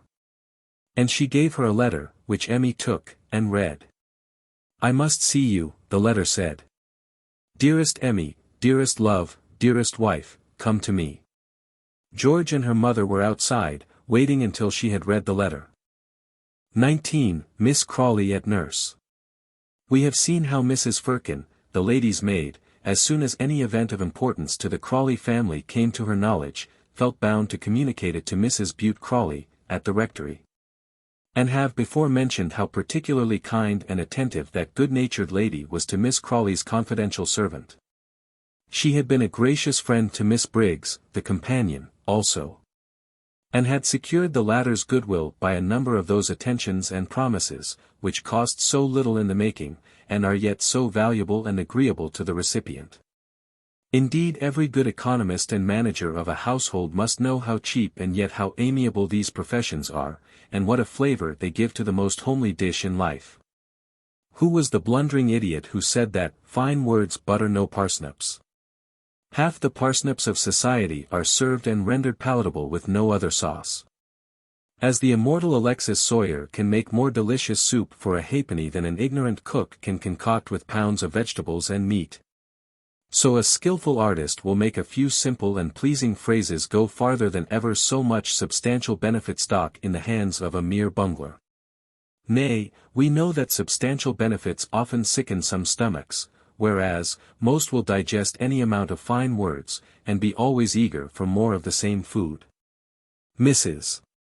Bute had told Briggs and Firkin so often of the depth of her affection for them, and what she would do, if she had Miss Crawley's fortune, for friends so excellent and attached, that the ladies in question had the deepest regard for her, and felt as much gratitude and confidence as if Mrs. Bute had loaded them with the most expensive favours. Rawdon Crawley, on the other hand, like a selfish heavy dragoon as he was, never took the least trouble to conciliate his aunt's aides-de-camp, showed his contempt for the pair with entire frankness, made Firkin pull off his boots on one occasion, sent her out in the rain on ignominious messages, and if he gave her a guinea, flung it to her as if it were a box on the ear. As his aunt, too, made a butt of Briggs, the captain followed the example, and levelled his jokes at her, jokes about as delicate as a kick from his charger. Whereas, Mrs. Bute consulted her in matters of taste or difficulty, admired her poetry, and by 1,000 acts of kindness and politeness, showed her appreciation of Briggs. And if she made Firkin a twopenny halfpenny present, accompanied it with so many compliments, that the twopence halfpenny was transmuted into gold in the heart of the grateful waiting-maid, who, besides, was looking forwards quite contentedly to some prodigious benefit which must happen to her on the day when Mrs. Bute came into her fortune. The different conduct of these two people is pointed out respectfully to the attention of persons commencing the world. Praise everybody, I say to such, never be squeamish, but speak out your compliment both point-blank in a man's face, and behind his back, when you know there is a reasonable chance of his hearing it again. Never lose a chance of saying a kind word. As Collingwood never saw a vacant place in his estate but he took an acorn out of his pocket and popped it in, so deal with your compliments through life. An acorn costs nothing, but it may sprout into a prodigious bit of timber. In a word, during Rawdon Crawley's prosperity, he was only obeyed with sulky acquiescence. When his disgrace came, there was nobody to help or pity him. Whereas, when Mrs. Bute took the command at Miss Crawley's house, the garrison there were charmed to act under such a leader, expecting all sorts of promotion from her promises, her generosity, and her kind words. That he would consider himself beaten, after one defeat, and make no attempt to regain the position he had lost, Mrs. Bute Crawley never allowed herself to suppose. She knew Rebecca to be too clever and spirited and desperate a woman to submit without a struggle, and felt that she must prepare for that combat, and be incessantly watchful against assault, or mine, or surprise. In the first place, though she held the town, was she sure of the principal inhabitant? Would Miss Crawley herself hold out, and had she not a secret longing to welcome back the ousted adversary? The old lady liked Rawdon, and Rebecca, who amused her. Mrs. Bute could not disguise from herself the fact that none of her party could so contribute to the pleasures of the town-bred lady. My girl's singing, after that little odious governess's, I know is unbearable, the candid rector's wife owned to herself. She always used to go to sleep when Martha and Louisa played their duets. Jim's stiff college manners and poor dear Bute's talk about his dogs and horses always annoyed her. If I took her to the rectory, she would grow angry with us all, and fly, I know she would. And might fall into that horrid Rawdon's clutches again, and be the victim of that little viper of a Sharp. Meanwhile, it is clear to me that she is exceedingly unwell, and cannot move for some weeks, at any rate. During which we must think of some plan to protect her from the arts of those unprincipled people. In the very best of moments, if anybody told Miss Crawley that she was, or looked ill, the trembling old lady sent off for her doctor. And I dare say she was very unwell after the sudden family event, which might serve to shake stronger nerves than hers. At least, Mrs. Bute thought it was her duty to inform the physician, and the apothecary, and the dame de company, and the domestics, that Miss Crawley was in a most critical state, and that they were to act accordingly. She had the street laid knee-deep with straw, and the knocker put by with Mr. Bowles's plate. She insisted that the doctor should call twice a day, and deluged her patient with draughts every 2 hours.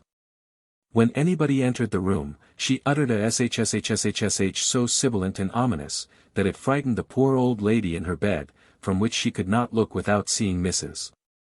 Bute's beady eyes eagerly fixed on her, as the latter sat steadfast in the armchair by the bedside. They seemed to lighten in the dark, for she kept the curtains closed, as she moved about the room on velvet paws like a cat. There Miss Crawley lay for days, ever so many days, Mr. Bute reading books of devotion to her, for nights, long nights, during which she had to hear the watchman sing, the night-light sputter. Visited at midnight, the last thing, by the stealthy apothecary, and then left to look at Mrs. Bute's twinkling eyes, or the flicks of yellow that the rushlight threw on the dreary darkened ceiling. Hygeia herself would have fallen sick under such a regimen, and how much more this poor old nervous victim. It has been said that when she was in health and good spirits, this venerable inhabitant of Vanity Fair had as free notions about religion and morals as Monsieur de Voltaire himself could desire, but when illness overtook her, it was aggravated by the most dreadful terrors of death, and an utter cowardice took possession of the prostrate old sinner. Sick-bed homilies and pious reflections are, to be sure, out of place in mere storybooks, and we are not going, after the fashion of some novelists of the present day, to cajole the public into a sermon, when it is only a comedy that the reader pays his money to witness. But, without preaching, the truth may surely be borne in mind, that the bustle, and triumph, and laughter, and gaiety which Vanity Fair exhibits in public, do not always pursue the performer into private life. And that the most dreary depression of spirits and dismal repentances sometimes overcome him. Recollection of the best ordained banquets will scarcely cheer sick epicures. Reminiscences of the most becoming dresses and brilliant ball triumphs will go very little way to console faded beauties. Perhaps statesmen, at a particular period of existence, are not much gratified at thinking over the most triumphant divisions. And the success or the pleasure of yesterday becomes of very small account when a certain, albeit uncertain, morrow is in view, about which all of us must some day or other be speculating. O brother wearers of motley! Are there not moments when one grows sick of grinning and tumbling, and the jingling of cap and bells? This, dear friends and companions, is my amiable object, to walk with you through the fair, to examine the shops and the shows there. And that we should all come home after the flare, and the noise, and the gaiety, and be perfectly miserable in private. If that poor man of mine had a head on his shoulders, Mrs. Bute Crawley thought to herself, how useful he might be, under present circumstances, to this unhappy old lady. He might make her repent of her shocking free-thinking ways. He might urge her to do her duty, and cast off that odious reprobate who has disgraced himself and his family. And he might induce her to do justice to my dear girls and the 2 boys, who require and deserve, I am sure, every assistance which their relatives can give them. And, as the hatred of vice is always a progress towards virtue, Mrs. Bute Crawley endeavored to instill her sister-in-law a proper abhorrence for all Rawdon Crawley's manifold sins, of which his uncle's wife brought forward such a catalogue as indeed would have served to condemn a whole regiment of young officers. If a man has committed wrong in life, I don't know any moralist more anxious to point his errors out to the world than his own relations, so Mrs. Bute showed a perfect family interest and knowledge of Rawdon's history.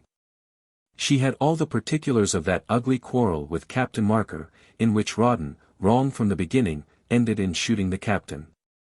She knew how the unhappy Lord Dovedale, whose mamma had taken a house at Oxford, so that he might be educated there, and who had never touched a card in his life till he came to London, was perverted by Rawdon at the Cocoa Tree. Made helplessly tipsy by this abominable seducer and perverter of youth, and fleeced of £4,000. She described with the most vivid minuteness the agonies of the country families whom he had ruined, the sons whom he had plunged into dishonor and poverty, the daughters whom he had inveigled into perdition. She knew the poor tradesmen who were bankrupt by his extravagance, the mean shifts and rogueries with which he had ministered to it, the astounding falsehoods by which he had imposed upon the most generous of aunts, and the ingratitude and ridicule by which he had repaid her sacrifices. She imparted these stories gradually to Miss Crawley, gave her the whole benefit of them, felt it to be her bounden duty as a Christian woman and mother of a family to do so. Had not the smallest remorse or compunction for the victim whom her tongue was immolating, nay, very likely thought her act was quite meritorious, and plumed herself upon her resolute manner of performing it. Yes, if a man's character is to be abused, say what you will, there's nobody like a relation to do the business. And one is bound to own, regarding this unfortunate wretch of a Rawdon Crawley, that the mere truth was enough to condemn him, and that all inventions of scandal were quite superfluous pains on his friends' parts. Rebecca, too, being now a relative, came in for the fullest share of Mrs. Bute's kind inquiries. This indefatigable pursuer of truth, having given strict orders that the door was to be denied to all emissaries or letters from Rawdon, took Miss Crawley's carriage, and drove to her old friend Miss Pinkerton, at Minerva House, Chiswick Mall, to whom she announced the dreadful intelligence of Captain Rawdon's seduction by Miss Sharp, and from whom she got sundry strange particulars regarding the ex-governess's birth and early history. The friend of the lexicographer had plenty of information to give. Miss Jemima was made to fetch the drawing-master's receipts and letters. This one was from a sponging house, that entreated in advance, another was full of gratitude for Rebecca's reception by the ladies of Chiswick, and the last document from the unlucky artist's pen was that in which, from his dying bed, he recommended his orphan child to Miss Pinkerton's protection. There were juvenile letters and petitions from Rebecca, too, in the collection, imploring aid for her father or declaring her own gratitude. Perhaps in Vanity Fair there are no better satires than letters.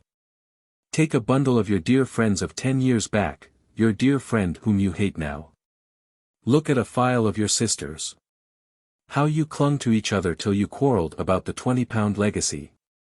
Get down the roundhand scrawls of your son who has half broken your heart with selfish undutifulness since. Or a parcel of your own, breathing endless ardour and love eternal, which were sent back by your mistress when she married the nabob, your mistress for whom you now care no more than for Queen Elizabeth. Vows, love, promises, confidences, gratitude, how queerly they read after a while. There ought to be a law in Vanity Fair ordering the destruction of every written document, except receipted tradesmen's bills, after a certain brief and proper interval. Those quacks and misanthropes who advertise indelible Japan ink should be made to perish along with their wicked discoveries. The best ink for Vanity Fair use would be one that faded utterly in a couple of days, and left the paper clean and blank, so that you might write on it to somebody else. From Miss Pinkerton's The Indefatigable Mrs. Bute followed the track of Sharp and his daughter back to the lodgings in Greek Street, which the defunct painter had occupied, and where portraits of the landlady in white satin, and of the husband in brass buttons, done by Sharp in lieu of a quarter's rent, still decorated the parlour walls. Mrs. Stokes was a communicative person, and quickly told all she knew about Mr. Sharp, how dissolute and poor he was, how good-natured and amusing, how he was always hunted by bailiffs and duns, how, to the landlady's horror, though she never could abide the woman, he did not marry his wife till a short time before her death. And what a queer little wild vixen his daughter was, how she kept them all laughing with her fun and mimicry, how she used to fetch the gin from the public house, and was known in all the studios in the quarter. In brief, Mrs. Bute got such a full account of her new niece's parentage, education, and behavior as would scarcely have pleased Rebecca, had the latter known that such inquiries were being made concerning her. Of all these industrious researches Miss Crawley had the full benefit. Mrs. Rawdon Crawley was the daughter of an opera girl. She had danced herself. She had been a model to the painters. She was brought up as became her mother's daughter. She drank gin with her father, etc., etc. It was a lost woman who was married to a lost man, and the moral to be inferred from Mrs. Bute's tale was, that the knavery of the pair was irremediable, and that no properly conducted person should ever notice them again. These were the materials which prudent Mrs. Bute gathered together in Park Lane, the provisions and ammunition as it were with which she fortified the house against the siege which she knew that Rawdon and his wife would lay to Miss Crawley. But if a fault may be found with her arrangements, it is this, that she was too eager, she managed rather too well, undoubtedly she made Miss Crawley more ill than was necessary.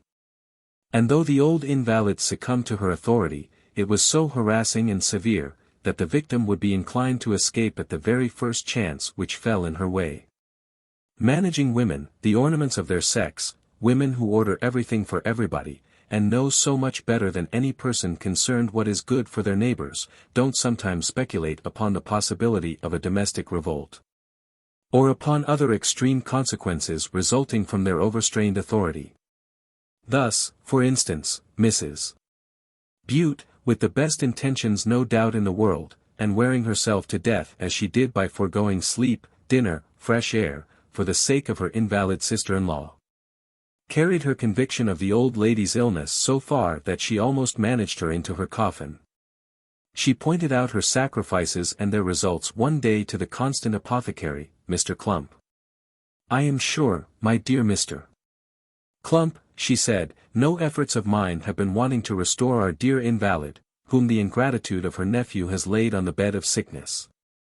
I never shrink from personal discomfort, I never refuse to sacrifice myself.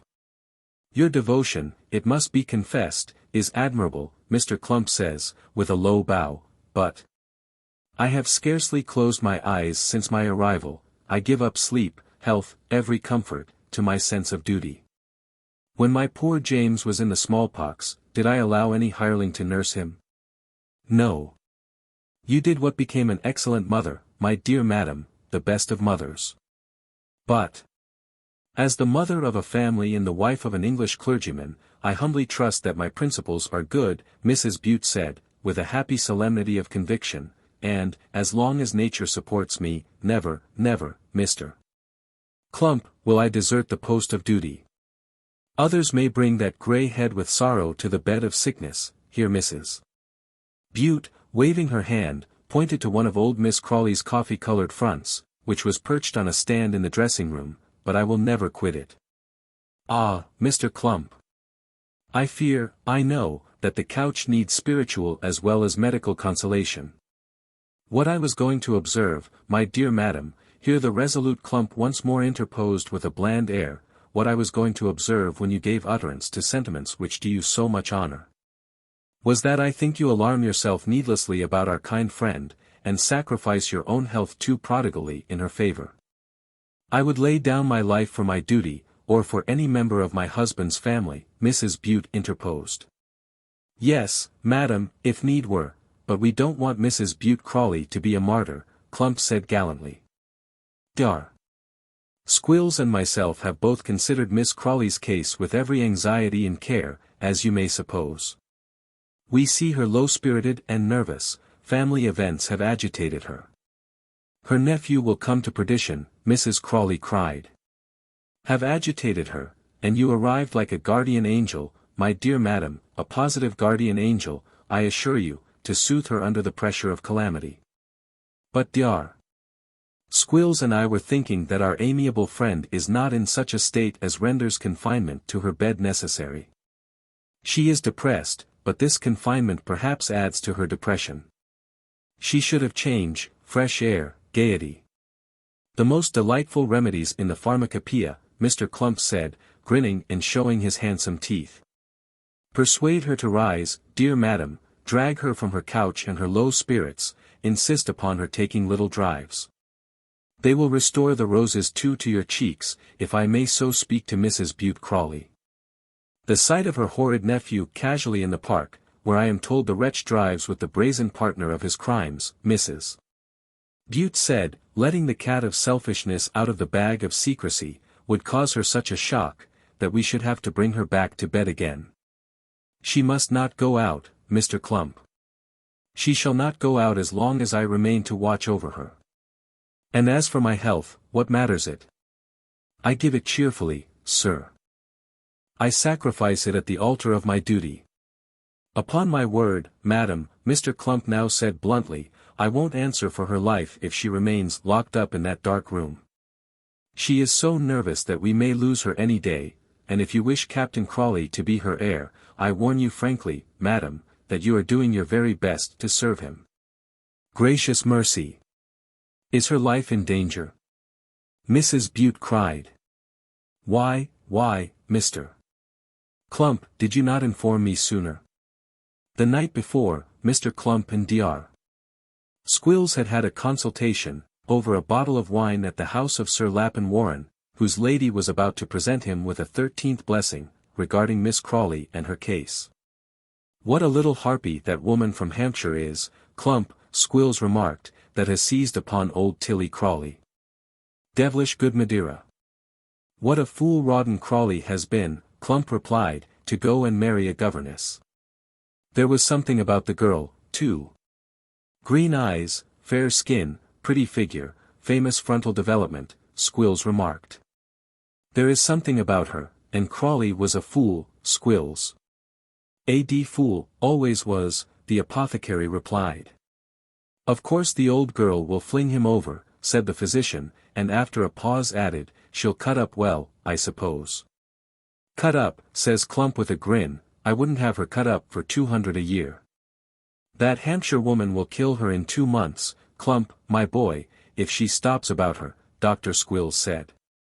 Old woman, full feeder, nervous subject, palpitation of the heart, pressure on the brain, apoplexy, off she goes.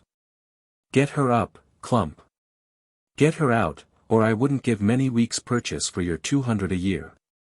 And it was acting upon this hint that the worthy apothecary spoke with so much candor to Mrs. Bute Crawley. Having the old lady under her hand, in bed, with nobody near, Mrs. Bute had made more than one assault upon her, to induce her to alter her will. But Miss Crawley's usual terrors regarding death increased greatly when such dismal propositions were made to her, and Mrs. Bute saw that she must get her patient into cheerful spirits and health before she could hope to attain the pious object which she had in view. Whither to take her was the next puzzle. The only place where she is not likely to meet those odious Rawdons is at church, and that won't amuse her, Mrs. Bute justly felt. We must go and visit our beautiful suburbs of London, she then thought. I hear they are the most picturesque in the world. And so she had a sudden interest for Hampstead, and Hornsey, and found that Dulwich had great charms for her, and getting her victim into her carriage, drove her to those rustic spots. Beguiling the little journeys with conversations about Rawdon and his wife, and telling every story to the old lady which could add to her indignation against this pair of reprobates. Perhaps Mrs. Bute pulled the string unnecessarily tight.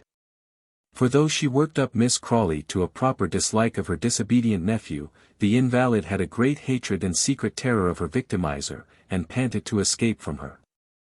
After a brief space, she rebelled against Highgate and Hornsey utterly. She would go into the park. Mrs. Bute knew they would meet the abominable Rawdon there, and she was right. One day in the ring, Rawdon Stanhope came in sight. Rebecca was seated by him. In the enemy's equipage Miss Crawley occupied her usual place, with Mrs. Bute on her left, the poodle and Miss Briggs on the back seat. It was a nervous moment, and Rebecca's heart beat quick as she recognized the carriage, and as the two vehicles crossed each other in a line, she clasped her hands, and looked towards the spinster with a face of agonized attachment and devotion. Rawdon himself trembled, and his face grew purple behind his dyed mustachios. Only old Briggs was moved in the other carriage, and cast her great eyes nervously towards her old friends. Miss Crawley's bonnet was resolutely turned towards the Serpentine. Mrs. Bute happened to be in ecstasies with the poodle, and was calling him a little darling, and a sweet little zoggy, and a pretty pet. The carriages moved on, each in his line. Done, by Jove, Rawdon said to his wife. Try once more, Rawdon, Rebecca answered. Could not you lock your wheels into theirs, dearest? Rawdon had not the heart for that maneuver. When the carriages met again, he stood up in his stanhope. He raised his hand ready to doff his hat, he looked with all his eyes. But this time Miss Crawley's face was not turned away, she and Mrs. Bute looked him full in the face, and cut their nephew pitilessly.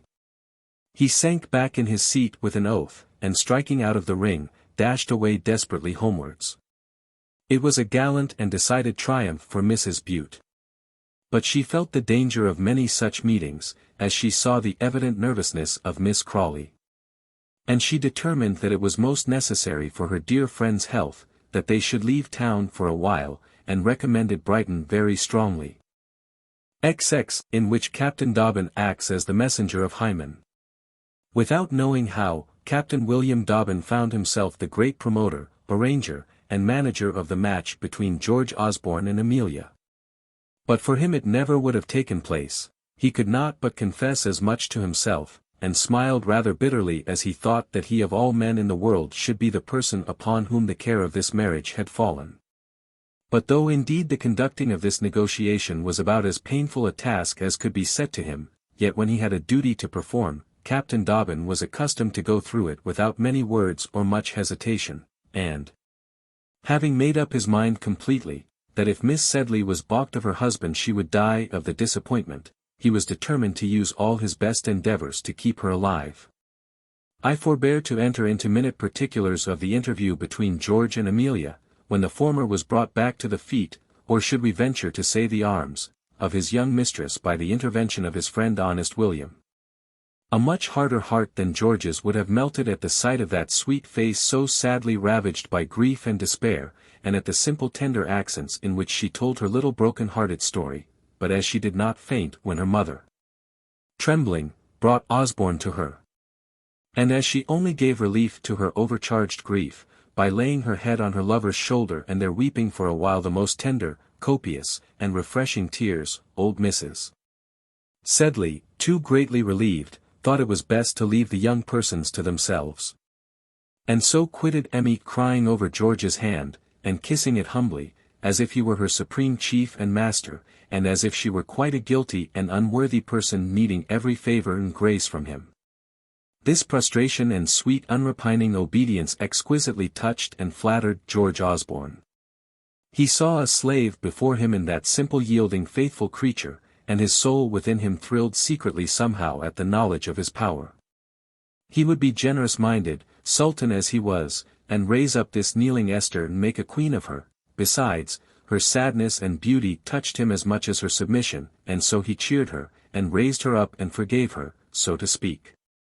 All her hopes and feelings, which were dying and withering, this her son having been removed from her, bloomed again and at once, its light being restored.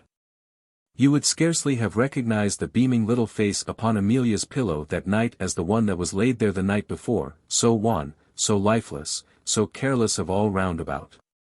The honest Irish maidservant, delighted with the change, asked leave to kiss the face that had grown all of a sudden so rosy. Amelia put her arms round the girl's neck and kissed her with all her heart, like a child. She was little more. She had that night a sweet refreshing sleep, like one, and what a spring of inexpressible happiness as she woke in the morning sunshine. He will be here again today, Amelia thought. He is the greatest and best of men. And the fact is, that George thought he was one of the generousest creatures alive, and that he was making a tremendous sacrifice in marrying this young creature. While she and Osborne were having their delightful tête-à-tête above stairs, old Mrs. Sedley and Captain Dobbin were conversing below upon the state of the affairs, and the chances and future arrangements of the young people. Mrs.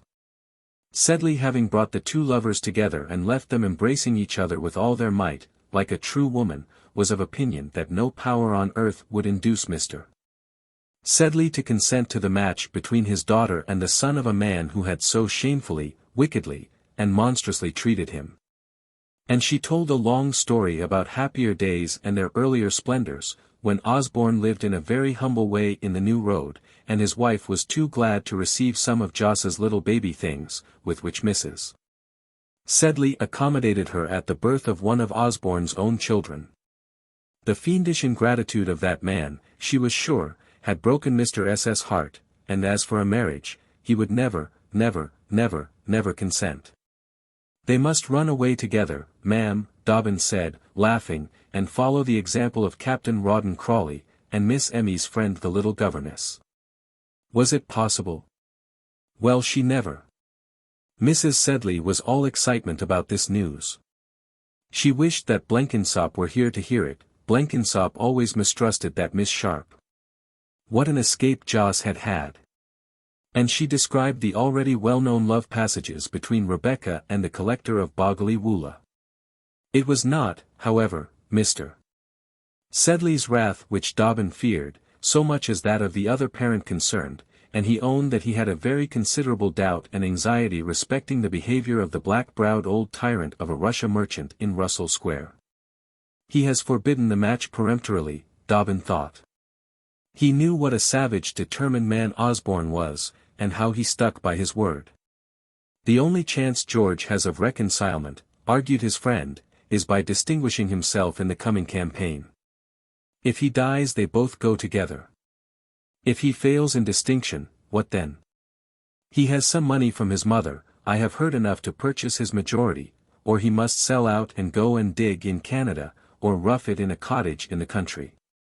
With such a partner Dobbin thought he would not mind Siberia, and, strange to say, this absurd and utterly imprudent young fellow never for a moment considered that the want of means to keep a nice carriage and horses, and of an income which should enable its possessors to entertain their friends genteelly, ought to operate as bars to the union of George and Miss Sedley.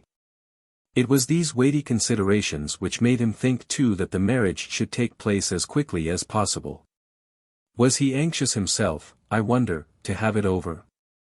As people, when death has occurred, like to press forward the funeral, or when a parting is resolved upon, hasten it.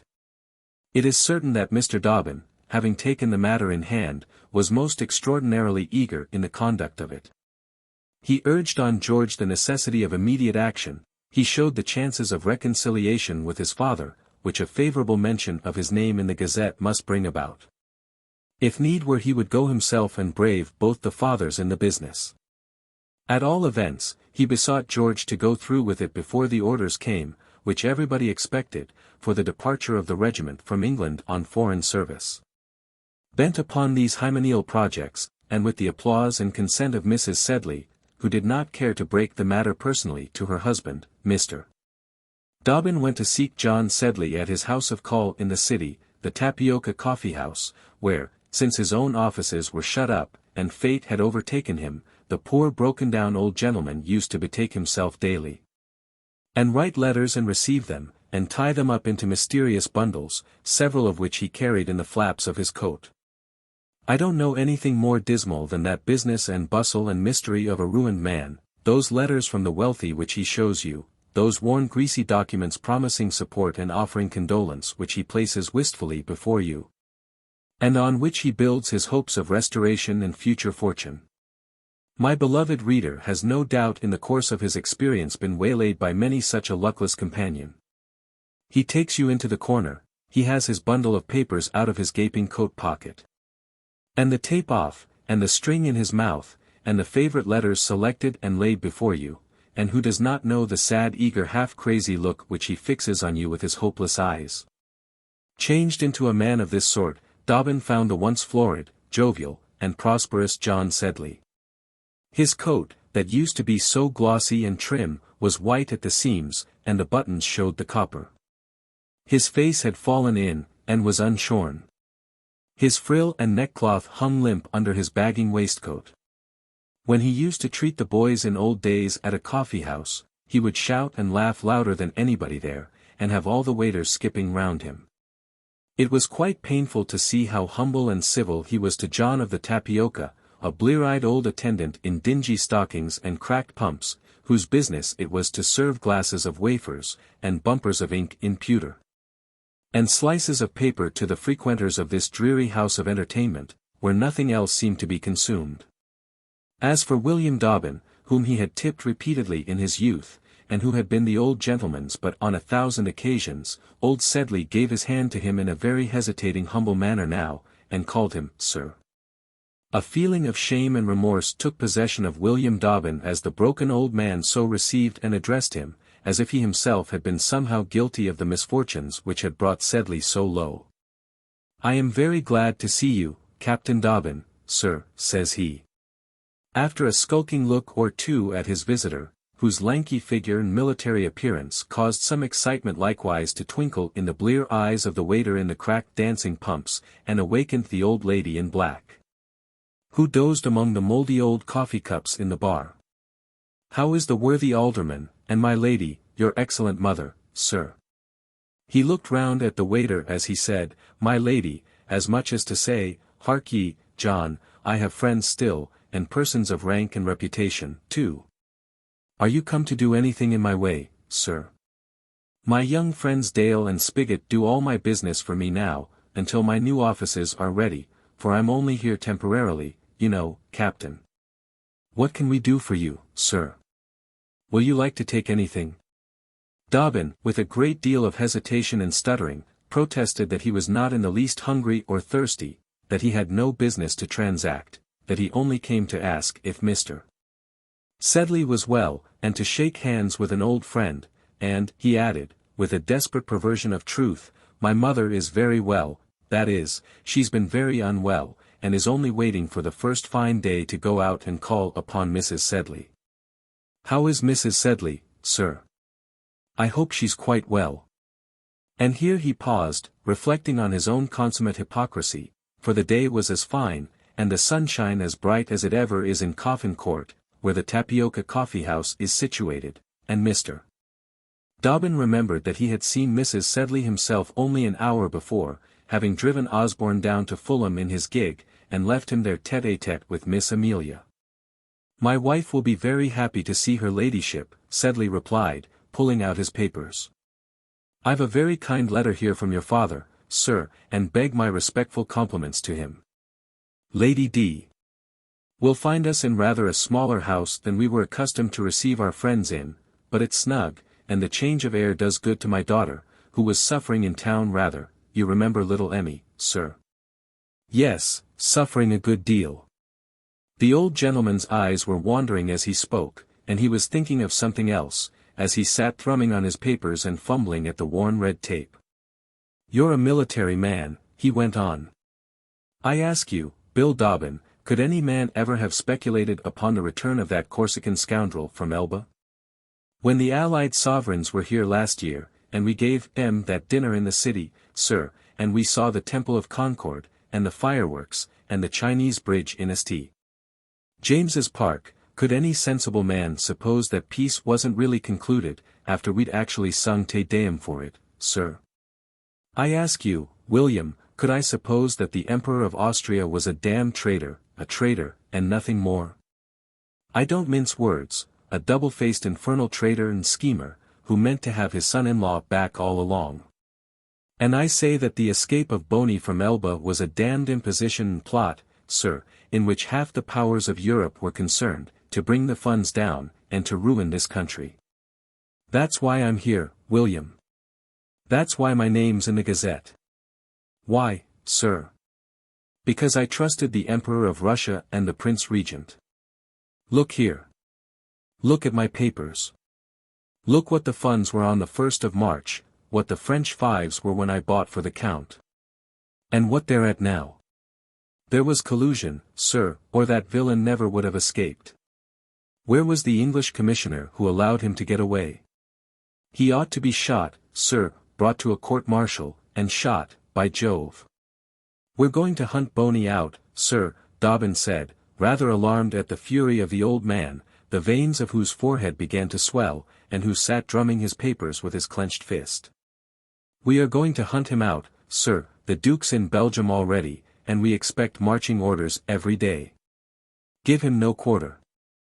Bring back the villain's head, sir. Shoot the coward down, sir, Sedley roared. I'd enlist myself, by. But I'm a broken old man, ruined by that damned scoundrel, and by a parcel of swindling thieves in this country whom I made, sir, and who are rolling in their carriages now, he added, with a break in his voice. Dobbin was not a little affected by the sight of this once kind old friend, crazed almost with misfortune and raving with senile anger. Pity the fallen gentleman, you to whom money and fair repute are the chiefest good. And so, surely, Are they in Vanity Fair? Yes, he continued, there are some vipers that you warm, and they sting you afterwards. There are some beggars that you put on horseback, and they're the first to ride you down. You know whom I mean, William Dobbin, my boy. I mean a purse-proud villain in Russell Square, whom I knew without a shilling, and whom I pray and hope to see a beggar as he was when I befriended him. I have heard something of this, sir, from my friend George, Dobbin said, anxious to come to his point. The quarrel between you and his father has cut him up a great deal, sir. Indeed, I'm the bearer of a message from him. Oh, that's your errand, is it? Cried the old man, jumping up. What? Perhaps he condoles with me, does he? Very kind of him, the stiff-backed prig, with his dandified airs and West End swagger. He's hankering about my house, is he still? If my son had the courage of a man, he'd shoot him. He's as big a villain as his father. I won't have his name mentioned in my house. I curse the day that ever I let him into it, and I'd rather see my daughter dead at my feet than married to him. His father's harshness is not George's fault, sir. Your daughter's love for him is as much your doing as his. Who are you, that you are to play with two young people's affections and break their hearts at your will? Recollect it's not his father that breaks the match off, old Sedley cried out. It's I that forbid it. That family and mine are separated forever. I'm fallen low, but not so low as that, no, no. And so you may tell the whole race, son, and father and sisters, and all. It's my belief, sir, that you have not the power or the right to separate those two, Dobbin answered in a low voice. And that if you don't give your daughter your consent it will be her duty to marry without it. There's no reason she should die or live miserably because you are wrong-headed. To my thinking, she's just as much married as if the banns had been read in all the churches in London. And what better answer can there be to Osborne's charges against you, as charges there are, than that his son claims to enter your family and marry your daughter? A light of something like satisfaction seemed to break over old Sedley as this point was put to him, but he still persisted that with his consent the marriage between Amelia and George should never take place. We must do it without, Dobbin said, smiling, and told Mr. Sedley, as he had told Mrs. Sedley in the day before, the story of Rebecca's elopement with Captain Crawley. It evidently amused the old gentleman. You're terrible fellows, you captains, said he, tying up his papers. And his face wore something like a smile upon it, to the astonishment of the blear-eyed waiter who now entered, and had never seen such an expression upon Sedley's countenance since he had used the dismal coffee-house. The idea of hitting his enemy Osborne such a blow soothed, perhaps, the old gentleman, and, their colloquy presently ending, he and Dobbin parted pretty good friends. My sisters say she has diamonds as big as pigeons' eggs, George said, laughing. How they must set off her complexion. A perfect illumination it must be when her jewels are on her neck. Her jet-black hair is as curly as Sambo's. I dare say she wore a nose ring when she went to court, and with a plume of feathers in her topknot she would look a perfect belle savage. George, in conversation with Amelia, was rallying the appearance of a young lady of whom his father and sisters had lately made the acquaintance, and who was an object of vast respect to the Russell Square family. She was reported to have I don't know how many plantations in the West Indies, a deal of money in the funds, and 3 stars to her name in the East India stockholders' list.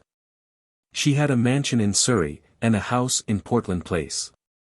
The name of the rich West India heiress had been mentioned with applause in the Morning Post. Mrs. Haggestown, Colonel Haggestown's widow, her relative, chaperoned her, and kept her house. She was just from school, where she had completed her education, and George and his sisters had met her at an evening party at old Hulkier's house, Devonshire Place, Hulkier, Bullock, and Company. Were long the correspondence of her house in the West Indies, and the girls had made the most cordial advances to her, which the heiress had received with great good humour. An orphan in her position, with her money, so interesting. The Mrs. Osborne said. They were full of their new friend when they returned from the Hulkier ball to Miss Wirt, their companion, they had made arrangements for continually meeting, and had the carriage and drove to see her the very next day. Mrs. Haggestown, Colonel Haggestown's widow, a relation of Lord Binkie, and always talking of him, struck the dear unsophisticated girls as rather haughty, and too much inclined to talk about her great relations, but Rhoda was everything they could wish, the frankest, kindest, most agreeable creature, wanting a little polish, but so good-natured. The girls Christian named each other at once. "You should have seen her dress for court, Emmy," Osborne cried, laughing.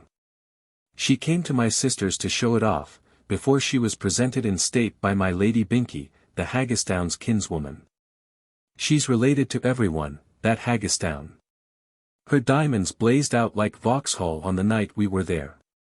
Do you remember Vauxhall, Emmy, and Jost singing to his dearest diddle diddle darling?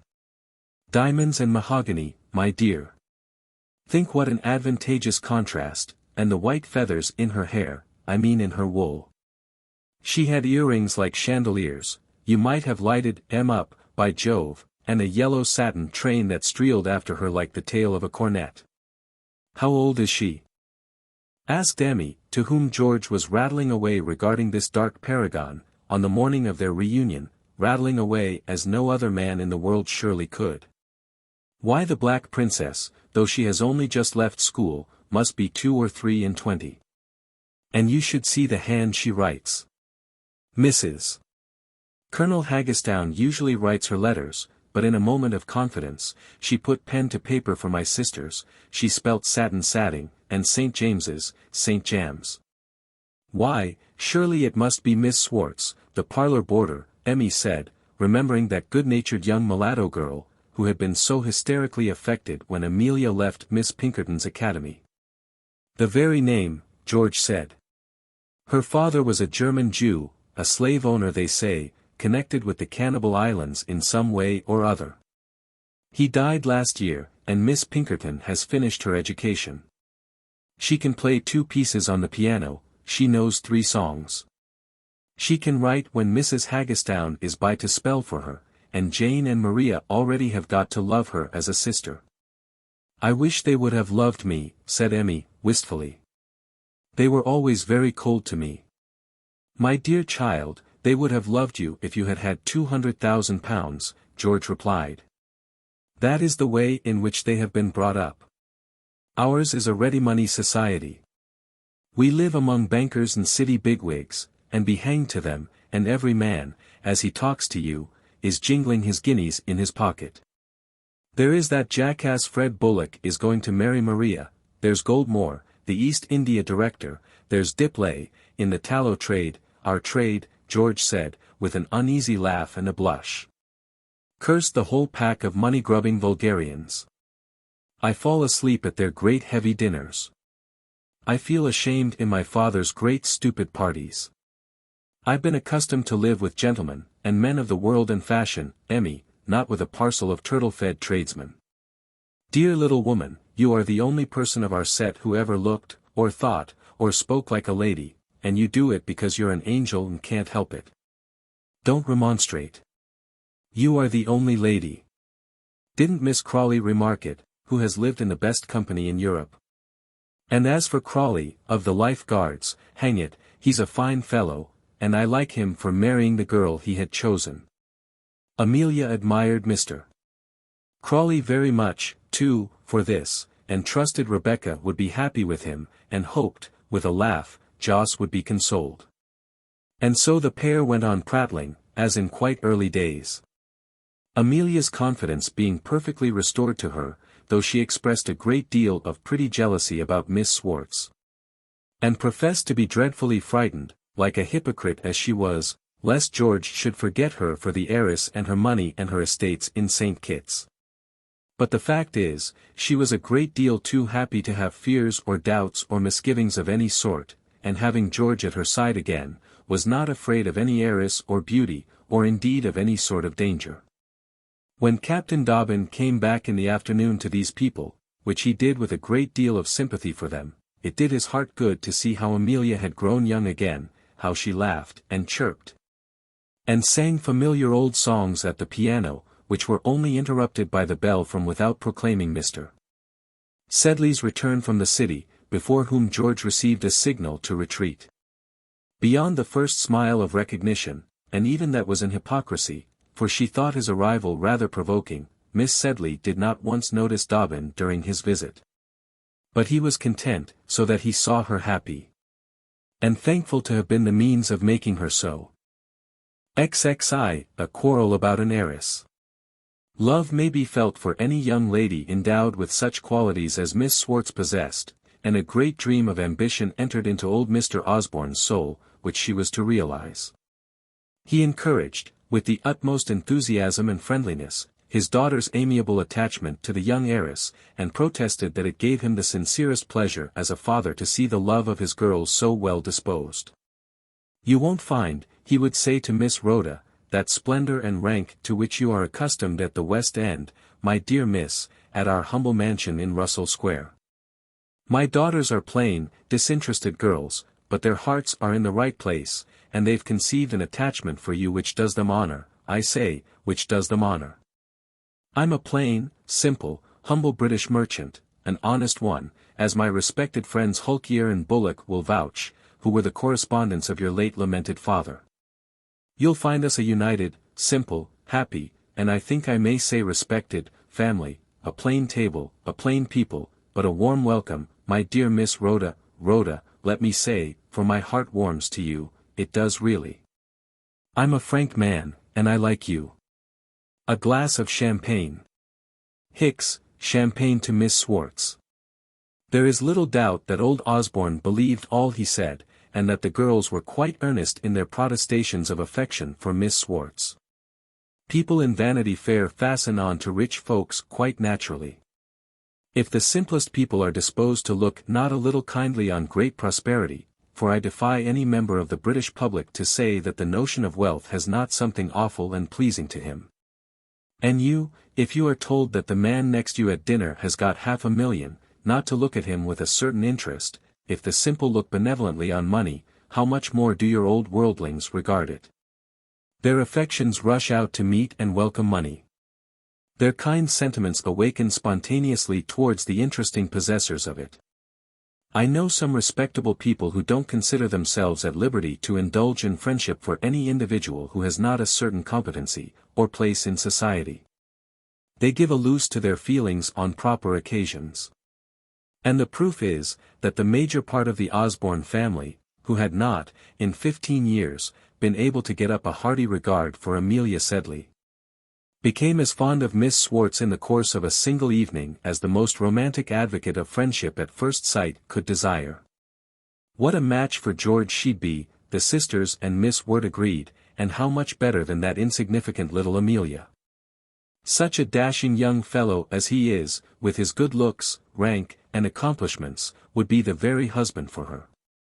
Visions of balls in Portland Place, presentations at court, and introductions to half the peerage, filled the minds of the young ladies, who talked of nothing but George and his grand acquaintances to their beloved new friend. Old Osborne thought she would be a great match, too, for his son. He should leave the army, he should go into Parliament, he should cut a figure in the fashion and in the state. His blood boiled with honest British exultation, as he saw the name of Osborne ennobled in the person of his son, and thought that he might be the progenitor of a glorious line of baronets. He worked in the city and on 'Change, until he knew everything relating to the fortune of the heiress, how her money was placed, and where her estates lay. Young Fred Bullock, one of his chief informants, would have liked to make a bid for her himself, it was so the young banker expressed it, only he was booked to Maria Osborne. But not being able to secure her as a wife, the disinterested Fred quite approved of her as a sister-in-law. Let George cut in directly and win her, was his advice. Strike while the iron's hot, you know, while she's fresh to the town. In a few weeks some D fellow from the West End will come in with a title and a rotten rent roll and cut all us city men out, as Lord Fitzrufus did last year with Miss Grogram, who was actually engaged to Potter, of Potter and Brown's. The sooner it is done the better, Mr. Osborne, them's my sentiments, the wag said, though, when Osborne had left the bank parlour, Mr. Bullock remembered Amelia, and what a pretty girl she was, and how attached to George Osborne. And he gave up at least 10 seconds of his valuable time to regretting the misfortune which had befallen that unlucky young woman. While thus George Osborne's good feelings, and his good friend and genius, Dobbin, were carrying back the truant to Amelia's feet, George's parent and sisters were arranging this splendid match for him, which they never dreamed he would resist. When the elder Osborne gave what he called a hint, there was no possibility for the most obtuse to mistake his meaning. He called kicking a footman downstairs a hint to the latter to leave his service. With his usual frankness and delicacy he told Mrs. Haggistown that he would give her a cheque for £5,000 on the day his son was married to her ward. And called that proposal a hint, and considered it a very dexterous piece of diplomacy. He gave George finally such another hint regarding the heiress.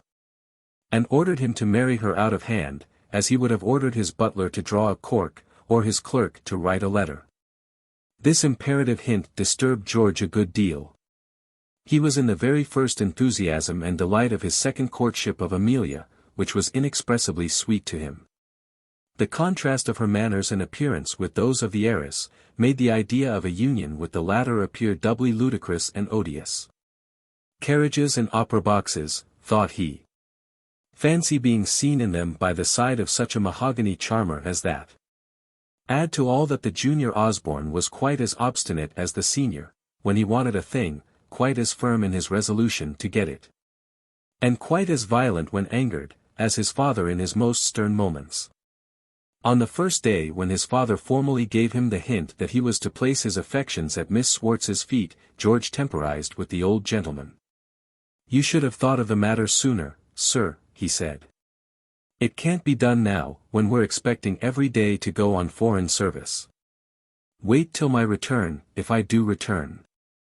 And then he represented, that the time when the regiment was daily expecting to quit England, was exceedingly ill chosen, that the few days or weeks during which they were still to remain at home must be devoted to business and not to love-making, time enough for that when he came home with his majority. "For, I promise you," said he, with a satisfied air, "that one way or other you shall read the name of George Osborne in the Gazette." The father's reply to this was founded upon the information which he had got in the city, that the West End chaps would infallibly catch hold of the heiress if any delay took place, that if he didn't marry Miss S. he might at least have an engagement in writing, to come into effect when he returned to England, and that a man who could get 10,000 a year by staying at home, was a fool to risk his life abroad. "So that you would have me shown up as a coward, sir, and our name dishonored for the sake of Miss Swartz's money," George interposed. This remark staggered the old gentleman. But as he had to reply to it, and as his mind was nevertheless made up, he said, "You will dine here tomorrow, sir, and every day Miss Swartz comes, you will be here to pay your respects to her.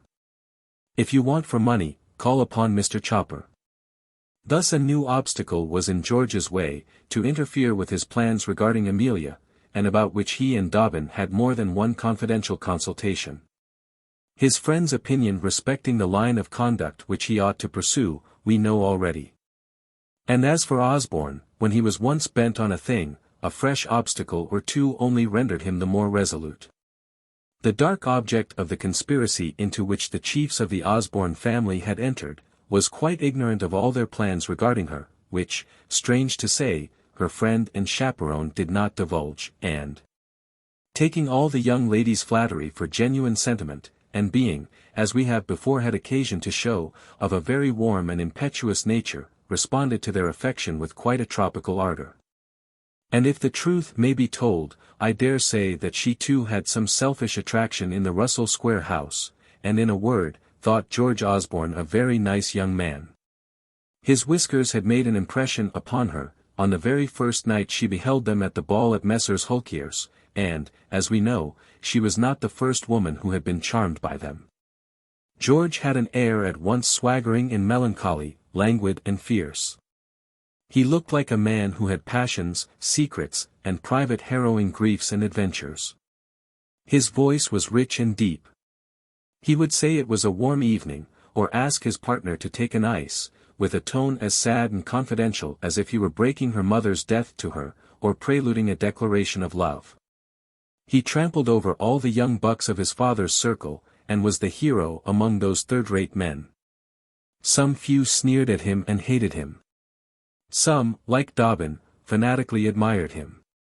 And his whiskers had begun to do their work, and to curl themselves round the affections of Miss Swartz.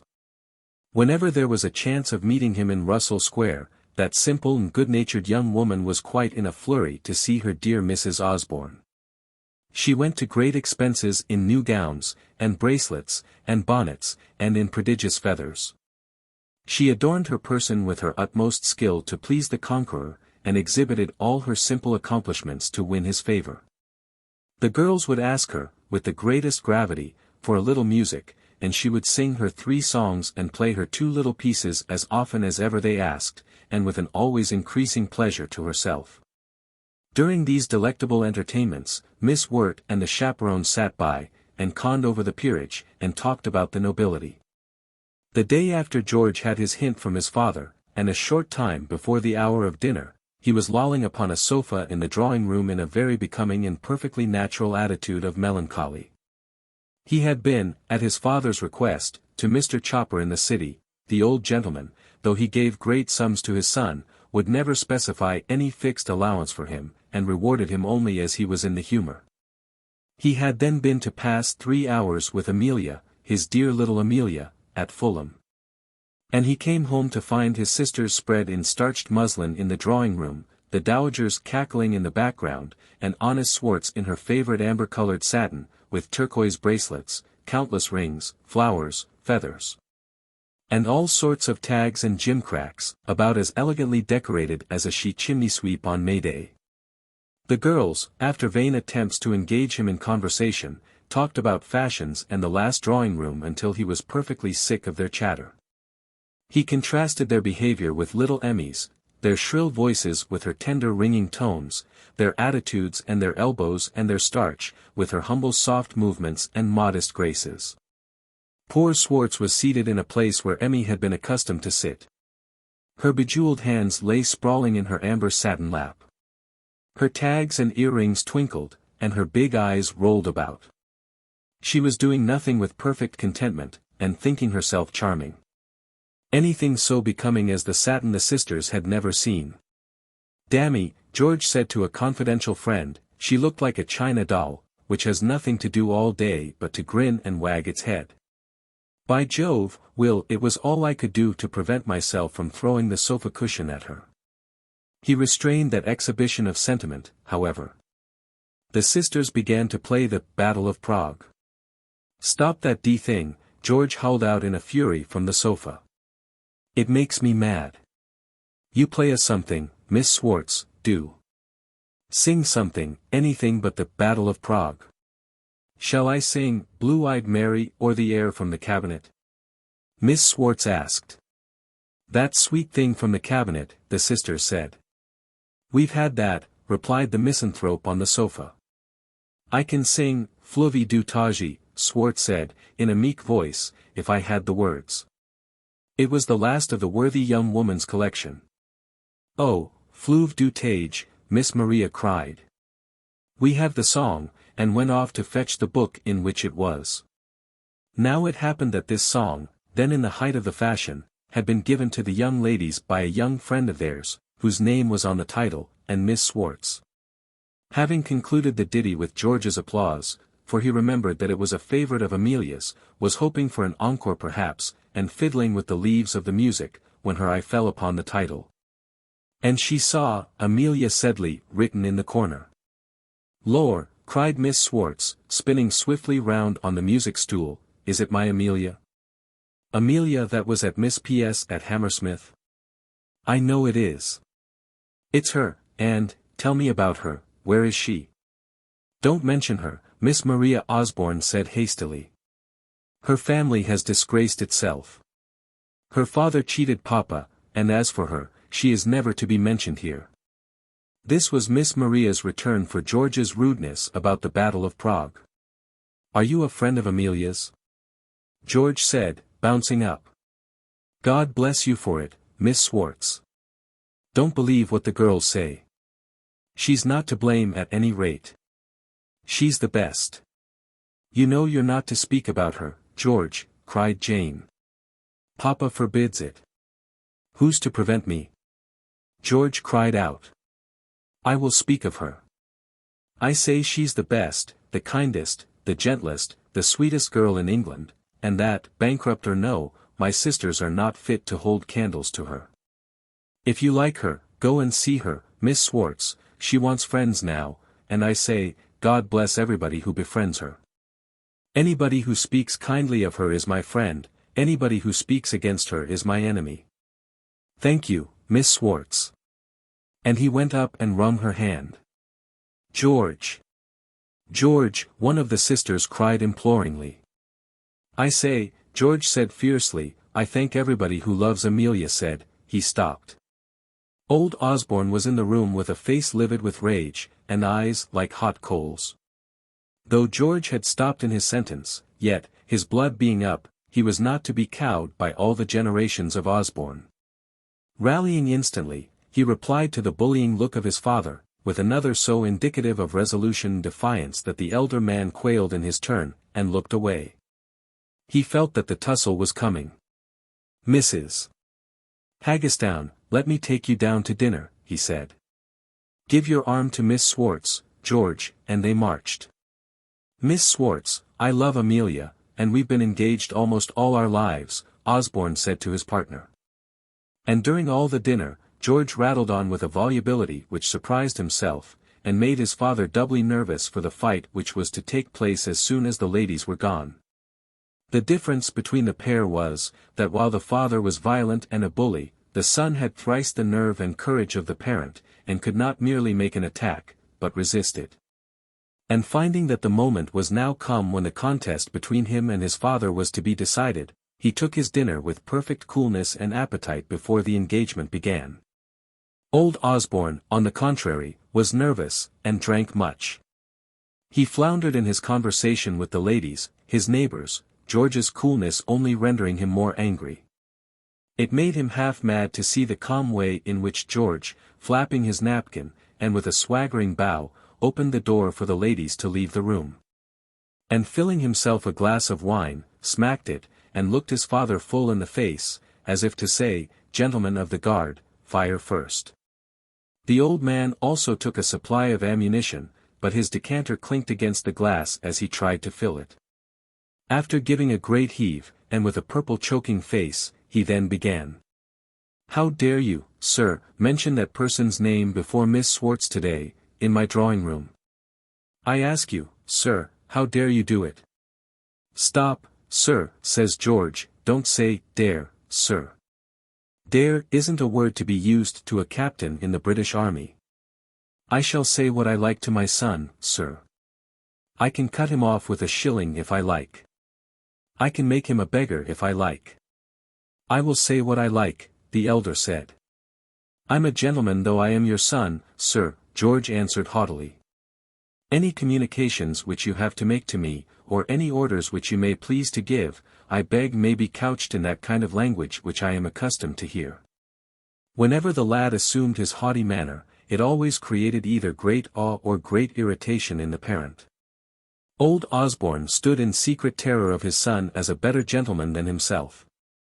And perhaps my readers may have remarked in their experience of this Vanity Fair of ours, that there is no character which a low-minded man so much mistrusts as that of a gentleman.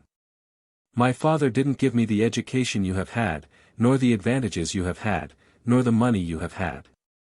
If I had kept the company some folks have had through my means, perhaps my son wouldn't have any reason to brag, sir, of his superiority in West End airs. These words were uttered in the elder Osborne's most sarcastic tones. But it wasn't considered the part of a gentleman, in my time, for a man to insult his father. If I'd done any such thing, mine would have kicked me downstairs, sir. I never insulted you, sir. I said I begged you to remember your son was a gentleman as well as yourself. I know very well that you give me plenty of money, said George, fingering a bundle of notes which he had got in the morning from Mr. Chopper. You tell it me often enough, sir. There's no fear of my forgetting it.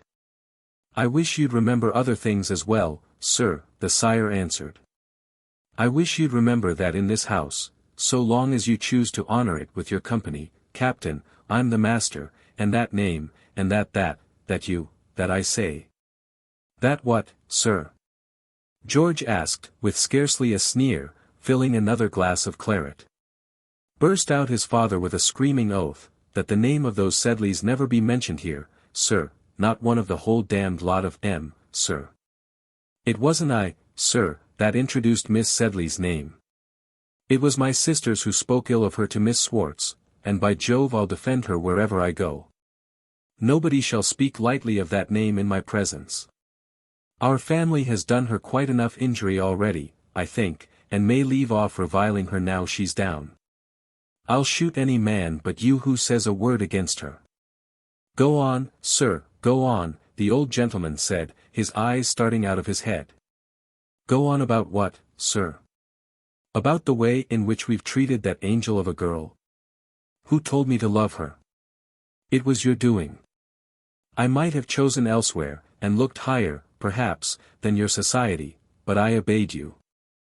And now that her heart's mine you give me orders to fling it away, and punish her, kill her perhaps, for the faults of other people. It's a shame, by heavens, said George, working himself up into passion and enthusiasm as he proceeded.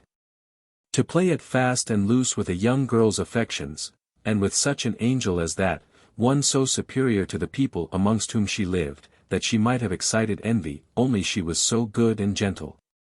That it's a wonder anybody dared to hate her. If I desert her, sir, do you suppose she forgets me? I ain't going to have any of this damn sentimental nonsense and humbug here, sir, the father cried out. There shall be no beggar marriages in my family. If you choose to fling away 8,000 a year, which you may have for the asking, you may do it, but by Jove you take your pack and walk out of this house, sir. Will you do as I tell you, once for all, sir, or will you not? Marry that mulatto woman? George said, pulling up his shirt collars. I don't like the color, sir. Ask the black that sweeps opposite Fleet Market, sir. I'm not going to marry a Hottentot Venus. Mr. Osborne pulled frantically at the cord by which he was accustomed to summon the butler when he wanted wine, and almost black in the face, ordered that functionary to call a coach for Captain Osborne. I've done it, said George, coming into the Slaughters an hour afterwards, looking very pale. What, my boy, says Dobbin. George told what had passed between his father and himself. I'll marry her tomorrow, he said with an oath. I love her more every day, Dobbin. XXII, a marriage and part of a honeymoon. Enemies the most obstinate and courageous can't hold out against starvation, so the elder Osborne felt himself pretty easy about his adversary in the encounter we have just described. And as soon as George's supplies fell short, confidently expected his unconditional submission. It was unlucky, to be sure, that the lad should have secured a stock of provisions on the very day when the first encounter took place. But this relief was only temporary, old Osborne thought, and would but delay George's surrender. No communication passed between father and son for some days. The former was sulky at this silence, but not disquieted.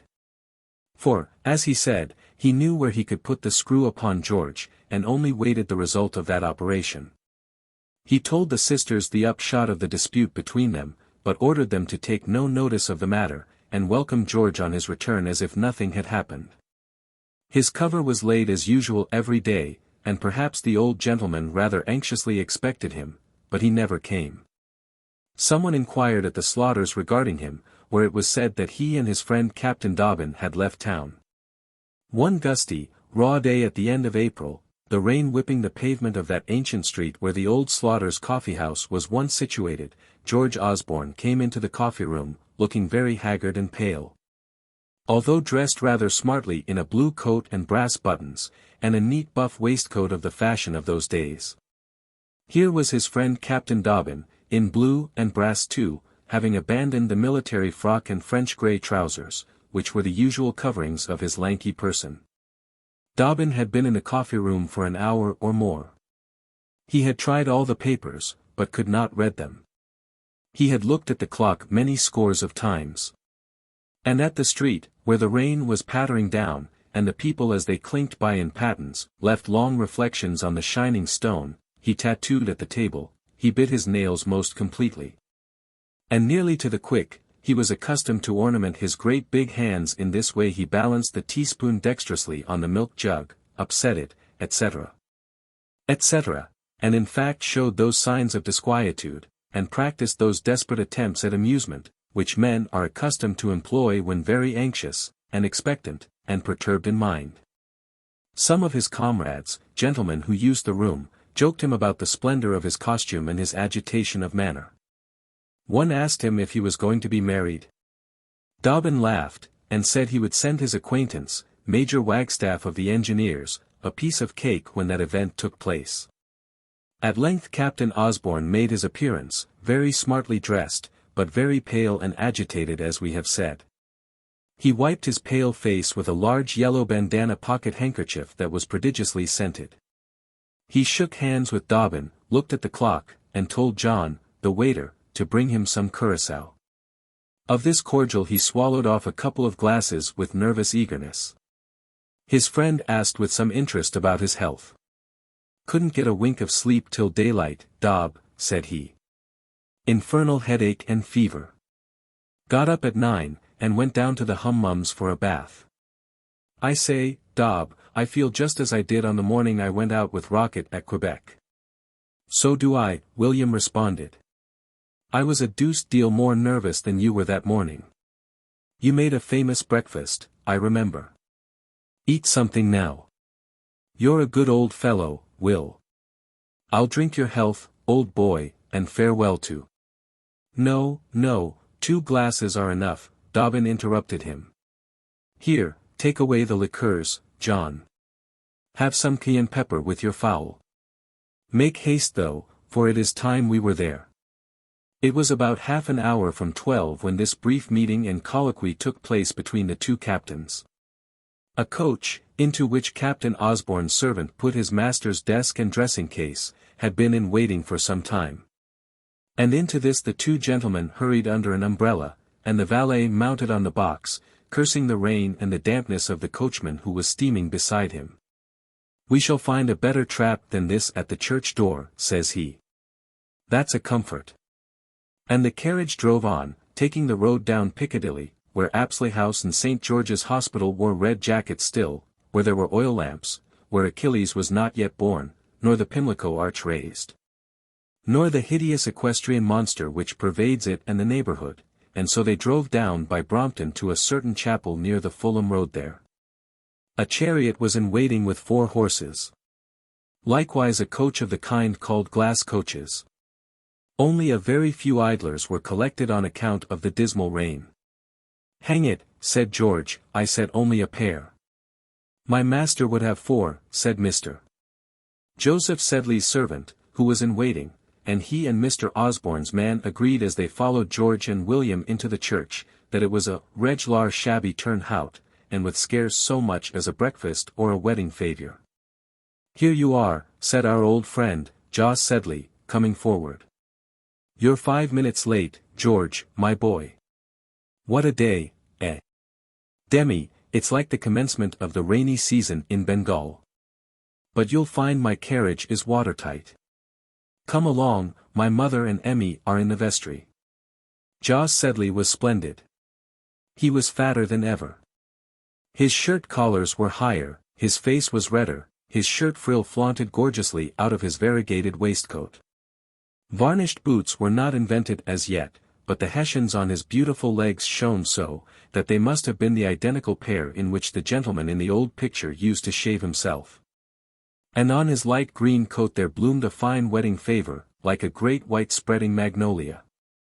In a word, George had thrown the great cast. He was going to be married. Hence his pallor and nervousness, his sleepless night and agitation in the morning. I have heard people who have gone through the same thing own to the same emotion. After 3 or 4 ceremonies, you get accustomed to it, no doubt. But the first dip, everybody allows, is awful. The bride was dressed in a brown silk pelisse, as Captain Dobbin has since informed me, and wore a straw bonnet with a pink ribbon. Over the bonnet she had a veil of white Chantilly lace, a gift from Mr. Joseph Sedley, her brother. Captain Dobbin himself had asked leave to present her with a gold chain and watch, which she sported on this occasion. And her mother gave her her diamond brooch, almost the only trinket which was left to the old lady. As the service went on, Mrs. Sedley sat and whimpered a great deal in a pew, consoled by the Irish maidservant and Mrs. Clapp from the lodgings. Old Sedley would not be present. Jos acted for his father, giving away the bride, whilst Captain Dobbin stepped up as groomsman to his friend George. There was nobody in the church besides the officiating persons and the small marriage party and their attendants. The two valets sat aloof superciliously. The rain came rattling down on the windows. In the intervals of the service you heard it, and the sobbing of old Mrs. Sedley in the pew. The parson's tones echoed sadly through the empty walls. Osborne's "I will" was sounded in very deep bass.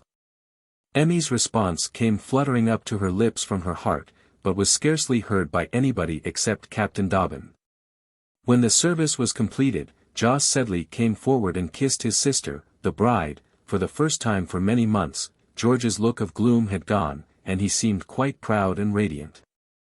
"It's your turn, William," says he, putting his hand fondly upon Dobbin's shoulder, and Dobbin went up and touched Amelia on the cheek. Then they went into the vestry and signed the register. "God bless you, old Dobbin," George said, grasping him by the hand, with something very like moisture glistening in his eyes. William replied only by nodding his head. His heart was too full to say much. "Write directly, and come down as soon as you can, you know," Osborne said. After Mrs. Sedley had taken an hysterical adieu of her daughter, the pair went off to the carriage. "Get out of the way, you little devils," George cried to a small crowd of damp urchins, that were hanging about the chapel door. The rain drove into the bride and bridegroom's faces as they passed to the chariot. The postilions' favors draggled on their dripping jackets. The few children made a dismal cheer, as the carriage, splashing mud, drove away. William Dobbin stood in the church porch, looking at it, a queer figure. The small crew of spectators jeered him. He was not thinking about them or their laughter. "Come home and have some tiffin, Dobbin," a voice cried behind him. As a pudgy hand was laid on his shoulder, and the honest fellow's reverie was interrupted. But the captain had no heart to go feasting with Jos Sedley. He put the weeping old lady and her attendants into the carriage along with Jos, and left them without any farther words passing.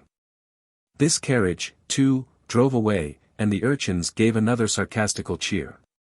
"Here, you little beggars," Dobbin said, giving some sixpences amongst them, and then went off by himself through the rain. It was all over. They were married, and happy, he prayed God. Never since he was a boy had he felt so miserable and so lonely.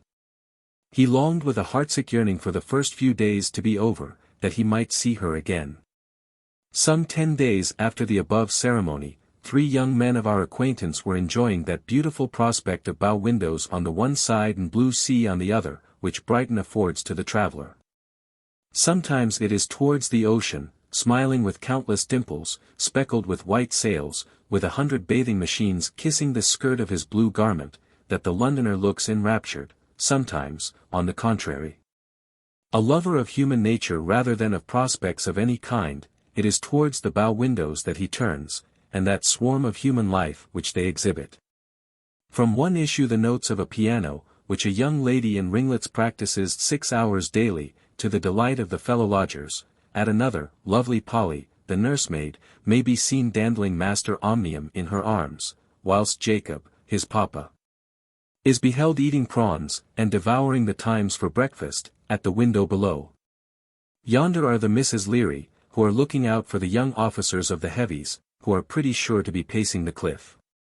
Or again it is a city man, with a nautical turn, and a telescope, the size of a 6-pounder, who has his instrument pointed seawards, so as to command every pleasure boat, herring boat, or bathing machine that comes to, or quits, the shore, etc. etc. But have we any leisure for a description of Brighton? For Brighton, a clean Naples with genteel lazzaroni; for Brighton, that always looks brisk, gay, and gaudy, like a harlequin's jacket, for Brighton, which used to be 7 hours distant from London at the time of our story. Which is now only 100 minutes off, and which may approach who knows how much nearer, unless Joinville comes and untimely bombards it.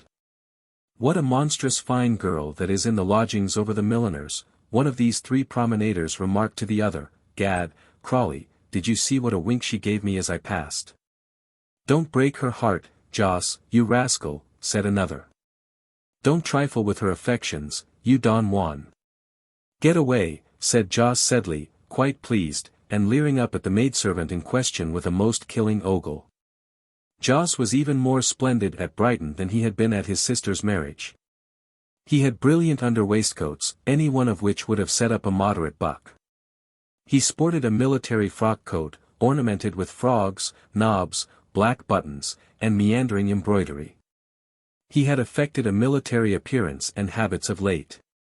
And he walked with his 2 friends, who were of that profession, clinking his boot spurs, swaggering prodigiously, and shooting death glances at all the servant girls who were worthy to be slain. What shall we do, boys, till the ladies return? The buck asked. The ladies were out to Rottingdean in his carriage on a drive. Let's have a game at billiards, one of his friends said, the tall one, with lacquered mustachios. No, dammy, no, Captain, Joss replied, rather alarmed.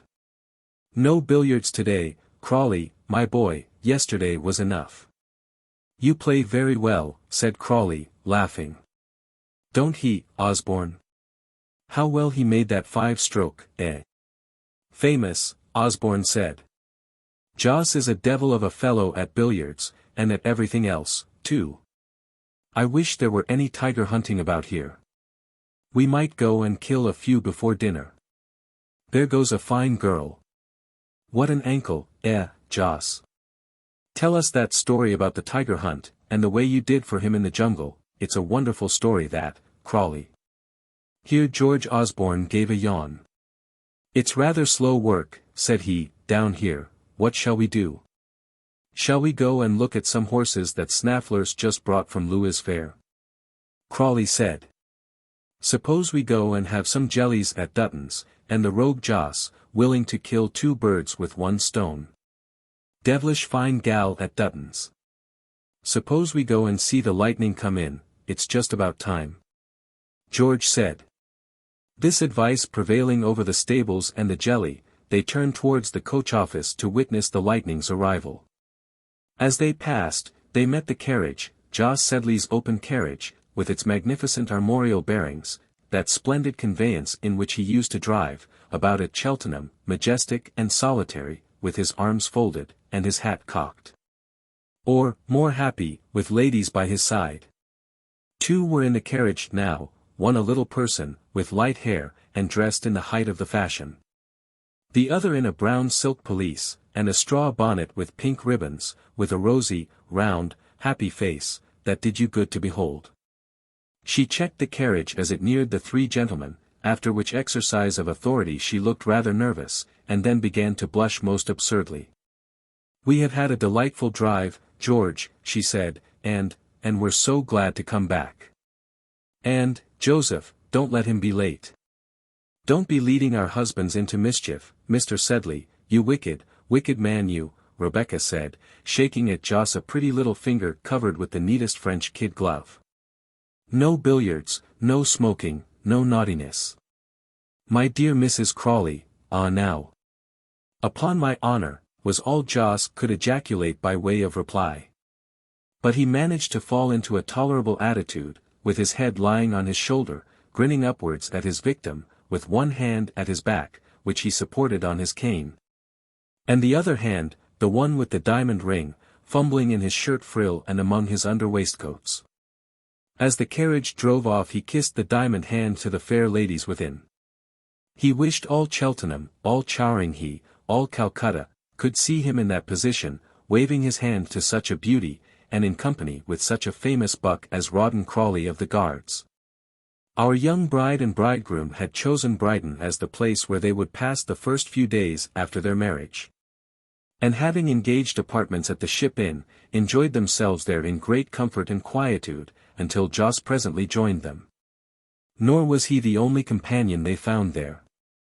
As they were coming into the hotel from a seaside walk one afternoon, on whom should they light but Rebecca and her husband? The recognition was immediate. Rebecca flew into the arms of her dearest friend. Crawley and Osborne shook hands together cordially enough, and Becky, in the course of a very few hours, found means to make the latter forget that little unpleasant passage of words which had happened between them. "Do you remember the last time we met at Miss Crawley's, when I was so rude to you, dear Captain Osborne? I thought you seemed careless about dear Amelia. It was that made me angry, and so pert, and so unkind, and so ungrateful. Do forgive me," Rebecca said, and she held out her hand with so frank and winning a grace, that Osborne could not but take it. "By humbly and frankly acknowledging yourself to be in the wrong, there is no knowing, my son, what good you may do. I knew once a gentleman and very worthy practitioner in Vanity Fair, who used to do little wrongs to his neighbors on purpose, and in order to apologize for them in an open and manly way afterwards, and what ensued? My friend Crocky Doyle was liked everywhere, and deemed to be rather impetuous, but the honestest fellow." Becky's humility passed for sincerity with George Osborne. These two young couples had plenty of tales to relate to each other. The marriages of either were discussed, and their prospects in life canvassed with the greatest frankness and interest on both sides. George's marriage was to be made known to his father by his friend Captain Dobbin. And young Osborne trembled rather for the result of that communication. Miss Crawley, on whom all Rawdon's hopes depended, still held out. Unable to make an entry into her house in Park Lane, her affectionate nephew and niece had followed her to Brighton, where they had emissaries continually planted at her door. "I wish you could see some of Rawdon's friends who are always about our door," Rebecca said, laughing. "Did you ever see a Dunn, my dear, or a bailiff and his man? Two of the abominable wretches watched all last week at the greengrocer's opposite, and we could not get away until Sunday. If Auntie does not relent, what shall we do?" Rawdon, with roars of laughter, related a dozen amusing anecdotes of his Dunns, and Rebecca's adroit treatment of them. He vowed with a great oath that there was no woman in Europe who could talk a creditor over as she could. Almost immediately after their marriage, her practice had begun, and her husband found the immense value of such a wife. They had credit in plenty, but they had bills also in abundance, and labored under a scarcity of ready money. Did these debt difficulties affect Rawdon's good spirits? No. Everybody in Vanity Fair must have remarked how well those live who are comfortably and thoroughly in debt, how they deny themselves nothing, how jolly and easy they are in their minds. Rawdon and his wife had the very best apartments at the inn at Brighton. The landlord, as he brought in the first dish, bowed before them as to his greatest customers, and Rawdon abused the dinners and wine with an audacity which no grandee in the land could surpass. Long custom, a manly appearance, faultless boots and clothes, and a happy fierceness of manner, will often help a man as much as a great balance at the banker's. The two wedding parties met constantly in each other's apartments. After 2 or 3 nights the gentlemen of an evening had a little piquet, as their wives sat and chatted apart. This pastime, and the arrival of Jos Sedley, who made his appearance in his grand open carriage, and who played a few games at billiards with Captain Crawley, replenished Rawdon's purse somewhat, and gave him the benefit of that ready money for which the greatest spirits are sometimes at a standstill. So the 3 gentlemen walked down to see the lightning coach come in. Punctual to the minute, the coach crowded inside and out, the guard blowing his accustomed tune on the horn. The lightning came tearing down the street, and pulled up at the coach office. "Hullo! There's old Dobbin," George cried, quite delighted to see his old friend perched on the roof, and whose promised visit to Brighton had been delayed until now. "How are you, old fellow? Glad you're come down." "Emmy'll be delighted to see you," Osborne said, shaking his comrade warmly by the hand as soon as his descent from the vehicle was effected, and then he added, in a lower and agitated voice, "What's the news? Have you been in Russell Square? What does the governor say?" Tell me everything. Dobbin looked very pale and grave. I've seen your father, said he. How's Amelia, Mrs. George? I'll tell you all the news presently, but I've brought the great news of all, and that is. Out with it, old fellow, George said. We're ordered to Belgium. All the army goes, guards and all. Heavytop's got the gout, and is mad at not being able to move. O'Dowd goes in command, and we embark from Chatham next week. This news of war could not but come with a shock upon our lovers, and caused all these gentlemen to look very serious. XIII, Captain Dobbin proceeds on his canvass. What is the secret mesmerism which friendship possesses, and under the operation of which a person ordinarily sluggish, or cold, or timid, becomes wise, active, and resolute, in another's behalf? As Alexis, after a few passes from Dr. Eliot's son, despises pain, reads with the back of his head, sees miles off, looks into next week, and performs other wonders, of which, in his own private normal condition, he is quite incapable. So you see, in the affairs of the world and under the magnetism of friendships, the modest man becomes bold, the shy confident, the lazy active, or the impetuous prudent and peaceful. What is it, on the other hand, that makes the lawyer eschew his own cause, and call in his learned brother as an adviser? And what causes the doctor, when ailing, to send for his rival, and not sit down and examine his own tongue in the chimney glass, or write his own prescription at his study table? I throw out these queries for intelligent readers to answer, who know, at once, how credulous we are, and how skeptical, how soft and how obstinate, how firm for others and how diffident about ourselves, meanwhile. It is certain that our friend William Dobbin, who was personally of so complying a disposition that if his parents had pressed him much, it is probable he would have stepped down into the kitchen and married the cook, and who, to further his own interests, would have found the most insuperable difficulty in walking across the street, found himself as busy and eager in the conduct of George Osborne's affairs as the most selfish tactician could be in the pursuit of his own. Whilst our friend George and his young wife were enjoying the first blushing days of the honeymoon at Brighton, honest William was left as George's plenipotentiary in London, to transact all the business part of the marriage.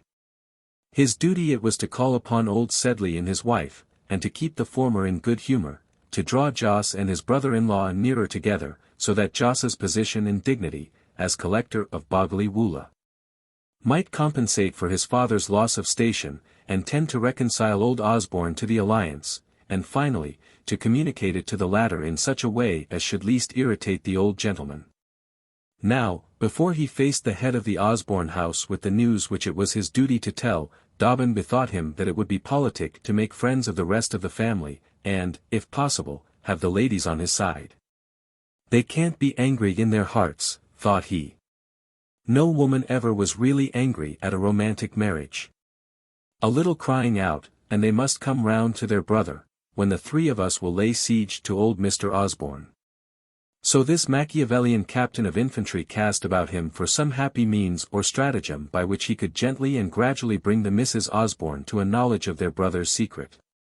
By a little inquiry regarding his mother's engagements, he was pretty soon able to find out by whom of her ladyship's friends parties were given at that season, where he would be likely to meet Osborne's sisters. And, though he had that abhorrence of routs and evening parties which many sensible men, alas, entertain, he soon found one where the Misses Osborne were to be present. Making his appearance at the ball, where he danced a couple of sets with both of them, and was prodigiously polite, he actually had the courage to ask Miss Osborne for a few minutes' conversation at an early hour the next day, when he had, he said, to communicate to her news of the very greatest interest. What was it that made her start back, and gaze upon him for a moment, and then on the ground at her feet, and make as if she would faint on his arm, had he not by opportunely treading on her toes, brought the young lady back to self-control? Why was she so violently agitated at Dobbin's request? This can never be known. But when he came the next day, Maria was not in the drawing-room with her sister, and Miss Wirt went off for the purpose of fetching the latter, and the captain and Miss Osborne were left together. They were both so silent that the tick-tock of the sacrifice of Iphigenia clock on the mantelpiece became quite rudely audible. What a nice party it was last night, Miss Osborne at length began, encouragingly. And how you're improved in your dancing, Captain Dobbin. Surely somebody has taught you, she added, with amiable archness. You should see me dance a reel with Mrs. Major O'Dowd of Ours, and a jig. Did you ever see a jig? But I think anybody could dance with you, Miss Osborne, who dance so well. Is the Major's lady young and beautiful, Captain? The fair questioner continued. Ah, what a terrible thing it must be to be a soldier's wife. I wonder they have any spirits to dance, and in these dreadful times of war, too. Oh, Captain Dobbin, I tremble sometimes when I think of our dearest George, and the dangers of the poor soldier. Are there many married officers of the th, Captain Dobbin? Upon my word, she's playing her hand rather too openly, Miss Wirt thought. But this observation is merely parenthetic, and was not heard through the crevice of the door at which the governess uttered it. One of our young men is just married, Dobbin said, now coming to the point. It was a very old attachment, and the young couple are as poor as church mice. Oh, how delightful! Oh, how romantic! Miss Osborne cried, as the captain said old attachment and poor. Her sympathy encouraged him. The finest young fellow in the regiment, he continued. Not a braver or handsomer officer in the army, and such a charming wife. How you would like her. How you will like her when you know her, Miss Osborne. The young lady thought the actual moment had arrived, and that Dobbin's nervousness which now came on and was visible in many twitchings of his face, in his manner of beating the ground with his great feet. In the rapid buttoning and unbuttoning of his frock coat, etc. Miss Osborne, I say, thought that when he had given himself a little air, he would unbosom himself entirely, and prepared eagerly to listen. And the clock, in the altar on which Iphigenia was situated, beginning, after a preparatory convulsion, to toll 12, the mere tolling seemed as if it would last until 1, so prolonged was the knell to the anxious spinster.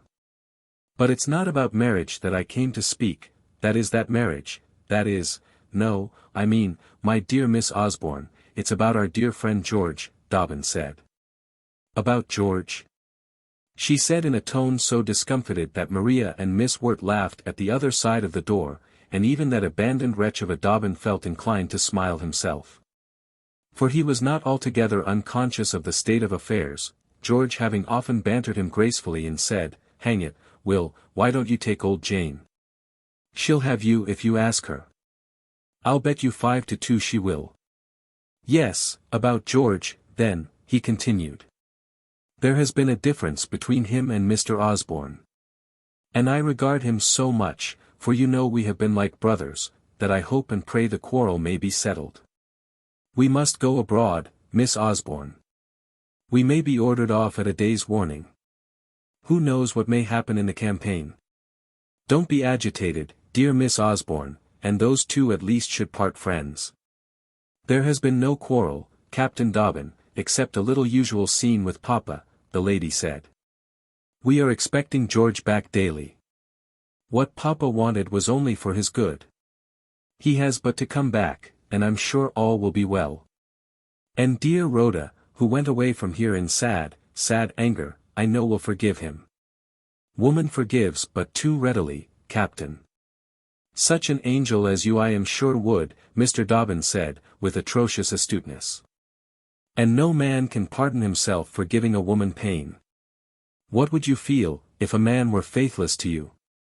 I should perish, I should throw myself out of window, I should take poison, should pine and die. I know I should, Miss cried, who had nevertheless gone through 1 or 2 affairs of the heart without any idea of suicide. And there are others, Dobbin continued, as true and as kind-hearted as yourself. I'm not speaking about the West Indian heiress, Miss Osborne, but about a poor girl whom George once loved, and who was bred from her childhood to think of nobody but him.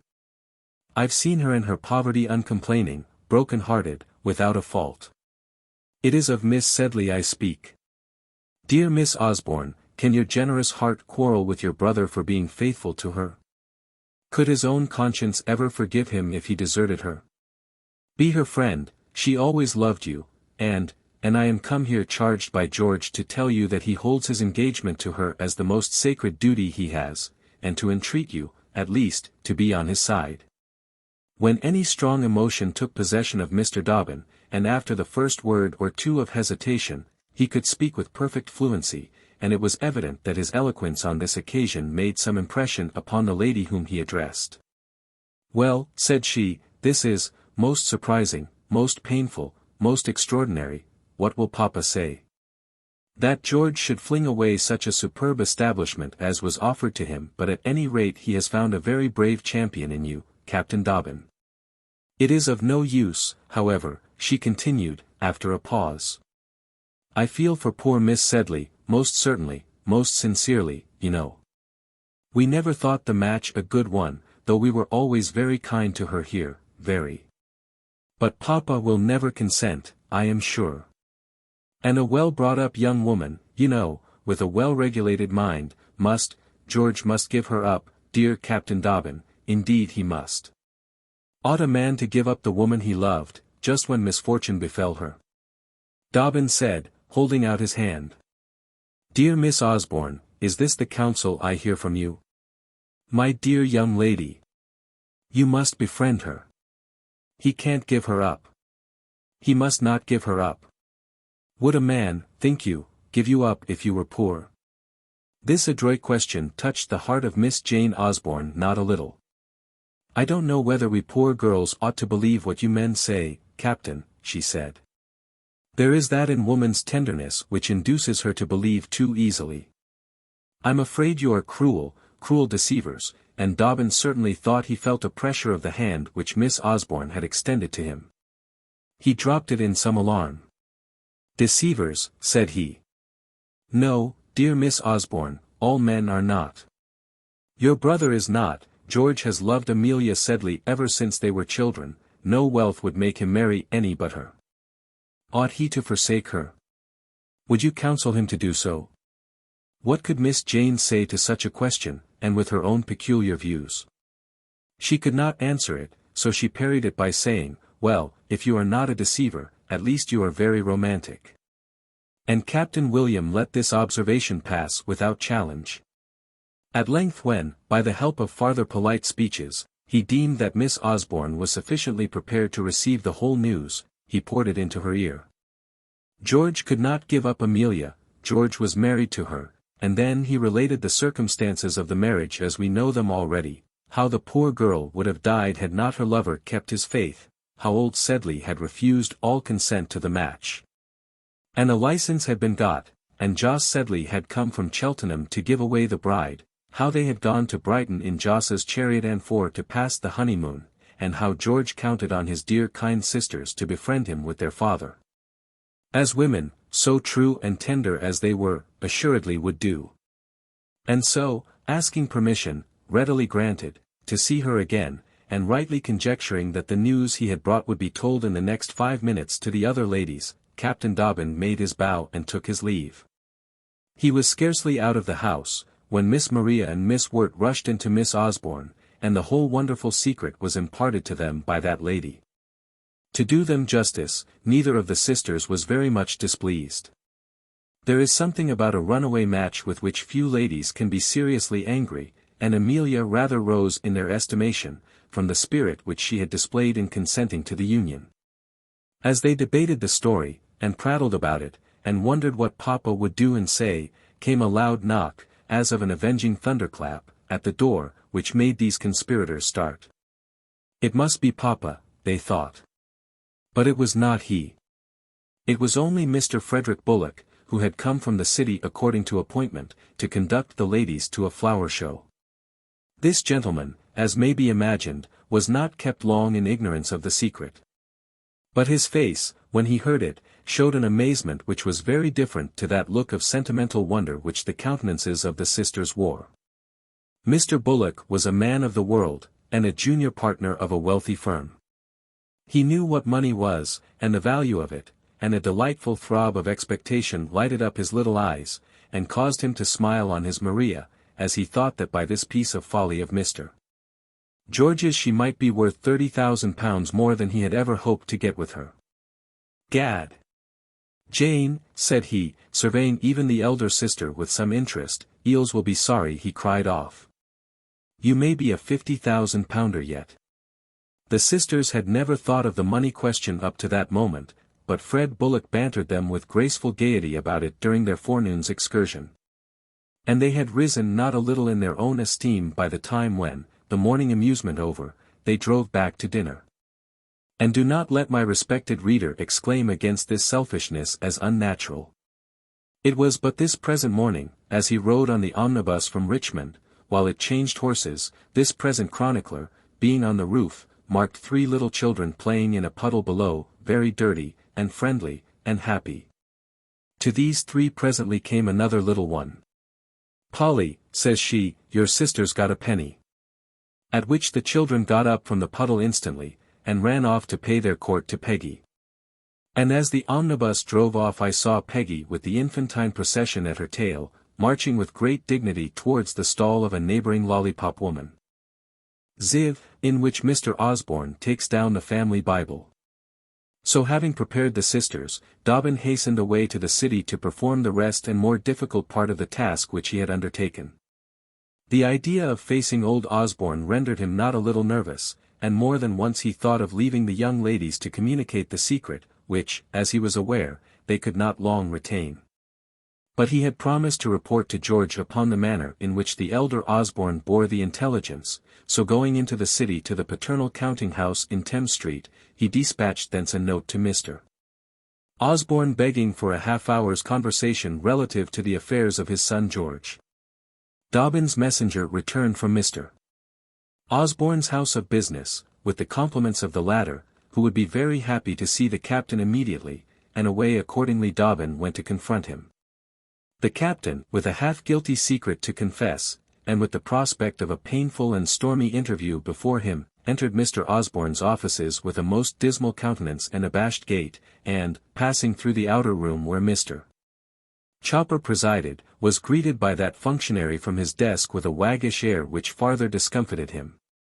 Mr. Chopper winked and nodded and pointed his pen towards his patron's door, and said, "You'll find the governor all right," with the most provoking good humor. Osborne rose too, and shook him heartily by the hand, and said, "How do, my dear boy?" with a cordiality that made poor George's ambassador feel doubly guilty. His hand lay as if dead in the old gentleman's grasp. He felt that he, Dobbin, was more or less the cause of all that had happened.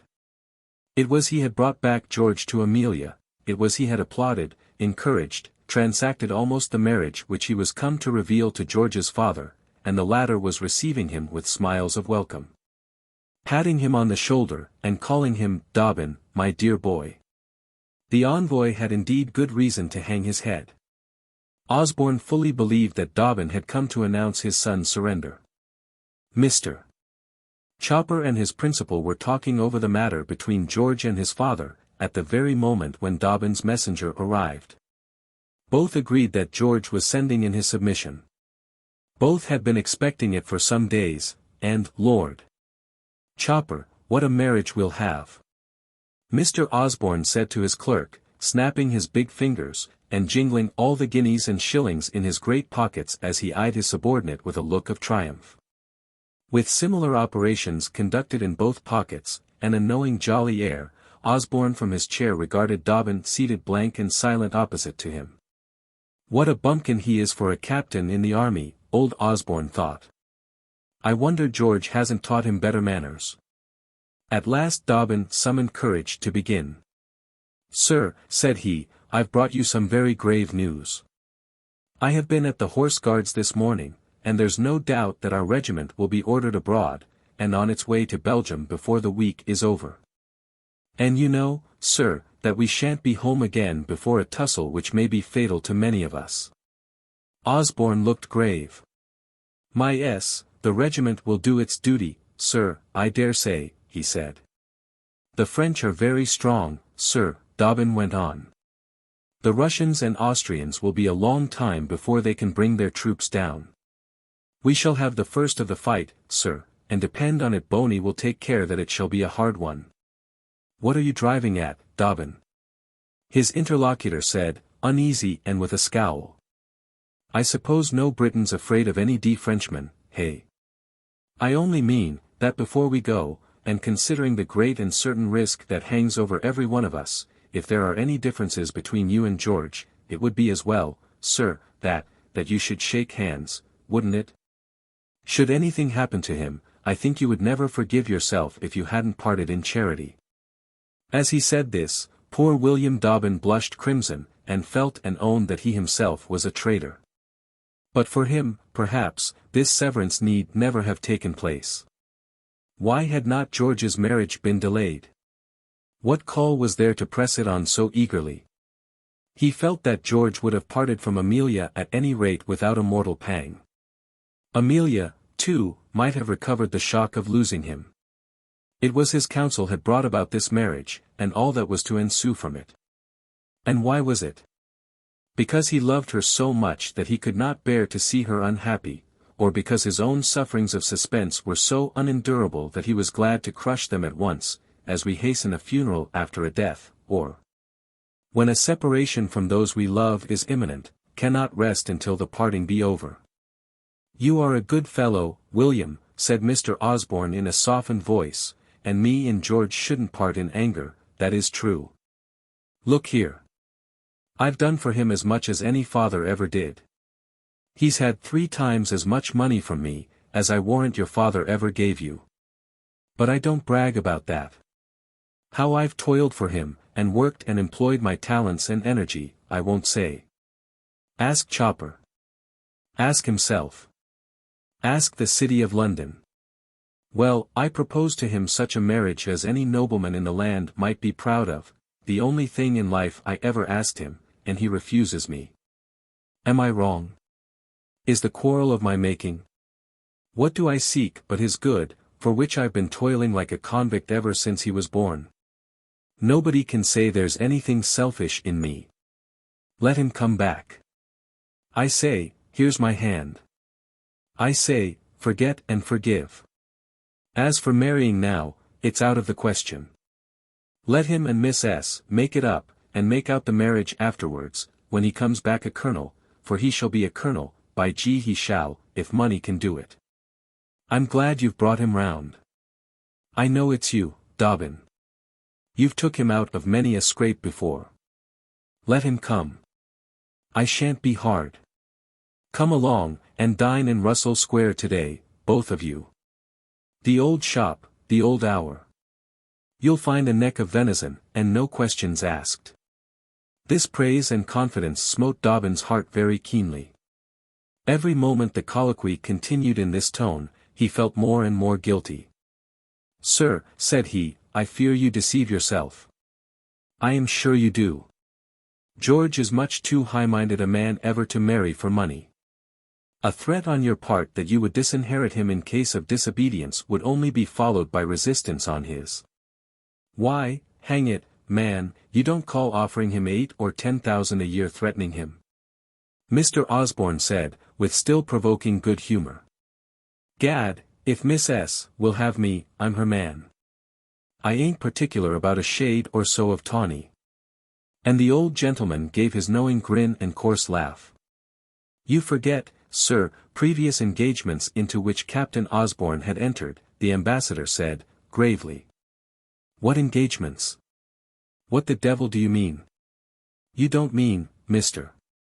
Osborne continued, gathering wrath and astonishment as the thought now first came upon him, you don't mean that he's such a fool as to be still hankering after that swindling old bankrupt's daughter? You've not come here for to make me suppose that he wants to marry her. Marry her, that is a good one. My son and heir marry a beggar's girl out of a gutter. D him, if he does, let him buy a broom and sweep a crossing. She was always dangling and ogling after him, I recollect now, and I've no doubt she was put on by her old sharper of a father.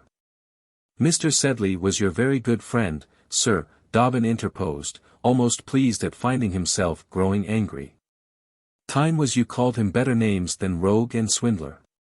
The match was of your making. George had no right to play fast and loose. Fast and loose, howled out old Osborne. Fast and loose. Why, hang me, those are the very words my gentleman used himself when he gave himself airs, last Thursday was a fortnight, and talked about the British Army to his father who made him. What, it's you who have been a setting of him up, is it? And my service to you, Captain. It's you who want to introduce beggars into my family. Thank you for nothing, Captain. Marry her indeed, he. Why should he? I warrant you she'd go to him fast enough without. Sir, said Dobbin, starting up in undisguised anger, no man shall abuse that lady in my hearing, and you least of all. Oh, you're going to call me out, are you? Stop, let me ring the bell for pistols for two. Mr. George sent you here to insult his father, did he? Osborne said, pulling at the bell cord. Mr. Osborne, said Dobbin, with a faltering voice, it's you who are insulting the best creature in the world. You had best spare her, sir, for she's your son's wife. And with this, feeling that he could say no more, Dobbin went away, Osborne sinking back in his chair, and looking wildly after him. A clerk came in, obedient to the bell. And the captain was scarcely out of the court where Mr. Osborne's offices were, when Mr. Chopper the chief clerk came rushing hatless after him. For God's sake, what is it? Mr. Chopper said, catching the captain by the skirt. The governor's in a fit. What has Mr. George been doing? He married Miss Sedley 5 days ago, Dobbin replied. I was his groomsman, Mr. Chopper, and you must stand his friend. The old clerk shook his head. If that's your news, Captain, it's bad. The governor will never forgive him. Dobbin begged Chopper to report progress to him at the hotel where he was stopping, and walked off moodily westwards, greatly perturbed as to the past and the future. When the Russell Square family came to dinner that evening, they found the father of the house seated in his usual place, but with that air of gloom on his face, which, whenever it appeared there, kept the whole circle silent. The ladies, and Mr. Bullock who dined with them, felt that the news had been communicated to Mr. Osborne.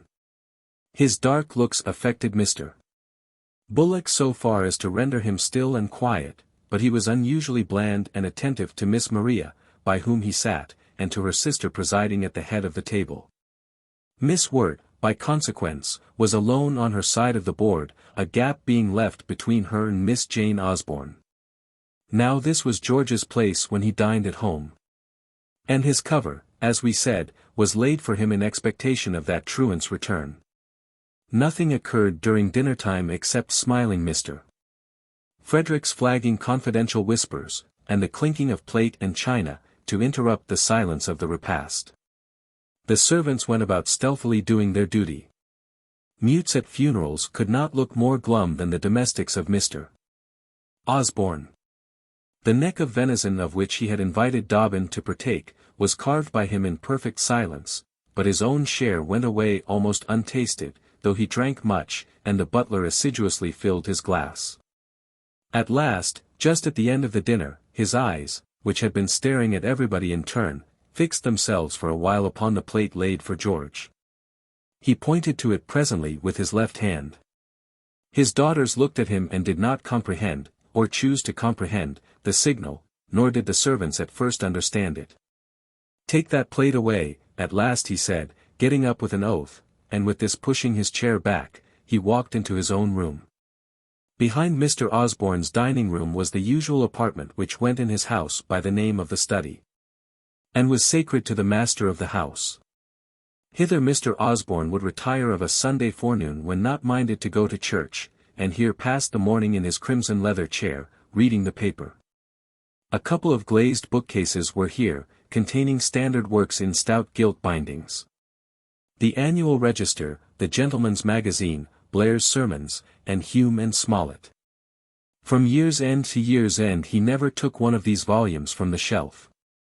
But there was no member of the family that would dare for his life to touch one of the books, except upon those rare Sunday evenings when there was no dinner party. And when the great scarlet Bible and prayer book were taken out from the corner where they stood beside his copy of the peerage, and the servants being rung up to the dining parlour, Osborne read the evening service to his family in a loud grating pompous voice. No member of the household, child, or domestic, ever entered that room without a certain terror. Here he checked the housekeeper's accounts, and overhauled the butler's cellar book. Hence he could command, across the clean gravel courtyard, the back entrance of the stables with which one of his bells communicated, and into this yard the coachman issued from his premises as into a dock. And Osborne swore at him from the study window. 4 times a year Miss Wirt entered this apartment to get her salary, and his daughters to receive their quarterly allowance. George as a boy had been horsewhipped in this room many times. His mother sitting sick on the stair listening to the cuts of the whip. The boy was scarcely ever known to cry under the punishment. The poor woman used to fondle and kiss him secretly, and give him money to soothe him when he came out. There was a picture of the family over the mantelpiece, removed thither from the front room after Mrs. Osborne's death. George was on a pony, the elder sister holding him up a bunch of flowers, the younger led by her mother's hand. All with red cheeks and large red mouths, simpering on each other in the approved family portrait manner. The mother lay underground now, long since forgotten. The sisters and brother had 100 different interests of their own, and, familiar still, were utterly estranged from each other. Some few score of years afterwards, when all the parties represented are grown old, what bitter satire there is in those flaunting childish family portraits, with their farce of sentiment in smiling lies. An innocence so self-conscious and self-satisfied. Osborne's own state portrait, with that of his great silver inkstand and armchair, had taken the place of honor in the dining-room, vacated by the family peace. To this study old Osborne retired then, greatly to the relief of the small party whom he left.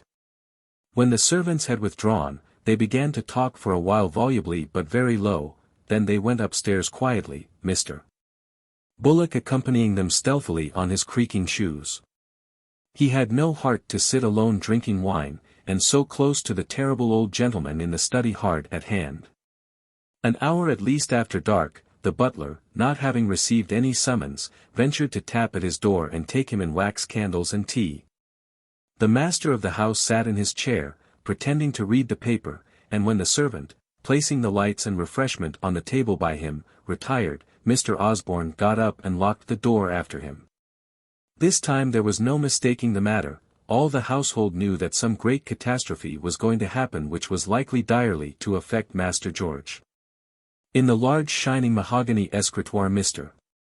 Osborne had a drawer especially devoted to his son's affairs and papers.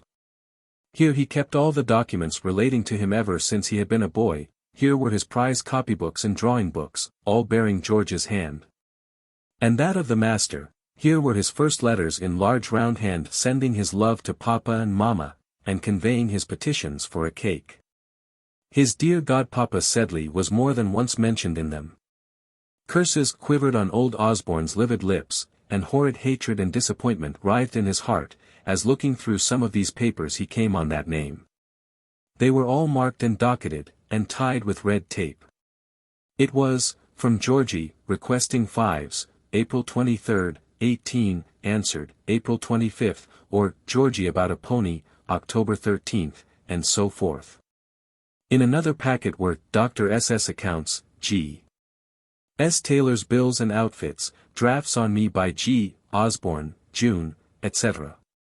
His letters from the West Indies, his agent's letters, and the newspapers containing his commissions. Here was a whip he had when a boy, and in a paper a locket containing his hair, which his mother used to wear.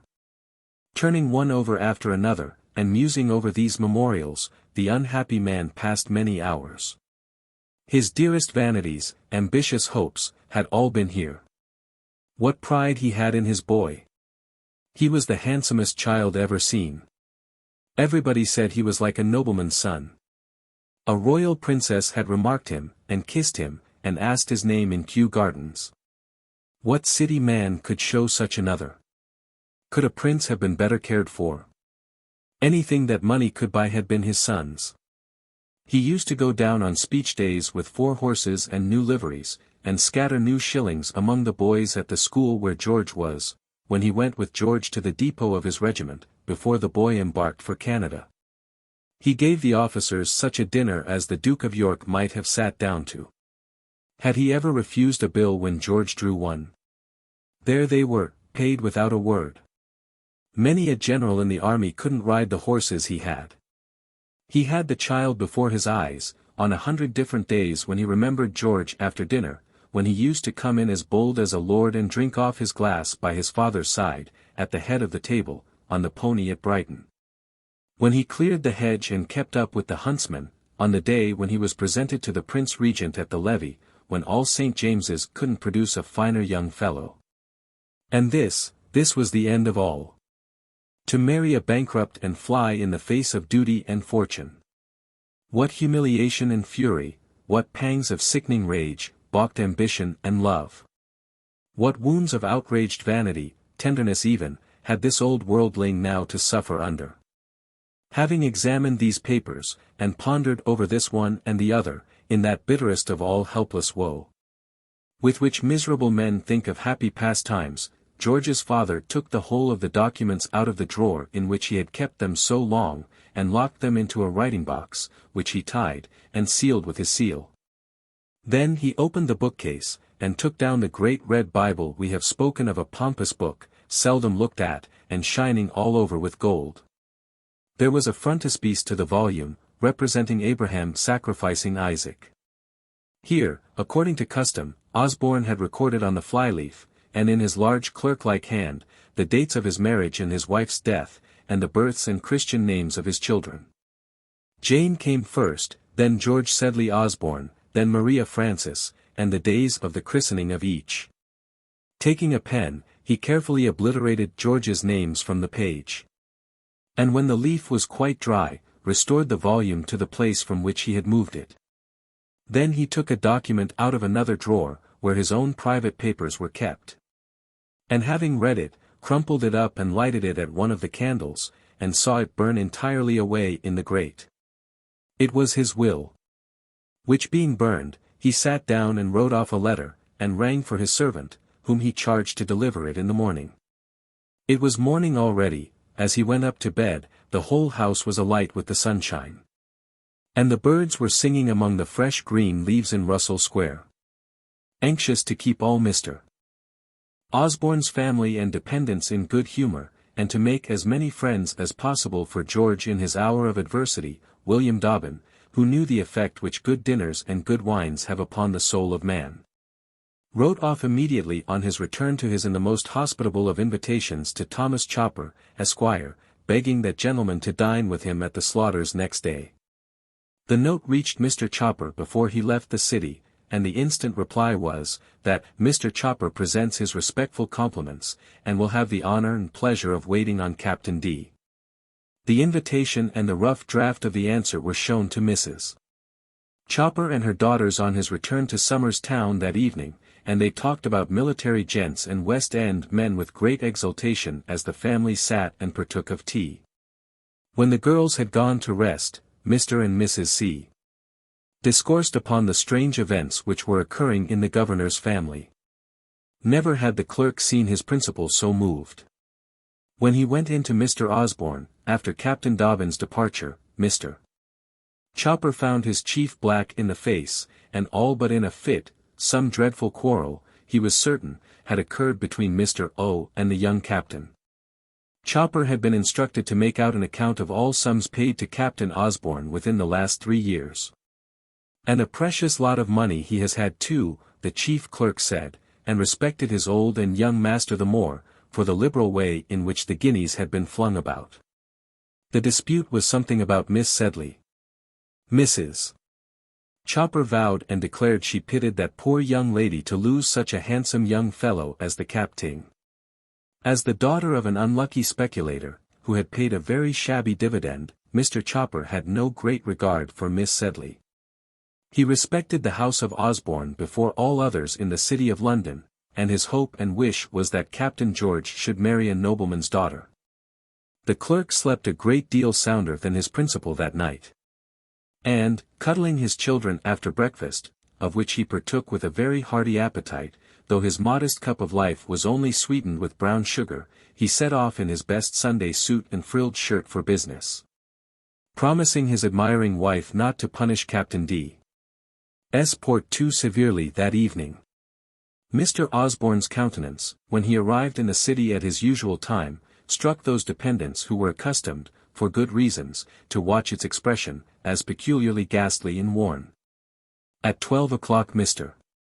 Higgs, of the firm of Higgs and Blatherwick, solicitors, Bedford Row, called by appointment, and was ushered into the governor's private room, and closeted there for more than an hour. At about 1 Mr.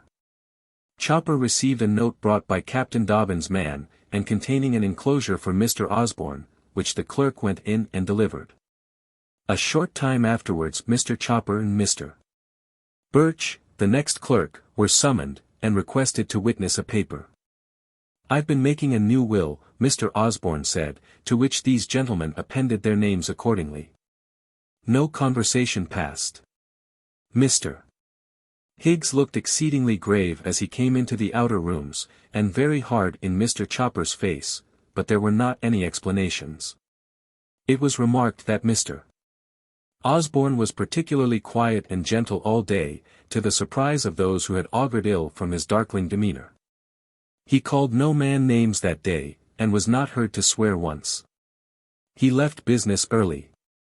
And before going away, summoned his chief clerk once more, and having given him general instructions, asked him, after some seeming hesitation and reluctance to speak, if he knew whether Captain Dobbin was in town. Chopper said he believed he was. Indeed both of them knew the fact perfectly. Osborne took a letter directed to that officer, and giving it to the clerk, requested the latter to deliver it into Dobbin's own hands immediately. "And now, Chopper," says he, taking his hat, and with a strange look, "my mind will be easy." Exactly as the clock struck 2, there was no doubt an appointment between the pair. Mr. Frederick Bullock called, and he and Mr. Osborne walked away together. The colonel of the th regiment, in which Messrs. Dobbin and Osborne had companies, was an old general who had made his first campaign under Wolfe at Quebec, and was long since quite too old and feeble for command. But he took some interest in the regiment of which he was the nominal head, and made certain of his young officers welcome at his table, a kind of hospitality which I believe is not now common amongst his brethren. Captain Dobbin was an especial favourite of this old general. Dobbin was versed in the literature of his profession, and could talk about the great Frederick, and the Empress Queen, and their wars, almost as well as the general himself, who was indifferent to the triumphs of the present day, and whose heart was with the tacticians of 50 years back. This officer sent a summons to Dobbin to come and breakfast with him, on the morning when Mr. Osborne altered his will, and Mr. Chopper put on his best shirt frill, and then informed his young favourite, a couple of days in advance, of that which they were all expecting, a marching order to go to Belgium. The order for the regiment to hold itself in readiness would leave the Horse Guards in a day or two, and as transports were in plenty, they would get their route before the week was over. Recruits had come in during the stay of the regiment at Chatham, and the old general hoped that the regiment which had helped to beat Montcalm in Canada, and to rout Mr. Washington on Long Island, would prove itself worthy of its historical reputation on the oft-trodden battlegrounds of the Low Countries. "And so, my good friend, if you have any affair là," said the old general, taking a pinch of snuff with his trembling white old hand, and then pointing to the spot of his robe de chambre under which his heart was still feebly beating. "If you have any Phyllis to console, or to bid farewell to Papa and Mamma, or any will to make, I recommend you to set about your business without delay." With which the general gave his young friend a finger to shake, and a good-natured nod of his powdered and pig-tailed head. And the door being closed upon Dobbin, sat down to pen a poulet. He was exceedingly vain of his French, to Mademoiselle Amanade of His Majesty's Theatre.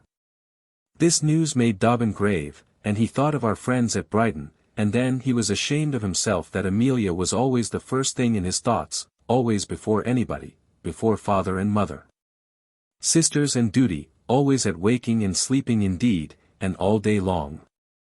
And returning to his hotel, he sent off a brief note to Mr. Osborne acquainting him with the information which he had received, and which might tend farther, he hoped, to bring about a reconciliation with George.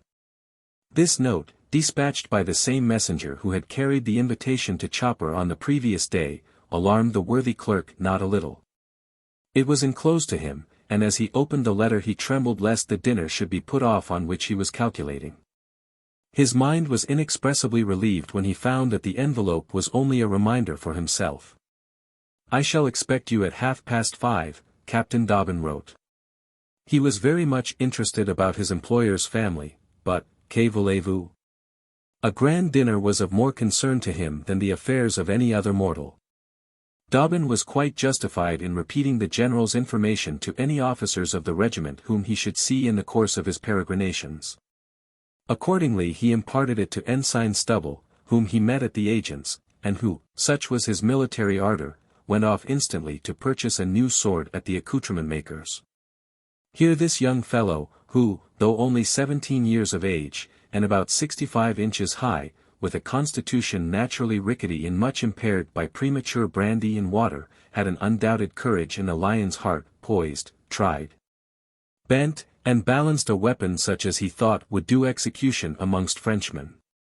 Shouting, "Ha, ha," and stamping his little feet with tremendous energy, he delivered the point twice or thrice at Captain Dobbin, who parried the thrust laughingly with his bamboo walking-stick.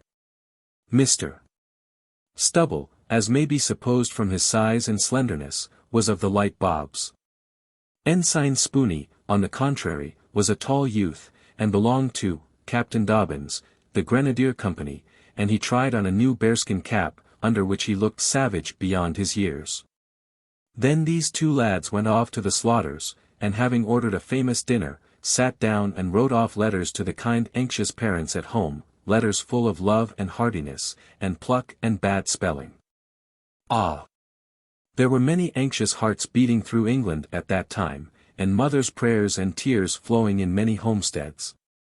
Seeing young Stubble engaged in composition at one of the coffee-room tables at the Slaughters, and the tears trickling down his nose onto the paper, for the youngster was thinking of his mamma, and that he might never see her again, Dobbin, who was going to write off a letter to George Osborne, relented, and locked up his desk. "Why should I?" said he. "Let her have this night happy.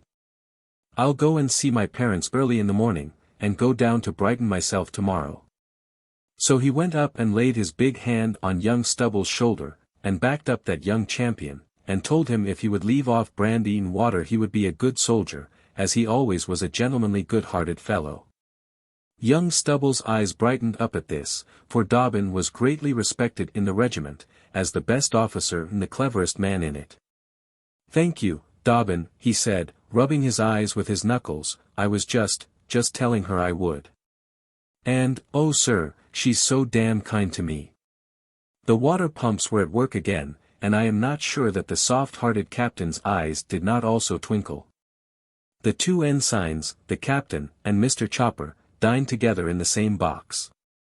Chopper brought the letter from Mr. Osborne, in which the latter briefly presented his compliments to Captain Dobbin, and requested him to forward the enclosed to Captain George Osborne. Chopper knew nothing further. He described Mr. Osborne's appearance, it is true, and his interview with his lawyer, wondered how the governor had sworn at nobody, and, especially as the wine circled round, abounded in speculations and conjectures. But these grew more vague with every glass, and at length became perfectly unintelligible.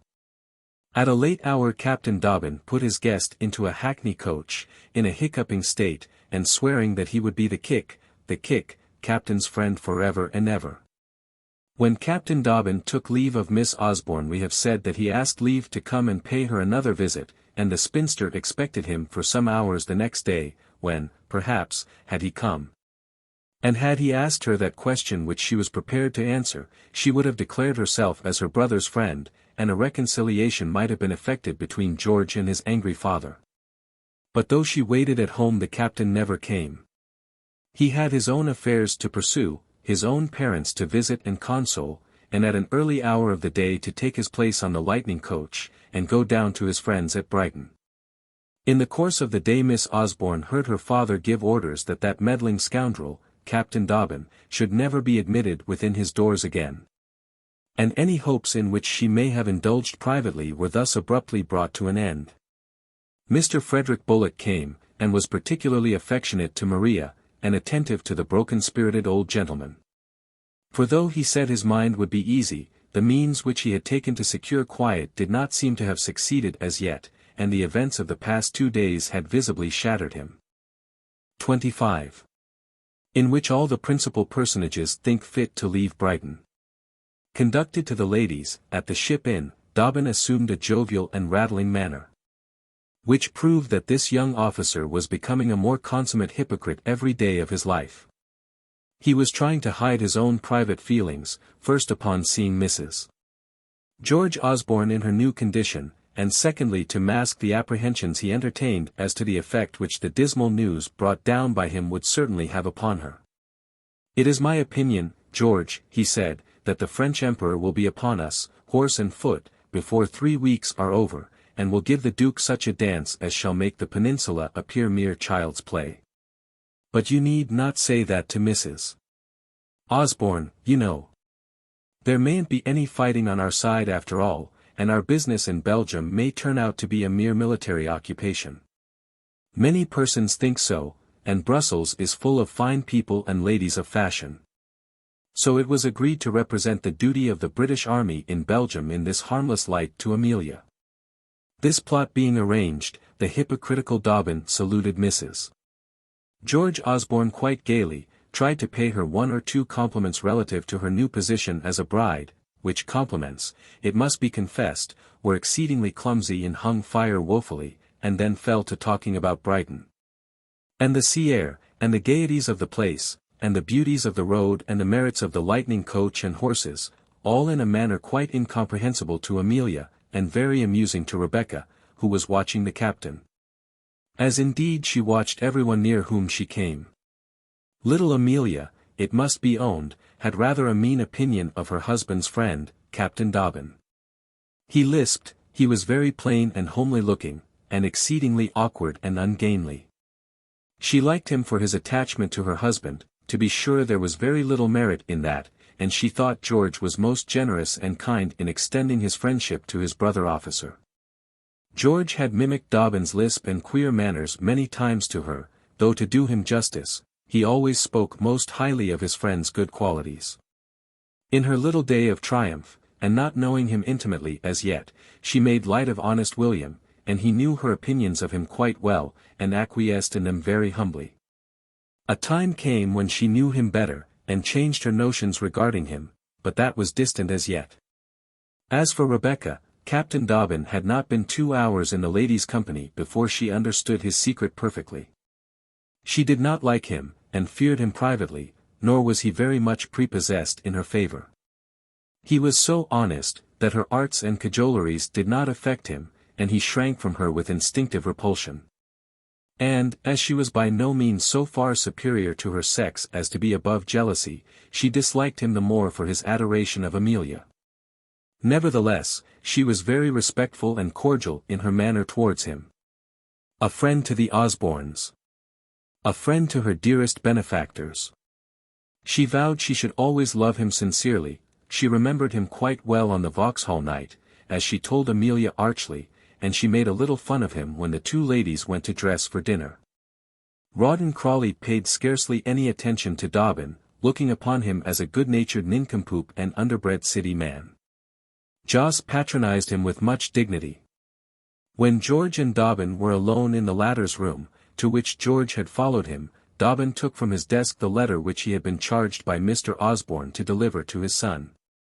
"It's not in my father's handwriting," said George, looking rather alarmed, nor was it. The letter was from Mr. Osborne's lawyer, and to the following effect. Bedford Row, May 7, 1815. Sir, I am commissioned by Mr. Osborne to inform you, that he abides by the determination which he before expressed to you, and that in consequence of the marriage which you have been pleased to contract, he ceases to consider you henceforth as a member of his family. This determination is final and irrevocable. Although the moneys expended upon you in your minority, and the bills which you have drawn upon him so unsparingly of late years, far exceed in amount the sum to which you are entitled in your own right, being the 3rd part of the fortune of your mother, the late Mrs. Osborne, and which reverted to you at her decease, and to Miss Jane Osborne and Miss Maria Frances Osborne, yet I am instructed by Mr. Osborne to say, that he waives all claim upon your estate, and that the sum of £2,000, for percent annuities, at the value of the day, being your 1/3 share of the sum of £6,000, shall be paid over to yourself or your agents upon your receipt for the same, by your obedient servant, S. Higgs. P.S. Mr. Osborne desires me to say, once for all, that he declines to receive any messages, letters, or communications from you on this or any other subject. A pretty way you have managed the affair, said George, looking savagely at William Dobbin. Look there, Dobbin, and he flung over to the latter his parents' letter. A beggar, by Jove, and all in consequence of my D.D. sentimentality. Why couldn't we have waited? A ball might have done for me in the course of the war, and may still, and how will Emmy be bettered by being left a beggar's widow? It was all your doing. You were never easy until you had got me married and ruined. What the deuce am I to do with £2,000? Such a sum won't last 2 years. I've lost 140 to Crawley at cards and billiards since I've been down here. A pretty manager of a man's matters you are, forsooth. There's no denying that the position is a hard one, Dobbin replied, after reading over the letter with a blank countenance, and as you say, it is partly of my making. There are some men who wouldn't mind changing with you, he added, with a bitter smile. How many captains in the regiment have £2,000 to the fore, think you? You must live on your pay till your father relents, and if you die, you leave your wife 100 a year. Do you suppose a man of my habits can live on his pay and 100 a year? George cried out in great anger. You must be a fool to talk so, Dobbin. How the deuce am I to keep up my position in the world upon such a pitiful pittance? I can't change my habits. I must have my comforts. I wasn't brought up on porridge, like Macwhirter, or on potatoes, like old O'Dowd. Do you expect my wife to take in soldiers' washing, or ride after the regiment in a baggage wagon? Well, well, said Dobbin, still good-naturedly, we'll get her a better conveyance. But try and remember that you are only a dethroned prince now, George, my boy, and be quiet whilst the tempest lasts. It won't be for long. Let your name be mentioned in the Gazette, and I'll engage the old father relents towards you. Mentioned in the Gazette. George answered. And in what part of it? Among the killed and wounded returns, and at the top of the list, very likely. Pshaw! It will be time enough to cry out when we are hurt, Dobbin said. And if anything happens, you know, George, I have got a little, and I am not a marrying man, and I shall not forget my godson in my will, he added, with a smile. Whereupon the dispute ended, as many scores of such conversations between Osborne and his friend had concluded previously, by the former declaring there was no possibility of being angry with Dobbin long, and forgiving him very generously after abusing him without cause. I say, Becky, cried Rawdon Crawley out of his dressing-room, to his lady, who was attiring herself for dinner in her own chamber. What? Said Becky's shrill voice. She was looking over her shoulder in the glass. She had put on the neatest and freshest white frock imaginable, and with bare shoulders and a little necklace, and a light blue sash, she looked the image of youthful innocence and girlish happiness. I say, what'll Mrs. O. do, when O. goes out with the regiment? Crawley said, coming into the room, performing a duet on his head with 2 huge hairbrushes, and looking out from under his hair with admiration on his pretty little wife. I suppose she'll cry her eyes out, Becky answered. She has been whimpering 6 times, at the very notion of it, already to me.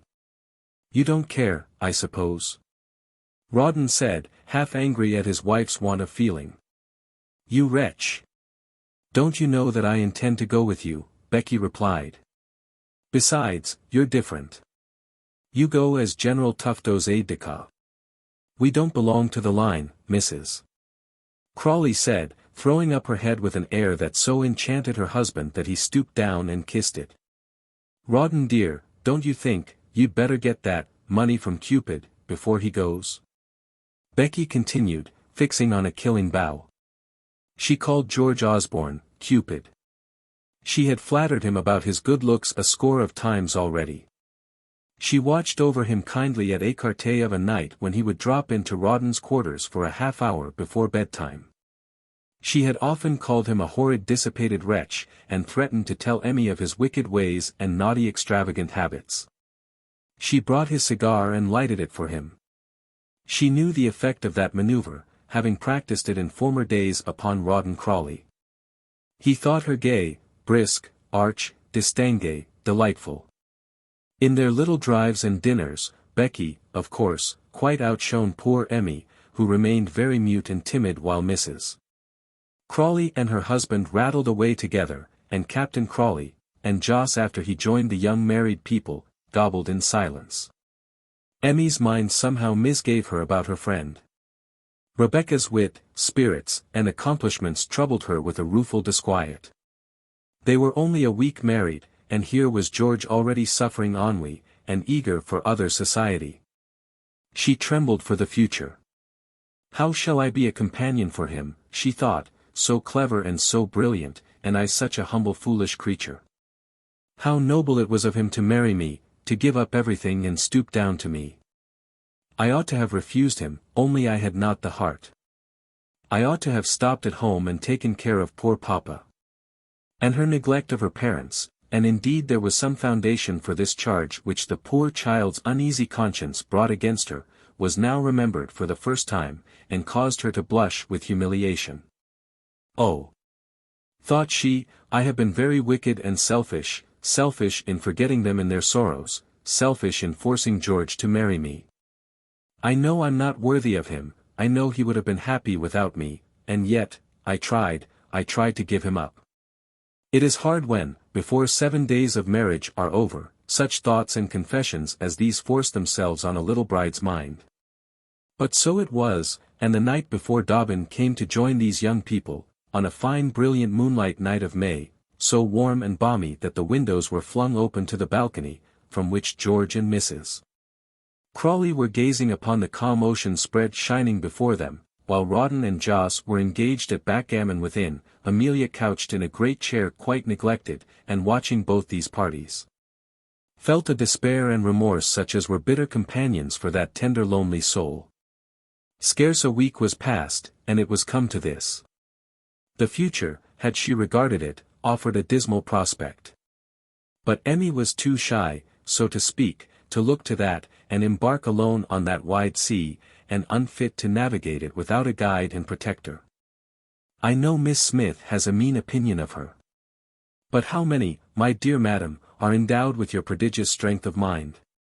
Gad, what a fine night, and how bright the moon is!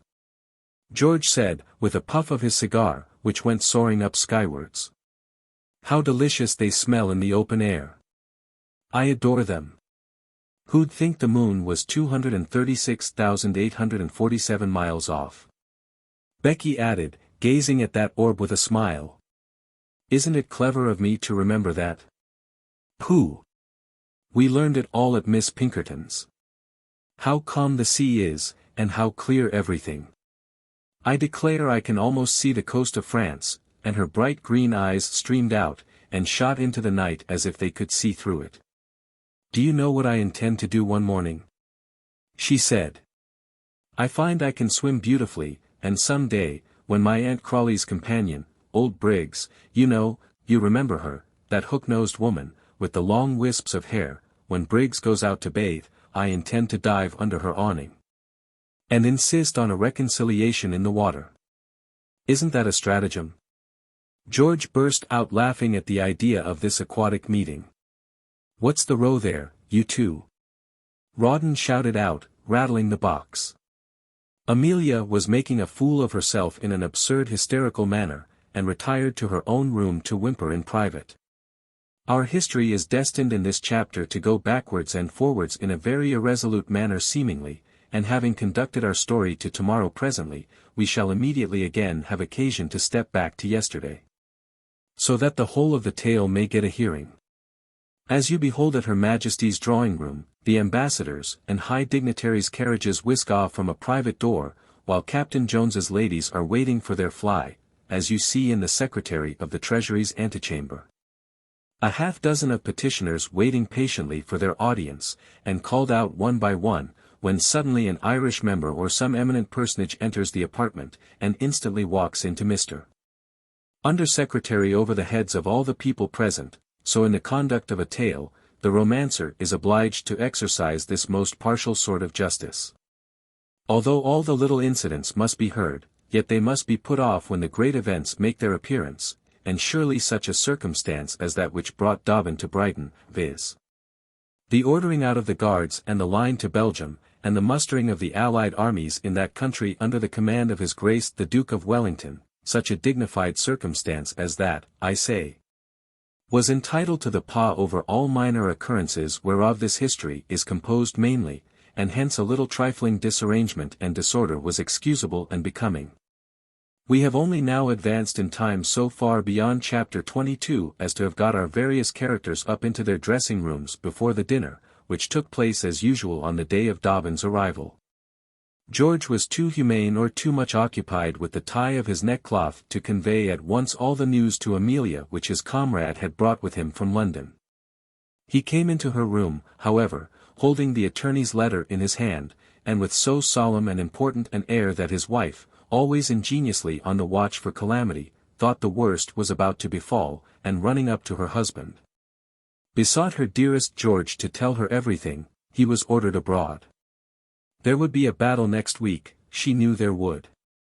Dearest George parried the question about foreign service, and with a melancholy shake of the head said, "No, Emmy, it isn't that, it's not myself I care about, it's you. I have had bad news from my father. He refuses any communication with me, he has flung us off, and leaves us to poverty. I can rough it well enough, but you, my dear, how will you bear it? Read here." And he handed her over the letter. Amelia, with a look of tender alarm in her eyes, listened to her noble hero as he uttered the above generous sentiments, and sitting down on the bed, read the letter which George gave her with such a pompous martyr-like air. Her face cleared up as she read the document, however. The idea of sharing poverty and privation in company with the beloved object is, as we have before said, far from being disagreeable to a warm-hearted woman. The notion was actually pleasant to little Amelia. Then, as usual, she was ashamed of herself for feeling happy at such an indecorous moment, and checked her pleasure, saying demurely, "Oh, George, how your poor heart must bleed at the idea of being separated from your papa." "It does," said George, with an agonized countenance. "But he can't be angry with you long," she continued. "Nobody could, I'm sure. He must forgive you, my dearest, kindest husband." "Oh, I shall never forgive myself if he does not. What vexes me, my poor Emmy, is not my misfortune, but yours," George said.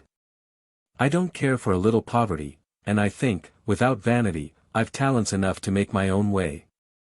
"That you have," interposed his wife, who thought that war should cease, and her husband should be made a general instantly. "Yes, I shall make my way as well as another," Osborne went on. "But you, my dear girl, how can I bear your being deprived of the comforts and station in society which my wife had a right to expect? My dearest girl in barracks, the wife of a soldier in a marching regiment. Subject to all sorts of annoyance and privation. It makes me miserable." Emmy, quite at ease, as this was her husband's only cause of disquiet, took his hand, and with a radiant face and smile began to warble that stanza from the favorite song of Wapping Old Stairs, in which the heroine, after rebuking her Tom for inattention, promises his trousers to mend, and his grog too to make, if he will be constant and kind, and not forsake her. "Besides," she said, after a pause, during which she looked as pretty and happy as any young woman need, "isn't £2,000 an immense deal of money, George?" George laughed at her naivete. And finally they went down to dinner, Amelia clinging to George's arm, still warbling the tune of Wapping Old Stairs, and more pleased and light of mind than she had been for some days past. Thus the repast, which at length came off, instead of being dismal, was an exceedingly brisk and merry one. The excitement of the campaign counteracted in George's mind the depression occasioned by the disinheriting letter. Dobbin still kept up his character of rattle. He amused the company with accounts of the army in Belgium, where nothing but fetes and gaiety and fashion were going on. Then, having a particular end in view, this dexterous captain proceeded to describe Mrs. Major O'Dowd packing her own and her major's wardrobe, and how his best epaulets had been stowed into a tea canister, whilst her own famous yellow turban, with the bird of paradise wrapped in brown paper, was locked up in the major's tin cocked hat case, and wondered what effect it would have at the French king's court at Ghent, or the great military balls at Brussels. Ghent! Brussels! Cried out Amelia with a sudden shock and start. Is the regiment ordered away, George, is it ordered away? A look of terror came over the sweet smiling face, and she clung to George as by an instinct. Don't be afraid, dear, he said good-naturedly, it is but a 12 hours passage. It won't hurt you. You shall go, too, Emmy. I intend to go, said Becky. I'm on the staff.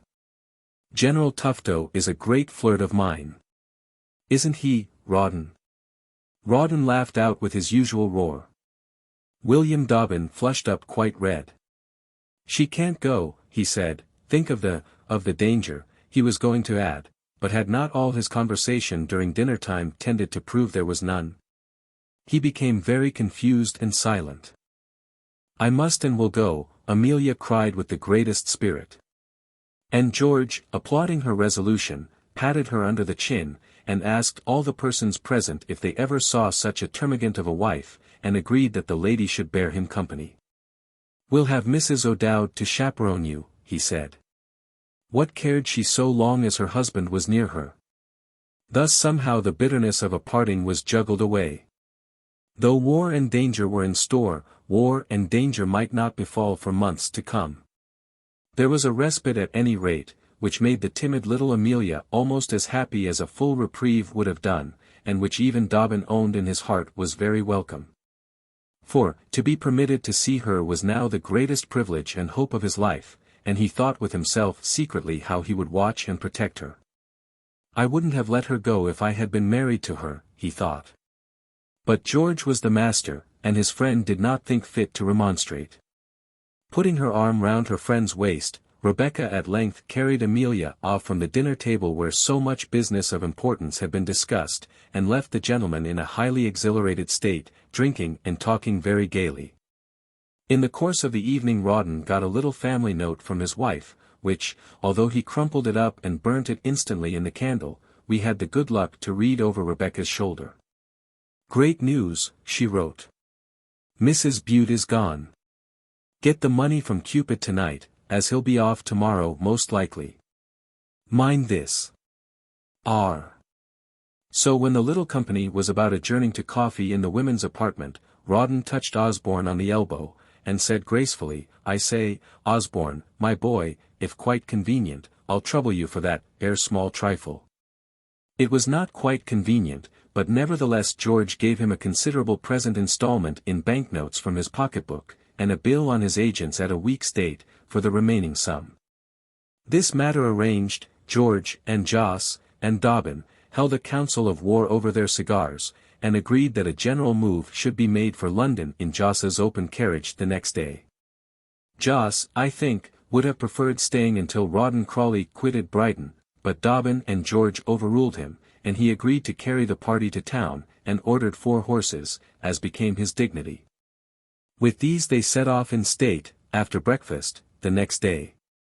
Amelia had risen very early in the morning, and packed her little trunks with the greatest alacrity, while Osborne lay in bed deploring that she had not a maid to help her. She was only too glad, however, to perform this office for herself. A dim uneasy sentiment about Rebecca filled her mind already, and although they kissed each other most tenderly at parting, yet we know what jealousy is, and Mrs. Amelia possessed that among other virtues of her sex. Besides these characters who are coming and going away, we must remember that there were some other old friends of ours at Brighton. Miss Crawley, namely, and the suite in attendance upon her.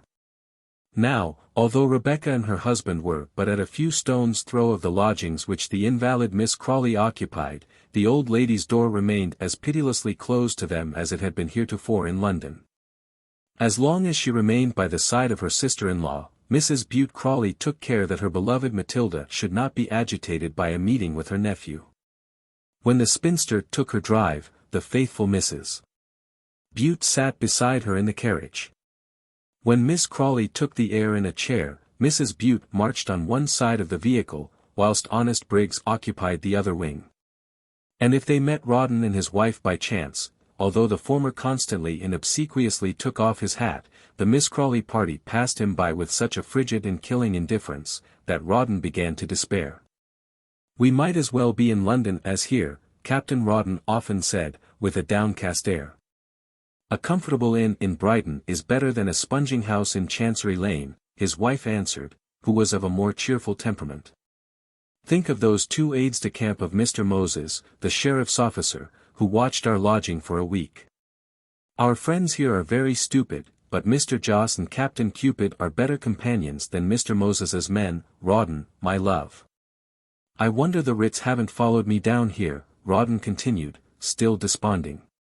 "When they do, we'll find means to give them the slip," said dauntless little Becky, and further pointed out to her husband the great comfort and advantage of meeting Joss and Osborne, whose acquaintance had brought to Rawdon Crawley a most timely little supply of ready money.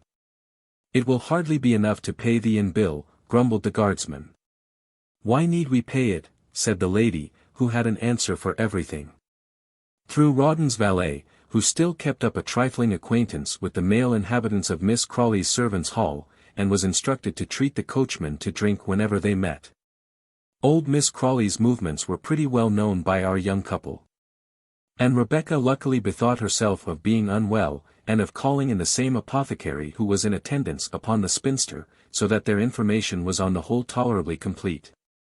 Nor was Miss Briggs, although forced to adopt a hostile attitude, secretly inimical to Rawdon and his wife. She was naturally of a kindly and forgiving disposition.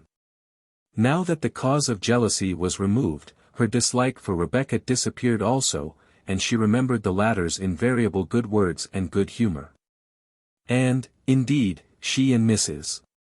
Firkin, the lady's maid, and the whole of Miss Crawley's household, groaned under the tyranny of the triumphant Mrs. Bute.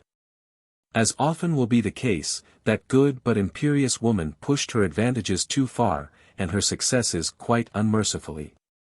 She had in the course of a few weeks brought the invalid to such a state of helpless docility, that the poor soul yielded herself entirely to her sister's orders, and did not even dare to complain of her slavery to Briggs or Firkin.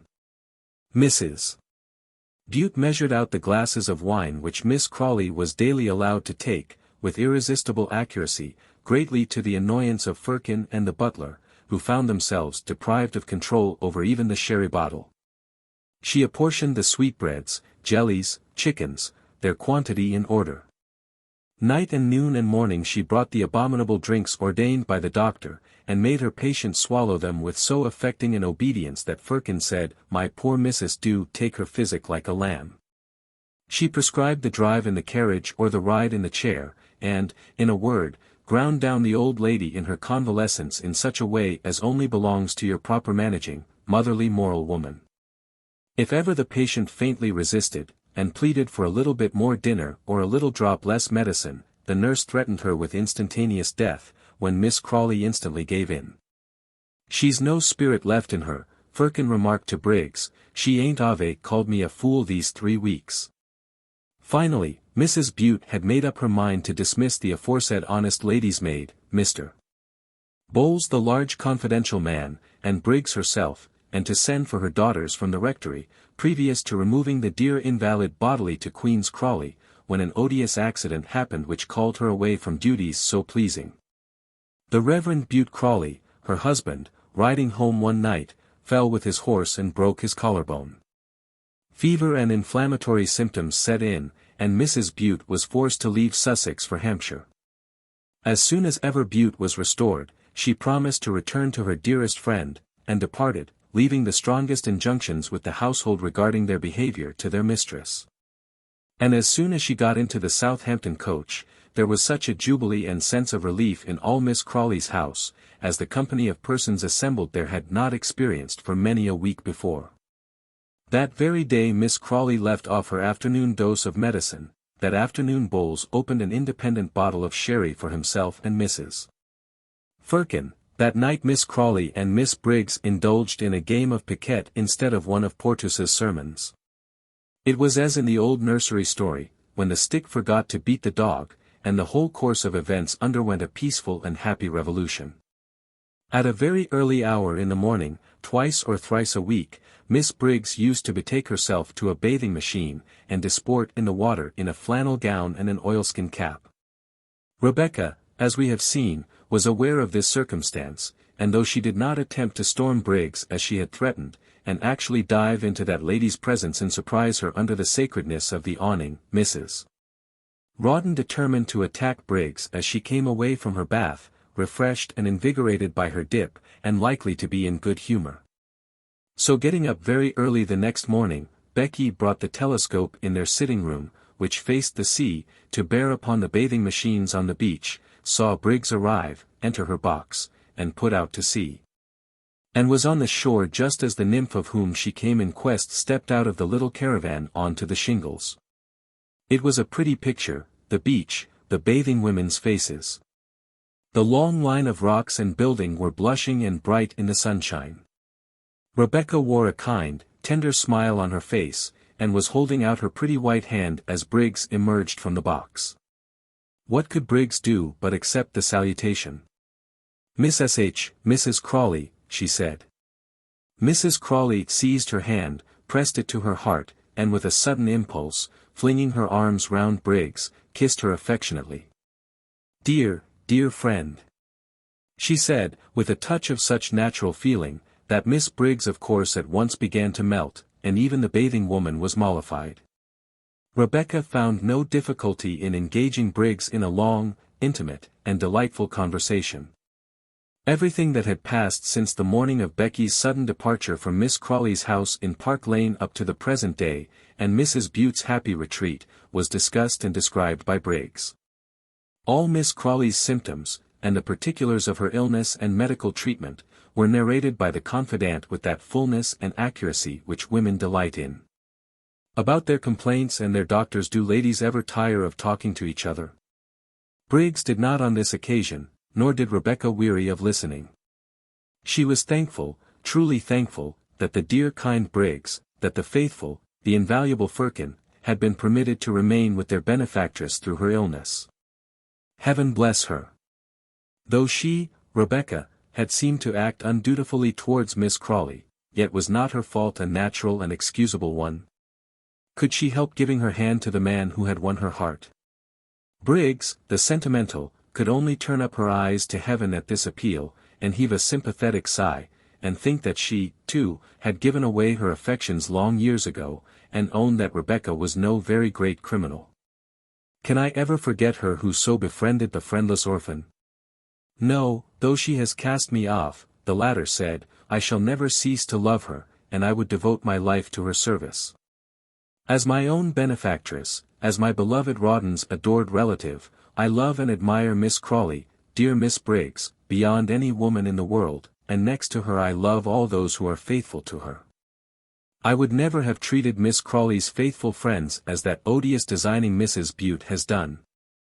Rawdon, who was all heart, Rebecca continued, although his outward manners might seem rough and careless, had said 100 times, with tears in his eyes, that he blessed heaven for sending his dearest auntie two such admirable nurses as her attached Firkin and her admirable Miss Briggs. Should the machinations of the horrible Mrs. Bute end, as she too much feared they would, in banishing everybody that Miss Crawley loved from her side, and leaving that poor lady a victim to those harpies at the rectory, Rebecca besought her, Miss Briggs, to remember that her own home, humble as it was always open to receive Briggs. Dear friend, she exclaimed, in a transport of enthusiasm, some hearts can never forget benefits, all women are not Bute Crawleys. Though why should I complain of her, Rebecca added. Though I have been her tool and the victim to her arts, do I not owe my dearest Rawdon to her? And Rebecca unfolded to Briggs all Mrs. Bute's conduct at Queen's Crawley, which, though unintelligible to her then, was clearly enough explained by the events now, now that the attachment had sprung up which Mrs. Bute had encouraged by 1,000 artifices, now that two innocent people had fallen into the snares which she had laid for them, and loved and married and been ruined through her schemes. It was all very true. Briggs saw the stratagems as clearly as possible. Mrs. Bute had made the match between Rawdon and Rebecca. Yet, though the latter was a perfectly innocent victim, Miss Briggs could not disguise from her friend her fear that Miss Crawley's affections were hopelessly estranged from Rebecca, and that the old lady would never forgive her nephew for making so imprudent a marriage. On this point Rebecca had her own opinion, and still kept up a good heart. If Miss Crawley did not forgive them at present, she might at least relent on a future day. Even now, there was only that puling, sickly pit Crawley between Rawdon and a baronetcy, and should anything happen to the former, all would be well. At all events, to have Mrs. Bute's designs exposed, and herself well abused, was a satisfaction, and might be advantageous to Rawdon's interest.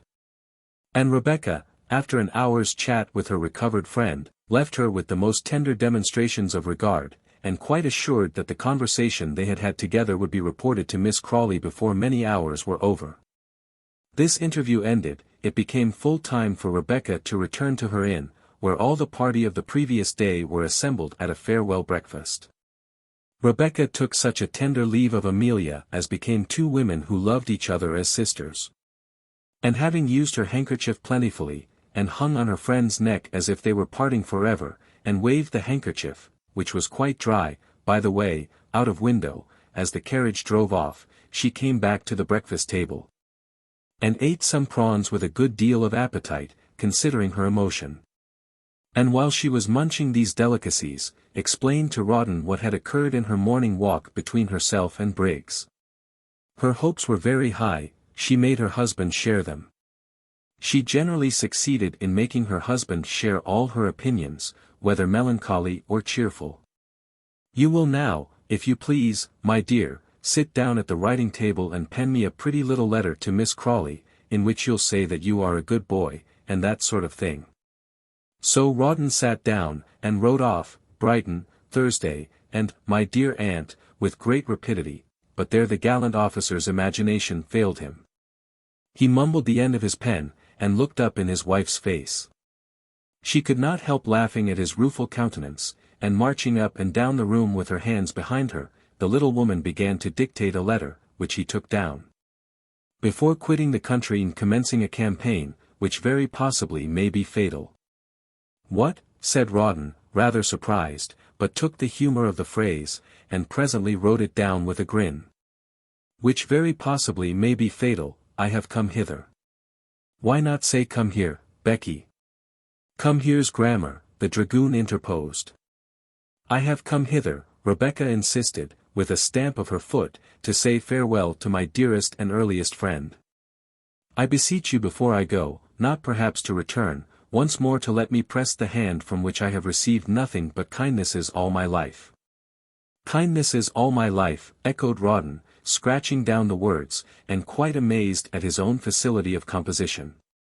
"I ask nothing from you but that we should part not in anger. I have the pride of my family on some points, though not on all. I married a painter's daughter, and am not ashamed of the union. No, run me through the body if I am." Rawdon ejaculated. "You old booby," Rebecca said, pinching his ear and looking over to see that he made no mistakes in spelling.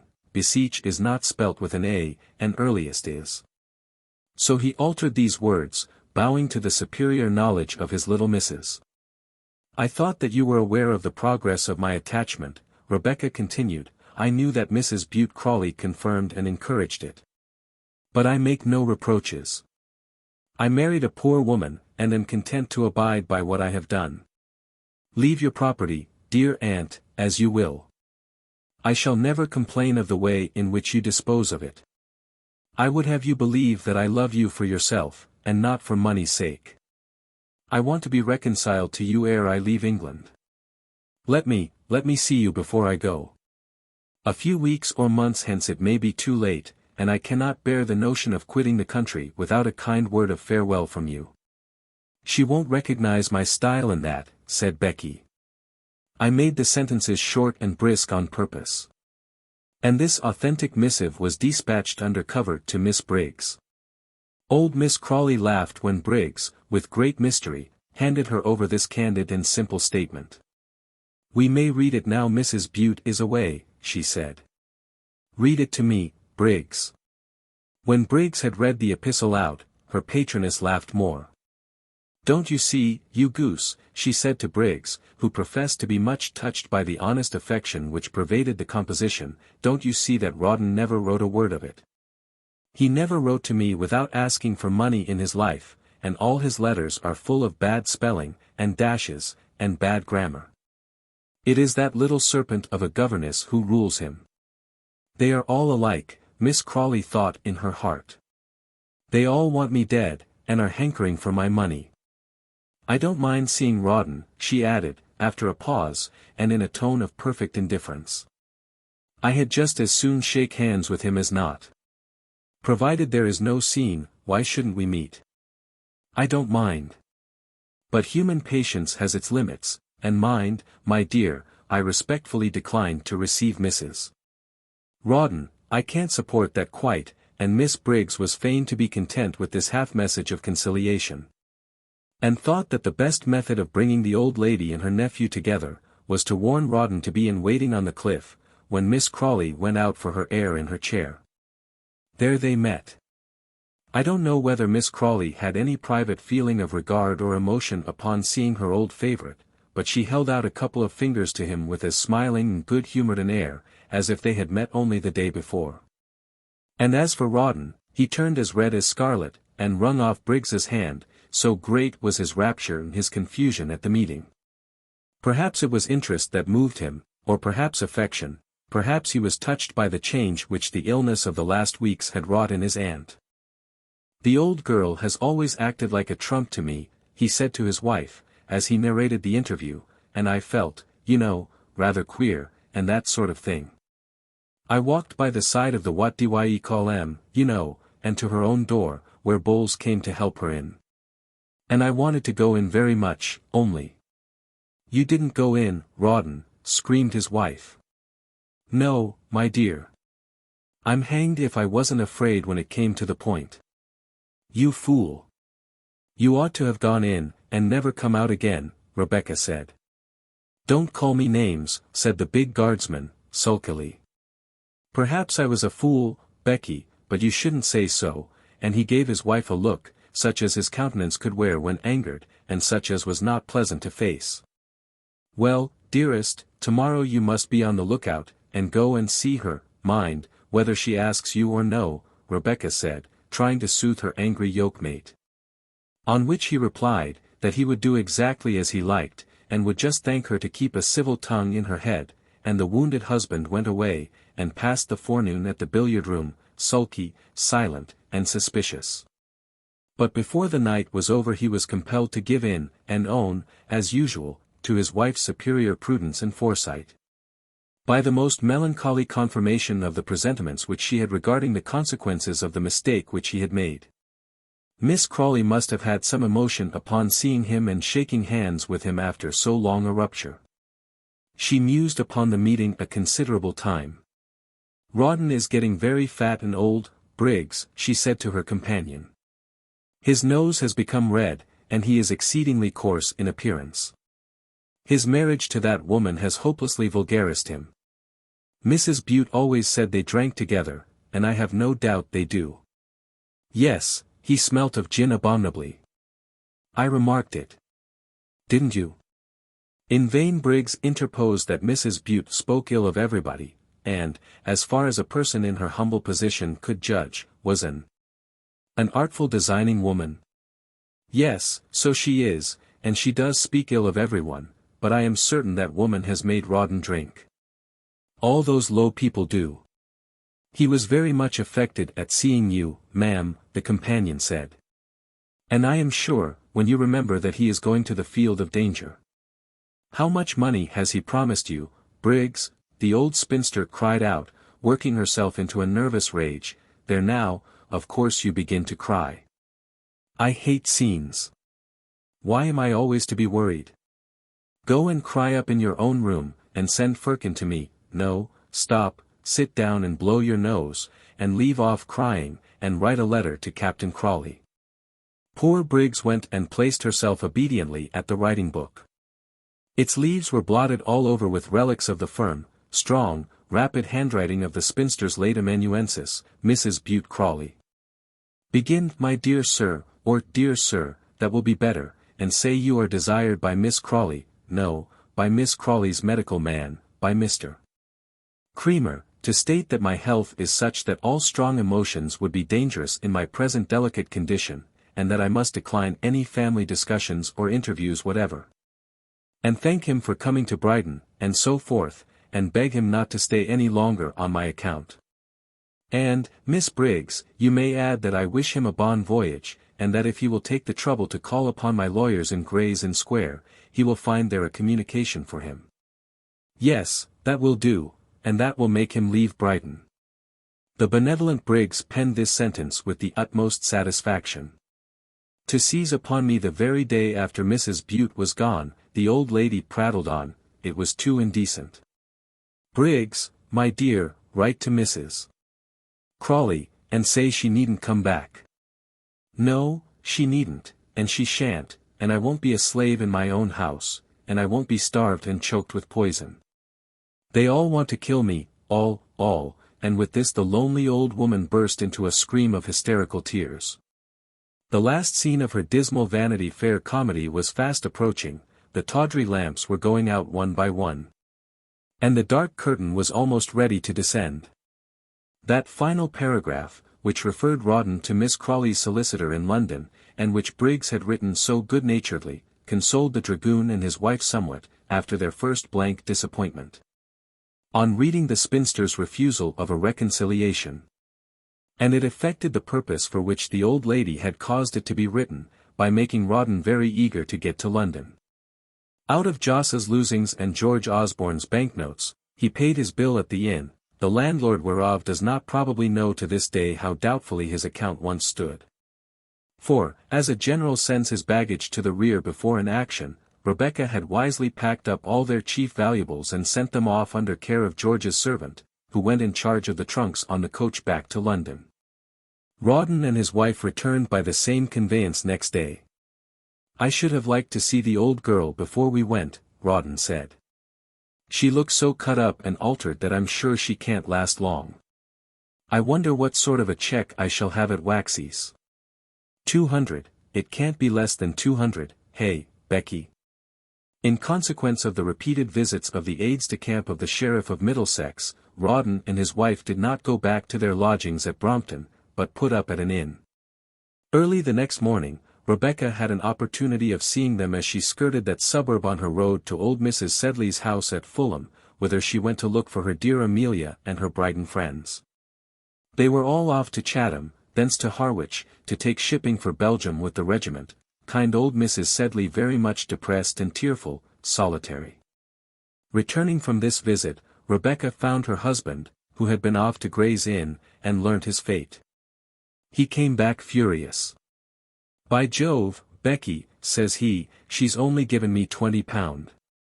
Though it told against themselves, the joke was too good, and Becky burst out laughing at Rawdon's discomfiture. 26. Between London and Chatham. On quitting Brighton, our friend George, as became a person of rank and fashion travelling in a barouche with 4 horses, drove in state to a fine hotel in Cavendish Square, where a suite of splendid rooms, and a table magnificently furnished with plate and surrounded by a half-dozen of black and silent waiters, was ready to receive the young gentleman and his bride. George did the honours of the place with a princely air to Jos and Dobbin, and Amelia, for the first time, and with exceeding shyness and timidity, presided at what George called her own table. George pooh-poohed the wine and bullied the waiters royally, and Jos gobbled the turtle with immense satisfaction. Dobbin helped him to it. For the lady of the house, before whom the tureen was placed, was so ignorant of the contents, that she was going to help Mr. Sedley without bestowing upon him either calipash or callipee. The splendour of the entertainment, and the apartments in which it was given, alarmed Mr. Dobbin, who remonstrated after dinner, when Joss was asleep in the great chair. But in vain he cried out against the enormity of turtle and champagne that was fit for an archbishop. "I've always been accustomed to travel like a gentleman," George said, "and, damn, my wife shall travel like a lady. As long as there's a shot in the locker, she shall want for nothing," said the generous fellow, quite pleased with himself for his magnificence of spirit. Nor did Dobbin try and convince him that Amelia's happiness was not centered in turtle soup. A while after dinner, Amelia timidly expressed a wish to go and see her mamma, at Fulham, which permission George granted her with some grumbling. And she tripped away to her enormous bedroom, in the center of which stood the enormous funereal bed, that the Emperor Alexander's sister slept in when the Allied sufferings was here. And put on her little bonnet and shawl with the utmost eagerness and pleasure. George was still drinking claret when she returned to the dining room, and made no signs of moving. "Aren't you coming with me, dearest?" she asked him. No, the "dearest" had business that night. His man should get her a coach and go with her.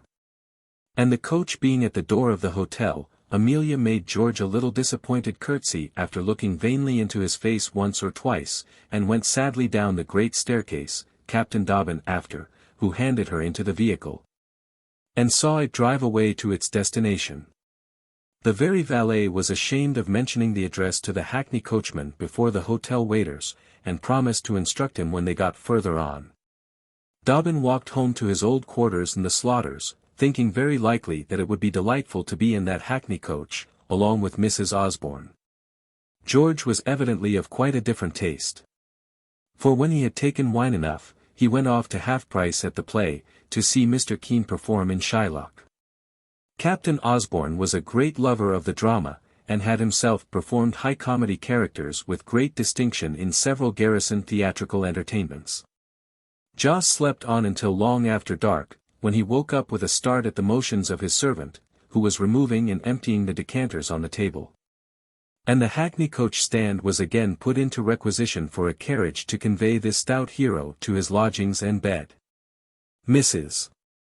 Sedley, you may be sure, clasped her daughter to her heart with all maternal eagerness and affection, running out of the door as the carriage drew up before the little garden gate, to welcome the weeping, trembling, young bride.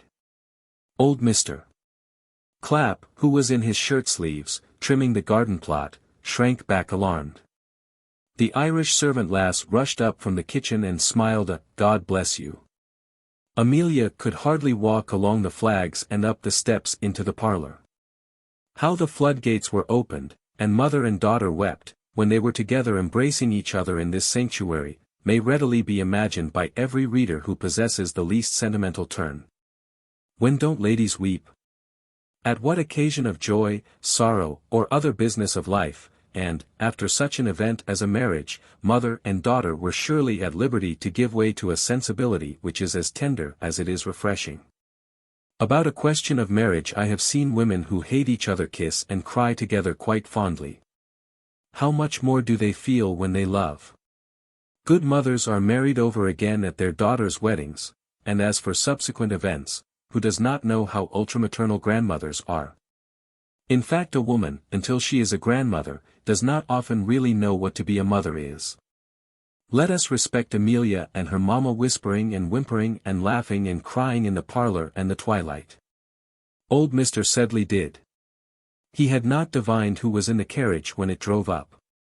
He had not flown out to meet his daughter, though he kissed her very warmly when she entered the room, where he was occupied, as usual, with his papers and tapes and statements of accounts. And after sitting with the mother and daughter for a short time, he very wisely left the little apartment in their possession. George's valet was looking on in a very supercilious manner at Mr. Clapp in his shirt-sleeves, watering his rosebushes. He took off his hat, however, with much condescension to Mr. Sedley, who asked news about his son-in-law, and about Joss's carriage, and whether his horses had been down to Brighton, and about that infernal traitor Bonaparte, and the war. Until the Irish maidservant came with a plate and a bottle of wine, from which the old gentleman insisted upon helping the valet. He gave him a half-guinea too, which the servant pocketed with a mixture of wonder and contempt. "To the health of your master and mistress, Trotter," Mr. Sedley said, and here's something to drink your health when you get home, Trotter. There were but 9 days past since Amelia had left that little cottage and home, and yet how far off the time seemed since she had bidden it farewell. What a gulf lay between her and that past life. She could look back to it from her present standing place, and contemplate, almost as another being, the young unmarried girl absorbed in her love, having no eyes but for one special object, receiving parental affection if not ungratefully, at least indifferently, and as if it were her due, her whole heart and thoughts bent on the accomplishment of one desire. The review of those days, so lately gone yet so far away, touched her with shame, and the aspect of the kind parents filled her with tender remorse. Was the prize gained, the heaven of life, and the winner still doubtful and unsatisfied? As his hero and heroine pass the matrimonial barrier, the novelist generally drops the curtain, as if the drama were over then, the doubts and struggles of life ended, as if, once landed in the marriage country, all were green and pleasant there, and wife and husband had nothing to do but to link each other's arms together, and wander gently downwards towards old age in happy and perfect fruition. But our little Amelia was just on the bank of her new country, and was already looking anxiously back towards the sad friendly figures waving farewell to her across the stream, from the other distant shore. In honor of the young bride's arrival, her mother thought it necessary to prepare I don't know what festive entertainment, and after the first ebullition of talk, took leave of Mrs. George Osborne for a while, and dived down to the lower regions of the house to a sort of kitchen parlour, occupied by Mr. and Mrs. Clapp, and in the evening, when her dishes were washed and her curl papers removed, by Miss Flanagan, the Irish servant, there to take measures for the preparing of a magnificent ornamented tea. All people have their ways of expressing kindness, and it seemed to Mrs. Sedley that a muffin and a quantity of orange marmalade spread out in a little cut-glass saucer would be peculiarly agreeable refreshments to Amelia in her most interesting situation. While these delicacies were being transacted below, Amelia, leaving the drawing-room, walked upstairs and found herself, she scarce knew how, in the little room which she had occupied before her marriage. And in that very chair in which she had passed so many bitter hours. She sank back in its arms as if it were an old friend, and fell to thinking over the past week, and the life beyond it. Already to be looking sadly and vaguely back, always to be pining for something which, when obtained, brought doubt and sadness rather than pleasure.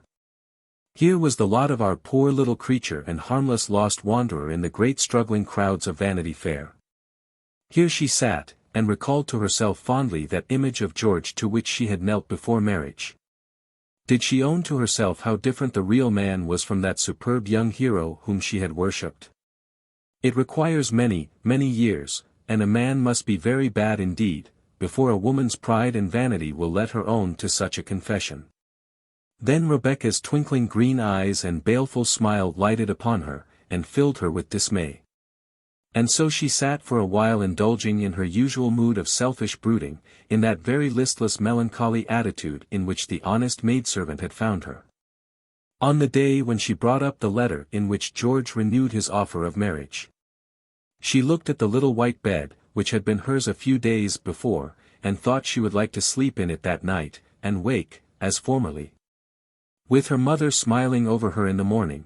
Then she thought with terror of the great funereal damask pavilion in the vast and dingy state bedroom, which was awaiting her at the Grand Hotel in Cavendish Square. Dear little white bed!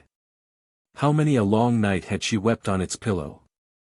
How she had despaired and hoped to die there, and now were not all her wishes accomplished, and the lover of whom she had despaired her own forever. Kind mother! How patiently and tenderly she had watched round that bed! She went and knelt down by the bedside. And there this wounded and timorous, but gentle and loving soul, sought for consolation, whereas yet, it must be owned, our little girl had but seldom looked for it. Love had been her faith hitherto.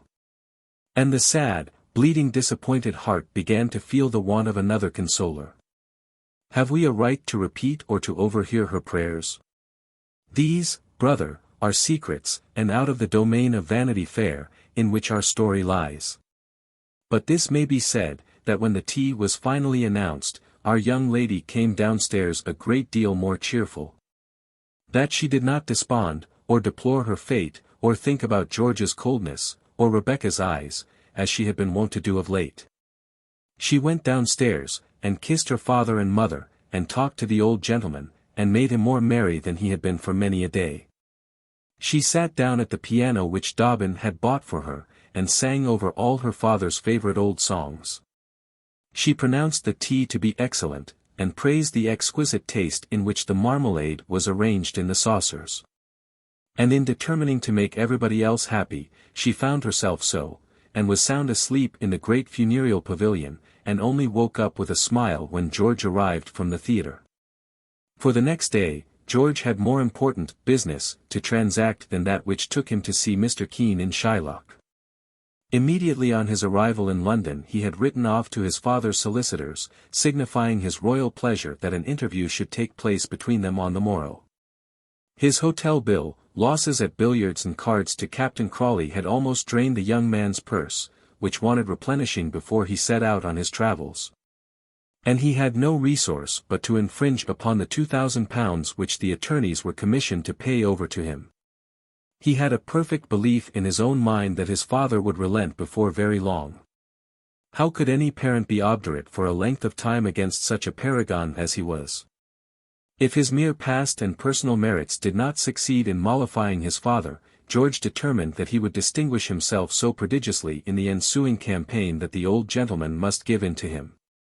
And if not? Bah! The world was before him. His luck might change at cards, and there was a deal of spending in £2,000.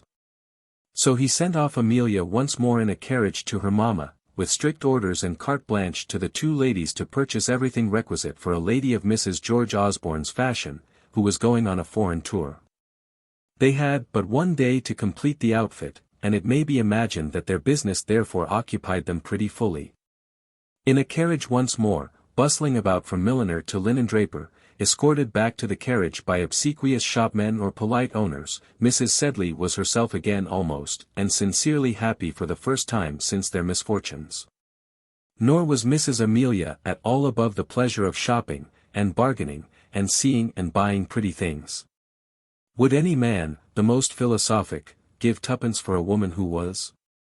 She gave herself a little treat, obedient to her husband's orders, and purchased a quantity of ladies' gear, showing a great deal of taste and elegant discernment, as all the shopfolk said. And about the war that was ensuing, Mrs.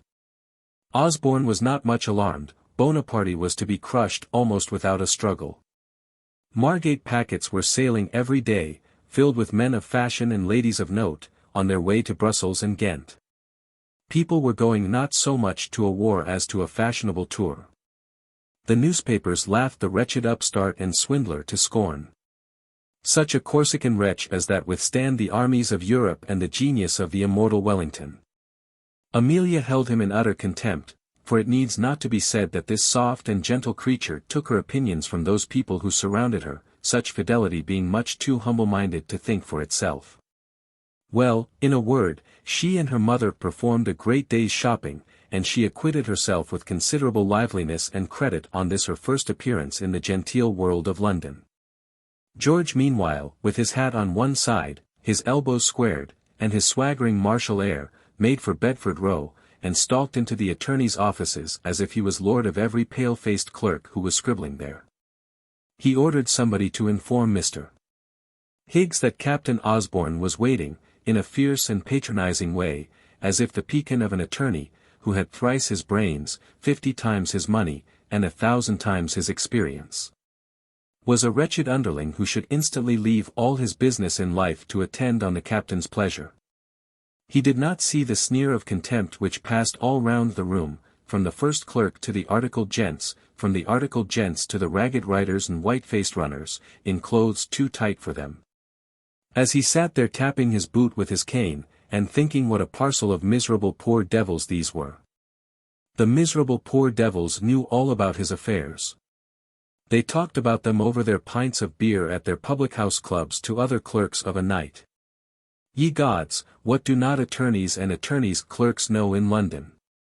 Nothing is hidden from their inquisition, and their families mutely rule our city. Perhaps George expected, when he entered Mr. Higgs's apartment, to find that gentleman commissioned to give him some message of compromise or conciliation from his father. Perhaps his haughty and cold demeanor was adopted as a sign of his spirit and resolution, but if so, his fierceness was met by a chilling coolness and indifference on the attorney's part, that rendered swaggering absurd. He pretended to be writing at a paper, when the captain entered. "Pray, sit down, sir," said he, "and I will attend to your little affair in a moment. Mr. Poe, get the release papers, if you please," and then he fell to writing again. Poe having produced those papers, his chief calculated the amount of £2,000 stock at the rate of the day, and asked Captain Osborne whether he would take the sum in a cheque upon the bankers, or whether he should direct the latter to purchase stock to that amount. One of the late Mrs. Osborne's trustees is out of town, he said indifferently, but my client wishes to meet your wishes, and have done with the business as quick as possible. "Give me a cheque, sir," said the captain very surlily. "Damn the shillings and halfpence, sir," he added, as the lawyer was making out the amount of the draft. And, flattering himself that by this stroke of magnanimity he had put the old quiz to the blush, he stalked out of the office with the paper in his pocket. "That chap will be in jail in 2 years, Mr. Higgs said to Mr. Poe. "Won't come round, sir, don't you think?" "Won't the monument come round?" Mr. Higgs replied. "He's going it pretty fast," said the clerk. "He's only married a week, and I saw him and some other military chaps handing Mrs. Highflyer to her carriage after the play." And then another case was called, and Mr. George Osborne thenceforth dismissed from these worthy gentlemen's memory. The draft was upon our friends Hulkier and Bullock of Lombard Street, to whose house, still thinking he was doing business, George bent his way, and from whom he received his money.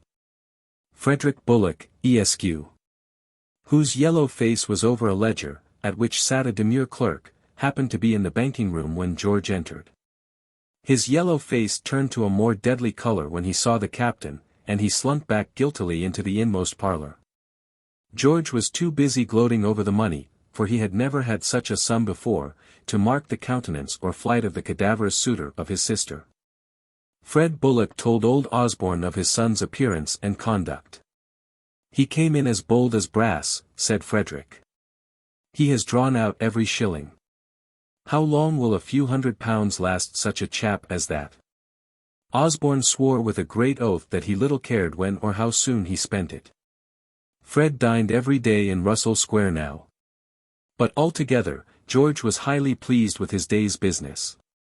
All his own baggage and outfit was put into a state of speedy preparation, and he paid Amelia's purchases with checks on his agents, and with the splendor of a lord. 27. In which Amelia joins her regiment. When Jossa's fine carriage drove up to the inn door at Chatham, the first face which Amelia recognized was the friendly countenance of Captain Dobbin, who had been pacing the street for an hour past in expectation of his friend's arrival. The captain, with shells on his frock coat, and a crimson sash and sabre, presented a military appearance, which made Joss quite proud to be able to claim such an acquaintance. And the stout civilian hailed him with a cordiality very different from the reception which Joss vouchsafed to his friend in Brighton and Bond Street. Along with the captain was Ensign Stubble, who, as the barouche neared the inn, burst out with an exclamation of, "By Jove! What a pretty girl," highly applauding Osborne's choice. Indeed, Amelia, dressed in her wedding pelisse and pink ribbons, with a flush in her face, occasioned by rapid travel through the open air, looked so fresh and pretty, as fully to justify the ensign's compliment. Dobbin liked him for making it. As he stepped forward to help the lady out of the carriage, Stubble saw what a pretty little hand she gave him, and what a sweet pretty little foot came tripping down the step. He blushed profusely, and made the very best bow of which he was capable, to which Amelia, seeing the number of the th regiment embroidered on the ensign's cap, replied with a blushing smile, and a curtsy on her part, which finished the young ensign on the spot. Dobbin took most kindly to Mr. Stubble from that day, and encouraged him to talk about Amelia in their private walks, and at each other's quarters. It became the fashion, indeed, among all the honest young fellows of the th to adore and admire Mrs. Osborne. Her simple artless behavior, and modest kindness of demeanor, won all their unsophisticated hearts. All which simplicity and sweetness are quite impossible to describe in print. But who has not beheld these among women, and recognized the presence of all sorts of qualities in them, even though they say no more to you than that they are engaged to dance the next quadrille, or that it is very hot weather? George, always the champion of his regiment, rose immensely in the opinion of the youth of the corps, by his gallantry in marrying this portionless young creature, and by his choice of such a pretty kind partner. In the sitting-room which was awaiting the travellers, Amelia, to her surprise, found a letter addressed to Mrs. Captain Osborne.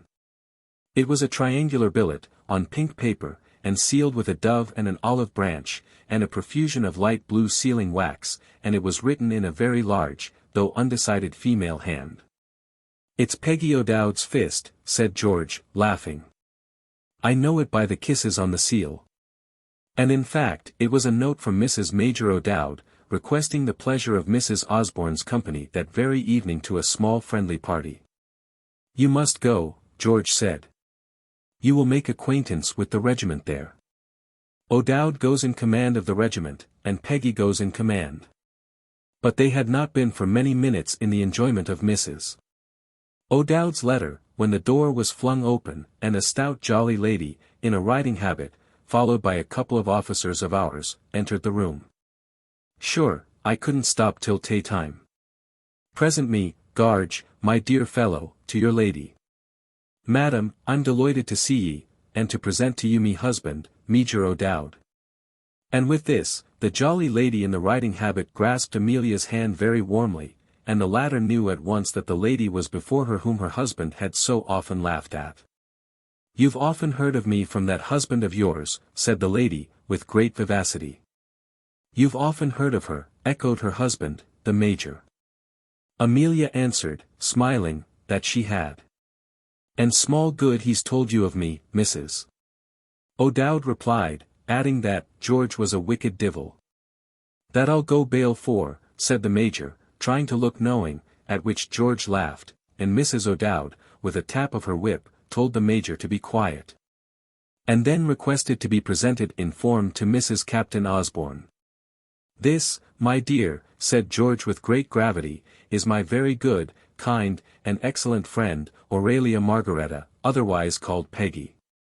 "Faith, you're right," interposed the Major. "Otherwise called Peggy, lady of Major Michael O'Dowd, of our regiment, and daughter of Fitzgerald Bearsford de Burgo Maloney of Glenmalony, County Kildare." "And Murien Square, Doblin," said the lady with calm superiority. "And Murien Square, sure enough," the Major whispered. "'Twas there ye courted me, Major dear," the lady said. And the Major assented to this as to every other proposition which was made generally in company. Major O'Dowd, who had served his sovereign in every quarter of the world, and had paid for every step in his profession by some more than equivalent act of daring and gallantry, was the most modest, silent, sheep-faced and meek of little men. And as obedient to his wife as if he had been her tay-boy. At the mess table he sat silently, and drank a great deal. When full of liquor, he reeled silently home. When he spoke, it was to agree with everybody on every conceivable point, and he passed through life in perfect ease and good humor. The hottest suns of India never heated his temper, and the Walcheren ague never shook it. He walked up to a battery with just as much indifference as to a dinner table, had dined on horseflesh and turtle with equal relish and appetite. And had an old mother, Mrs. O'Dowd of O'Dowdstown indeed, whom he had never disobeyed but when he ran away and enlisted, and when he persisted in marrying that odious Peggy Maloney. Peggy was one of 5 sisters, and 11 children of the noble house of Glenmalony. But her husband, though her own cousin, was of the mother's side, and so had not the inestimable advantage of being allied to the Maloneys, whom she believed to be the most famous family in the world. Having tried 9 seasons at Dublin and 2 at Bath and Cheltenham, and not finding a partner for life, Miss Maloney ordered her cousin Mick to marry her when she was about 33 years of age. And the honest fellow obeying, carried her off to the West Indies, to preside over the ladies of the th regiment, into which he had just exchanged. Before Mrs. O'Dowd was half an hour in Amelia's, or indeed in anybody else's, company, this amiable lady told all her birth and pedigree to her new friend. "My dear," said she, good-naturedly, "it was my intention that Garge should be a brother of my own, and my sister Glorvina would have suited him entirely. But as bygones are bygones, and he was engaged to yourself, why, I'm determined to take you as a sister instead, and to look upon you as such, and to love you as one of the family. Faith, you've got such a nice good-natured face and way with you, that I'm sure we'll agree, and that you'll be an addition to our family anyway." "'Deed and she will," said O'Dowd, with an approving air, and Amelia felt herself not a little amused and grateful to be thus suddenly introduced to so large a party of relations. "We're all good fellows here," the Major's lady continued.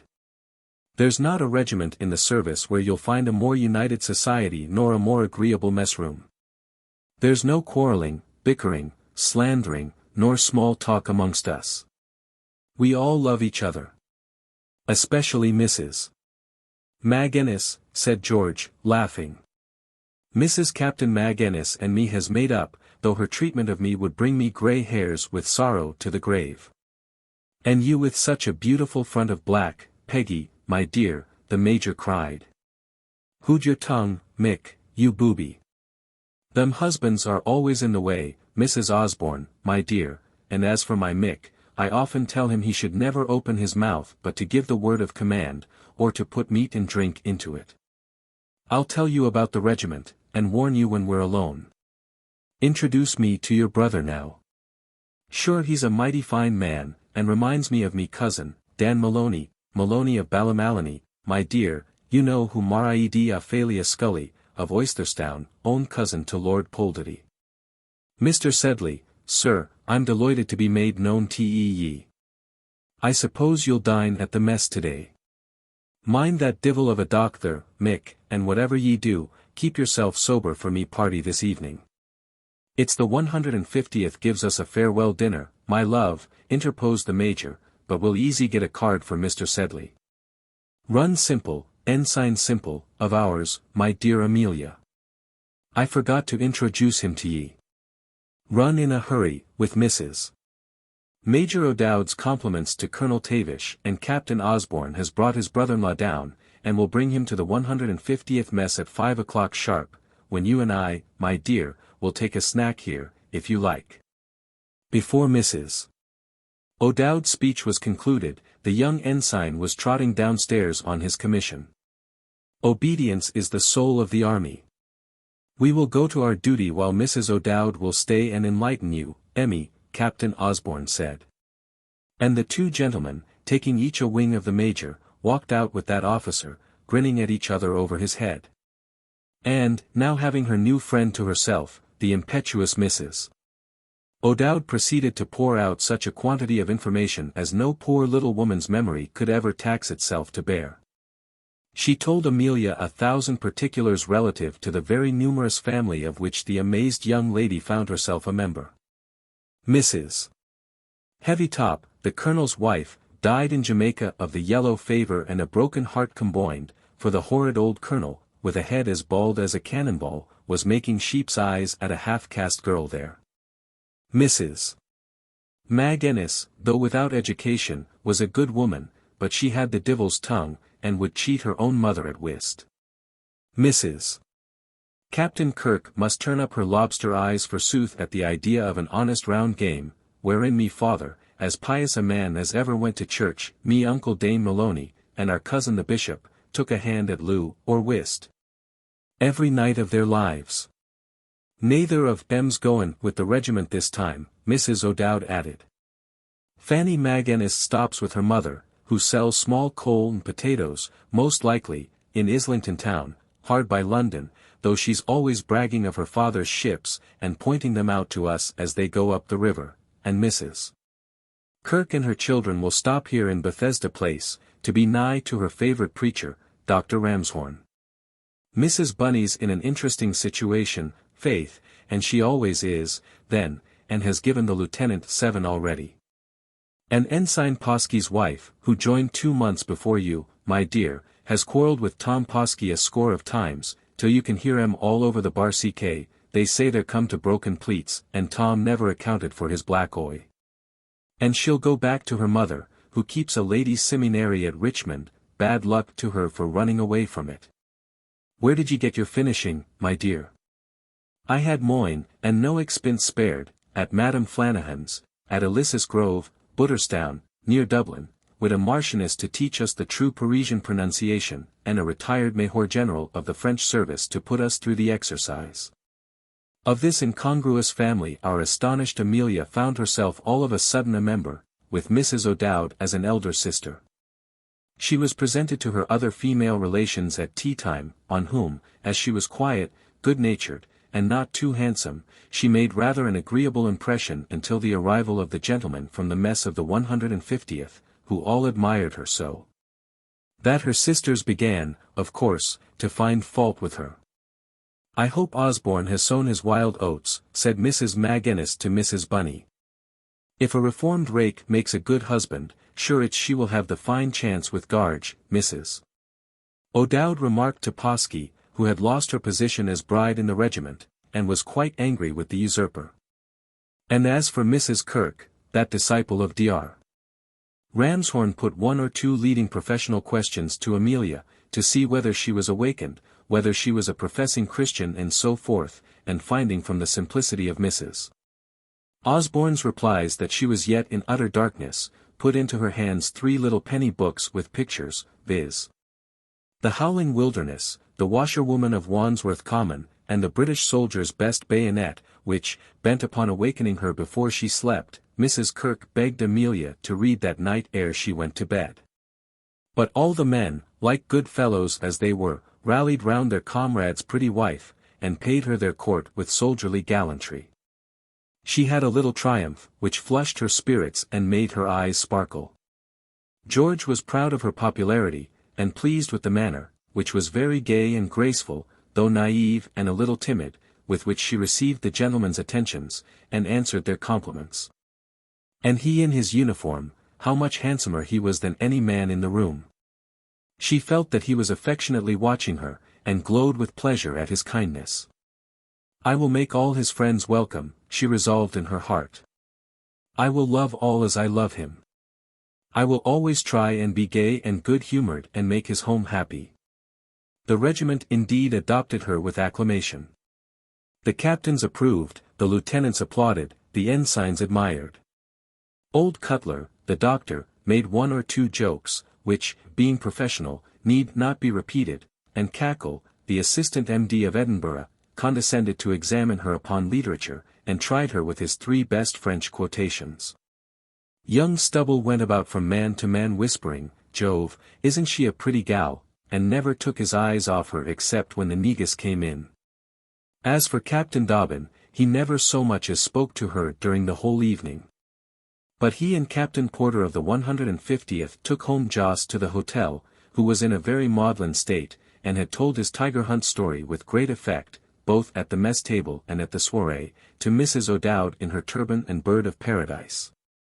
Having put the collector into the hands of his servant, Dobbin loitered about, smoking his cigar before the inn door.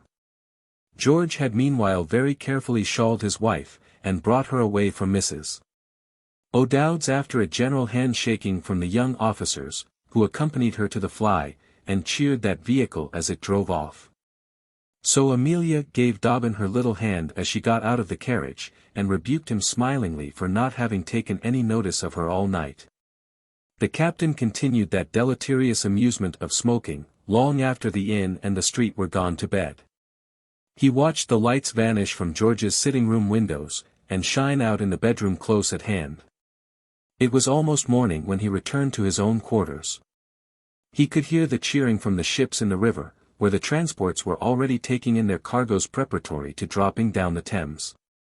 XVIII, in which Amelia invades the Low Countries. The regiment with its officers was to be transported in ships provided by His Majesty's government for the occasion, and in 2 days after the festive assembly at Mrs. O'Dowd's apartments, in the midst of cheering from all the East India ships in the river, and the military on shore, the band playing "God Save the King," the officers waving their hats, and the crews hurrahing gallantly. The transports went down the river and proceeded under convoy to Ostend. Meanwhile the gallant Joss had agreed to escort his sister and the major's wife, the bulk of whose goods and chattels, including the famous bird of paradise and turban, were with the regimental baggage, so that our two heroines drove pretty much unencumbered to Ramsgate, where there were plenty of packets plying, in one of which they had a speedy passage to Ostend. That period of Joss's life which now ensued was so full of incident, that it served him for conversation for many years after. And even the tiger hunt story was put aside for more stirring narratives which he had to tell about the great campaign of Waterloo. As soon as he had agreed to escort his sister abroad, it was remarked that he ceased shaving his upper lip. At Chatham he followed the parades and drills with great assiduity.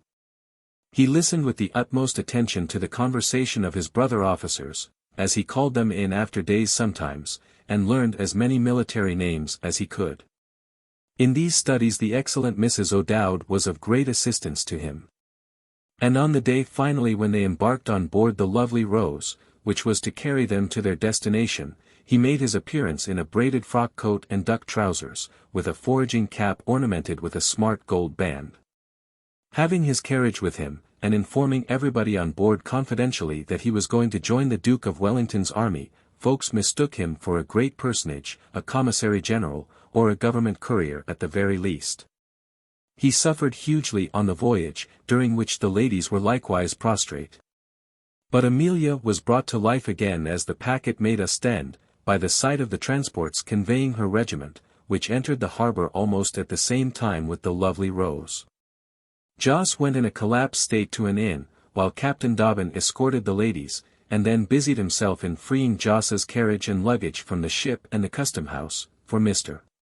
Joss was at present without a servant, Osborne's man and his own pampered menial having conspired together at Chatham, and refused point-blank to cross the water. This revolt, which came very suddenly, and on the last day, so alarmed Mr. Sedley, Jr., that he was on the point of giving up the expedition, but Captain Dobbin, who made himself immensely officious in the business, Joss said, rated him and laughed at him soundly. The mustachios were grown in advance. And Joss finally was persuaded to embark. In place of the well-bred and well-fed London domestics, who could only speak English, Dobbin procured for Joss's party a swarthy little Belgian servant who could speak no language at all, but who, by his bustling behaviour, and by invariably addressing Mr. Sedley as "my lord," speedily acquired that gentleman's favour. Times are altered at Ostend now. Of the Britons who go thither, very few look like lords, or act like those members of our hereditary aristocracy. They seem for the most part shabby in attire, dingy of linen, lovers of billiards and brandy, and cigars and greasy ordinaries. But it may be said as a rule, that every Englishman in the Duke of Wellington's army paid his way. The remembrance of such a fact surely becomes a nation of shopkeepers. It was a blessing for a commerce-loving country to be overrun by such an army of customers, and to have such creditable warriors to feed. And the country which they came to protect is not military. For a long period of history they have let other people fight there.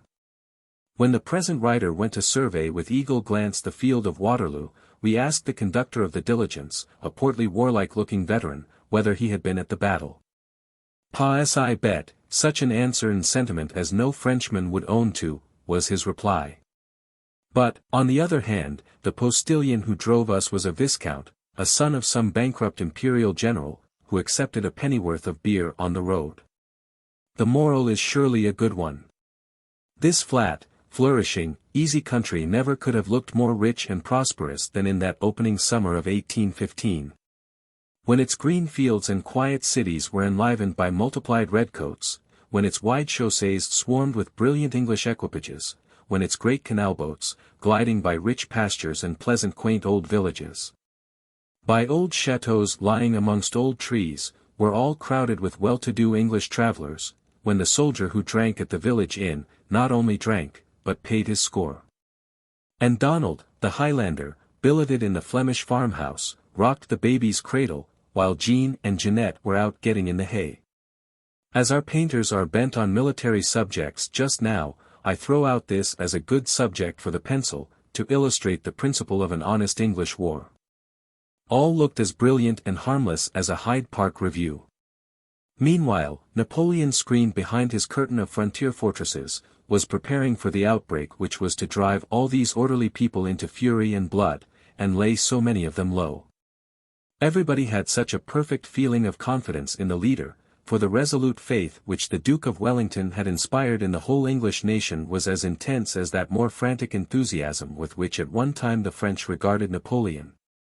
The country seemed in so perfect a state of orderly defense, and the help at hand in case of need so near and overwhelming, that alarm was unknown, and our travellers, among whom two were naturally of a very timid sort, were, like all the other multiplied English tourists, entirely at ease.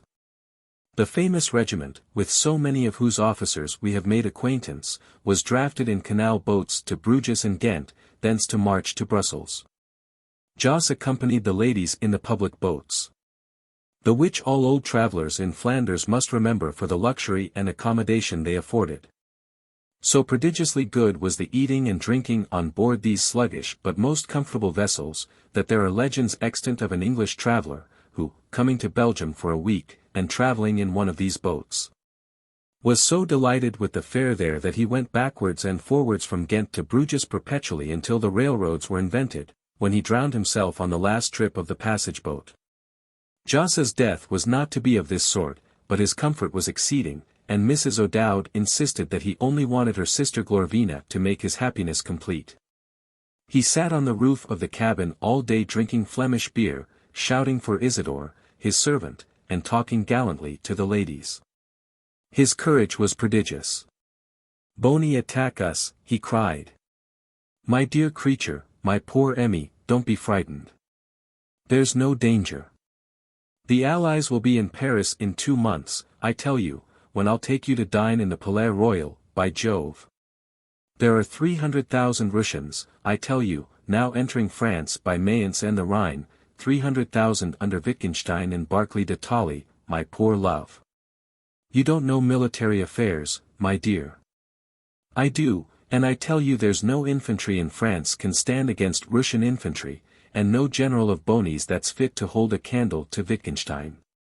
Then there are the Austrians, they are 500,000 if a man, and they are within 10 marches of the frontier by this time, under Schwarzenberg and Prince Charles.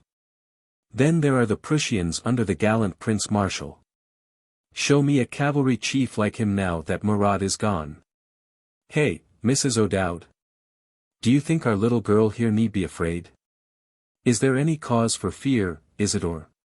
Hey, sir. Get some more beer. Mrs. O'Dowd said that her Glorvina was not afraid of any man alive, let alone a Frenchman, and tossed off a glass of beer with a wink which expressed her liking for the beverage. Having frequently been in presence of the enemy, or, in other words, faced the ladies at Cheltenham and Bath, our friend, the collector, had lost a great deal of his pristine timidity, and was now, especially when fortified with liquor, as talkative as might be. He was rather a favourite with the regiment, treating the young officers with sumptuosity, and amusing them by his military airs. And as there is one well-known regiment of the army which travels with a goat heading the column, whilst another is led by a deer, George said with respect to his brother-in-law, that his regiment marched with an elephant. Since Amelia's introduction to the regiment, George began to be rather ashamed of some of the company to which he had been forced to present her, and determined, as he told Dobbin, with what satisfaction to the latter it need not be said, to exchange into some better regiment soon, and to get his wife away from those damned vulgar women. But this vulgarity of being ashamed of one's society is much more common among men than women, except very great ladies of fashion, who, to be sure, indulge in it, and Mrs. Amelia, a natural and unaffected person, had none of that artificial shamefacedness which her husband mistook for delicacy on his own part. Thus Mrs. O'Dowd had a cock's plume in her hat, and a very large repether on her stomach, which she used to ring on all occasions, narrating how it had been presented to her by her father, as she stepped into the car after her margee. And these ornaments, with other outward peculiarities of the Major's wife, gave excruciating agonies to Captain Osborne, when his wife and the Major's came in contact. Whereas Amelia was only amused by the honest lady's eccentricities, and not in the least ashamed of her company. As they made that well-known journey, which almost every Englishman of middle rank has travelled since, there might have been more instructive, but few more entertaining, companions than Mrs. Major O'Dowd. Talk about Kenal boats, my dear. Ye should see the Kenal boats between Dublin and Ballinasloe. It's there the rapid travelling is, and the beautiful cattle. Sure me father got a Gould medal, and his Excellency himself eat a slice of it, and said never was finer mate in his life, for a 4-year-old heifer, the like of which he never saw in this country any day. And Joss owned with a sigh, that for good streaky beef, really mingled with fat and lean, there was no country like England. Except Ireland, where all your best mate comes from, said the Major's lady. Proceeding, as is not unusual with patriots of her nation, to make comparisons greatly in favour of her own country. The idea of comparing the market at Bruges with those of Dublin, although she had suggested it herself, caused immense scorn and derision on her part. "I'll thank ye tell me what they mean by that old gazebo on the top of the marketplace," said she, in a burst of ridicule fit to have brought the old tower down. The place was full of English soldiery as they passed. English bugles woke them in the morning. At nightfall they went to bed to the note of the British fife and drum. All the country and Europe was in arms, and the greatest event of history pending, and honest Peggy O'Dowd, whom it concerned as well as another, went on prattling about Ballinafad, and the horses in the stables at Glenmalony, and the clerk drunk there. And Joss Sedley interposed about curry and rice at Dum Dum, and Amelia thought about her husband, and how best she should show her love for him, as if these were the great topics of the world. Those who like to lay down the history book, and to speculate upon what might have happened in the world, but for the fatal occurrence of what actually did take place, a most puzzling, amusing, ingenious, and profitable kind of meditation, have no doubt often thought to themselves what a specially bad time Napoleon took to come back from Elba, and to let loose his eagle from Gulf San Juan to Notre Dame. The historians on our side tell us that the armies of the Allied powers were all providentially on a war footing, and ready to bear down at a moment's notice upon the Elban Emperor. The august jobbers assembled at Vienna, and carving out the kingdoms of Europe according to their wisdom, had such causes of quarrel among themselves as might have set the armies which had overcome Napoleon to fight against each other, but for the return of the object of unanimous hatred and fear. This monarch had an army in full force because he had jobbed to himself Poland, and was determined to keep it. Another had robbed half Saxony, and was bent upon maintaining his acquisition. Italy was the object of a third solicitude. Each was protesting against the rapacity of the other, and could the Corsican but have waited in prison until all these parties were by the ears, he might have returned and reigned unmolested. But what would have become of our story and all our friends, then? If all the drops in it were dried up, what would become of the sea? In the meanwhile the business of life and living, and the pursuits of pleasure, especially, went on as if no end were to be expected to them, and no enemy in front. When our travellers arrived at Brussels, in which their regiment was quartered, a great piece of good fortune, as all said, they found themselves in one of the gayest and most brilliant little capitals in Europe, and where all the Vanity Fair booths were laid out with the most tempting liveliness and splendour. Gambling was here in profusion, and dancing in plenty. Feasting was there to fill with delight that great gourmand of a Joss. There was a theatre where a miraculous Catalani was delighting all hearers, beautiful rides, all enlivened with martial splendour. A rare old city, with strange costumes and wonderful architecture, to delight the eyes of little Amelia, who had never before seen a foreign country, and fill her with charming surprises, so that now and for a few weeks' space in a fine handsome lodging, whereof the expenses were borne by Joss and Osborne, who was flush of money and full of kind attentions to his wife, for about a fortnight. I say, during which her honeymoon ended, Mrs. Amelia was as pleased and happy as any little bride out of England. Every day during this happy time there was novelty and amusement for all parties. There was a church to see, or a picture gallery, there was a ride, or an opera. The bands of the regiments were making music at all hours. The greatest folks of England walked in the park, there was a perpetual military festival. George, taking out his wife to a new jaunt or junket every night, was quite pleased with himself as usual, and swore he was becoming quite a domestic character. And a jaunt or a junket with him. Was it not enough to set this little heart beating with joy? Her letters home to her mother were filled with delight and gratitude at this season. Her husband bade her buy laces, millinery, jewels, and gimcracks of all sorts. Oh, he was the kindest, best, and most generous of men. The sight of the very great company of lords and ladies and fashionable persons who thronged the town, and appeared in every public place, filled George's truly British soul with intense delight. They flung off that happy frigidity and insolence of demeanor which occasionally characterizes the great at home, and appearing in numberless public places, condescended to mingle with the rest of the company whom they met there. One night at a party given by the general of the division to which George's regiment belonged, he had the honour of dancing with Lady Blanche Thistlewood, Lord Berryacre's daughter. He bustled for ices and refreshments for the two noble ladies. He pushed and squeezed for Lady Berryacre's carriage. He bragged about the Countess when he got home, in a way which his own father could not have surpassed.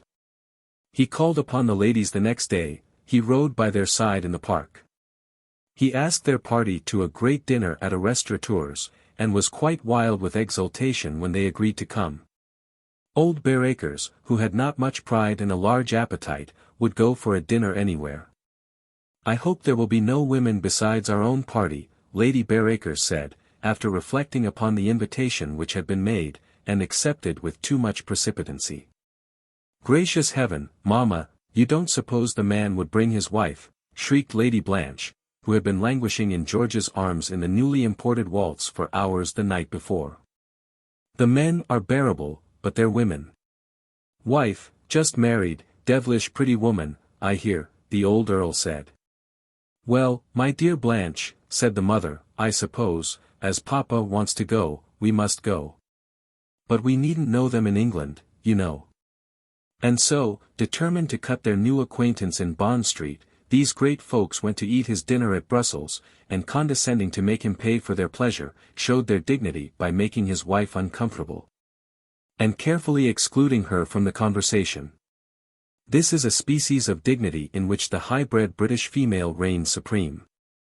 To watch the behavior of a fine lady to other and humbler women, is a very good sport for a philosophical frequenter of Vanity Fair.